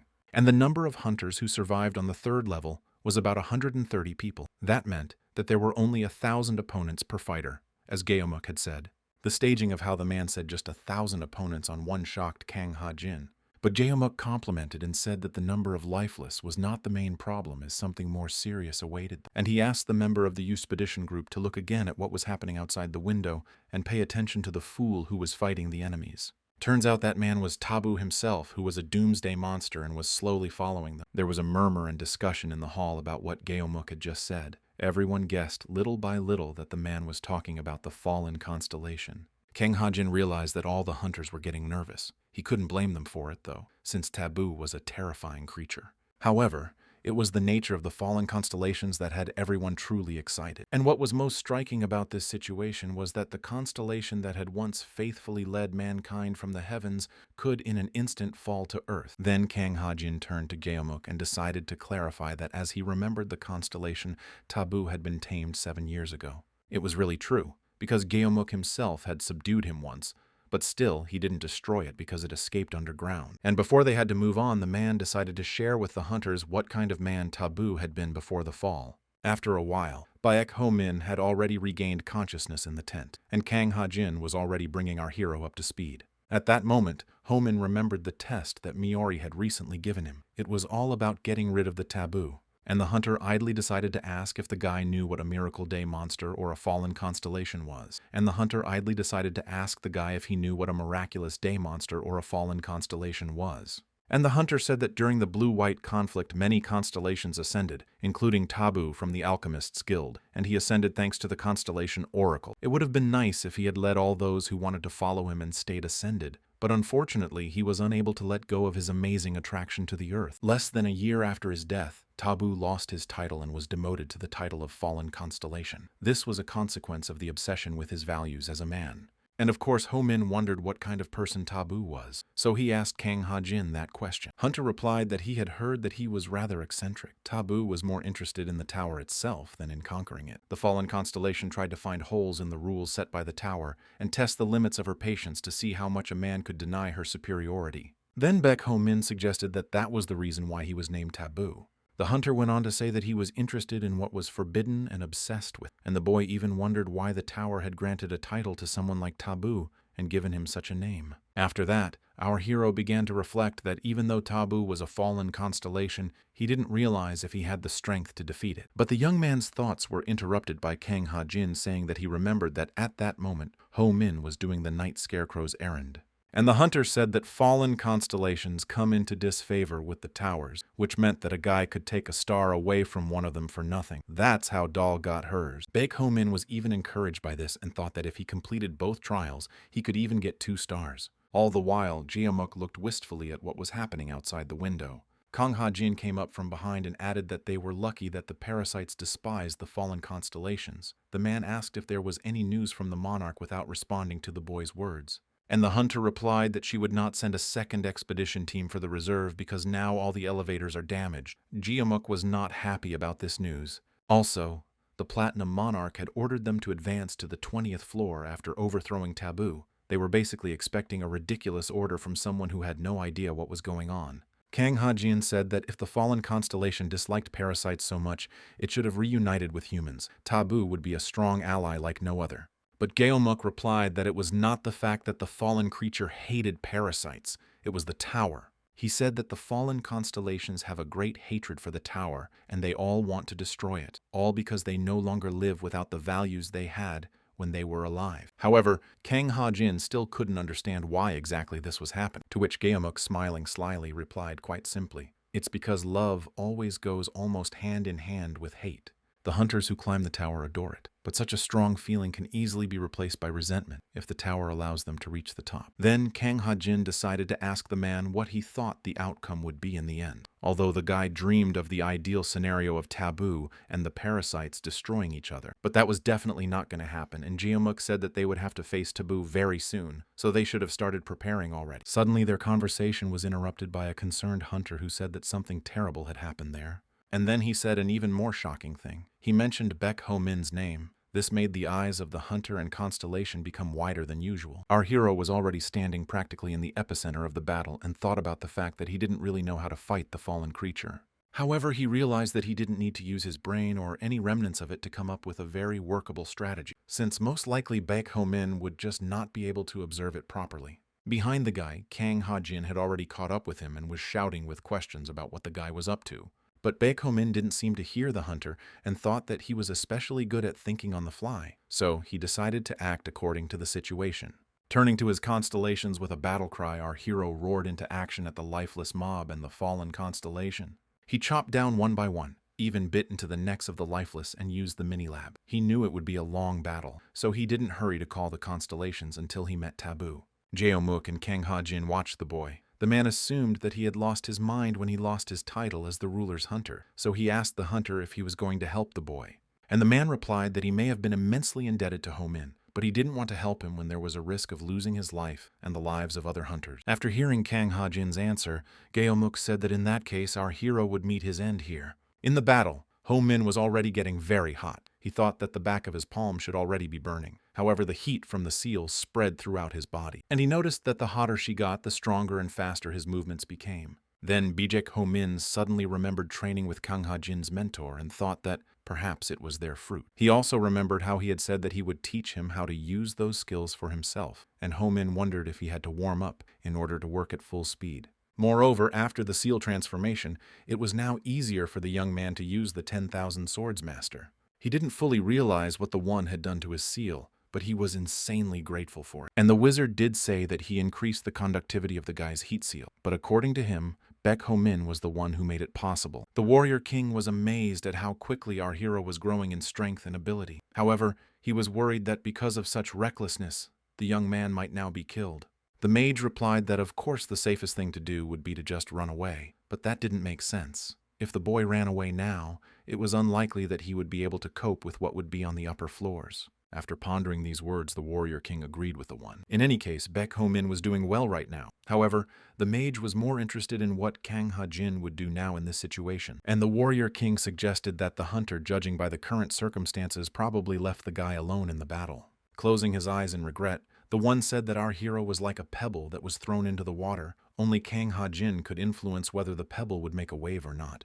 But if he doesn't decide to help Baek Ho-min, the guy will just fall to the bottom. Gritting his teeth, Kang Ha-jin looked at Ho-min and realized that it was impossible for him to go to Taboo alone. Even if they all went to his aid, the hunter realized that there was no chance they could defeat both the lifeless and the fallen constellation. They would simply be doomed. At that second, Kang Ha-jin made an important decision. He regretfully said that he couldn't help our hero this time. Geomuk, standing behind the hunter, was amazed that Ho-min had fought longer than he expected. However, the man still didn't understand what he was doing all this for. Then Kang Ha-jin felt as if he had an epiphany. He realized that the battle initiated by the boy and the battle started by Taboo were changing the course of things in a strange way. Hunter realized what the point of it all was and couldn't believe his own guesses. Kang Ha-jin then made a request to Geomuk, but he interrupted him and said that if the request was for him to order the hunters to attack, the answer would be no. Exhaling, the hunter realized that the man there would answer him, and he said that in that case he had no choice. Then the guy reached into his pants pocket. Taking out a platinum coin, the young man shouted that he, as the ruler's hunter, was ordering Geomuk to gather his troops and join Ho-min, and all this because of the oath the creature had sworn to the monarch. The man was dumbfounded by the young hunter's antics and asked if he was now threatening the constellation, and Kang Ha-jin realized that he couldn't even look Geomuku in the eye. He also thought that if he wanted to, he could send him to the grave with a snap of his fingers. Having snatched the coin from the hunter, Geomuk couldn't say he liked it all, but he realized that there was no other choice now, especially since he had been ordered to do so by the monarch's confidant. Kang Ha-jin looked at the man with huge eyes and didn't answer him. He thought to himself that his plan had worked, and the man had agreed.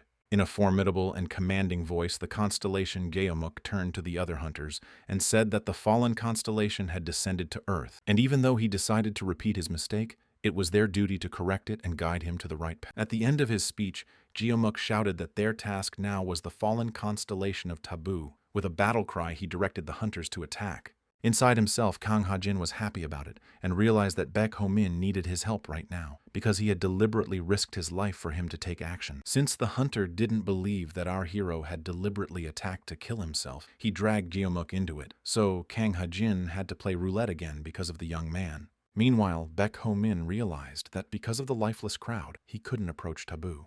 The young man thought it would be a good idea if Kang Ha-jin was there to help him. As soon as he thought about it, he heard the shouts of the hunters behind him as they cleared a path toward him. Among these explosions and voices, Ho-min recognized Geomuk's voice and was very surprised. A slight smile appeared on the face of our hero, and he did not expect such a development of events, but he was very happy about it. Then Baek Ho-min turned to Haru, who was fighting hand in hand with him, and said that it was time for them to leave. As he watched Hara, he noticed that her shadow beast was taking shape and getting stronger. He assumed that because the girl was fighting more, she was also getting stronger. But suddenly, a shadow beast jumped out of Ho-ming's restraining belt like a convulsing shadow beast. It was most likely due to Haru's energy. That monster suddenly flew at the girl. Ho-min thought it was going to eat her, but Haru let it in under her clothes. Our hero was surprised and couldn't understand what was going on and why Haru had done that. He jokingly asked if she wanted a pet. The girl said yes. Thus, Ho-min was further thrown off balance since she had long since answered him in a human voice and with a conscious mind. But after that, Haru started speaking an incomprehensible set of words again. Then Baek Ho-min realized that everything was as usual, and there was nothing to expect from the girl. But in any case, the cool air that came from Haru did a very good job of cooling the guy's seal. And on the other hand, it seemed that its warmth could reduce the power of Haru's shadow beast. To avoid guessing, Baek Ho-min decided to ask the girl herself. The girl said that it was really true, and our hero guessed that the girl's shadow beast had a price as well as his seal. But that didn't change the fact that she made the boy spend less time cooling his seal. Meanwhile, Haru stammered out some immediate plan in slurred language, and the guy didn't know what it meant. But the guy had a plan. He decided that he would use all those who had now come to him as reinforcements as bait, while he took Taboo's head off. Haru muttered angrily that it was inhuman, but Ho-min couldn't be stopped and suggested that she hurry up. At this time, Geomuk and the others fought with all their might, scattering all the lifeless around. And Kang Ha-jin noticed how strong the man was. Geomuk was both a fortress and a citadel in its own right. With that kind of help, the boys had a chance of reaching Taboo. Then Geomuk said it would probably not be possible to protect all the hunters in this fight, and he warned that when they met Taboo, he would focus solely on him. The man complimented, explaining that when they meet such an enemy, then even a strong constellation like him would not be able to hold him off. To which Kang Ha-jin replied that he was aware of this and continued to fight the lifeless onward. Arching his eyebrows, Geomuk really hoped that Ho-min and the hunter had an ingenious plan to avoid the unfortunate consequences. And Kang Ha-jin replied with a soothing tone to the man that he would trust Baek Ho-min with all of this. Then Geomuk said that now would be the best time for our hero to appear in their ranks. But Kang Ha-jin couldn't see the boy in the crowd and said that he was probably further away. After a few seconds, he realized that the boy wasn't here. A current ran through the hunter's body. Just the thought that Baek Ho-min might have left them behind made him sick. Whichever way they looked at it, it seemed to Geomuk that the young man had gone off on his own. He turned to his confidant and asked what he was going to do. Then Kang Ha-jin decided to think about what he would do if he were Baek Ho-min. A thought came into his head that he should think simpler. The boy shouted that they should go on the offensive, and Geomuk obediently agreed and let the young men make a fool of him. And the imperious man took a deep breath, telling those around him to wave their swords all they wanted as he flew forward at the fallen constellation. At that moment, Taboo, all sheathed face and glowing bright eyes, said something in an incomprehensible language and activated the cannons in his transport. However, Geomuk was able to prevent this attack of his opponent with the help of his blue cloak. He protected everyone standing behind him from Taboo's powerful attack. Kang Ha-jin was surprised and thought it was such a constellation weapon. Geomuk heard about it and replied that it was probably called a troublesome weapon. By all appearances, a fallen constellation could have caused that crazy furnace. In that second, Kang Ha-jin realized that if that tank came at them without Geomuk, it would wipe them all out in just a few shots. Baek Ho-min was still in the battle and suggested that Haru go around to the right and attack Taboo from the back. This way, they could save the research team and defeat the fallen constellation. and she most likely understood our hero's thought by shouting strange words again. The guy asked Haru to stop doing that. Setting up to put his plan into action, Baek Ho-min noticed that everyone lifeless around them abruptly stopped moving. Suddenly, a voice came from the crowd of vermin and addressed Ho-min. It was the Forgotten One who told the boy to go ahead, implying that his target was in the other direction. Such a denouement our hero could not foresee, as he was a subordinate of the fallen constellation. And even more surprising to the young man was that the Forgotten One had the ability to control all the lifeless around him. With a wave of his hand, the Forgotten One said he would clear the way for Baek Ho-min, so the guy only had to go and accept the star. Of course, the guy couldn't understand why he was helping him and said he wouldn't turn his back on someone he didn't trust. In response, the Forgotten One suggested that in that case he should fight and finish his ordeal by himself forcibly. In this regard, the young man missed his chance to get a star. Baek Ho-min realized that the trial of the Night Scarecrow was not yet complete, so he still needed to destroy both heartbeats to get his hands on the star. Then the lifeless leader replied that Taboo held one of the hearts. It was the main component of his seal. With bewilderment, Ho-min thought about the fact that he would have to send Taboo to the other world to destroy the heartbeat. Because of this, our hero wondered what the night bogeyman was up to, because as soon as the test is over, he can immediately try to take his life. Raising his head up, Baek Ho-min decided to ask this question to the constellations, whether he should trust the Forgotten One. Only the only one answered the guy's question and sent a like, although it was already quite unexpected. The Forgotten One stood puzzled and asked why he was muttering to himself. Forgetting all his prejudices, Ho-min agreed to the lifeless man's proposal and said that if he was going to cover for him, he should do it properly. Lifting his hand, the lifeless leader nodded and began to clear the guy's path to the fallen constellation. The guy immediately rushed off, thinking about trusting the constellations and going to attack Taboo. Suddenly, he heard a voice like Geomuk's. It was so loud and deafening that Ho-min almost fainted. After that, the young man heard a shot from Taboo's stove and couldn't stand still.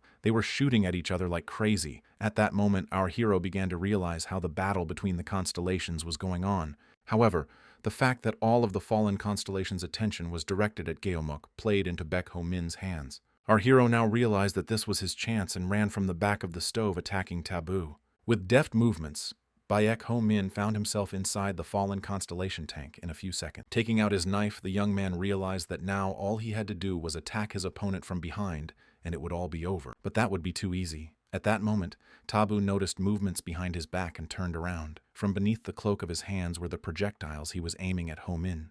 Baek Ho-min was caught off guard. Suddenly, the guy's memory skill activated. At that moment, he saw Dynamite and someone else looking at the fruit of Taboo's engineering. The alchemist wondered how they had come up with such a thing. It turned out that the current fallen constellation was adept at handling complex engineering science, and his research was really worth it. These memories completely consumed Baek Ho-min. As soon as he woke up, he saw Taboo already shooting at him, but the young man regained consciousness in time to dodge the many projectiles aimed at him. Kang Ha-jin and Geomuk, who were standing outside at that moment, couldn't understand why the bombing had suddenly stopped. The man had no answer to that, but he realized that this was their chance. And then Geomuk ordered everyone to advance until their lungs exploded. Everyone rushed towards the enemy tank with lightning speed.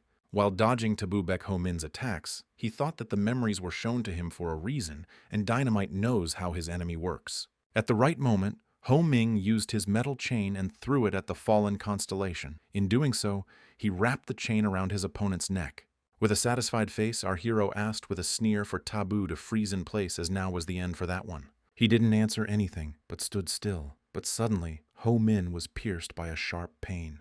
The young man turned around and saw the Forgotten One behind him, stabbing him treacherously. The lifeless one said he couldn't let him get a star, and added that he had already played his part. Night Scarecrow was already useless as well. He was a go-between to gain an advantage over Ho-min. He was obliged to break the promise he had made to the boy because of their betrayal. So because of all this, the fallen constellation has now officially lost one of its stars. Then the Forgotten One turned to the Night Scarecrow and asked if he would take his blessing away from them, for they were useless to him now and he could do as he pleased. The only thing left to do now was to destroy Baek Ho-min and Taboo with him. But suddenly the boy began to smile and said that he thought he would leave this world so quickly. Forgotten was surprised at the guy's words, and behind him, a belligerent Haru was already standing behind him. She disarmed the enemy with incredible speed. A satisfied Baek Ho-min was pleased to have such a reliable ally and thanked the girl. Then the fallen constellation said that the tower was collapsing, adding that 3 meteorites would hit the tower and it would collapse. He also said that when the huge wormwood grows, it will make a bitter rain, and then the rain would wash away all the filth from the city. Puzzled, Homin said he didn't understand what kind of nonsense Taboo was talking about and waited for him to finish. And our hero told the fallen constellation that it was time for him to be a stepping stone for his successor. In doing so, he knocked the enemy off balance. A second later, the chain around Taboo's neck exploded, and the whole place erupted in scarlet flames. Meanwhile, Baek Ho-min collapsed on the ground and realized that he would now have to pay for using this skill. But smiling with his last strength, the young man understood and was happy that he had succeeded. Suddenly, however, he heard some sounds very close by. When he raised his head, he couldn't believe his eyes. Taboo was standing in front of him, pointing his gun at him again. Since Ho-min didn't have the strength to move, he couldn't dodge those bullets again. But Haru was there, and with a single movement of her hand, she erected a wall to protect them. He thanked the girl again for saving him. Looking out from behind the wall, Ho-min realized that the fight was getting fiercer and the bullets were no longer safe. Our hero didn't know what to do next. Then a notification appeared that the synchronization level with dynamite had increased. Right now, Baek Ho-min knew for sure that the right option would be to choose memories. After making his choice, the boy's face changed dramatically. At that moment, it seemed that something secret had been revealed to him. Meanwhile, the fallen constellation was still shelling and saying that it was useless to try to buy time. Taboo wished our hero nothing but death. However, Baek Ho-min stood up and replied to his opponent that he was not ready to die young. Then the young man ran out of cover and ran at the enemy, fending off bullets. He found something through a hole in the mechanism of the stove. In fact, thanks to his memories, Ho-min now understood how to operate the tank's muzzle as Dynamite understood how the tank was organized. With a little tweaking of the mechanism, the muzzle of Taboo's transport began to move and headed precisely for the fallen constellation. The man was clearly not ready for this. And pulling on some wires in the tank, Baek Ho-min shouted furiously that everything was certain. Seconds later, there was a huge explosion. From such a fiery shockwave, our hero and Haru were thrown back several meters. When Gaeomuk and Kang Ha-jin saw the explosion, they couldn't believe that a tank had just exploded. Baek Ho-min then kneeled down and saw his enemy lying on the ground. However, it was not clear if the beating heart of this thing had been destroyed.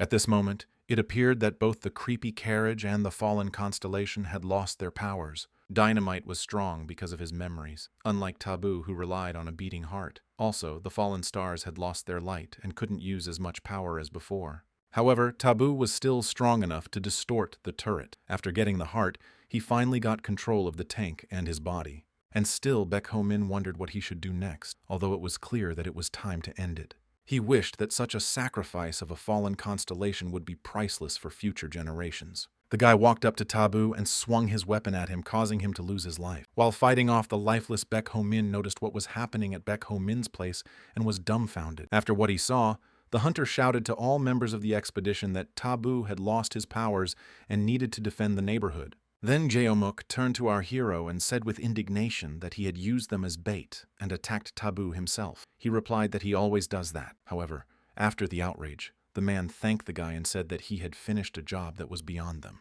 From such an abrupt change in the mood of the constellation, Baek Ho-min was knocked off balance and didn't know how to react. And at that moment, Gaeomuk raised his hand and said that by the power that was given to him, he was giving the lad his blessing.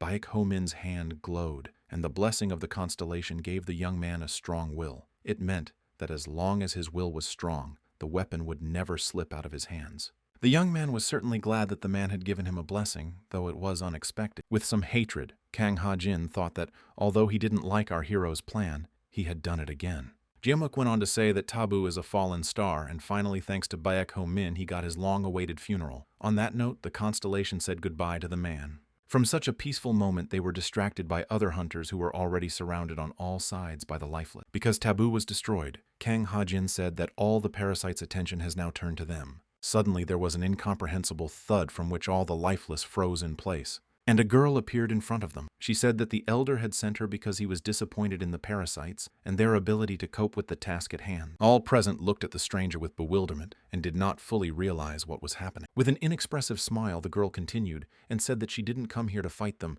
because it wasn't necessary. One Gaeomuk recognized the girl. Her name was Syzygia. Turning to her, the man asked what brought her here. When Baek Ho-min and Kang Ha-jin learned the name of the girl who suddenly appeared, they were amazed. Syzygia was one of the 4 current constellations. No one knew anything about her except her gender age because she had never come down to the city after receiving her title. And Kang Ha-jin's biggest concern at this moment was why Syzygia had appeared right now. And Gaeomuk assumed it was because of the dark ghost. Although he thought it didn't care what was going on in the city, In fact, it did. The girl replied that she had come because of the black ghost. In her opinion, the elder was foolish enough to ask the vermin for help.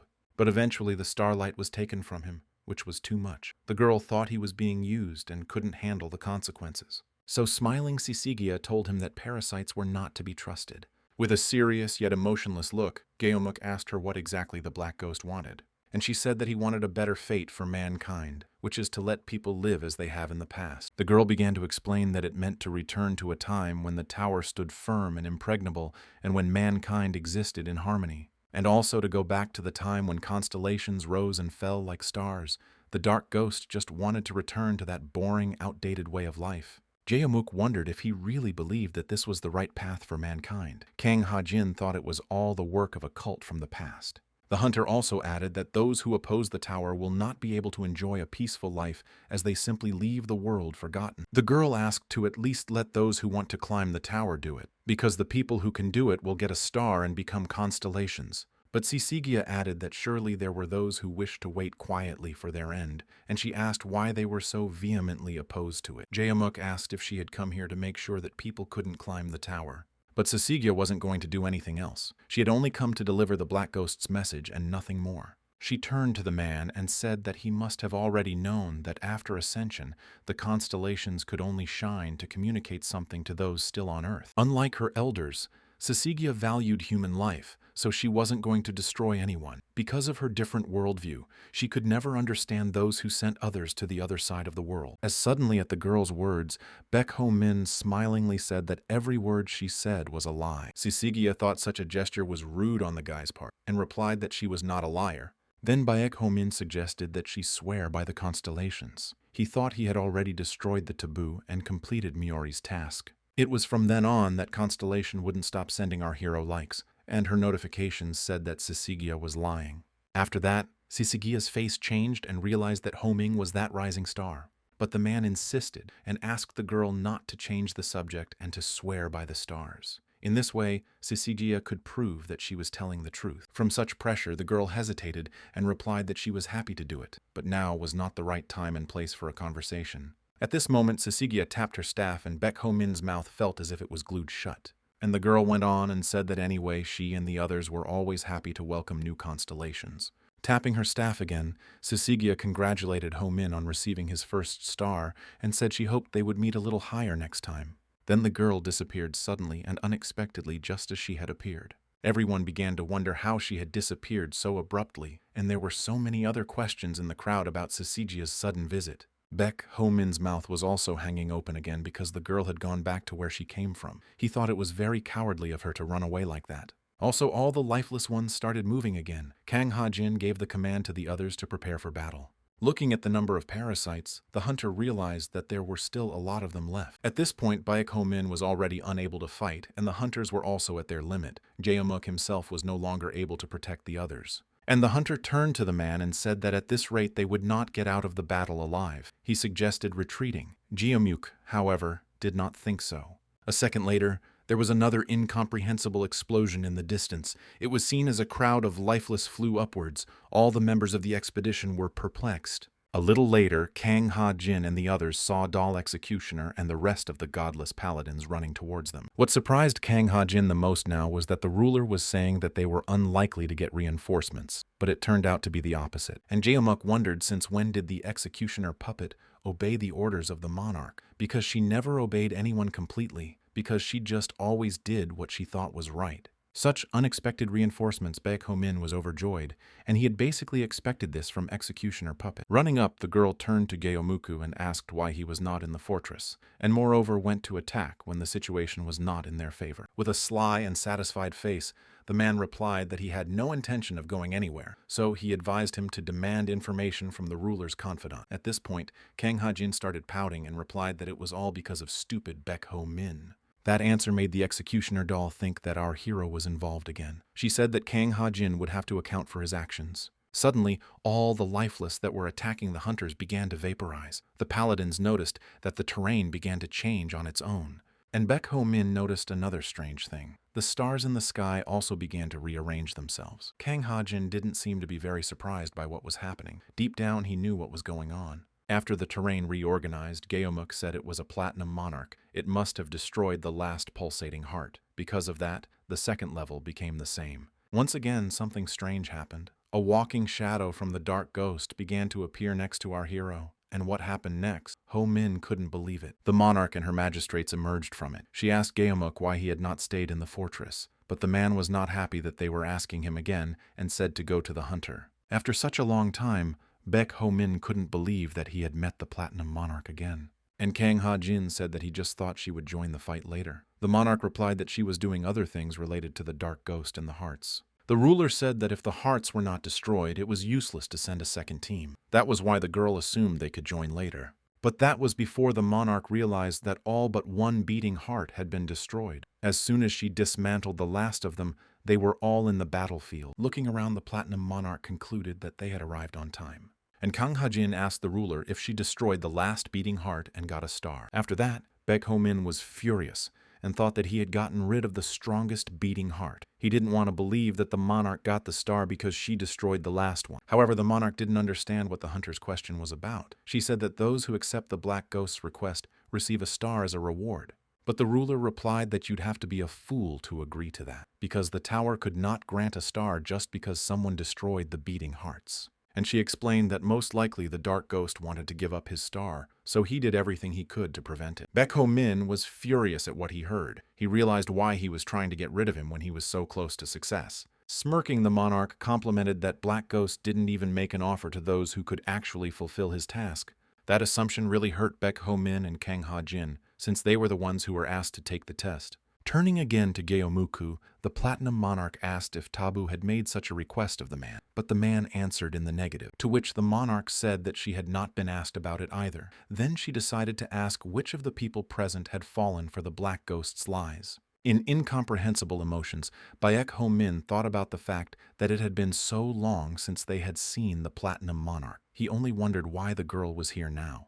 Then Geomuk reported to the girl that our hero had destroyed a fallen star and earned one. The fact that the man was talking about it with such ease made Ho-min furious as he was getting embarrassed by it. However, Yu Ha-ul stood out from the crowd and countered Geomuk by saying that the young man was great, although the student initially thought that our hero had lost his mind. Yu Ha-ul said that Baek Ho-min not only single-handedly destroyed the fallen star's weapon, but also used it against him. At that moment, the rest of the expedition group began shouting out words of delight too about how brilliantly our hero had handled the enemy. Such a sudden change of scenery calmed the lad down, and he was amazed, because he had never been praised like this before. Turning to the boy, the Platinum Monarch told him that apparently he had achieved something great. Rubbing the back of his head and feeling embarrassed, Baek Ho-min hesitantly agreed with the ruler. There was also talk in the crowd that there was a hunter who was protected by the super constellation Dynamite. Everyone marveled at how skilled one had to be to fight the beast of the apocalypse. After that, Ho-min suggested that it was likely that people were going to spread more rumors about Dynamite. Then, the Platinum Monarch told our hero that the prestige of a hunter depends on the reputation of the constellation that protects him, so Dynamite's praise was also for him. She went on to say that if Ho-min became a constellation, then Dynamite's good reputation and achievements would be his. In other words, the guy could become a super constellation. From what he heard, our hero's face changed and he could not believe what the ruler said. The young man thought that he had never dared to dream of such a thing before, but before he knew it, he had a star. Gathering his emotions and strength, Baek Ho-min proudly decided that he would do it, and he had nothing to lose. In the subconscious world, Dynamite was in tears because he had never been loved like this before. He used to be considered just some kind of engineer. Then the Martial King said that the alchemist really deserved it since he had the most important role in the battle. This made Dynamite even more emotional, and the only one stood behind him, and he obviously didn't like it. The mage turned to Mayuri and asked how it had gone. The girl answered that everything that happened was like a summoning through memories. She said that she saw everything through Baek Ho-min's eyes, even though she was almost unconscious. However, this time, it was as if she was evaluating what was happening. And the only one clarified whether it was like assigning a reward for a task. The girl replied that she had thought so herself. Miori added that it seemed impossible to give a good grade without a reason. To this, the mage asked how much the girl gave then. She answered 71 points. That made the wizard angry. But Miori replied that she took away a point for every time he was injured for recklessness. She also gave bonus points for doing crazy things. That still didn't reassure the mage. He was indignant, telling her that he should have evaluated the guy to the best of his ability. Miori replied that the criteria had been drawn up when she was barely conscious. When he calmed down, the one realized that the important thing was that he had received the prize. Then he asked what the prize was, but the girl said that they didn't have much choice. In the future, it was planned not to have to go down to the city for treatment. The monarch planned to set up a medical camp in the tower.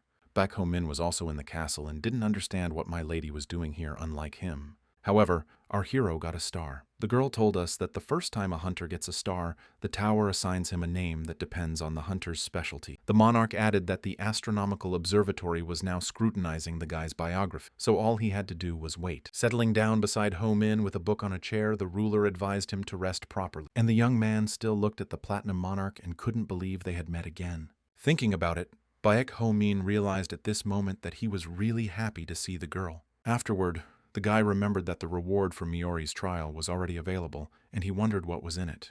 The notification said that the test was passed and the degree of synchronization with the Miori was raised to 149%. Baek Ho-min felt a lot of emotion when he saw such a figure and shouted it out loud. The monarch didn't understand and asked what he was talking about. Realizing now what had happened, our hero fidgeted and thought of nothing clever but to reply that it was thinking out loud. But the monarch said it was no big deal, and if the boy didn't want to tell her something, he didn't have to. After that, it was as if the young man had some sort of memory of the ruler saying that to someone before. As if frightened, Baek Ho-min abruptly swung away from the platinum monarch's hand.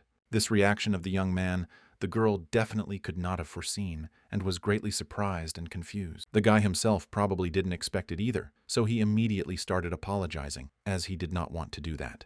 To which the girl, already upset, replied that it was no big deal. She thought that if Ho-min did it, it was for a reason. Afterwards, our hero was worried that he didn't understand what had just happened. He assumed it was some hidden memory. And the platinum monarch at that moment stood up and told the guy to rest. Their next meeting was to take place in the astronomical observatory. Baek Ho-min didn't mind and thought to himself that it was good that she didn't insist. He began to run the thoughts in his head that he had increased his synchronization scores after passing the test. Then he decided that he would think about the reward after he got his name. Later that night, they met together with director Woo Yusin. He said that the boy's star was under the constellation of Dynamite. However, the director of the observatory said that she had never seen the constellation remain stationary. The girl also said that the tower did not give the guy's name. In that case, the ruler instructed Baek Ho-min to gather starlight, but our hero definitely didn't understand how to do it and asked the monarch. Then the girl advised him to remember the moment he received the star. It was at that moment that the star was supposed to react to the memory. She added that any bright item would do, whether it was a weapon skill or something personal. These words made Ho-min blush. The girl also said that the brighter the memory, the greater the power of the star, and the more starlight it will give. So our hero decided to remember the moment of Taboo's death. Remembering almost exactly all the details of that day, the guy completely immersed himself in the memory. And Woo Yusin looked at the guy in surprise as he was surrounded on all sides by starlight. The platinum monarch was also looking at Baek Ho-min. The young man stood with his eyes closed and glowed. The girl decided to call out to the boy, but he didn't respond to the call. Then the ruler ran up to him and pushed him slightly. The guy woke up from that touch. However, the girl, when she touched Baek Ho-min, abruptly recoiled from him, as if she felt a slight pain.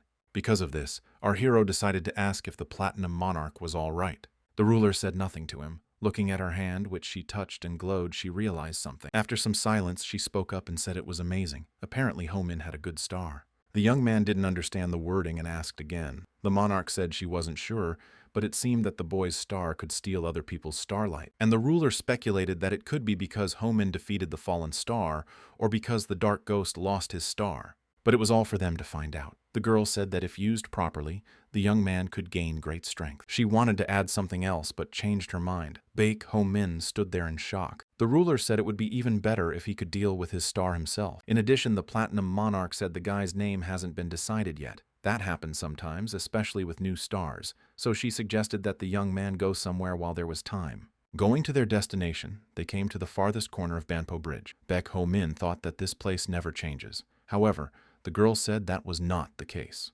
Finally reaching the destination, the ruler said that this is where the borders were drawn on the day she took charge. There were lines on the ground that she had drawn. The girl sat down and told me that 10 years ago she had ascended to the throne, and the starlight had been increasing ever since, reaching this very point. She said that with the appearance of Baek Ho Min's star, they could draw a new line, thereby expanding their boundaries a bit again. Then our hero himself remembered that the starlight above the tower sets the boundaries of the human world, and he realized that the more stars, the brighter the light. And the young man asked the girl if every time someone gets a star, he comes to this place and draws a new boundary line, adding that after the monarch returns to his lonely battle, it all sounded very sad to Ho Min. After looking at the young man, the Platinum Monarch walked over to him and placed her hand on his cheek. She said that thanks to him, humanity had regained a large amount of land. She thanked the guy for being the hope of mankind. At this point, Baek Ho Min was already starting to feel embarrassed by everything that was happening. And next, the Platinum Monarch moved even closer to him and their long-awaited kiss occurred. At this time in the subconscious world, the constellations were worried that the one had still not recovered and had not left the house he had locked himself in. Miori didn't understand why the mage was interested in Baek Ho Min's relationship with the monarch, but Dynamite reminded her that she'd gotten rid of the ruler herself, and the girl asked if he thought that she had sent the monarch to the other world out of hatred. He thought so, according to Dynamite's answer. In some ways he was right. Miori did despise her. She said the Platinum Monarch had raised her and then forced her to destroy her. After all, Miori had become her complete likeness. Therefore, she had no choice but to accept the girl's motives at the moment of rebellion against the heavens. Because of everything he had heard, Dynamite was confused and didn't understand how the girl and the Platinum Monarch felt in the end. She replied that people were hard to understand because their emotions were too complex. This meant that her relationship with the ruler would be very difficult to explain. Miori smirked and added that everyone competes hate, respect, despise, and trust the Platinum Monarch. But despite that, none of them had ever had an affair with her. So the girl thought it was a good idea for either of them to have a love experience. At that time,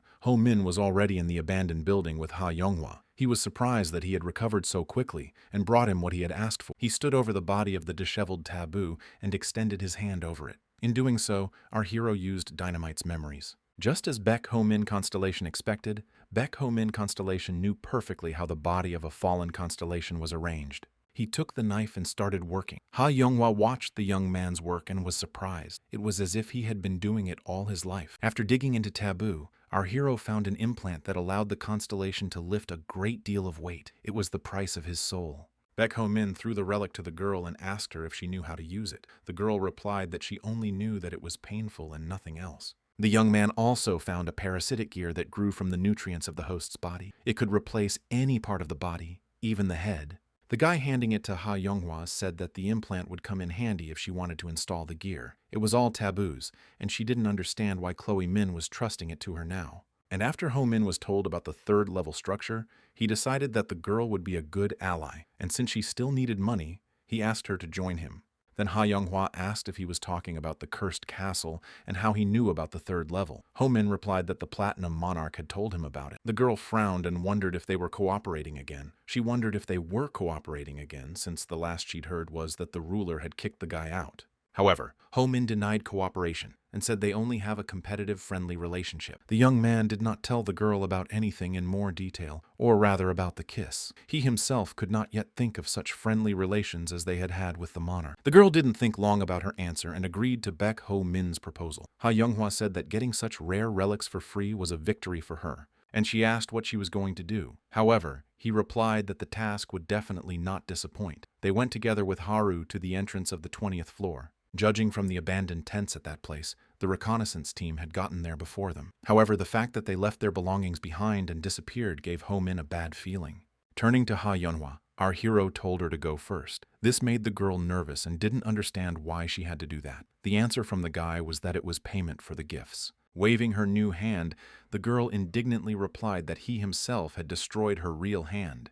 And Ho Min asked her calmly, "Is this really how I'm going to challenge them to a showdown?" Ha Yonghwa gritted her teeth and agreed and went first. As she approached the entrance to the 20th floor, she grumbled that she didn't like what was happening. Ha Yonghwa went through the portal after all. Ho Min followed her and said goodbye to Haru, saying that they would see each other again. After that, our hero found himself in a place unknown to him. Although he followed the girl, he didn't see her for some reason. He even thought that they might have gone to different places. Then the young man heard a tapping sound and thought it was Sisigia. Ho Min asked her if she had lured the scouting party here. She was already sitting on the couch in front of him and said that it was really her. The girl invited him to sit down and said that they were going to have a big conversation. Ho Min's harsh voice asked her if she had sent everyone to the other side. However, she denied it and said that she was trying to save them. Syzygia continued talking and said that she was sure that if she lied, the young man would have no problem figuring it out. At this moment, Ho Min was receiving notifications from Miori again, which meant that the girl was telling the truth. Syzygia smiled and said that she had saved all the inhabitants of the fortress when the third level was collapsing,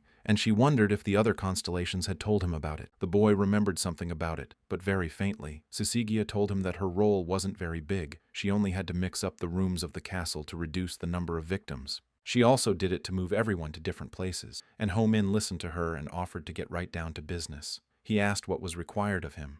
Then Syzygia said that the cursed castle covers with its walls the entire third level where people are forced to play hide-and-seek with the vermin, so to speak. Ho Min was required to walk through an infinite number of rooms and corridors and remove all parasites from his path. Such a task seemed simple to him. However, there was a nuance. The girl said that the entire scouting team was scattered throughout the rooms of the castle, and everyone had a special assignment from the tower. Syzygia added that whoever completes the task will be able to get to the next level. This dumbfounded Beck Ho Min. The tower's special assignment was to send a hunter named Kiri Kirik to the other side of the world. In that second, the young man realized that instead of parasites, he would have to destroy a human to pass on. And Syzygia replied that it is at this point that many people give up and quit, and she thought it was fair to say that it was at this level that the real test begins. The girl stood up from the couch and said that eventually people started to reach the 50th floor, so this ordeal did not stop everyone. Having finished, Syzygia tapped her staff again and vanished at the same moment. Nervous and frowning slightly, Baek Ho Min could hardly believe that he would have to ruin an ally. And then something happened that our hero wasn't expecting. A notification came from the one who instructed the guy to clear the third floor without loss of life. The guy's mind was going through a massive brainstorming session at that second because the assignments he was given were completely contradictory. And in the subconscious world, the constellations also discussed what had happened and thought that the magician had given such a task to the young man for a reason. They also thought that such a test would definitely not be easy. The warrior king doubted that he could do it without the wizard's help. Miori replied that the one had taken into account all the peculiarities of the tower and had done it because of her task. Then the warrior king questioned the girl if she meant the quest where Ho Min would have to kill another for the sake of passing on. And Miori replied that the problem was the very nature of the tower's tasks. She asked those present if they were aware that they were endless. The warrior king knew this. He realized that after someone completes a task from the tower gives the next task, and so it goes on. And if you complete all the tasks, the number of points will increase unimaginably. By the time someone gets to the next level, the tower will give him a lot of rewards. In a serious tone, Miori said that the third level was a sieve for the participants. The third level was a sieve for the participants. After thinking for a moment, she added that if Baek Ho Min was sure he could become more violent, he would have a chance to get at least 2 stars. However, outraged Dynamite thought our hero wouldn't go that far, to which Miori replied that even if it wasn't Baek Ho Min, they had a man who had gone too far. That one had been wandering around the third level for several years now, growing up doing tower tasks. This meant that the main threat to the cursed castle was not ghosts, but humans. Walking down the long corridor, Ho Min noticed that the atmosphere of the third level was different from the others. The fact that the tasks had to be performed in sequence was a novelty. And the guy was thinking that the best thing to do in this situation was to help him deal with Miori. After which Baek Ho Min activated his skill and recalled the girl's memory. The young man was glad that he had chosen this particular skill last time, because now he was able to see things invisible to others. He saw footprints and even a few traces of blood. Looking around, Ho Min realized that he had also seen the route of travel. At that moment, he thought that it would be great to have some other skill of foresight. Our hero also realized that the skill analyzed all the clues and collected in the big picture. After Baek Ho Min looked around, he decided to go into one of the rooms. There he saw a rag doll. This puzzled the guy and threw him off balance. Then Ho Min decided to take a closer look at it and held it in his hands. Looking at it, the young man was even more surprised as he noticed that the doll had eyes. It was a rare all-seeing nanny. The doll was created as a newborn baby monitor. Its owner could see what she could see. It would also scream in danger. So Ho Min decided to experiment. By raising the all-seeing nanny, he could actually look through it. However, his farsightedness was reduced. Still, it was a useful thing, so the guy took it with him and thought the doll might come in handy. After that, voices were heard behind Baek Ho Min. In the doorway were several people who had come to see him. When they looked closely, they recognized our hero. To them, he was the one who had defeated Taboo and received Dynamite's blessing. The young man thought that they had probably been to the battlefield to recognize him, and Ho Min also noticed that the boys had a large group. The boy with green hair asked if our hero also got a mission with the destruction of another person. From this question, the boy thought that they had formed a large group to make it easier to complete the task, but it wasn't. The girl among them said that if they did that, the reconnaissance group would be disbanded. The boy explained that she had been on the 3rd level for a long time and had agreed to help them. She was excited to meet Ho Min. The girl shared with the guy that they had been wandering around this level for a long time and were working out the rules to stay alive. In response, the young man asked if they would share these rules and strategy with him, and the girl answered in the affirmative. With her index finger up, she said that the first rule is not to reveal your name to others. The boy with the green hair added that people wouldn't go to the trouble of taking the life of someone whose name they didn't know, and he said they all had nicknames and his name was Bob Care. The serious girl who was already a long-time guest on the 3rd level was named Scar because of her facial feature. The other guy was called One-Eyed. It was also because he wore a patch over one eye. There was also a guy named Double Blade and a girl in the corner they called Sweetie.